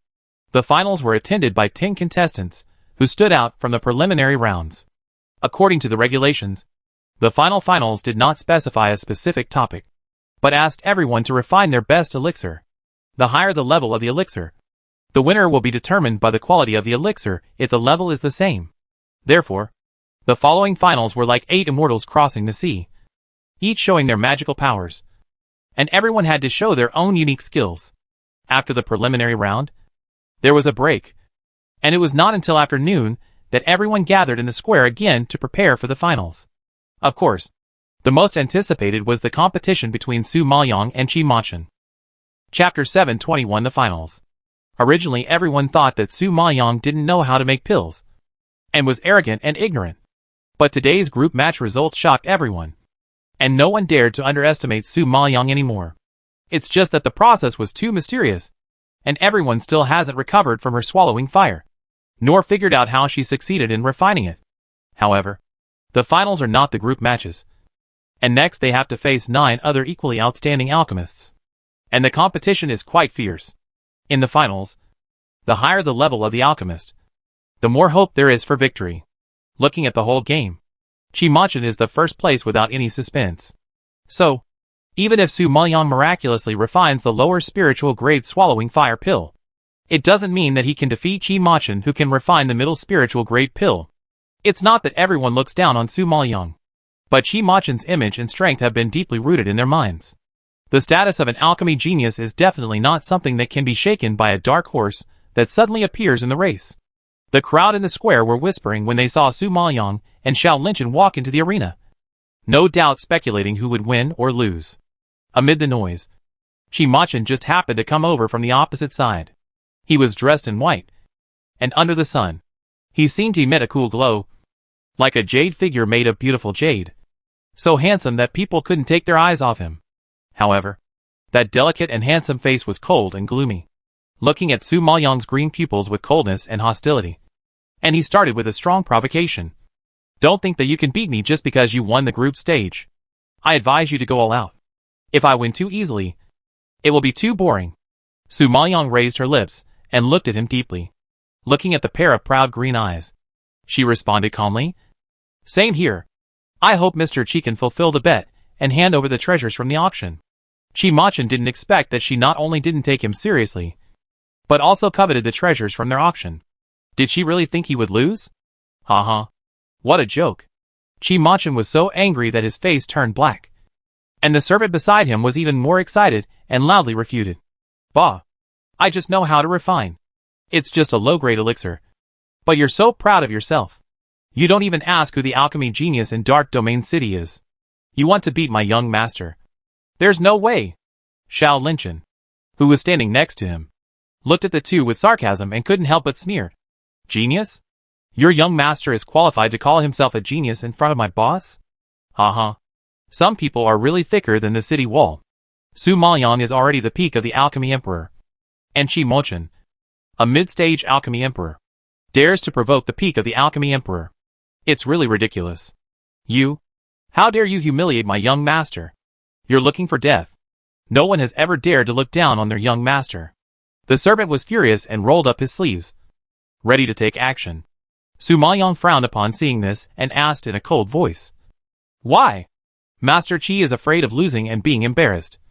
So he plans to use force to exclude his competitors? Chi Machin was so cold and arrogant that he could not listen to this. He was furious and glared at Su Maoyang fiercely, and growled at the servant. Stop! The game is about to start. Don't make trouble. But master, they are too arrogant, the servant said, speaking up for him. Chi Machin snorted. I never bother with trash. After he finished speaking, he glanced at Su Maoyang and Xiao Linchin indifferently, sneered sarcastically, and turned to walk towards the designated competition location. After hearing this, the servant had no choice but to give up, spit at Su Maoyang and the others, and followed Chi Machin to leave. At this time, Elder Yu saw that the contestants were already in place, so he slowly stood up, glanced at everyone, and announced loudly, This final will select 4 of you 10 alchemists to enter the sect. Of course, if you perform well, the elders of the sect will also make an exception to recruit you. So please go all out and show your best results. Don't let down the expectations of our 4 major sections. As soon as the voice fell, the square suddenly became noisy, and everyone was very excited. You know, Chi Machin has never made pills in public, because he is eccentric and likes to practice in seclusion alone, which makes him very mysterious in the eyes of outsiders. If it weren't for this alchemy competition, they wouldn't have had the opportunity to witness the alchemy genius making pills. Elder Yu saw the crowd in a commotion and continued to remind loudly. In this competition, the one with the highest level of pills wins. If the levels are the same, the winner will be determined by the quality of the pills. The medicinal materials have been prepared for you. You can choose any of them. If you are short of medicinal materials, you can tell me, and I will satisfy you one by one. Okay, the alchemists can start. As soon as the voice fell, the contestants who had been eager to try quickly selected the medicinal materials and peeled them skillfully. So fast that it was dazzling. The finals require the best pills to be refined. Before this, the contestants must have practiced this pill hundreds or thousands of times. So they are naturally very skilled. Of course, the most eye-catching person was Chi Machin. Everyone's eyes were all focused on him. Their excitement rose and fell with his movements, and their appetite was whetted. At this time, everyone saw Chi Machin wave his hand and lit the flame. The flame jumped on his fingertips, floated on the upper part of the furnace, and burst into brilliant sparks one after another, which amazed everyone and made them stare wide-eyed. What a great technique! At this age, only Chi Machin can control the flame so skillfully. Many people in the crowd sighed. Yes, such skills can catch up with many sect disciples. If Chi Machin hadn't delayed the competition, he would probably be a famous figure in the sect now. Hearing this, the people around nodded in agreement. Look! The medicinal materials he peeled off have been taken off the furnace. At this time, someone else screamed. Hearing the voice, everyone looked closely, and soon someone recognized the herbs he had peeled. He chose heather, winter turtle, and silver leaf flower. Could it be that he was going to refine the middle-level spiritual grade fulling purple pill? Many people were shocked when they heard fulling purple pill. Fulling purple pill. That is the most difficult pill to refine among the middle-level spiritual pills. In terms of difficulty, it can be compared with the spiritual pills. I didn't expect Chi Machin to be so powerful. Being able to refine this kind of pill means that he is not far from the peak of Dan Wang. It's really unexpected that he will be promoted to the peak of Dan Wang at this age. It's really shocking. Everyone nodded and looked at Chi Machin with more admiration. Chi Machin is only 22 years old, but he is already a middle-level Dan Wang, and now he has a tendency to advance. Such talent is indeed enviable. After learning about the elixir Chi Machin was going to refine, everyone turned their attention to Su Maoyang, expecting what elixir the latter would use to fight back. After all, Su Maoyang had just shown off her skills, and everyone was still looking forward to her alchemy skills. Chapter 722, One Herb Missing. Just when everyone was curious, Su Maoyang suddenly spoke to the elders in the VIP seats. Elder Yu, there is one herb missing that I need. Elder Yu was stunned and frowned when he heard this. The herbs for the finals were already very complete, and she actually said that one herb was missing, which was beyond his expectation. Even if Elder Yu had doubts, he nodded slightly because of his promise. Tell me, what other herbs do you need? I will send someone to prepare them immediately. Su Maoyang didn't bother to be polite with him, and blurted out, Blood crow goo grass. As soon as this was said, the whole audience gasped in surprise. Everyone stared at Su Maoyang as if they were looking at a monster. Blood crow goo grass is a very rare herb. Such a valuable herb was actually required by her to participate in the competition. She actually had the nerve to ask for this. It's too much. Everyone was in an uproar, and several sect elders present were also stunned by her request. They had never seen such a lion-like contestant. Originally, several elders, who were alchemists, had a good impression of Su Maoyang after seeing the fire-swallowing pill she made. They never expected that she would make such a weird request, and their faces turned black. Elder Yu roared angrily. What did you say? Blood crow goo grass. Are you mistaken? This is an alchemy competition, not a private medicine storehouse prepared for you. It's already very good to provide you with medicinal materials. Don't push it too far and don't know what's good for you. Elder Yu, who is so steady, was also stimulated by Su Maoyang, and his cheeks flushed. Su Maoyang was calm and answered confidently. Elder Yu, the pill I want to make is just missing this medicinal material. You just said that I will tell you what medicinal material is missing, and you will definitely meet our requirements. Elder Yu promised just now, and Su Maoyang had such thoughts. If she could refine the antidote in the alchemy competition, she would not have to go to the sect at all, and Wang Feng would be saved. Elder Yu was so angry when he heard this that he trembled all over. Blood crow poison grass is not something that can be obtained just by saying it. How could such a precious thing be used to refine pills for her? It's absurd. As an alchemist, Elder Lu was curious and couldn't help but frown and ask, Su Maoyang, what kind of pill are you going to refine that actually uses blood crow poison grass? His words also expressed the doubts of everyone present. You should know that medicinal materials such as blood crow poison grass are too rare and precious, and ordinary pills can't use them at all. unless they are very special pills.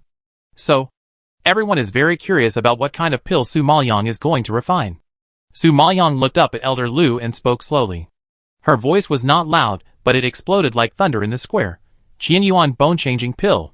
Hearing these words, everyone's face changed drastically, and they were stunned. Qianyuan bone-changing pill is a premium pill that can only be made by alchemists who have reached the Dan sect. She actually wanted to make a premium pill. Did they hear it wrong?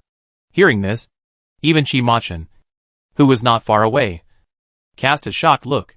He really couldn't imagine that the woman in front of him was so arrogant. Could it be that she thought her strength could rival that of the Dan sect? The servant beside Qi Machin couldn't stand it anymore, and couldn't help but yelled, Su Maoyang, you are too arrogant. Just because you have made the swallowing fire pill. You are so arrogant that you want to make a premium pill. Do you have any self-knowledge at all? Yes. She is too arrogant. Alchemists of her age, who have reached the level of Danzong, are rare even in this sect. How could she, a woman from the lower plane, have such an achievement? Someone in the crowd echoed the servant and shouted in dissatisfaction. Everyone knows that alchemy is different from cultivating spiritual power. To cultivate spiritual power, as long as you have good talent, physique and unremitting hard work, you can succeed, but alchemy must have a material foundation. If there are not enough medicinal materials and no good alchemist to guide you, no matter how good your talent is, you will not achieve significant results. They admit that Su Maoyang has a good spiritual talent, but she is from the lower plane, lacks resources, and has no material foundation. This is a very difficult problem. Compared with the son of the auction president, Su Maoyang is really not comparable, because alchemy is something that only rich people can touch. So, at her age, without a material foundation and without the support of power, it is basically a foolish dream to want to become a Danzong. No one will believe it. Elder Yu had some opinions about Su Maoyang before, and now he was even more furious, scolding her without giving her face. If you want the blood Krogu grass, I advise you to give up this idea. If you really have the ability, use the ready-made medicinal materials to refine a high-level pill. If not, get out as soon as possible and don't embarrass yourself. Su Maoyang was helpless after hearing this, and had to give up the idea of refining the Qianyuan bone-changing pill. She originally planned to use this opportunity to help Wang Feng refine the antidote and advance to the Dan sect by the way. But she didn't expect the plan to fall through. So she had to settle for the second best and just refine a medium-level spiritual pill. Thinking about it, Su Maoyang retracted her sight, reselect a few herbs, peeled them quickly, and threw them into the furnace very casually.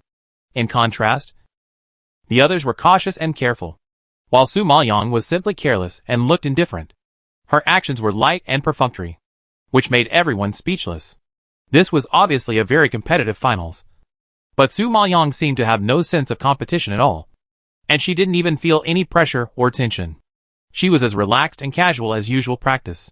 However, her movements were still as fast as ever.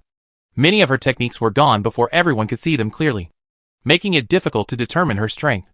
Just when everyone was puzzled by Su Maoyang's weird techniques, there was movement from Qi Machin's side. Qi Machin raised his hand, and the pills in the furnace instantly floated up. A strong medicinal fragrance filled the entire square, which immediately attracted everyone's attention. Look! Master Qi has refined the purple pill of restoring soul. Seeing the pill hanging in the air, shining with purple light, the crowd was immediately shocked and exclaimed, Master Qi is really amazing. He refined such a difficult pill in a short time. It is really admirable. Yes, the alchemy genius is really not in vain. This time I am convinced. In the past, everyone had only heard about his greatness, but now seeing it with their own eyes, the shock in their hearts is stronger than ever before. Just as everyone was sighing, the servants had brought the purple pill of restoring soul to the VIP seats and asked several alchemy masters to personally review and inspect it. Chapter 723 Is she at the peak of the pill emperor? Several elders carefully examined the pill. Their expressions were a little surprised, and they all nodded with satisfaction.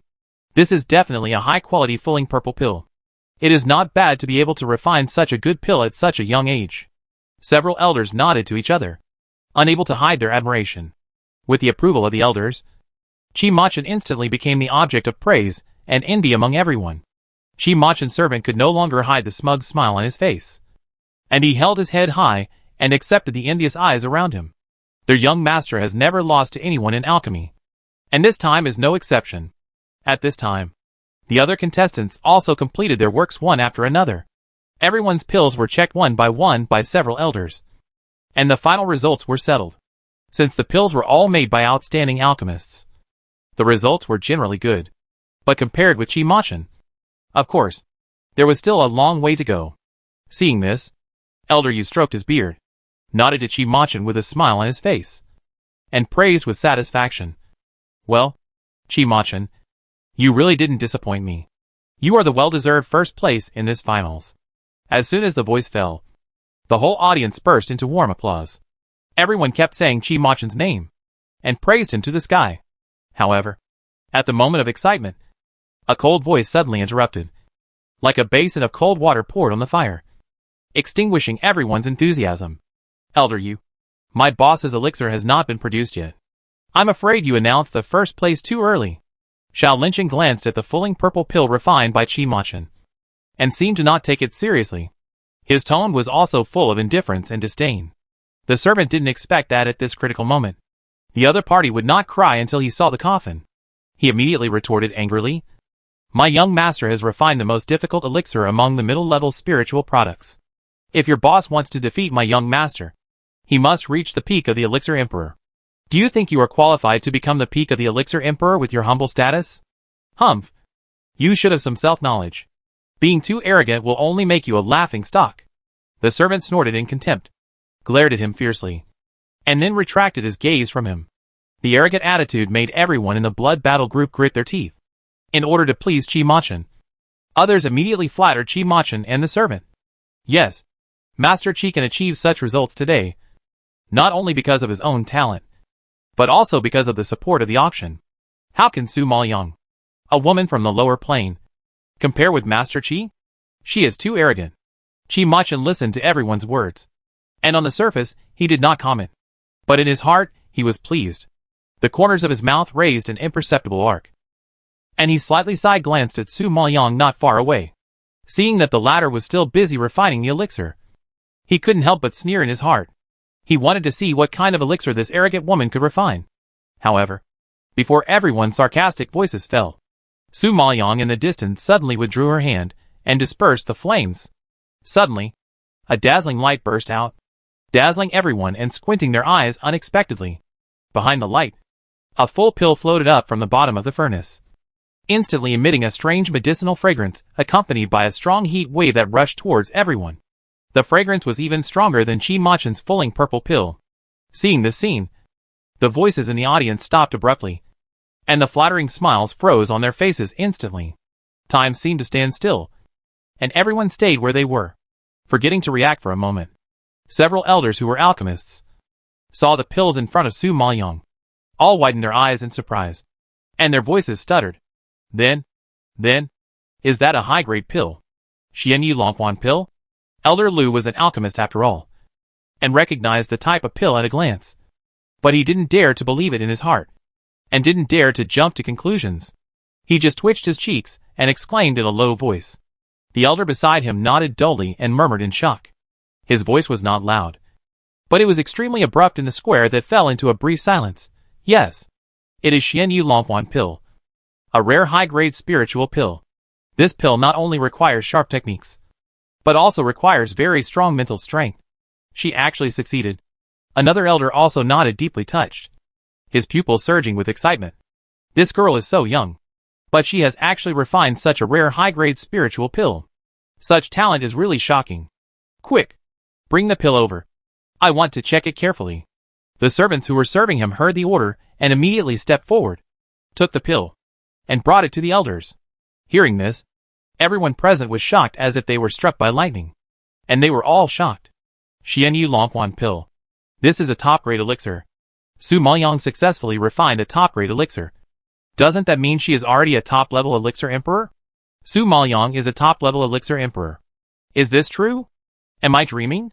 Someone in the crowd shouted in disbelief. Others also burst into exclamations one after another, staring at Su Maoyang with their eyes almost bulging out. They knew too well what the peak of the Dan Emperor meant. Chi-Machin was respected as a genius in alchemy, but he was only a mid-stage Dan Emperor. But he had already been praised to the sky. Su Maoyang was one level higher than Qi Machin, and he had reached the peak of the Dan Emperor. Such talent and strength were too terrifying. Everyone was so frightened that they were dumbfounded and speechless for a long time. Qi Machin was even more shocked, and his figure shook. His face was as pale as paper, and his green pupils were wide open. In addition to shock, there was also a strong sense of unwillingness and anger. He could never have imagined that Su Maoyang's alchemist level was actually higher than his. You know, he is a recognized alchemy genius in the Dark Domain City. How could he lose to a woman from the lower plane? No. This is impossible. This is not true. Qi Machin's heart seemed to be shattered by a hammer, spreading a strong pain.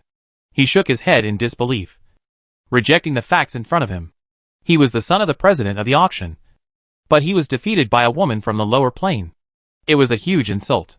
How could Qi Machin accept it? Not to mention that Qi Machin was shocked. Even the servant who served him was shocked. He was stunned in place, staring at the pills made by Su Maoyang with his eyes wide open. His heart seemed to miss a beat, and fell into his crotch. Den Huang peek peek. The servant was tongue-tied, and looked at Su Maoyang in the distance in shock. The shock in his heart was all written on his face. After all, he had been with Qi Machin for many years, so he had naturally heard of Xianyu Longquan pill.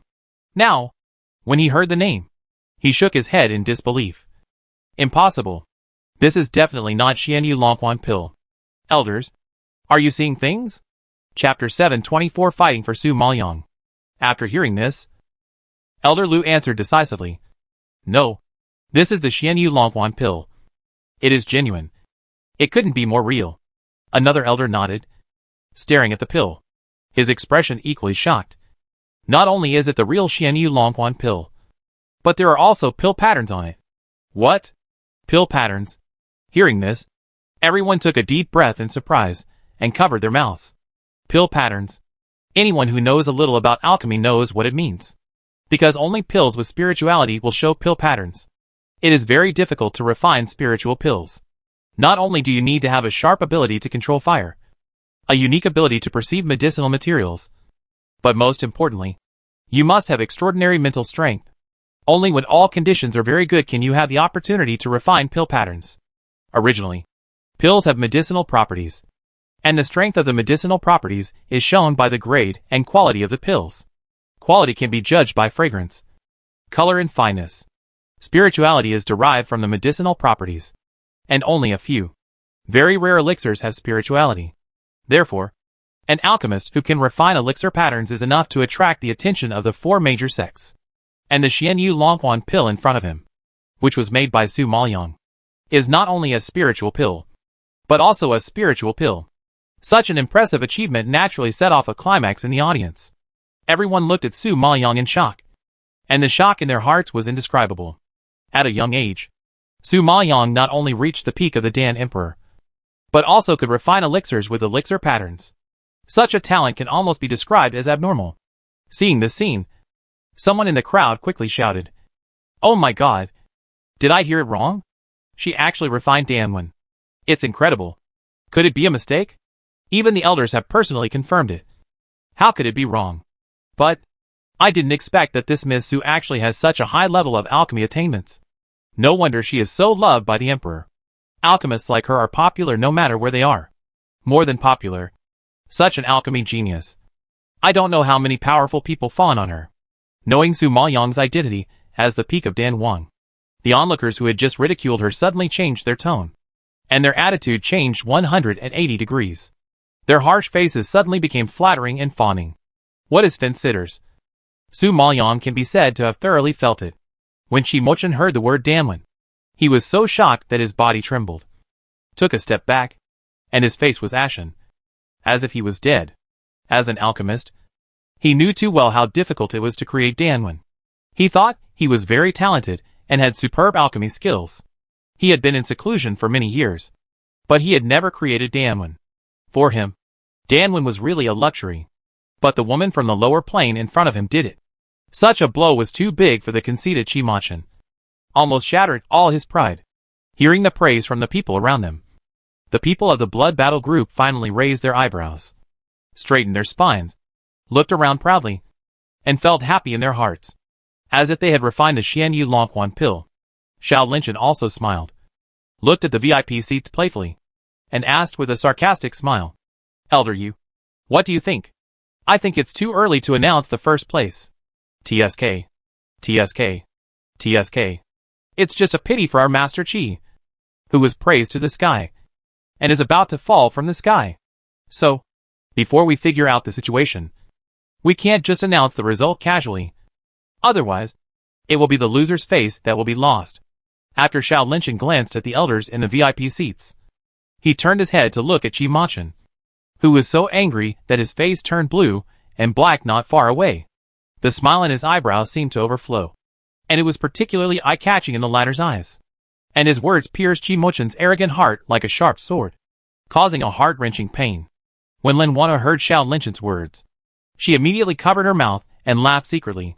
Seeing that he looked decent and gentle, he was really vicious when he was sarcastic. Qi Machin had suffered a blow and was already miserable enough. Xiao Linchen's words were undoubtedly adding insult to injury and forcing him to death. Sure enough, Qi Machin's face was so gloomy that it seemed like black water could drip out.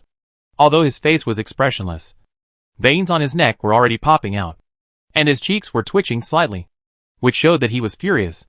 In addition to Qi Machin and the servant, who were shocked and angry, SJS was also very angry. At first, he only knew that Su Maoyang came from the lower plane and was an inconspicuous middle-stage venerable spiritual master. She killed his beloved apprentice with insidious means, but he didn't know that she was actually a talented alchemist. He knew very well that she had reached the peak of the Dan Emperor at this age and had refined Danwen, which meant something. Such a genius would be a gunman even if he was placed in a sect. Thinking that he had provoked a perverted and ruthless character, SJS was angry and broke out in a cold sweat. He looked up at Su Maoyang's dark, deep, cold eyes. At that moment, he seemed to be shrouded in death, which made people shudder, because he knew that if he let her develop, the consequences would be disastrous. At that time, it would not be her who died, but himself.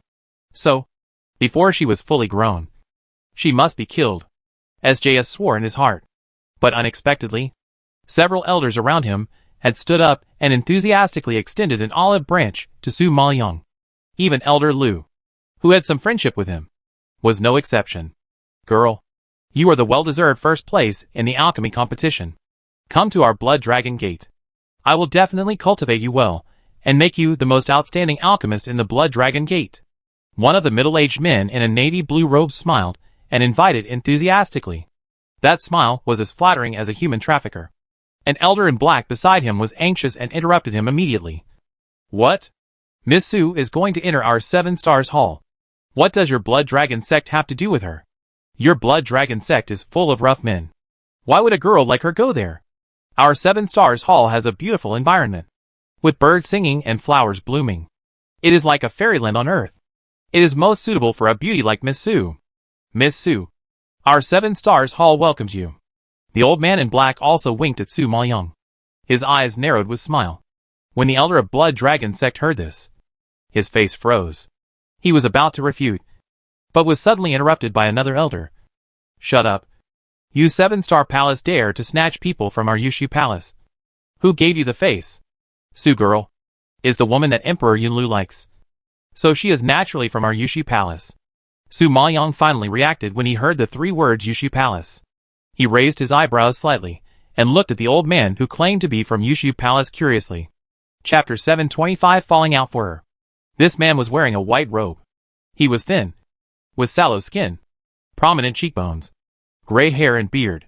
At first glance, he looked like a Taoist priest with a fairy-like appearance, with a bit of the coldness and pride of an immortal. It really matched the name of Yushu Palace. Su Maoyang actually didn't know much about the 4 major sects. The one she was most familiar with was Sangyan sect. It was because she offended someone from Sangyan sect that she paid more attention to it and investigated it. As for this Yushu Palace, Su Maoyang had heard a little bit about it. It was said that Jun Haotsong was cultivated by this sect. Because of Jun Haotsong, this sect is very famous in the dark area of Yunlu, and it also has the posture of a leader among the 4 major sects. The other 3 sects are very afraid of it and very jealous of it. However, even though the relationship between Sangyan sect and Yushu Palace has always been bad, they dare not act rashly. The two major sects have always been secretly serious, and the most obvious manifestation is in the cultivation of disciples. Every year, they compete with each other to see whose disciples are more powerful. Therefore, the sects have been constantly recruiting disciples with good talents and cultivating them with great effort, with the goal of being able to be proud of other sects, strengthening the strength of their own sects, and not being bullied by other sects. This time, the four major sects naturally did not want to miss out on a rare genius like Su Maoyang. They knew too well what a powerful alchemist meant. If Su Maoyang was cultivated, there might be a second Jun Haocong. The only difference is that Jun Haocong is a genius in spiritual power, while Su Maoyang is a genius in alchemy. Yushi Palace was planning to do the same.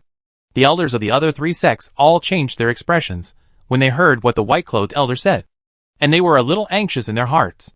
If Su Maoyang was close to Yushi Palace because Emperor Yunlu was once a member of Yushi Palace, then they would have missed a good seedling.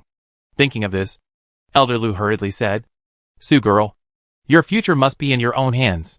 You can't blindly join Yushi Palace just because Emperor Yunlu is a member of Yushi Palace. For example, Danyang Hall of Art Sanyan sect is very suitable for the development of alchemists. As long as you enter Art Sanyan sect, I promise to train you with all my heart and not let anyone bully you." SJS, who was standing aside, was shocked when he heard this. He didn't expect that Elder Lu, who had some friendship with him, would betray him. Elder Lu knew that Su Maoyang was the murderer of Jun Shaozi, but now he wanted to take the murderer under his wings in front of him. It was really too disrespectful to him. "Lu Zhou, do you know what you are saying?" SJS said in a low voice with a dark face. Elder Lu looked at him, and his attitude was obviously a lot more distant. He responded in a deep voice, "I'm sorry, Elder Shi. Jun Shaozi is dead. It is an irreversible fate. Even if revenge is taken, he will not survive. Su Maoyang is a good seedling. I must win this alchemy genius for Danyang Palace. People are selfish and are all for their own interests. Jun Shaozi is not Elder Lu's apprentice, and he is a member of the 10,000 Beasts Palace. He has no feelings for him at all. Jun Shaozi's death does not have much impact on him. The reason why he helped SJS was because of their previous friendship. Now the favor has been returned. He does not need to lose his own interests for SJS. Missing out on a rare talent like Su Maoyang would definitely be a huge loss for him." SJS didn't expect Elder Lu to turn his face against him. He was so angry that he almost exploded. He stared at Elder Lu with a sullen face and couldn't speak for a long time. At this time, Qi Mochen saw that the four major sects were vying for Su Maoyang, and humiliation and unwillingness surged in his heart. In the past, he didn't take the sect selection competition seriously at all. He knew that with his own strength, it was only a matter of time before he entered the sect. According to his talent, he would definitely be fought over by the four major sects. But he never expected that the honor that should have belonged to him would become someone else's. This reality made him really unacceptable. His heart seemed to be tortured, making him feel miserable. The servant next to him was also full of reluctance, but he had to swallow his anger. He was not as skilled as others. What else could he say? No matter what he said, he would be ridiculed by the blood battle group. Just now he was so arrogant.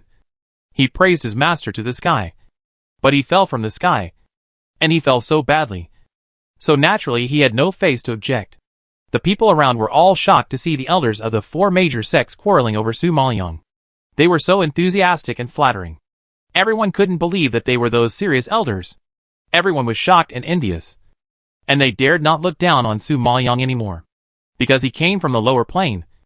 The resources and environment were poor, but his talent was better than the genius of the Nine Nether Realm. What qualifications did they have to laugh at others? Now I think about it, I really feel ridiculous, mocking others for being ignorant. But they themselves are the most ignorant. The elders would never have thought that they used to choose disciples. But now, it was the disciples' turn to choose them. At this time, everyone's eyes fell on Su Maoyang's identity, and everyone was looking forward to which sect she would choose. Su Maoyang, who was the center of attention, looked calm. She coldly glanced at the elders who invited her enthusiastically, and finally her eyes fell on SJS. Her eyebrows raised slightly, and her lips gently grinned in a strange arc. "I choose Songyan sect."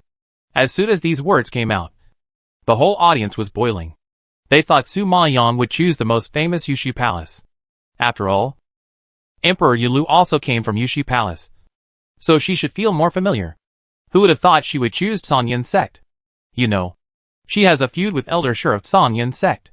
Is she crazy? Is she planning to walk into the tiger's mouth? Not to mention the shock of others. SJS himself was also quite frightened. He stared at Su Maoyang with his eyes wide open, frowning, and his face gloomy. He couldn't understand why Su Maoyang chose Song Yin's sect. Would anyone be so stupid as to die? This is too unbelievable. Elder Lu didn't care about so much. After hearing Su Maoyang's choice, he was so happy that he laughed happily, as if he had picked up some treasure, and the whole person was floating. Ha ha ha. Good. Good. Su girl. You won't regret your decision today. We in Song Yin sect will definitely cultivate you wholeheartedly, and make you the best alchemist. After speaking, Elder Lu stroked his beard and laughed proudly, which made the elders of other sects look black. The elder of Yushi Palace couldn't understand. Logically speaking, Yushi Palace was the best choice. But she rejected it. He was unwilling to accept it and asked, Girl, you have to think clearly. Even Emperor Yunlu came from our Yushi Palace, which is enough to show how powerful Yushi Palace is. You didn't choose Yushi Palace, but chose Song Yin sect instead. Isn't it too hasty? Chapter 726 I know now. Elder Lu was afraid that Su Maoyang would go back on his word, so he quickly interrupted the elder of Yushi Palace, looking very unhappy. Elder Wang, she has already said that she wants to join our Song Yin sect. You are not a gentleman to steal her love like this. Elder Wang frowned and wanted to say something, but Su Maoyang took over the conversation. Elder Wang, I'm really sorry. I have thought it through clearly. I want to join the Song Yin sect. Seeing that the elder was hit, Su Maoyang felt sorry, and his face was a little apologetic. Hearing this, Elder Lu breathed a sigh of relief and looked even happier. He looked at Elder Wang with a beaming face. So proud. Over the years, Yushi Palace has always snatched away the good seedlings that their Song Yin sect has set its sights on. This time, their Song Yin sect has finally made up for it. Elder Wang was depressed. Although he didn't want to miss such a genius, he couldn't force it. He could only sigh and shut up. Xiao Linchen saw Su Maoyang successfully enter the Song Yin sect, and his uneasy heart was relieved. At first, he was worried that Su Maoyang had a feud with the Song Yin sect, and it would be difficult for her to enter. Now it seems that as long as she has the strength, even SJS can't stop her. Thinking of this, he smiled and looked at Su Maoyang. Boss, you have entered the Song Yin sect, so I will naturally follow you. You can't abandon me. There are many powerful people in the Song Yin sect. Each one is more powerful than the other. This time Su Maoyang is going to compete with those powerful people for a place in the Xingyuan Holy Land, which is even more dangerous.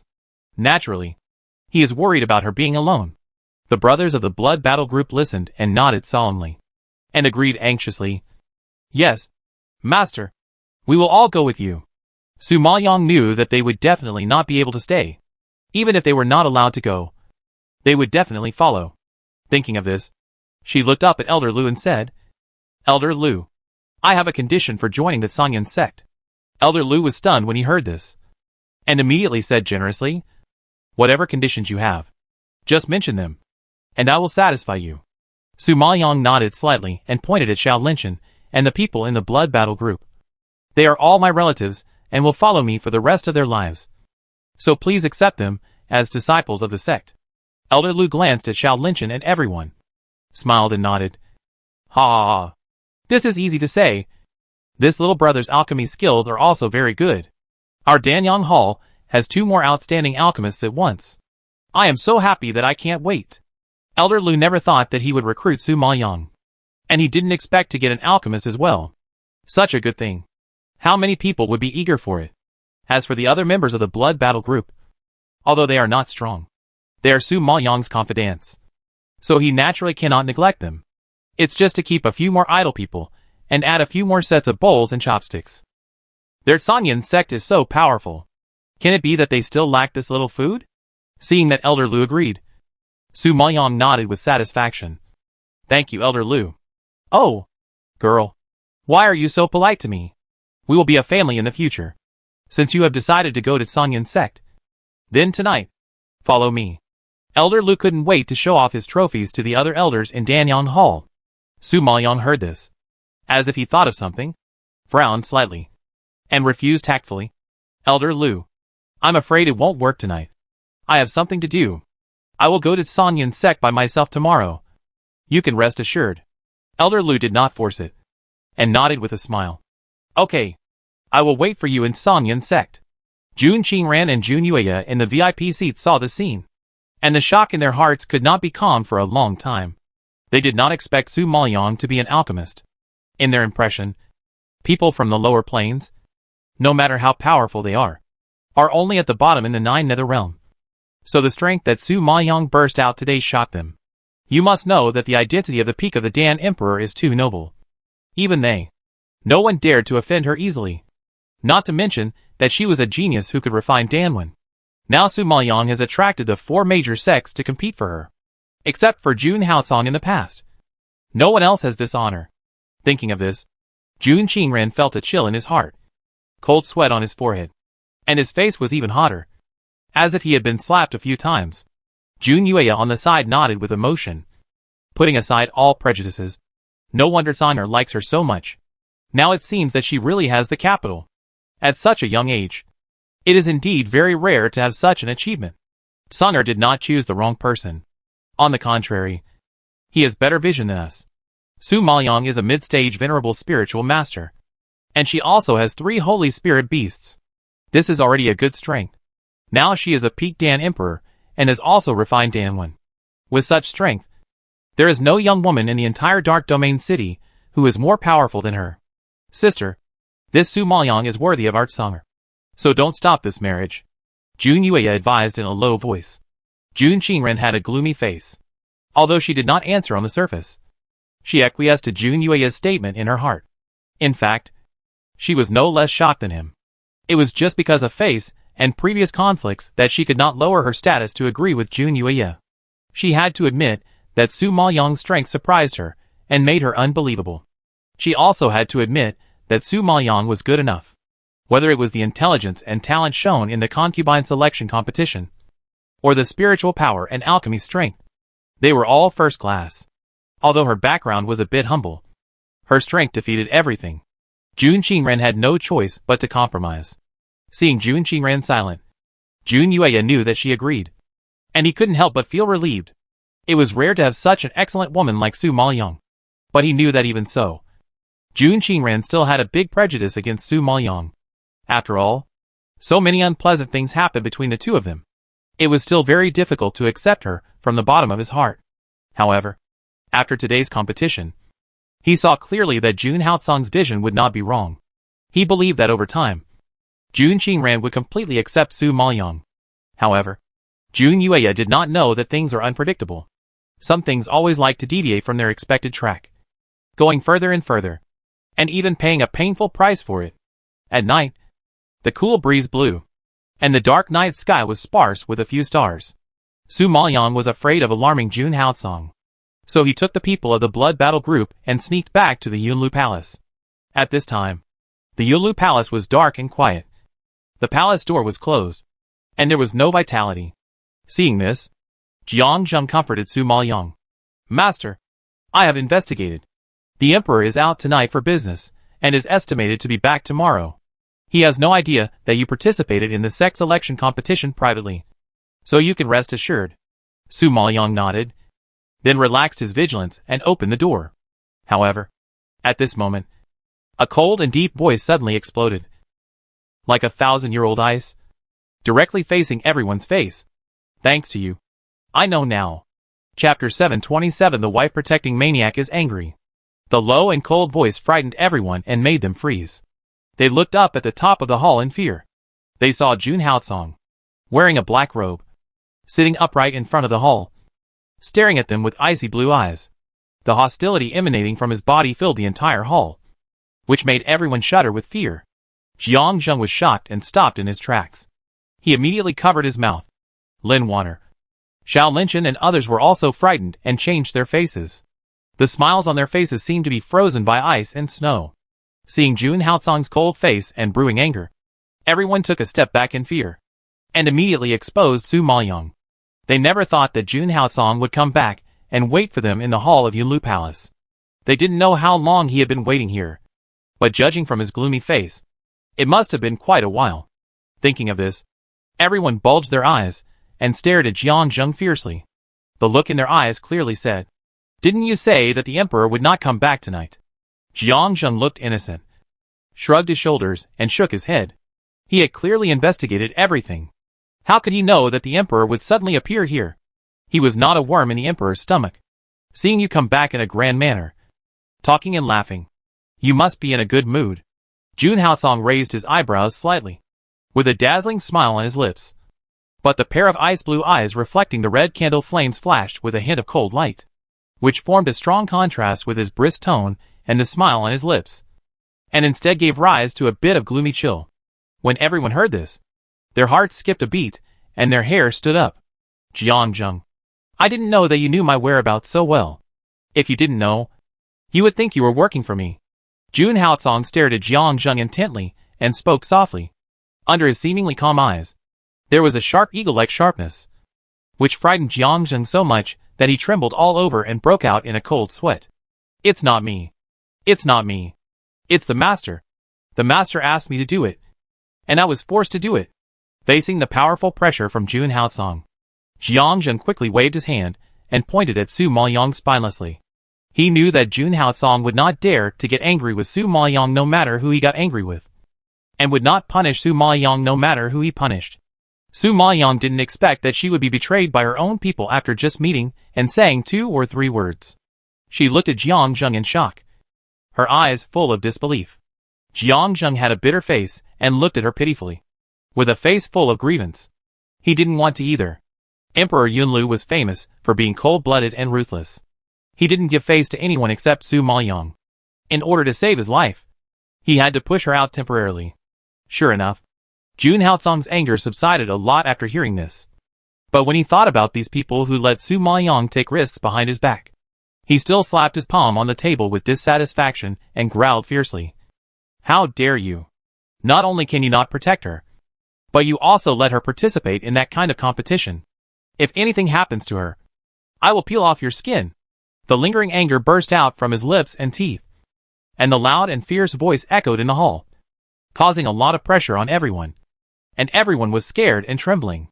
It's really scary when the wife-protecting maniac gets angry. Seeing that everyone was frightened, Su Maoyang knew that Jun Haocong was really angry, and couldn't help but persuade him. Haocong, it has nothing to do with them. If you are angry, come to me. Don't bother them. Jun Haocong was even more angry when he heard this.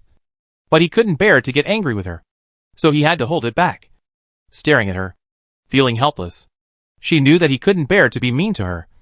But she still said this, clearly relying on his love for her to threaten him. Thinking of it, Jun Haocong took a deep breath and shouted at the others.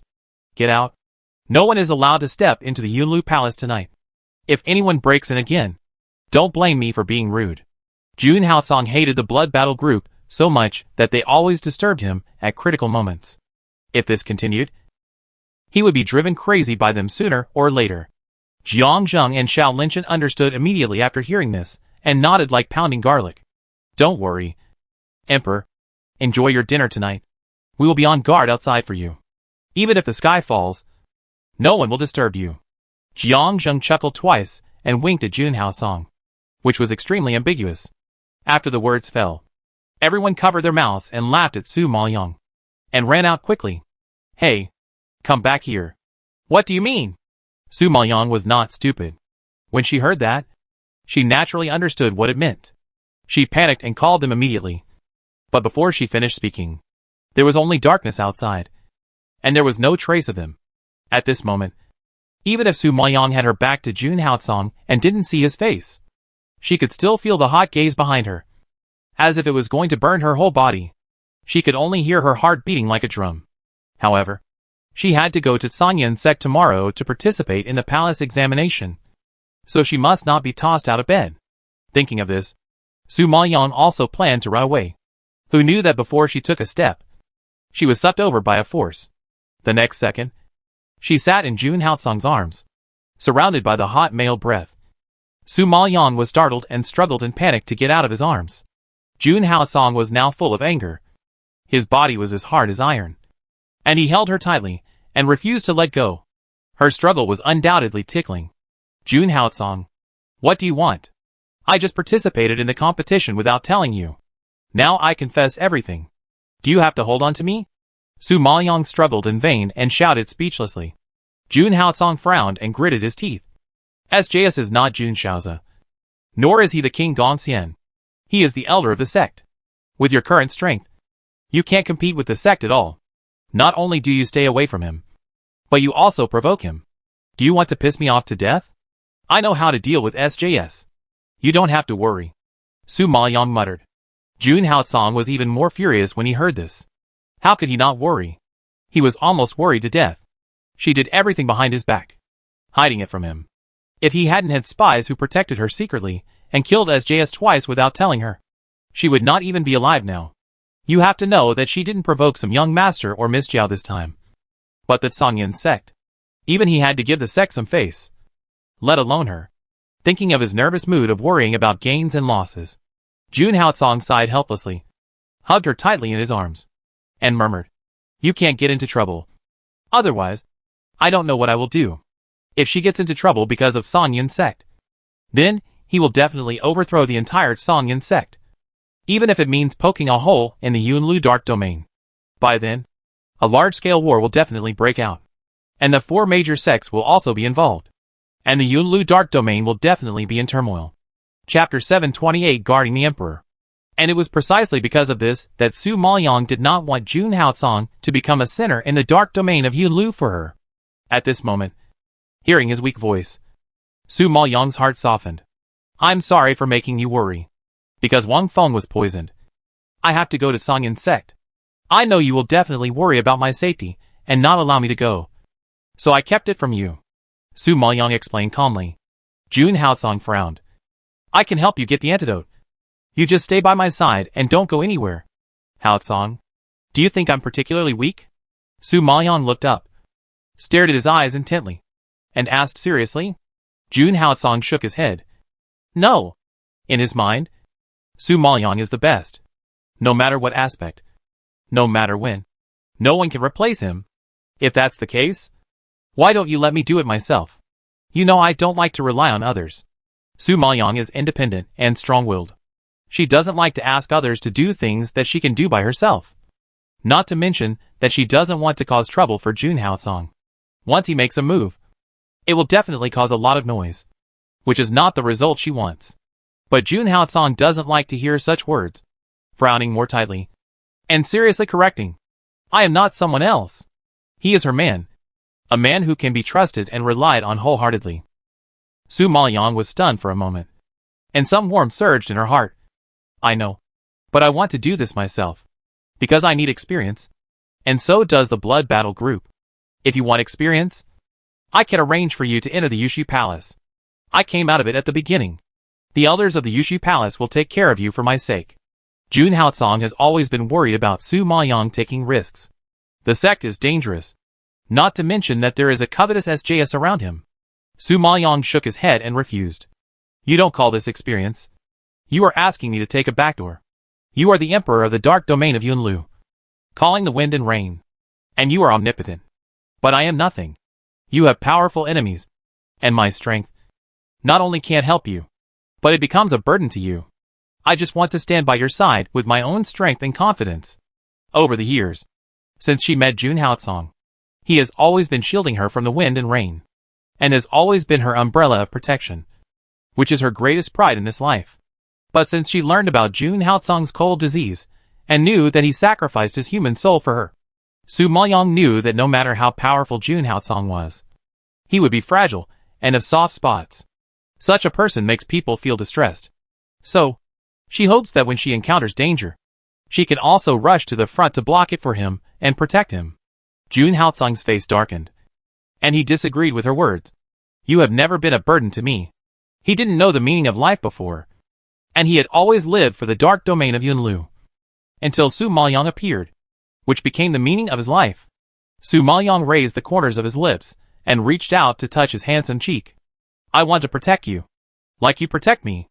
June Haotsong stiffened when he heard the words, and his heart seemed to be hit by a drumstick, shaking with strong emotions.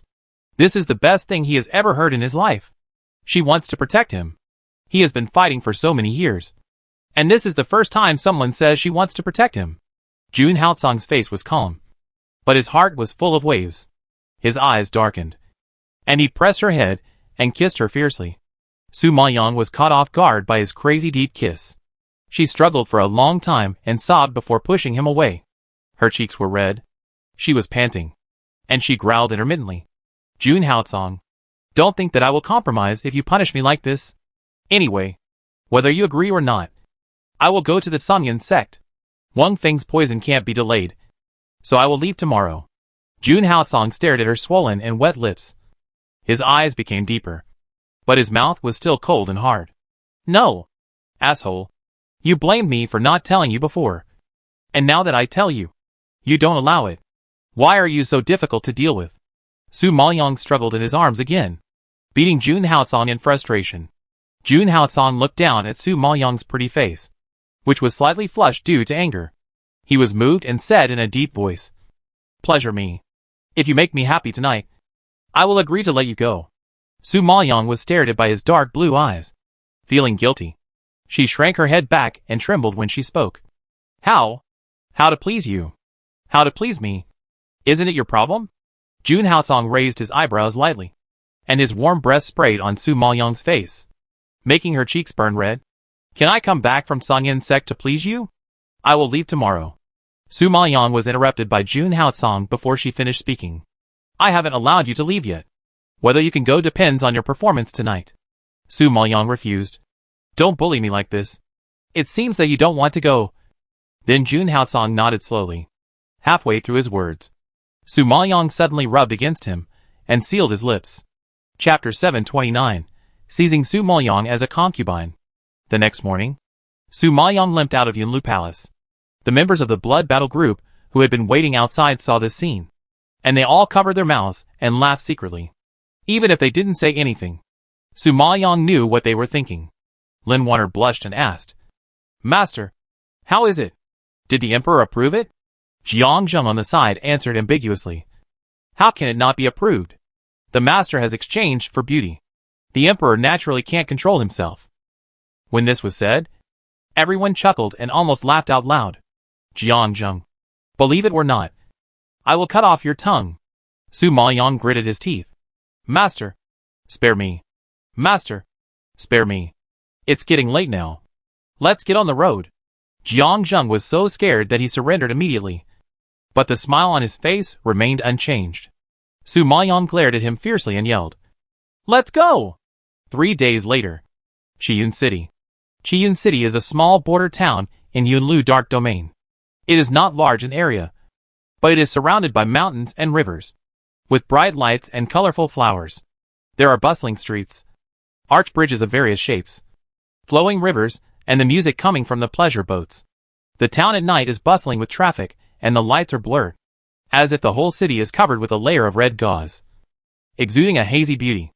The lights are reflected in the river, blooming like flowers, with a row of flower boats, beautiful beyond words. Such a glamorous city dazzled Su Maoyang and others who had just arrived. TSK. It's just a border town, but it's so prosperous. This place is not inferior to the Dark Domain city except that it is smaller in area. Jiang Zheng couldn't help but sigh when he saw the scene in front of him. Xiao Linshan nodded. Well, this Qiyun city is the territory of the Sangyan sect. With the protection of the Sangyan sect, it is of course prosperous. Everyone in the blood battle group smacked their lips when they heard this. It is worthy of being one of the 4 major sections. Before entering the sect, just walking on its territory, you can feel the strength of the sect. It is really amazing. Just as everyone was sighing, Su Maoyang looked at the sky and suggested, I heard that the Sangyan sect is on the mountain east of Qiyun City. Now it is late, and it may take some time to walk there. Let's stay in the inn first and leave tomorrow. Hearing this, everyone nodded and followed Su Maoyang to the inn in the downtown area. Su Maoyang and his group walked into the inn. Because there were so many people, they quickly attracted the attention of the waiter, who quickly stepped forward to greet them. Sir, are you going to eat or stay at the hotel? Lin Wanner looked around the inn and took out a few black crystals. Staying at the hotel. Please arrange a few decent rooms for us. Waiter, Prepare another table of good dishes. After Lin Water finished speaking, Su Maoyang added, We have been in a hurry to travel these days, and we haven't had a good meal yet. We are about to go to the sect, and we can't let people go to the competition on an empty stomach. The waiter took the black crystal with a smile and nodded repeatedly. Okay, sir, please come this way. As he said, the blood battle group was taken to an empty table in the corner of the hall and sat down. It was late now, and most of the people eating and drinking in the inn were men who had not drunk enough from the flower boat next to them. Surrounded by beautiful women, he drank happily, and the sound of lewdness continued to be heard. Lin Water couldn't stand this atmosphere and couldn't help but mutter, I didn't expect this place to be so open. They dare to have fun in the inn openly. Xiao Linshan smiled. Here, the emperor is far away. There are no restrictions, no rules, so it's natural to be more relaxed. What's more, there is the Sangyan sect behind, and life is carefree. How can it not be chic? But in public, this is too disgusting. Lin Water looked like she had eaten a fly. However, as soon as she finished speaking, a group of even more disgusting people came to the door of the inn. I saw a young man in a golden brocade robe, hugging two gorgeous beauties on his left and right. Walking in from outside, he was fat, sturdy, and round. He was still young, but he had a face full of fat. At a glance, he felt greasy and nauseous. But looking at his clothes and the four thugs following him, you can tell that this person is either rich or noble. The two slender beauties didn't feel disgusted. They nestled in his arms, flirting and moaning, making the yellow-clothed man laugh. The scene was unbearable to watch. Just as Su Maoyang was looking at this man, Lin Water couldn't stand it anymore and stood up suddenly. Master, let's go somewhere else. This place is smoky and dirty. Like a brothel. It's really embarrassing. Lin Water, a virgin, naturally couldn't stand this. Su Maoyang nodded in understanding, then stood up and planned to leave. At this moment, the yellow-clothed man with a lewd smile saw Su Maoyang coming towards him, and his eyes suddenly lit up. His pupils suddenly widened, and he jumped into a look of surprise, and then quickly pushed away the two women beside him and walked up to him quickly. Oh, whose little beauty is this? She's so pretty. Come drink with me. The man in yellow opened his arms and shamelessly blocked Su Maoyang's way. He had never seen such a beautiful woman before. He licked his lips excitedly, which was extremely disgusting. Lin Water was already angry. Seeing this scene, she suddenly erupted like a volcano and shouted, Get out of here. You dare to let my master drink with you. You are so brave. The man in yellow just noticed Su Maoyang. Now that he was scolded, his eyes turned to Lin Water instantly, and the smile on his face became more presumptuous. Haha. What day is today? I actually met two beauties in a row.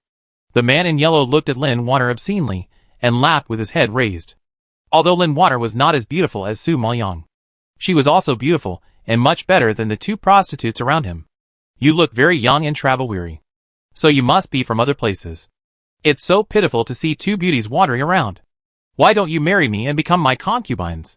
You can enjoy endless gold and silver jewelry, delicacies from land and sea.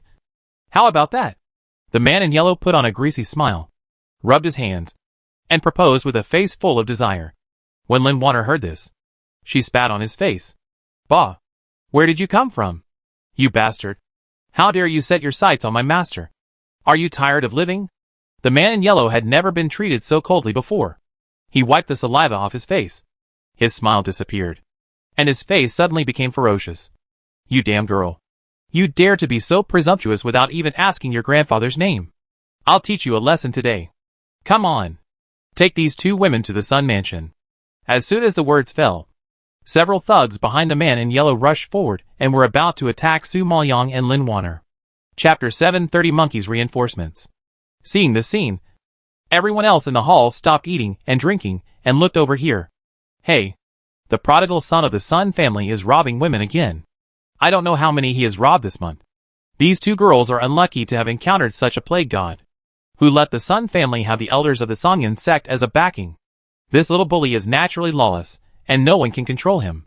These two women can only accept their fate. Many people shook their heads regretfully, and dared only to watch and not to step forward to make trouble. However, the fist of the thug was about to fall on Su Maoyang and Lin Water. I saw that Lin Water turned her wrist, and instantly took out a dagger, raised her arm, and slashed at the thug who rushed up. The thug saw that Lin Juana was a delicate girl and relaxed his vigilance. Unexpectedly, before he touched her hair, he was scratched on the face by the dagger, and immediately brought blood all the way, scaring the thug to retreat again and again. Jiang Zheng and Xiao Linchen on the side also stepped forward and knocked down several thugs in 2 or 3 moves. They fell to the ground one by one, grimacing in pain, looking very embarrassed. The man in yellow was shocked by this scene, and shouted in shock and anger, "It's a big uproar! It's a big uproar! You are so bold that you dare to hit my people. Do you know that the backer of our Sun family is Elder Lu? If you dare to provoke me, Elder Lu will not let you go." Su Maoyang heard this, with doubts on her face. Her eyes narrowed, and she whispered curiously, "Elder Lu?" Seeing Su Maoyang's confusion, the man in yellow curled his lips and sneered, staring at her arrogantly. "Humph! He is an elder in the Danyang Hall of Sangyan sect, a very outstanding alchemist, and he can kill you all with just a flick of his finger." Hearing this, Su Maoyang's eyes were filled with surprise, and he opened his eyes wide, and couldn't help asking, "Are you talking about Elder Lu Zhou?" The man in yellow nodded immediately and scolded with disdain. "Humph! Since you know his name, why don't you surrender obediently, and don't force me to use force?" Lin Water sneered speechlessly after hearing this. "Isn't Lu Zhou the Elder Lu who begged her master to join the Sangyan sect in the sect's election competition a few days ago?" Lin Water still remembers his fawning face to Su Maoyang. She didn't expect to meet him before entering the sect. Is this the legendary fate? Jiang Zheng and Xiao Linchen smiled at each other, with a little contempt in their eyes, looking at the man in yellow as if they were looking at a fool. The backer he mentioned was the one who begged their master to join the sect. Su Maoyang stared at him coldly and said slowly, "I will stay in this inn tonight. You can ask your Elder Lu to come to me anytime." Hearing this, the man in yellow was so angry that his eyes widened, gritting his teeth and panting, and yelled, "Okay, I let you two be my concubines. I think highly of you. I didn't expect you to be ungrateful. Don't blame me for being rude. Just wait for me. I will make you pay a heavy price." Sun Qinghao is a well-known idiot. He is not good at spiritual power and alchemy. He has been relying on the Sun family to show off his power and bully others in recent years. Now that he sees that Lin Water and Jiang Zheng and others are good at fighting, he dare not act rashly. He can only retreat temporarily and go back to ask for help. After giving a fierce warning, he ran out of the inn with his thugs in a shabby face. Seeing this, the waiter who had been hiding far away hurried forward and reminded, "Girl, you are in big trouble now. Sun Qinghao is a local tyrant who likes to rob women. Most of the pretty girls have been killed by him. You are from other places and have no background. You'd better run away quickly. If Elder Lu comes, you will be dead. And then our inn will be implicated as well." The waiter was a coward.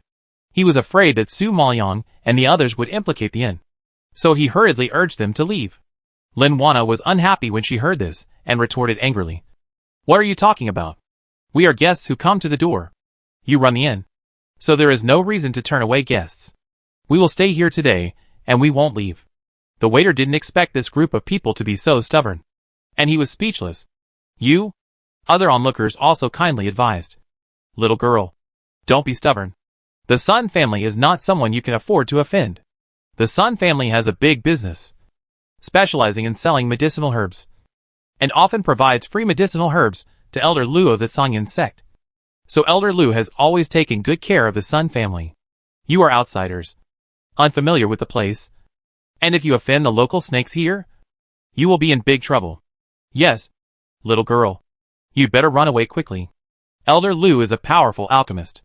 If you offend him, you will not have a good time. Yes, running away is important. It will be too late." The hall suddenly became noisy, and many people persuaded Su Maoyang to leave. However, Su Maoyang directly ignored everyone's voices, took out a few black crystals again, and handed them to the waiter. "Don't worry. We will only stay for one night. Even if Elder Lu comes to the door, we promise not to cause trouble to the inn." After saying that, Su Maoyang turned around and said to everyone in the blood battle group, "Let's go. Don't worry about the journey. Someone will personally pick us up to the sect tomorrow." Lin Water, Jiang Zhang and others all covered their mouths and laughed secretly when they heard this. and followed Su Maoyang to the second floor. They were looking forward to meeting Elder Lu. The next day, just as the sky was getting light, the red morning glow gradually reflected on the window bars of thousands of households, opening a new prelude. The guests were still sleeping, and the lobby of the inn erupted in a violent noise. "Bitch, come out to me. If I don't peel off a layer of skin today, I won't be surnamed Sun." As soon as Sun Qinghao entered the inn, he yelled and cursed, like a huge rock thrown into a calm lake, instantly exploding ripples. People in the entire inn came out of their rooms one after another to watch the excitement. The innkeeper was shocked when he saw Sun Qinghao and the gray-clothed old man beside him. He stepped forward quickly with a smile on his face. "Mr. Sun, Elder Lu, calm down. This will scare other guests early in the morning." "Humph. I don't care what kind of guests you are. Hand over that bitch to me immediately. Otherwise, I will destroy your inn." Sun Qinghao pushed the shopkeeper away with a fierce look and yelled with gritted teeth. The shopkeeper staggered and took a few steps back. His face was even more embarrassed than before. He anxiously ordered the waiter, "Go up and catch that woman. Go!" The waiter panicked, stunned for a moment, nodded like pounding garlic, turned around and ran to the second floor. However, at this moment, a clear and pleasant voice suddenly came from upstairs, which made the hall quiet all of a sudden. "No need to catch her. I'm here." After the voice fell, Su Maoyang opened the door and slowly walked down from the second floor. When Sun Qinghao saw her, he was furious and roared with a ferocious expression. "Okay, you are still here. Since you are willing to die, I will help you. Elder Lu, this woman beat up my people. They dared to attack me just because they heard your name. They didn't take you seriously at all. You must make the decision for me." Chapter 731 Scared to the point of peeing. However, before he finished his roar, Elder Lu, who was standing by, was stunned by the familiar face and his expression froze. You? Elder Lu stared at Su Maoyang, who was approaching him, his cheeks twitching slightly, and he stuttered and couldn't speak. He never thought that the little bitch who provoked Sun Qinghao was Su Maoyang. Shocked, Elder Lu stood there, forgetting to react for a moment. Instead, Su Maoyang smiled and greeted him. "Elder Lu, what's wrong? Don't you recognize me after not seeing me for 3 days?" Elder Lu immediately woke up and waved his hands, and forced a smile with his stiff mouth. "Ha! What are you talking about? Miss Su? No matter how forgetful I am, I can't forget Miss Su." Su Maoyang curled his lips and smiled with satisfaction. "I am honored to be remembered by Elder Lu." When Elder Lu heard this, he smiled guiltily, and his expression was very embarrassed. Sun Qinghao was confused when he saw the interaction between the two. He looked at Elder Lu in surprise and asked, "Elder Lu, what's going on? Do you know this little bitch?" Elder Lu frowned suddenly when he heard this, raised his hand, and slapped him hard in the face. "How dare you? What a little bitch. Keep your mouth clean. If I hear you insult Miss Su again, I will kill you." Sun Qinghao was stunned, covering his face, staring at Elder Lu in astonishment, with a storm in his heart. Elder Lu, who had always treated him well, slapped him for a bitch. "Are you kidding me? Elder Lu, what do you mean by this?" Sun Qinghao asked dully, not yet recovered from the shock. Elder Lu looked at his stupid appearance, took a deep breath in anger, slapped him on the head again, and growled with gritted teeth. "Humph! You idiot! Do you know that the Miss Su in front of you is a Dan Emperor Peak? And she was admitted to the Songyan sect as a disciple with the first place. You blind thing!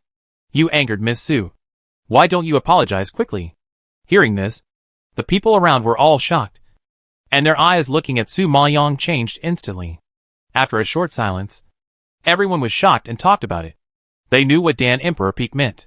No wonder this group of people didn't take Tu Boang seriously. It turned out that he was an amazing Dan Emperor Peak.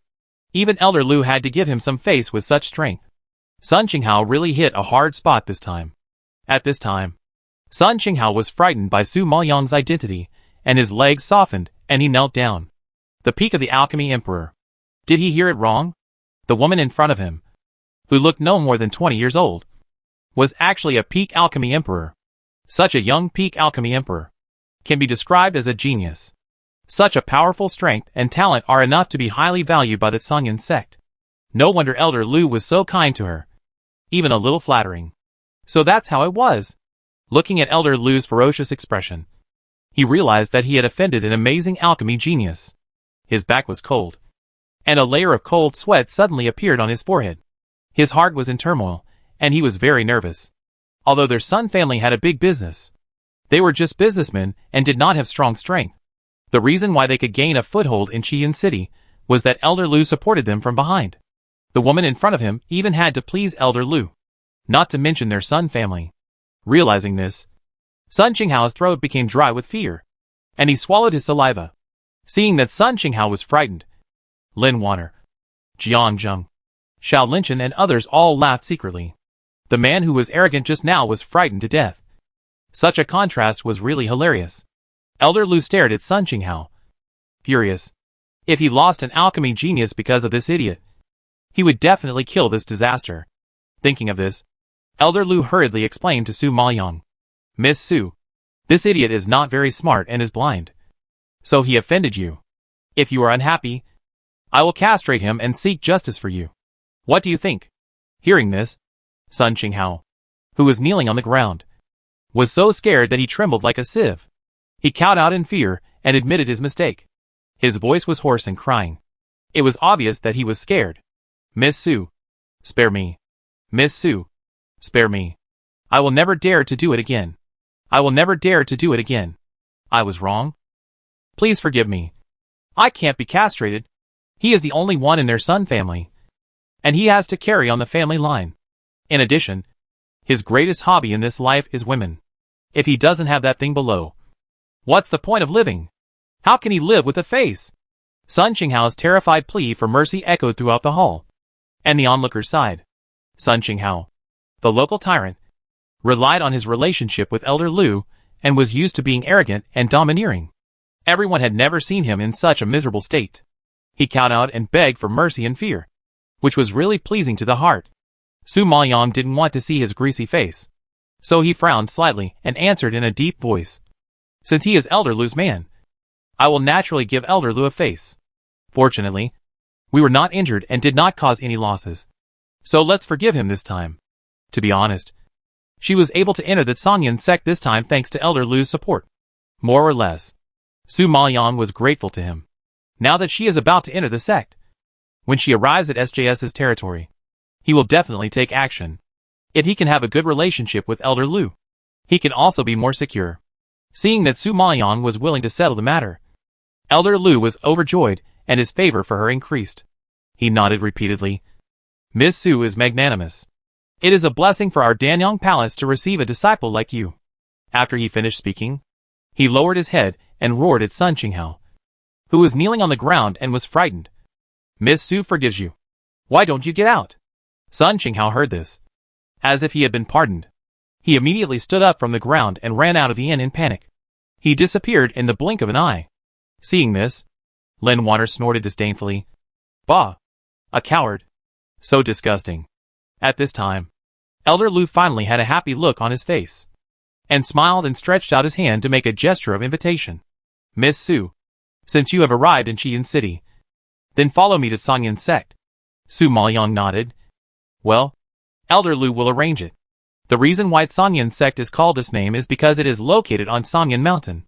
Su Maoyang and others stood at the foot of the mountain, looking up at the steps cut from jade, all the way from the foot of the mountain to the top of the mountain, as if leading to the sky. Magnificent and magnificent, making people feel awe. In the early morning, mist lingered in the mountains, and the clear mountains and clear waters were hidden with crisp bird calls, which sounded fresh and pleasant.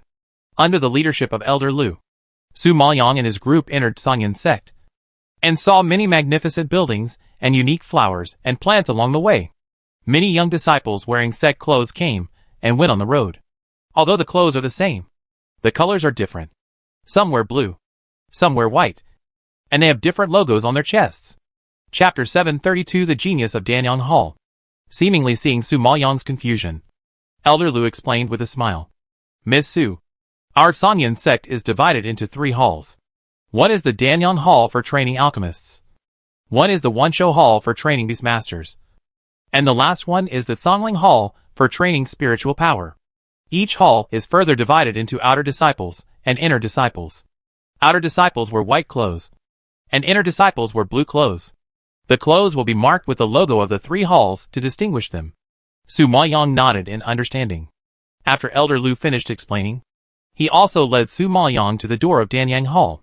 This is the Danong Hall I mentioned, which is where you will live in the future. Now I will take you to the backyard of Danong Hall and arrange a room for you to stay. As he said this, Elder Lu greeted everyone and walked into the hall first. The alchemist's territory is indeed rich and powerful. It is magnificent outside, but it is magnificent inside. Several pillars supporting the beams of the house towered into the sky, with various strange patterns carved on them. Each pattern seemed to be embroidered with gold edges, exuding a low-key and luxurious golden glow. The floor paved with white jade was so shiny that it could reflect people's shadows. There were paintings and handwritings hanging on the walls in all directions. And there were many luxurious and exquisite ornaments and alchemy furnaces in the corners, which dazzled the blood battle group and shocked them. After all, they had never seen an alchemy furnace of this quality in the lower plane. Especially Xiao Linchen. His eyes were straight, and he was unwilling to take his eyes off the alchemy furnace. After passing through the hall, Elder Lu led everyone to the backyard. There are quite a lot of you, and the rooms in the courtyard are limited, so some of you may have to make do with one room. Elder Lu looked at their number and explained. Su Maoyang nodded, not caring about it. Okay. Thank you, Elder Lu. You can arrange it. Ha ha ha. Miss Su is polite. If you really appreciate me, perform well in the palace examination and win glory for Danyang Palace.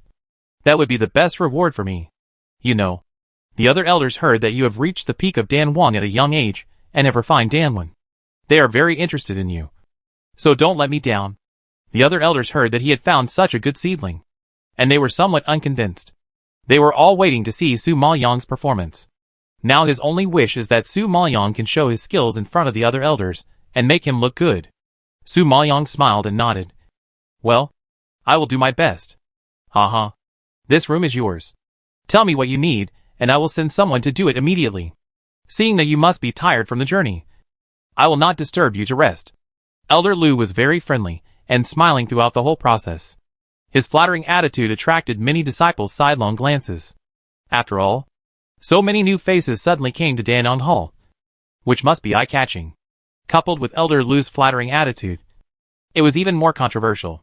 Su Maoyang didn't care about the eyes around her, and was grateful for Elder Lu's courtesy. Thank you for your trouble, Elder Lu. Elder Lu saw that she was sensible and nodded with satisfaction, then turned and left. Seeing that Elder Lu had left, the disciples around began to whisper, and were very curious about the identities of Su Maoyang and others. Do you know? It is said that the woman is the alchemy genius selected by Elder Lu. She seems to be at the peak of the alchemy emperor, and can also refine alchemy patterns. I don't know if it's true or not. Haha. Who knows? I only heard that Elder Lu praised the woman to the sky. Who knows if she got in through connections? One of the women heard this, curled her lips, pulled up a sarcastic smile, and snorted. I don't know if she got in through connections. I only know that the group of people around her got in through connections. I heard that the condition for her to enter the Songyan sect was to let Elder Lu take in her people. Otherwise, she would not be willing to enter our Songyan sect. Hearing this, the others opened their mouths in surprise. There is such a thing? It was already a privilege for her to enter the Songyan sect. She still dared to make such an impolite request. It was too much. Yes, the key is that Elder Lu agreed. It's unreasonable. Knowing the truth, everyone was furious. Humph. This person is really arrogant. He dared to make such an impolite request just by relying on his status as an alchemist. This is the first time I have seen someone so shameless as to bring all his confidence into the Danyang Palace. It's amazing that she could think of it. Haha. I heard that group of people are not alchemists at all. They don't even know the most basic knowledge of alchemy. But they dare to enter our Danyang Palace. They are really thick-skinned. Many people smacked their lips and sighed in disbelief when they heard this. Their impression of Su Maoyang was extremely bad. This backdoor is too exaggerated, which is really disgusting. However, just as everyone was discussing indignantly, a loud female voice suddenly came from a distance. It sounded sour and harsh as soon as it opened. Even if you enter our Danyang Palace, it doesn't matter. If you don't have the strength, You still can't stand your ground. Sooner or later, you will have to roll out in disgrace. At this time, a woman in a green dress came slowly, with a disdainful expression on her delicate face, looking at Su Maoyang coldly. But it was not her who attracted everyone's attention, but the stunning woman in a purple dress beside her. Her skin was whiter than snow. Her eyebrows and eyes were picturesque. She walked with lotus steps. Her clothes fluttered, and her figure was light. She was an extremely elegant and beautiful woman. When she came from a distance, Su Maoyang felt a strange medicinal fragrance, and felt relaxed and happy. He couldn't help but open his eyes and look at her a few more times, because just by smelling the medicinal fragrance she exuded, Su Maoyang concluded that this person's alchemy attainments were probably not low. Sure enough, when they saw the person coming, the people around were excited and noisy. Look! It's Bai Xianxian. Well, she usually makes pills in the alchemy room, and it's hard to see her. I didn't expect her to come out today and even come to the backyard. It was obvious that the appearance of the purple-clothed woman caused a commotion, and the yard suddenly became lively. Bai Xianxian must have heard that a genius in alchemy came to Danyang Palace, and she couldn't help but be curious, so she came to take a look. Su Maoyang is so arrogant that he brought a large group of confidants into Danyang Palace. It is estimated that the entire Songyan sect was alarmed, not to mention Bai Xianxian. Hearing this, everyone nodded in agreement. Bai Xianxian is the most powerful alchemist in Danyang Palace. Now that she suddenly knows that a newbie with a big arrogance has come, she naturally wants to meet her. At this time, Bai Xianxian did not pay attention to the comments of others, but stared at Su Maoyang and asked coldly, "Are you Su Maoyang who won the first place in the sect's election competition?" Su Maoyang didn't know what her intention was, so he just nodded lightly. That's right. Chapter 733 Young Danzong Powerful Man. Bai Xianxian raised her eyebrows and sneered at the corners of her cold lips. I heard that you are very capable. Not only did you refine a high-grade elixir in this election competition, you also refined elixir patterns. You are so young, but your talent is amazing. Hearing this, the green-clothed woman beside her immediately took over the conversation and flattered. Senior sister Bai. So what if she refined elixir patterns? She is not a Dan Emperor. If we compare talents, who can compare with you? You are already a mid-stage Danzong now. She is a Dan Emperor, which is really not enough in front of you. The green-clothed woman's words were obviously very useful. Bai Xuanxuan's cold and hard face softened a little, and a proud smile appeared at the corner of her eyes. Su Maoyang heard this, and a trace of surprise flashed across his eyes. He was a little surprised at the level of this person's alchemy. The purple-clothed woman in front of him looked only 1 or 2 years older than him, but he didn't expect that she was already a mid-stage Danzong. Such talent is a bit scary. Xiao Linchen and others behind her were also shocked, and their eyes looking at Bai Xianxian were immediately alert. Bai Xianxian was happy to hear the flattery of the green-clothed woman, but she had to be modest. You don't know this? People who can refine Danwen are very powerful alchemists. I heard that Elder Lu praised this Miss Su very highly. In fact, I really want to see Miss Su's alchemy skills. I wonder if it is worthy of the reputation. The words worthy of the reputation were emphasized by Bai Xianxian, and the meaning of the words could not be clearer. She is questioning Su Maoyang's strength. It is understandable that Bai Xianxian is the most watched alchemy genius in Danyang Palace. She is somewhat curious about an outsider who suddenly broke in, and a newcomer who was praised to the sky by the elders. What's more, she was even more jealous when she heard that she could refine Danwen. Su Maoyang sensed the hostility of the other party and glanced at her coldly. Have you finished speaking? Bai Xianxian was startled by her sudden question, and doubt surged in her pupils. However, before she could answer, she heard Su Maoyang continue. I'm done. Then I'll go in. The reason why Su Maoyang could stand here and listen to her nonsense was out of politeness. Being called by name by others, there was no reason to ignore and walk away. However, it didn't mean that she could listen to her nonsense all the time. After all, they didn't know each other at all. Seeing Su Maoyang turn around and walk towards her room, as if she didn't take her seriously at all, Bai Xuanxuan's beautiful eyes suddenly widened, and her beautiful face twitched slightly with stiffness. Obviously very angry. She was a mid-stage Danzong, but she was 2 levels higher than the peak Dan Wang. She was actually ignored by Su Maoyang. How could this be? Thinking of this, Bai Xianxian bit her silver teeth secretly and clenched her fingers. At this time, The green-clad woman beside her yelled angrily. Stop right there. Senior sister is talking to you. But you are so indifferent. What's your attitude? Su Maoyang was scolded. So he stopped and turned to look at the green-clad woman. Sorry. I don't know you. I have nothing to say. The green-clad woman didn't expect Su Maoyang to be so arrogant. Her cheeks flushed with anger, and she scolded loudly. We are your senior sisters. And you are a newcomer. You don't know the rules? As soon as this was said, everyone around also pointed fingers at Su Maoyang. That Su Maoyang is really arrogant. Even senior sister Bai and senior sister Lu dare to ignore him. He is so arrogant. Thinking that he is at the peak of Dan Wang. So he is arrogant. Haha. What is she so proud of? Senior sister Bai has reached the middle stage of Danzong. 2 levels higher than her. She has the nerve to ignore senior sister Bai. What a joke. Speaking of which, these gossipers are also jealous. They can't stand Su Maoyang being treated so well as a newcomer. So they are upset and say some weird words to vent their dissatisfaction. But they don't know that Su Maoyang is a cold person. It's not that he looks down on Bai Xianxian, but he just doesn't like to talk too much with unfamiliar people. What's more, the other party is full of hostility towards her and speaks with sarcasm. How could she be stupid enough to pay attention to such a person? But in the eyes of the other party, her behavior is just arrogant and rude. Su Maoyang remained calm in the face of the reproaches from the green-dressed woman and the people around her, and said coldly, I am a newcomer, so I naturally don't know the rules here. If I have offended you, I hope you 2 sisters will forgive me. You? Lu Qiuman was speechless when she saw her neither humble nor arrogant attitude. She wanted to find a reason to punish her. But her attitude was impeccable. If she didn't punish her, she really couldn't swallow this breath. Seeing this, Bai Xianxian suppressed her anger and said, As your senior, I will not bother with you today. But I must remind you that there are always people better than you in this world. In the Songyan sect, there are geniuses everywhere. Not just you. Be restrained at ordinary times, and don't be too ostentatious. If you get into trouble, Elder Lu can't clean up your mess. As she said this, Bai Xianxian looked at Su Maoyang with disdain, and then turned around and left.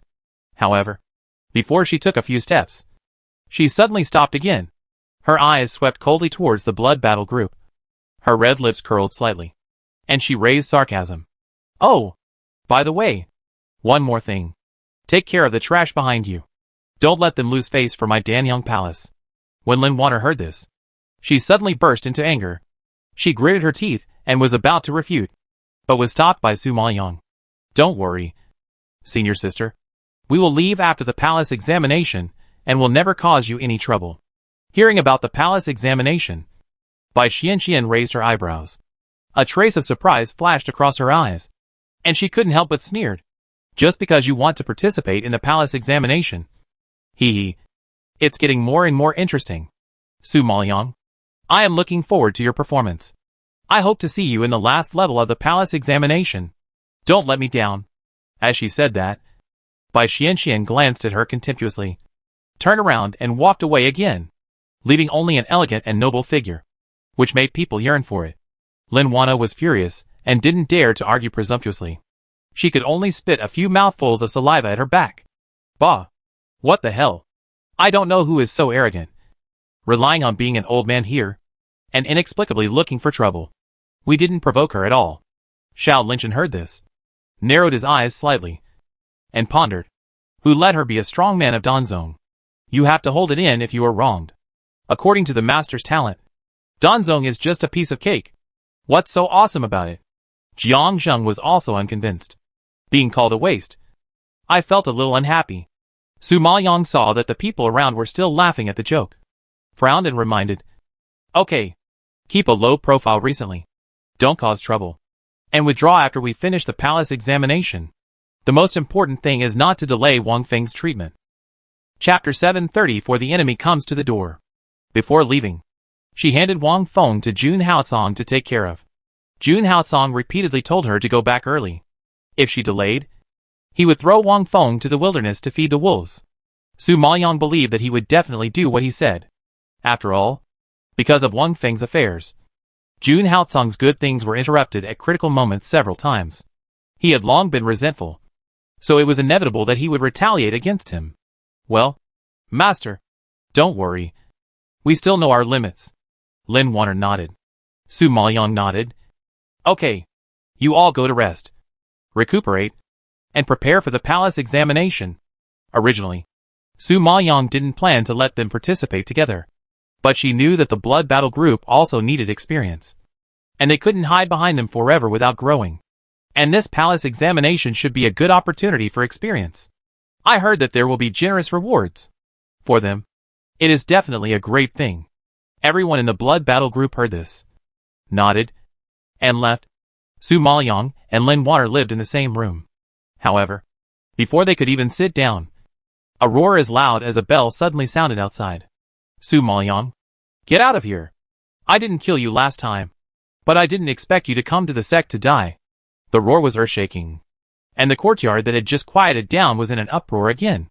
At this time, everyone saw a red figure rushing in from outside, with a strong momentum attacking them. The people in the courtyard saw the scene, and they retreated in fear, making way for the woman in red. Su Maoyang, where are you? Get out of here. You have the courage to go to the sect but not the courage to see me. Su Maoyang and Lin Water in the room heard the cursing roar outside, looked at each other in surprise, and then stood up and opened the door. A young girl in a red dress was standing in the yard. The sun shone on her face, making her complexion crystal clear and soft like jade. Her delicate features were bright and beautiful, but her expression was fierce and full of hostility. However, even so, her pretty oval face was still so beautiful that people couldn't take their eyes off it. Seeing Su Maoyang coming out, she immediately widened her beautiful eyes. Her ferocious expression became even more ferocious, and pointed at Su Maoyang with her slender jade fingers, grinning and shouting. Okay, you are here. I didn't expect that you were so brave. I didn't go to find you, but you came to my door in person. Very good. Today I will avenge my senior brother and kill you. A little bitch.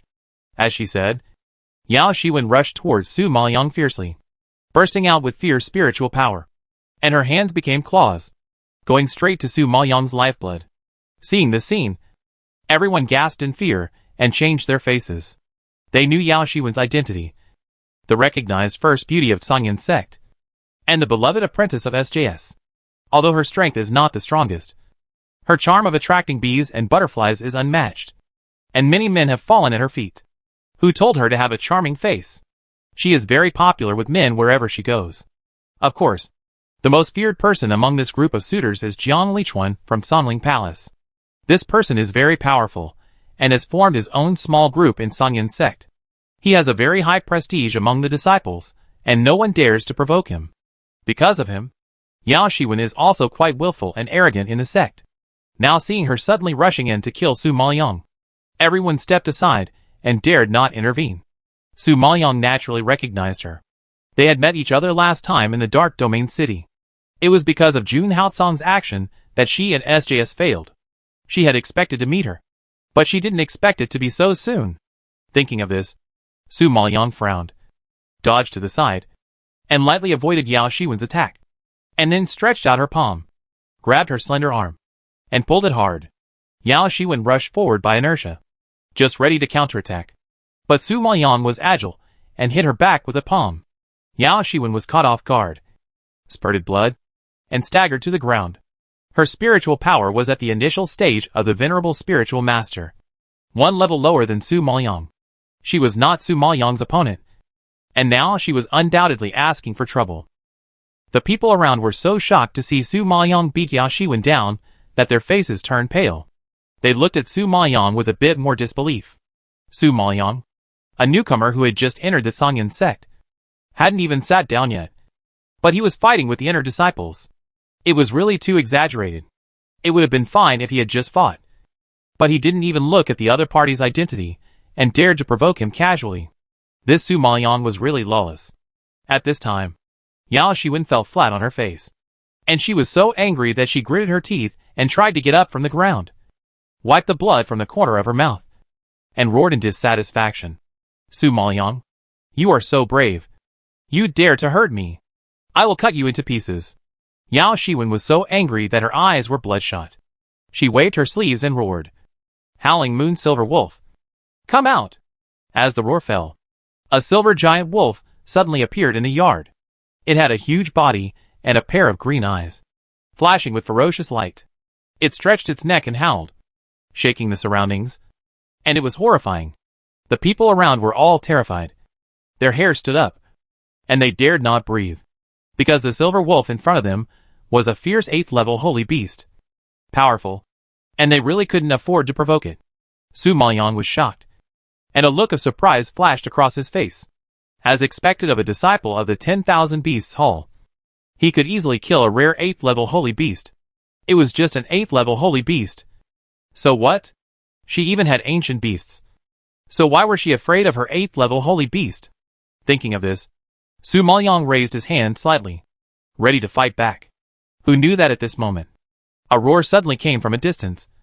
Stop it, old man. The sound was deafening, and everyone looked up in fear.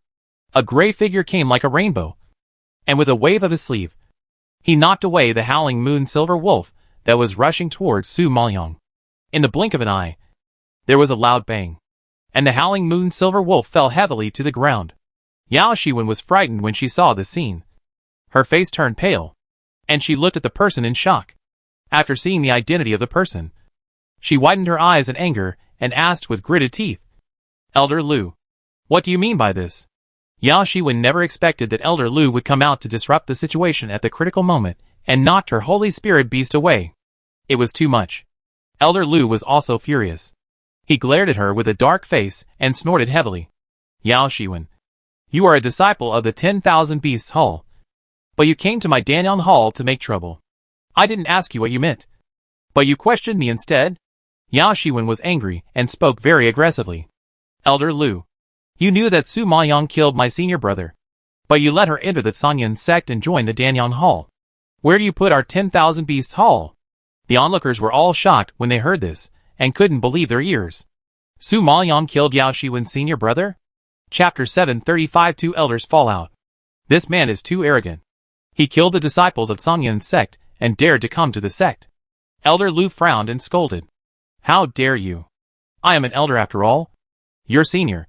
You dare to talk to your senior like this. Don't you think it's too rude? Elder Lu, you are not worthy of being an elder because you are protecting the murderer. No matter what, I want Su Maoyang to pay for his blood debt today. Get out of my way. Yao Shiwen hated Su Maoyang when she thought of Jun Shaoza's tragic death. Although she had many suitors, she only loved Jun Shaoza in her life. Su Maoyang killed the man she loved deeply. Even if she died, she would cut Su Maoyang into pieces. Seeing that she was stubborn, Elder Lu attacked Su Maoyang again. He was so angry that his face darkened. He suddenly pushed Yao Shiwen out with a palm. Elder Lu is an elder after all, and his strength is much higher than Yao Shiwen. If this palm hits Yao Shiwen, she will have to recuperate in bed for several months before she can recover. By that time, the 10,000 Beasts Hall is afraid that it will really fall out with the Danyang Hall. Thinking of this, everyone opened their eyes wide in horror, seeing that the power was about to fall on Yao Shiwen. A white light suddenly appeared and suddenly hit Elder Lu's spiritual power. With a loud bang, the two powers exploded and burst into dazzling light. After the light, Yao Shiwen was seen being embraced by SJS behind him, and everyone's heart finally fell back. At this time, SJS was full of anger, and he shouted at Elder Lu with gnashing teeth. Elder Lu, you and I have some friendship after all. I didn't expect you to attack my beloved disciple for this bitch. He had already lost Jun Shaoza, and could not bear the blow of losing Yao Wenxi again. When Lu Zhou saw SJS suddenly appear, he also glared and raised his eyebrows. He could no longer bear it and said, Elder Shi, Su Maoyang is a disciple that my Danyang Palace focuses on training. I warned you earlier not to have any ideas about her.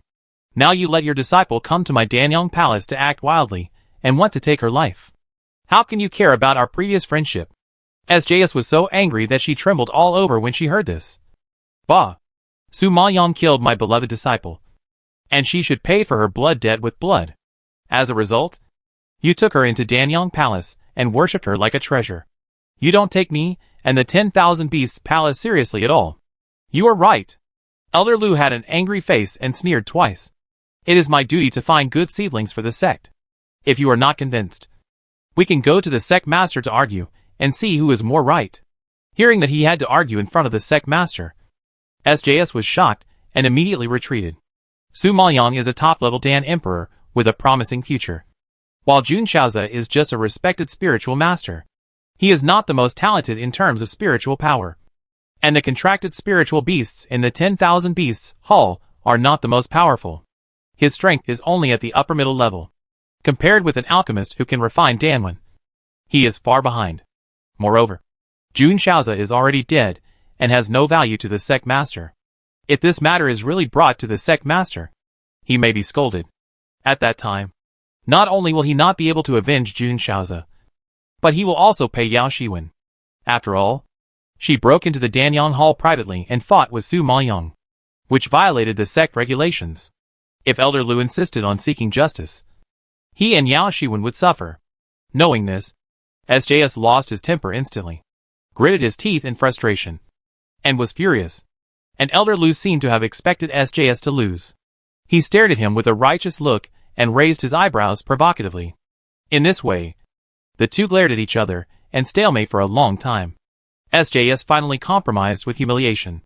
With a dark face, he scolded Yao Shiwen next to him. Asshole. You ran to Danyang Palace to make trouble without my permission, and you don't follow me back. Yao Shiwen didn't expect that her master would not only not favor her, but succumb to the enemy who killed her senior brother. She was shocked on the spot and shouted in disbelief. Master, are you mistaken? The murderer is standing in front of you, and you don't even avenge your senior brother. Before, SJS said that Su Maoyang had the protection of Emperor Yunlu, and it has been inconvenient to take action. Now that she has come to the sect, her master has to compromise again and again in their territory. If she continues to endure this, how long will she have to endure it? SJS wants to avenge Jun Shaoze, but Elder Lu immediately stands in front of him with a sword, looking like he is determined to protect Su Maoyang. How can he take action? He knows very well that if the matter gets out of hand, they will suffer the consequences. You still dare to quibble? Do you really want to be caught in front of the sect master and accused of violating the sect rules?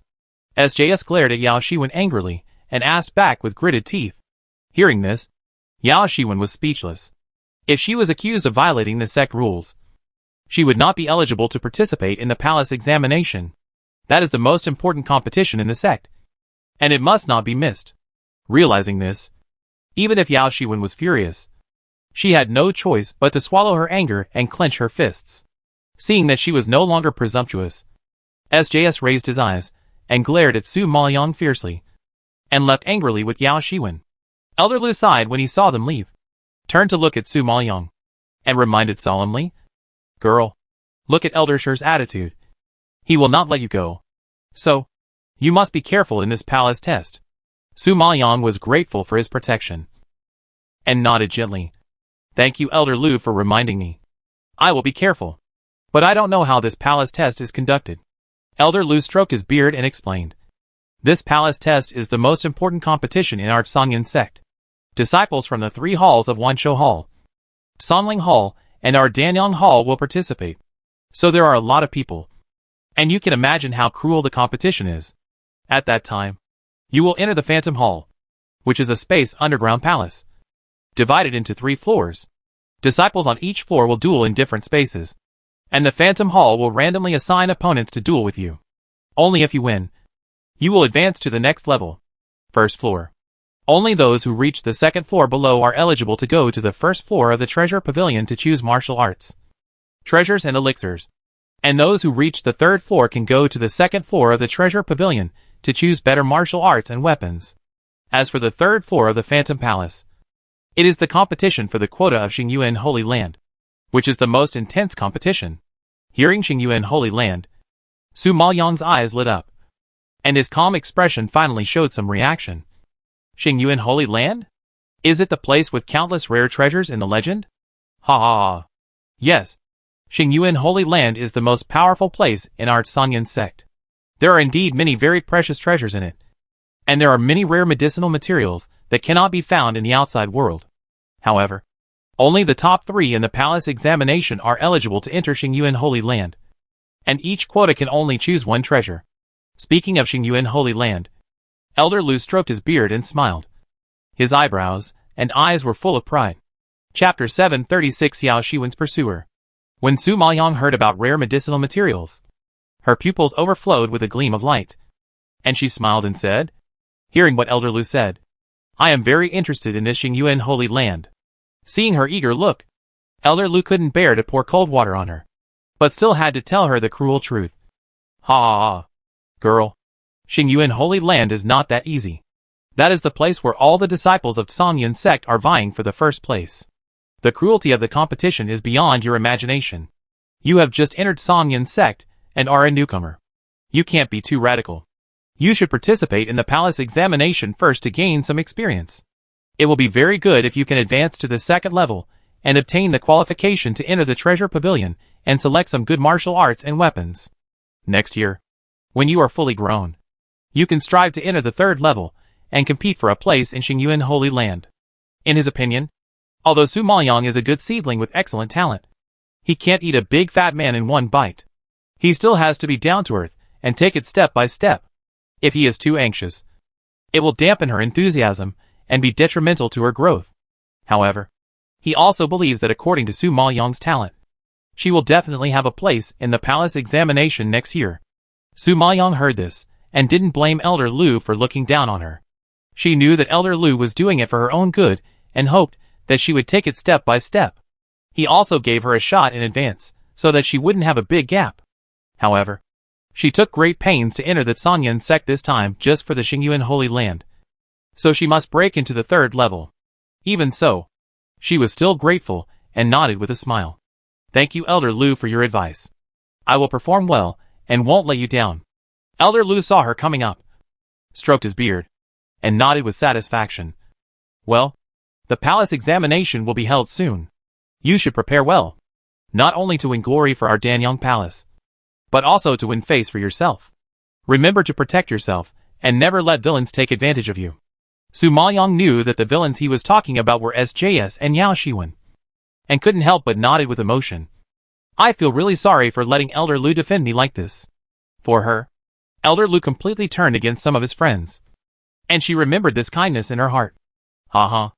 I just can't bear to see such a good genius being killed by others. It's really a loss for the dark domain of Yunlu. You should practice well, and I won't bother you anymore. Elder Lu smiled and nodded, patted her shoulder, and turned to leave. Watching Elder Lu leave, Danong Palace gradually returned to peace, while Songling Palace became lively at this time. I saw a girl in red rushing into the martial arts training ground of Songling Hall in a rage. The disciples of Songling Hall were practicing diligently for the palace examination. Everyone was sweating and had no image at all. But suddenly a delicate and beautiful figure appeared, naturally attracting everyone's attention. At this time, Jian Lichuan, who was sparring on the ring, saw the figure of the girl. His eyes lit up, and surprise suddenly surged on his handsome face. The corners of his cold and hard mouth rarely pulled up a happy arc. He loosened his hands, and the person he caught in his hands fell to the ground. Then, he immediately tidied his clothes, jumped off the ring, and greeted the girl in red happily. Shiwen, how come you have time to come to our Songling Hall today? Are you here to see me? Yao Shiwen was furious, frowning, and yelled unhappily. Humph. What's so good about you? I've been bullied, and you're still practicing martial arts here. After hearing this and seeing her angry look, Jian Lichuan's face suddenly darkened. His sword eyebrows frowned, and he exclaimed, What? Someone dared to bully you? Who is it? How dare you touch the woman I like? Jian Lichuan is famous for being a spare tire for thousands of years. Everyone in the Songyan sect knows that he likes Yao Shiwen, so no one dares to provoke her. Unfortunately, Yao Shiwen doesn't like him. At most she just uses him. Maybe because he likes her too much. Jian Lichuan is blinded by love. It is unexpected that such a fierce and powerful person actually obeys Yao Shiwen's words. It was Su Maoyang. She injured me in front of many disciples today and instigated Elder Lu to kill me. If my master hadn't arrived in time, I wouldn't have lived to see you, Yao Shiwen said. Her eyes reddened and she looked aggrieved. Jian Lichuan couldn't bear to see her cry, and was furious. She dared to kill the woman he was protecting. She was too arrogant. Who is Su Maoyang? I'll go meet her. He gritted his teeth. Hearing this, Yao Shiwen was delighted and immediately reported Su Maoyang's identity. She is the new disciple who got in with the first place in the sect selection competition. I heard that she has a high talent for alchemy, and is treated like a treasure by Elder Lu. She just doesn't take me seriously because she has Elder Lu's support. You must help me get revenge. How dare a newcomer be so presumptuous? It's outrageous. I'll help you beat her up now. Jian Lichuan is also a hot-tempered person. He doesn't care what he says. As soon as he finished speaking, he strode out of the martial arts training ground. Yao Shiwen's expression froze when she heard this, and she grabbed him. Brother Lichuan, I don't want you to beat her. Jian Lichuan was slightly stunned, and doubt flashed across his pupils. Didn't you ask me to help you get revenge? Yes. So, I want you to kill her. Yao Shiwen's expression was fierce, and her pupils showed a hint of ruthlessness. Jian Lichuan's face changed. His eyes widened in surprise, and he lowered his voice and said, killing her will violate the sect rules. Yao Shiwen's lips curled up, and suddenly approached him, reminding him in a deep voice. Of course, it will violate the sect rules outside, but it won't be in the Phantom Palace. Although there is a teleportation card in the palace examination, you can teleport out of the palace. But there is no rule that you can't harm her life. Everyone knows that the fighting in the palace examination is notoriously cruel, and casualties are inevitable. As long as we snatch her teleportation card, she will be trapped inside and can't get out. At that time, you can do whatever you want, and no one will know. Hearing this, Jian Lichuan nodded in thought. It must be said that what she said is a good idea. Killing someone in the Phantom Palace is indeed not responsible, but the space in the Phantom Palace is complicated. I may not be able to meet her. Jian Lichuan frowned. Hearing this, Yao Shiwen raised a smug smile, leaned close to his ear, and whispered, you can rest assured that my master will make some moves in the Phantom Palace this time, and will arrange for you to meet Su Maoyang. After you solve her, you will be teleported to my space. Meet me, and then we will enter the third floor together. As long as you help me kill Su Maoyang, I will agree to marry you. When Jian Lichuan heard this, the hesitant look just now disappeared, and his face became excited instantly. Are you serious? Of course I am serious. If you want to marry me, it depends on your performance in the palace examination. Yao Shiwen raised her eyebrows, and a dark light flashed in her eyes. Seeing her so decisive, Jian Lichuan nodded excitedly. Okay. You wait. Chapter 737, Advancement to Danzong. As the palace examination approached, Su Maoyang and the blood battle group were practicing diligently. At this time, Su Maoyang sank into Dantian, slowly exhaled a breath of turbid air, felt the spiritual power in her body, and her pretty face jumped with joy. 5 days. I finally advanced to the peak of the venerable spiritual master. During these 5 days, she practiced in seclusion without sleep, without eating or drinking, and her spiritual power finally improved. And the improvement was not small, although it was a bit radical. Fortunately, Su Maoyang was an ancient spirit body, and her tolerance was stronger than that of ordinary people, so it was not a big deal. However, to consolidate and strengthen her own strength, she still had to fight in actual combat, and this palace examination should be the best opportunity. Thinking of this, Su Maoyang smiled knowingly and rubbed her more powerful fists. Although the old man Jinjuan in the space believed in Su Maoyang's strength, he was still somewhat worried about her safety, and could not help but remind her, you still can't take it lightly in this palace examination. The disciples of Songyan sect, late-stage and peak-level Zunling masters should be everywhere, and they have other trump cards, so we have to be prepared for any eventuality. Su Maoyang naturally knew this truth. His eyes slightly focused, and he nodded gently. Yes, I have to constantly strengthen my trump cards. Thinking of this, she waved her hand to release the evil blood cauldron, and her fingertips jumped, and suddenly sprayed out golden and blue intertwined flames, emitting terrifying heat. Taking advantage of this time, she took out the medicinal materials from the space, quickly peeled them off, and put them into the evil blood cauldron. This time she was going to refine the Yangjing pill, which can enhance mental strength, and can be used to refine her 20 puppets. Since she used puppets in the last battle, she has never let them fight again. I think they should be useful in this palace examination. After all, it is a melee mode, and it is inevitable to be besieged. At this time, if there are 20 meat shields in front, it should be much easier. Moreover, last time she secretly used puppets to help Yin Lanfeng's army repel the sneak attack of Fentianjin, and picked up a lot of corpses by the way. So she has refined the puppets with these corpses. With the nourishment of mental power during this period, these puppets have been promoted to the middle stage Venerable Spirit Master. If they eat her nourishing pills this time, it should not be a problem to be promoted to the late stage Venerable Spirit Master. Thinking of this, Su Maoyang concentrated on refining the pills. Another day passed in a flash. It was not until the next day that Su Maoyang successfully refined 20 nourishing pills. After feeding the puppets, he waved his hand and put them into the space again, letting them digest slowly. In the next 5 days, Su Maoyang cultivated her spiritual power while refining other elixirs that might be useful. Her mental power was constantly strengthened, and finally reached a critical point. Su Maoyang's body suddenly burst out with a strong breath. She opened her eyes suddenly, and felt that the surroundings became clearer and more thorough. Although it was noisy outside, her mind was as calm as water, as if she could hear the sound of air flowing. This mysterious feeling made Su Maoyang open her eyes in surprise, and she couldn't help but wonder, what is this? The old man Jinjuan in the space couldn't help laughing. Ha ha ha. Young master, you have been promoted to the initial Danzong and entered another realm. I actually promoted. Su Maoyang was a little surprised, and immediately used her spiritual sense to feel the fluctuations of her mental power. Only then did she realize that there had indeed been earth-shaking changes. But when she thought of Bai Xian, she couldn't help but sigh.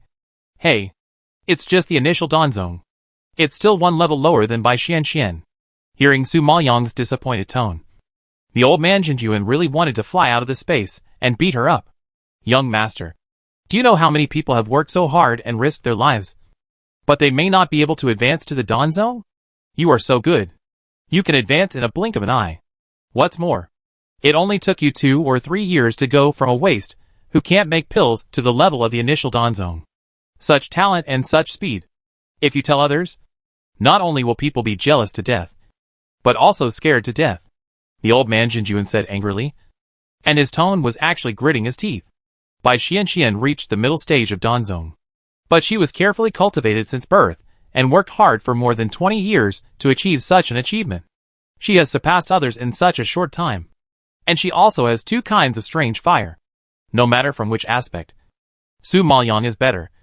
She is still not satisfied. It's too discouraging to tell others. You know, thinking back then, even such a powerful alchemist like him didn't have such a pervert like Su Maoyang. Her achievements in alchemy have exceeded his expectations, making him extremely envious, not to mention others. Thinking of this, the old man Jinjuan suddenly sighed. Maybe one day, she really has the ability to go to that place, and really has the ability to avenge him. At this moment, the old man Jinjuan suddenly had more expectations in his heart. He found that he used to be Su Maoyang's support, but now Su Maoyang has become his support, which means that Su Maoyang has been growing over the years, and has become stronger than he expected. He believes that this day should not be far away. 10 days passed in a flash, and the Sanyan sect finally ushered in the most important competition of the year. On this day, the sun was shining brightly, and the weather was fine. From the beginning of the morning, the whole Sanyan sect was bustling with a festive atmosphere. Su Maoyang and the Blood Battle Group and others came out of the Danyang Palace, and followed the mighty crowd to a magnificent building. A vermilion lacquered gate towered into the sky. Looking up, I saw a huge plaque hanging on the top of the gate. The 3 characters Phantom Palace on the plaque were plated with pure gold. Under the sunlight, it shone with dazzling golden light. The roof of the palace, which was made of glazed tiles, was raised high at the 4 corners, like 2 yellow dragons with golden scales and golden armor, vivid and lifelike. The mist and smoke around the Phantom Palace were steaming, as if people were in a fairyland, and awe-inspiring. Su Maoyang stood outside the Phantom Palace and felt the strong aura emanating from the Phantom Palace. He was secretly shocked, and his face suddenly became solemn. It is indeed the treasure land of the Sanyan sect. It does not look simple. Jiang, Xiao Linshan and others beside him also took a breath of cold air in shock, and couldn't help smacking their lips and sighing. Such a high palace should have more than 3 floors. At this glance, even if someone said there were 100 floors, he would believe it. Ha ha. Country bumpkin. The spatial floors of this Phantom Palace are not above, but underground. You don't even know what the Phantom Palace is, and you have the nerve to come to participate in the palace examination. Aren't you afraid of being laughed at by others? Just then, A harsh sneer suddenly came from not far away, and a girl in red came out of the crowd, wearing a fiery red dress, bright and eye-catching, with delicate white skin and slender and graceful figure, like a blooming petal, beautiful, and immediately attracted everyone's attention. Chapter 738. The leader of the wolf-killing group. Seeing this scene, the noisy crowd suddenly became agitated. Look! It's Yao Shiwen and the wolf-killing group. Hearing this, Su Maoyang, Jiang Zheng and others immediately looked up curiously. A dozen men dressed differently from the general inner disciples walked quickly from a distance. Each of them was tall and strong, with a cold and arrogant expression and a strong aura. It was estimated that they were all above the strength of the late-stage venerable spiritual master. The man in green, who was walking in the middle, walking side by side with Yao Shiwen, was the most eye-catching with his powerful momentum and handsome appearance. He was a tough guy who was not easy to provoke. Jiang Zheng saw this scene and frowned in confusion. Wolf-killing group? What is that? The people around him couldn't believe it when they heard this. Oh my god! You don't even know about the wolf-killing group. You should know the leader of the wolf-killing group. Jiang Lichuan. Right? Jiang Zheng shook his head. They had just arrived at the sect and had been practicing for the past few days. How could they have the opportunity to meet the people in the sect? They also planned to leave after participating in the palace examination and never stay. Seeing this, the disciple next to him rolled his eyes, thinking that he was hopeless. Jiang Lichuan is a celebrity in our Songyan sect, a genius in Songling Hall, and at a young age, he is already a mid-level Junling master. Not only does he have a great talent for spiritual power, but he also has a lot of practical experience. He has formed a small group in the sect, and their combat power is even stronger than the mercenary groups outside. Another disciple also took over the conversation excitedly. The wolf-killing group is the small group formed by Jiang Lichuan. There are a total of 12 people, most of whom are at the peak of the level of the venerable spiritual master. The lineup is strong and should not be underestimated. They are very famous in the Songyan sect, and no one dares to provoke them. After hearing this, Su Maoyang and the others in the blood battle group nodded in sudden realization, and some surprise appeared on their faces. He turned out to be a mid-term Junlingsher, and his strength was indeed quite impressive. At this time, those who knew about the feud between Yao Shiwen and Su Maoyang all whispered, with a tone of gloating, Su Maoyang is in trouble now. Jiang Lichuan likes Yao Shiwen so much, and he will definitely stand up for her this time. Yes, no one who provokes Jiang Lichuan will have a good ending. It's what she deserves. Who told her to be so arrogant? She didn't even look at the other person's identity, and dared to do it casually. Isn't that courting death? Hearing the discussions around him, Su Maoyang raised his eyebrows.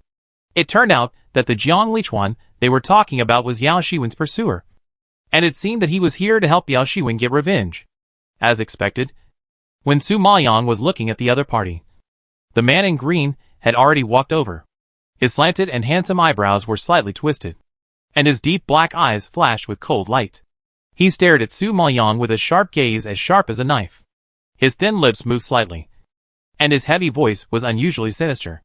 It was obvious that he was holding back his anger. You are Su Maoyang who entered Danyang Palace with the first place in the selection competition? Su Maoyang knew that they were here to make trouble. He glanced at them lightly and admitted readily. That's right. Jiang Lichuan saw her cold face and her noble appearance. He frowned and became more angry. I heard that you are very arrogant. You even dare to touch the woman I protect. Su Maoyang raised his eyebrows, met his gaze without looking away, and said coldly, This, brother, what you said is really unfair. First of all, I just entered the sect and I am unfamiliar with the place. I don't even know you, let alone your woman. Secondly, I have never taken the initiative to cause trouble to anyone. Yao Shiwen suddenly ran to Danyang Palace and shouted at me to kill me. Can't I resist? You? Shiwen clearly said that you bullied her, injured her, and almost took her life. Now you dare to quibble. Jiang Lichuan had never met such an arrogant woman. She did not change her face in the face of his pressure, and was not afraid at all. This made him, who was high above, a little embarrassed and even more furious. Su Maoyang sneered when he heard this. Are you mistaken? She was injured by me because she was not as skilled as others. Besides, it was not me who almost took her life, but Elder Lu. If the elders can personally take action, then she must have made a mistake and deserved to be punished. How can you blame me? You didn't understand the situation. But you blamed me for the mistake. What's the difference between you and a fool who can't tell right from wrong and is led by the nose? How dare you? Jiang Lichuan heard this. His face changed drastically. His pupils widened. And he roared in anger. He really didn't expect this woman to be so good at talking. She made him speechless with just a few words. And she was so bold as to call him a fool who couldn't tell right from wrong. How could this be possible? Reason. Everyone was stunned when they heard this. They had never seen anyone dare to insult Jiang Lichuan openly. Even Guan Yingkang of the 10,000 Beasts Hall and Bai Xian of the Danyang Hall did not have such courage. Su Maoyang was simply courting death. At this moment, Jiang Lichuan's face was dark and gloomy. Very scary. His thumb rubbed the handle of the knife at his waist. And a chilling murderous intent emanated from him. Everyone around couldn't help but shudder. They had seen how scary Jiang Lichuan was. He was brutal by nature and used cruel methods. In the Sangyan sect, no one who offended Jiang Lichuan survived intact. Let alone Su Maoyang, a new disciple. Many of the onlookers were gloating over the misfortune, hoping that the world would not be in chaos, while a few were worried about Su Maoyang. At this time, Lu Chuman, who was standing far away and watching the movement here, smiled and couldn't help but said to Bai Xian beside her, "It seems that Su Maoyang can't stay in Sangyan sect anymore. Not only has she offended you, senior sister, but also the genius of Songling Palace. She will pay the price for her stupidity. Don't even mention staying. I think it's a problem whether she can survive." Bai Xian curled her lips and sneered, her eyes full of disdain. "I was looking forward to seeing her on the 3rd floor. But now it seems unlikely." Senior sister. You think too highly of her. She is a newcomer. It's very impressive for her to be promoted to the 2nd floor. Not to mention the 3rd floor. For so long, no new disciple has ever been promoted directly to the 3rd floor. Lu Chuman laughed and shook his head. Bai Xian smiled when she heard this. That's true. However, just when Su Maoyang and Jiang Lichuan were on the verge of a fight, several elders came from a distance, diverting everyone's attention. Seeing the elders appear, Jiang Lichuan glared at Su Maoyang fiercely, thinking that he would have to deal with her in the palace examination anyway. So he restrained his arrogance and let her go for the time being. At this time, the elder who was walking in the front stopped at the door of the hall and spoke loudly to the disciples. Today is the annual palace examination. Disciples who have participated in the palace examination should know that the Phantom Hall is divided into 3 levels of competition. The first level is a one-on-one duel. The second level is 5 people against 5 people. And the third level is 10 people against 10 people. There is no fixed team. You can act alone or team up with others. We don't look at the process. We only look at the results. Chapter 739 Duel on the 1st floor. The elder looked around at everyone and saw that no one had any objections. So he continued, 1 person will be selected from the 1st floor, 2 from the 2nd floor, and 3 from the 3rd floor to qualify for the Xingyuan Holy Land. Even if you don't qualify for the Xingyuan Holy Land, don't be discouraged. As long as you advance to the 2nd and 3rd floors, you will be eligible to go to the treasure pavilion to select treasures of the corresponding level as rewards. Speaking of which, although the things in the treasure pavilion are not as good as those in the Xingyuan Holy Land, they are already very good rewards for most disciples. So, the palace examination is quite tempting for the disciples. Hearing this, the whole audience was noisy, rubbing their hands excitedly, and couldn't wait. Seeing everyone anxious, the elder who announced the rules did not delay and immediately waved to the servant behind him. This is your teleportation card. If you encounter danger, you can crush the teleportation card to get out. However, once you leave the Phantom Hall, it means you have lost the game, and you cannot regret it. After speaking, the servant walked to the center of the disciples with a plate containing the teleportation card and distributed the cards to everyone. The disciples quickly put away the cards after receiving them, for fear of losing them. This is a life-saving thing. If they are besieged inside and the enemy kills them, they can still get out through the teleportation card and will not die for a game. Remember, if the opponents encountered in the same space are of equal strength and the battle is undefeated for a long time, the space will automatically trigger the mechanism, release poison gas and open the formation. Whoever can hold on to the end will win. Do you understand? The elder reminded again solemnly. Hearing this, everyone answered with high morale, I understand. Seeing this, several elders nodded with satisfaction. Okay. I declare that the palace examination has officially begun, and you can enter the Phantom Palace. After speaking, many disciples walked towards the door of the Phantom Palace one after another. But when they just stepped over the threshold, the figure disappeared, leaving only a beam of light, presumably being teleported to the designated space. At this time, Yao Shiwen glanced at Su Maoyang. Her lips curled slightly, and she grinned with a disdainful sneer. This time, she could finally take Su Maoyang's life and avenge her senior brother. Thinking of this, her beautiful eyes overflowed with a trace of bloodthirsty excitement. And then she gave a look to Jiang Lichuan next to her, smiled charmingly, and said, "Wait for your good news." Jiang Lichuan couldn't resist her beauty temptation, and his heart was surging. He nodded immediately. "Don't worry." Seeing this, Yao Shiwen smiled and walked into the Phantom Palace with confidence. Jiang Lichuan glanced at Su Maoyang coldly and followed closely. Lin Water saw that everyone had almost entered, and couldn't help urging, "Let's go in too." Su Maoyang nodded slightly. "Well, the space of this Phantom Palace is disrupted, and we will all be teleported to different places. We must protect the teleportation card, and not let the people of the wolf-killing group take advantage of it." Su Maoyang knew that if they ran into the wolf-killing group, there would definitely be a tragic battle, and the teleportation card was the only life-saving talisman. Hearing this, everyone in the blood battle group nodded in understanding. "Master, don't worry. You have prepared so many pills for us, and nothing will happen," Jiangjin said with a smile. Su Maoyang glanced at everyone.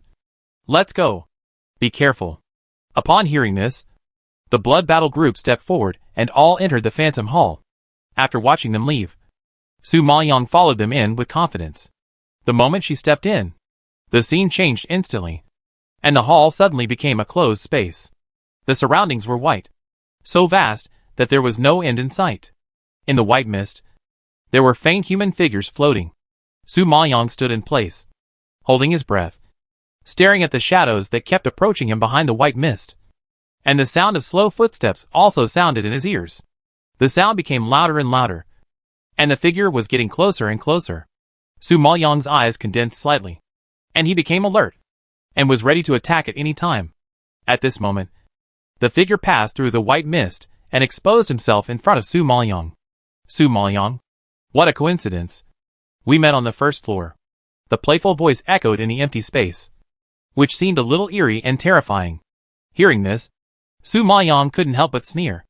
"I really admire Elder Shi's courage. He dared to tamper with the palace examination. If other elders or even the sect master knew about it, what do you think would happen to him?" Su Maoyang was not stupid enough to really think that there was such a coincidence. This was clearly a conspiracy of SJS. He had arranged her encounter with Jiang Lichuan long ago. According to Jiang Lichuan's level as a mid-term Junlingshi, it was more than enough to deal with her. A peak Junlingshi. I thought that after Jiang Lichuan killed her, when he was promoted to the second level, he would definitely enter Yao Shiwen's space, so that his beloved apprentice could smoothly enter the third level. It must be said that SJS is really cunning. If it were just Yao Shiwen's strength, she would naturally not be able to advance. But with Jiang Lichuan by her side to help her, let alone the third level, even a place in Xingyuan Holy Land is possible. Thinking of this, Su Maoyang laughed and shook his head.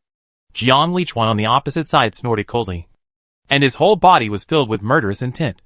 "Don't worry. No one will know. The only person who will leak the secret will soon shut up completely."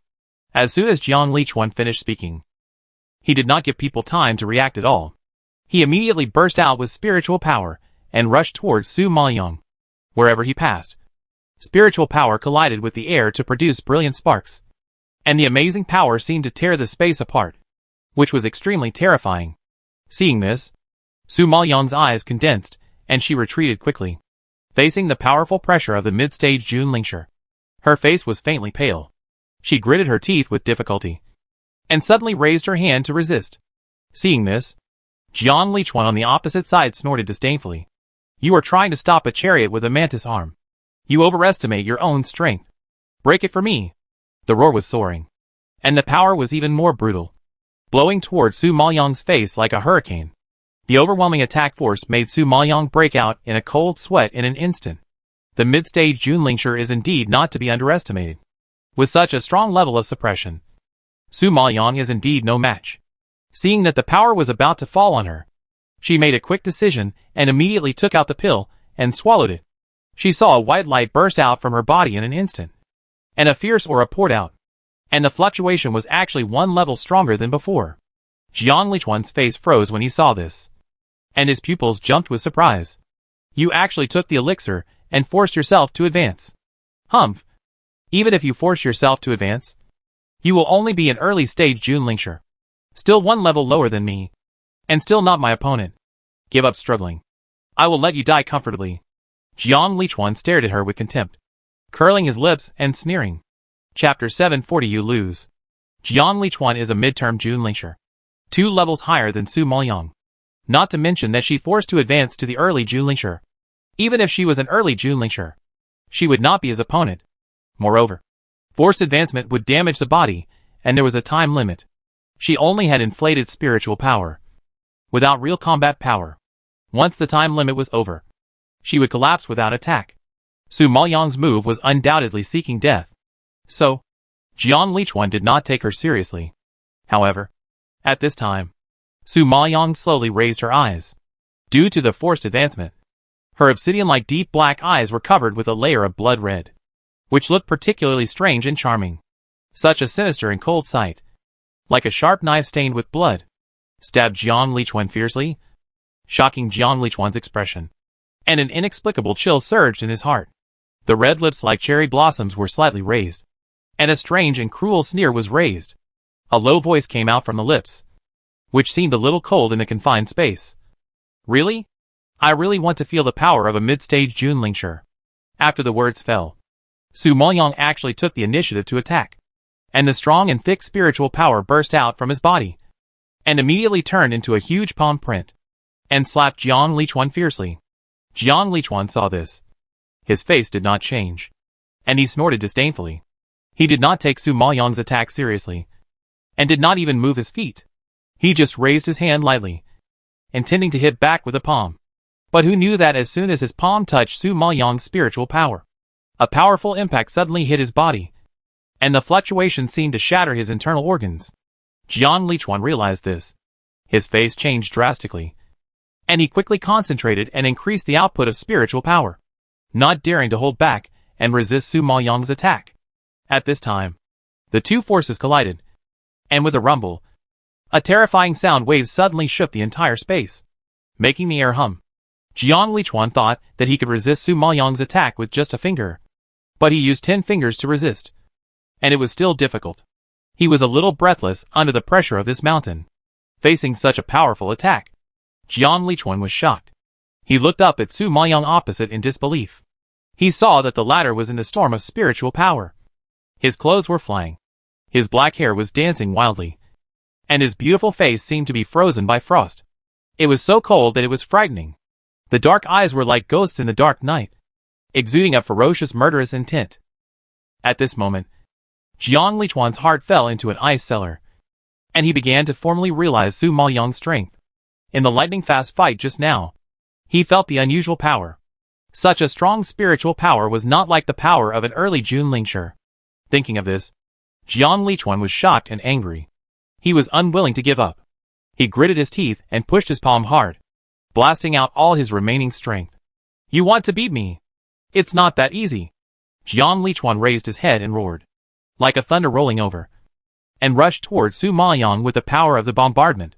After all, Jiang Lichuan is a mid-stage Junlingshi, with a solid foundation and rich practical experience.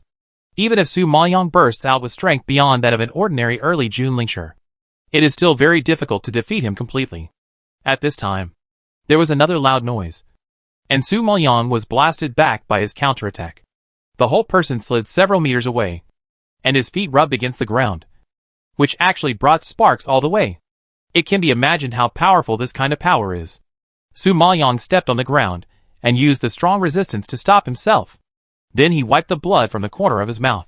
His pupils were filled with more excited fighting spirit. He said jokingly. His tone was obviously brisk, but it made Jiang Lichuan shudder. The power of a mid-stage Junlingshi is indeed extraordinary. You are far from being able to kill me. Jiang Lichuan heard this, and saw that she was blown away by him. She was only slightly injured. Her breath was not weakened, but even stronger than before. His heart was instantly shocked, and his whole handsome face turned pale as paper. You know, he used all his strength just now without any reservation. But he only caused her minor injuries. He was so shocked that he covered his arm, that was numb from the force, and tried his best to endure the blood that was about to reach his throat. His pupils flashed with an unconcealable shock, even though he is as steady as a rock and standing there without changing his expression. Only he knows that the injuries in his body are no less serious than Su Maoyang's. Thinking of being injured by a person who took the elixir and forcibly promoted to the initial stage of Jun Lingshi, Jiang Lichuan clenched his fists in humiliation. This was something he had never expected, and he absolutely could not accept. He was the pride of the Songling Palace, but he was defeated by a drug-taking peak master. If the news got out, how could he still stay in the Sanyan sect and be the leader of the wolf-killing group? He would only become a laughing stock in the end. Thinking of this, Jiang Lichuan gritted his teeth in anger. His pale handsome face twitched slightly. And finally, he could no longer bear it and roared fiercely. Su Maoyang, you are looking for death. When Su Maoyang saw him flying over, the spiritual power that had been ready for a long time boiled up, and he clasped his hands together and suddenly released the spiritual power that could destroy everything. The crisp sound exploded on the ground with great momentum. Spirit Heart Holy Palm. Break it for me. Seeing this scene, Jiang Lichuan widened his eyes in shock, and even used up all his spiritual power to meet Su Maoyang's attack. But this palm was obviously more fierce than before. And after the previous fight, Jiang Lichuan had basically consumed more than half of his spiritual power. How could he still deal with a force stronger than before? However, at this moment, the power came with a bang, and it was too late to retreat. Jiang Lichuan was horrified and clenched his teeth and hit Su Maoyang's palm print. His strong arms finally failed to withstand such a terrifying attack. The whole body shot out and fell heavily to the ground. Jiang Lichuan suddenly spit out a mouthful of blood, held down his heart that was in unbearable pain, and stared at Su Maoyang in the distance with horror. At this moment, his mood could not be described as shock alone. This was the first time he was defeated so badly, and he was defeated in the spiritual power he was most proud of. He didn't understand where a peak master of spirits, who relied on drugs, got such a powerful spiritual power. I don't understand why she gets stronger and stronger. Logically speaking, shouldn't the spiritual power be less as it is consumed? Why is it that it is becoming more and more full? Only Su Maoyang knows the reason. As an ancient spirit, her demand for spiritual power is greater than that of ordinary people. So her spiritual power is stronger than that of people of the same level. She can store a lot of spiritual power in her body, which can naturally replenish her continuously. Ordinary people have limited spiritual power. After consumption, their combat effectiveness will become weaker and weaker, and their endurance is definitely not as good as that of ancient spirits. Facing his shocked and puzzled face, Su Maoyang curled his lips and smiled softly. You lost? When Jiang Lichuan heard the word lose, his eyes were immediately red with excitement, and he shouted wildly, I didn't lose. I didn't lose. It's impossible to defeat me. Poisonous Emperor Scorpion, come out! With a ferocious roar, a huge poisonous scorpion suddenly appeared in front of Su Maoyang.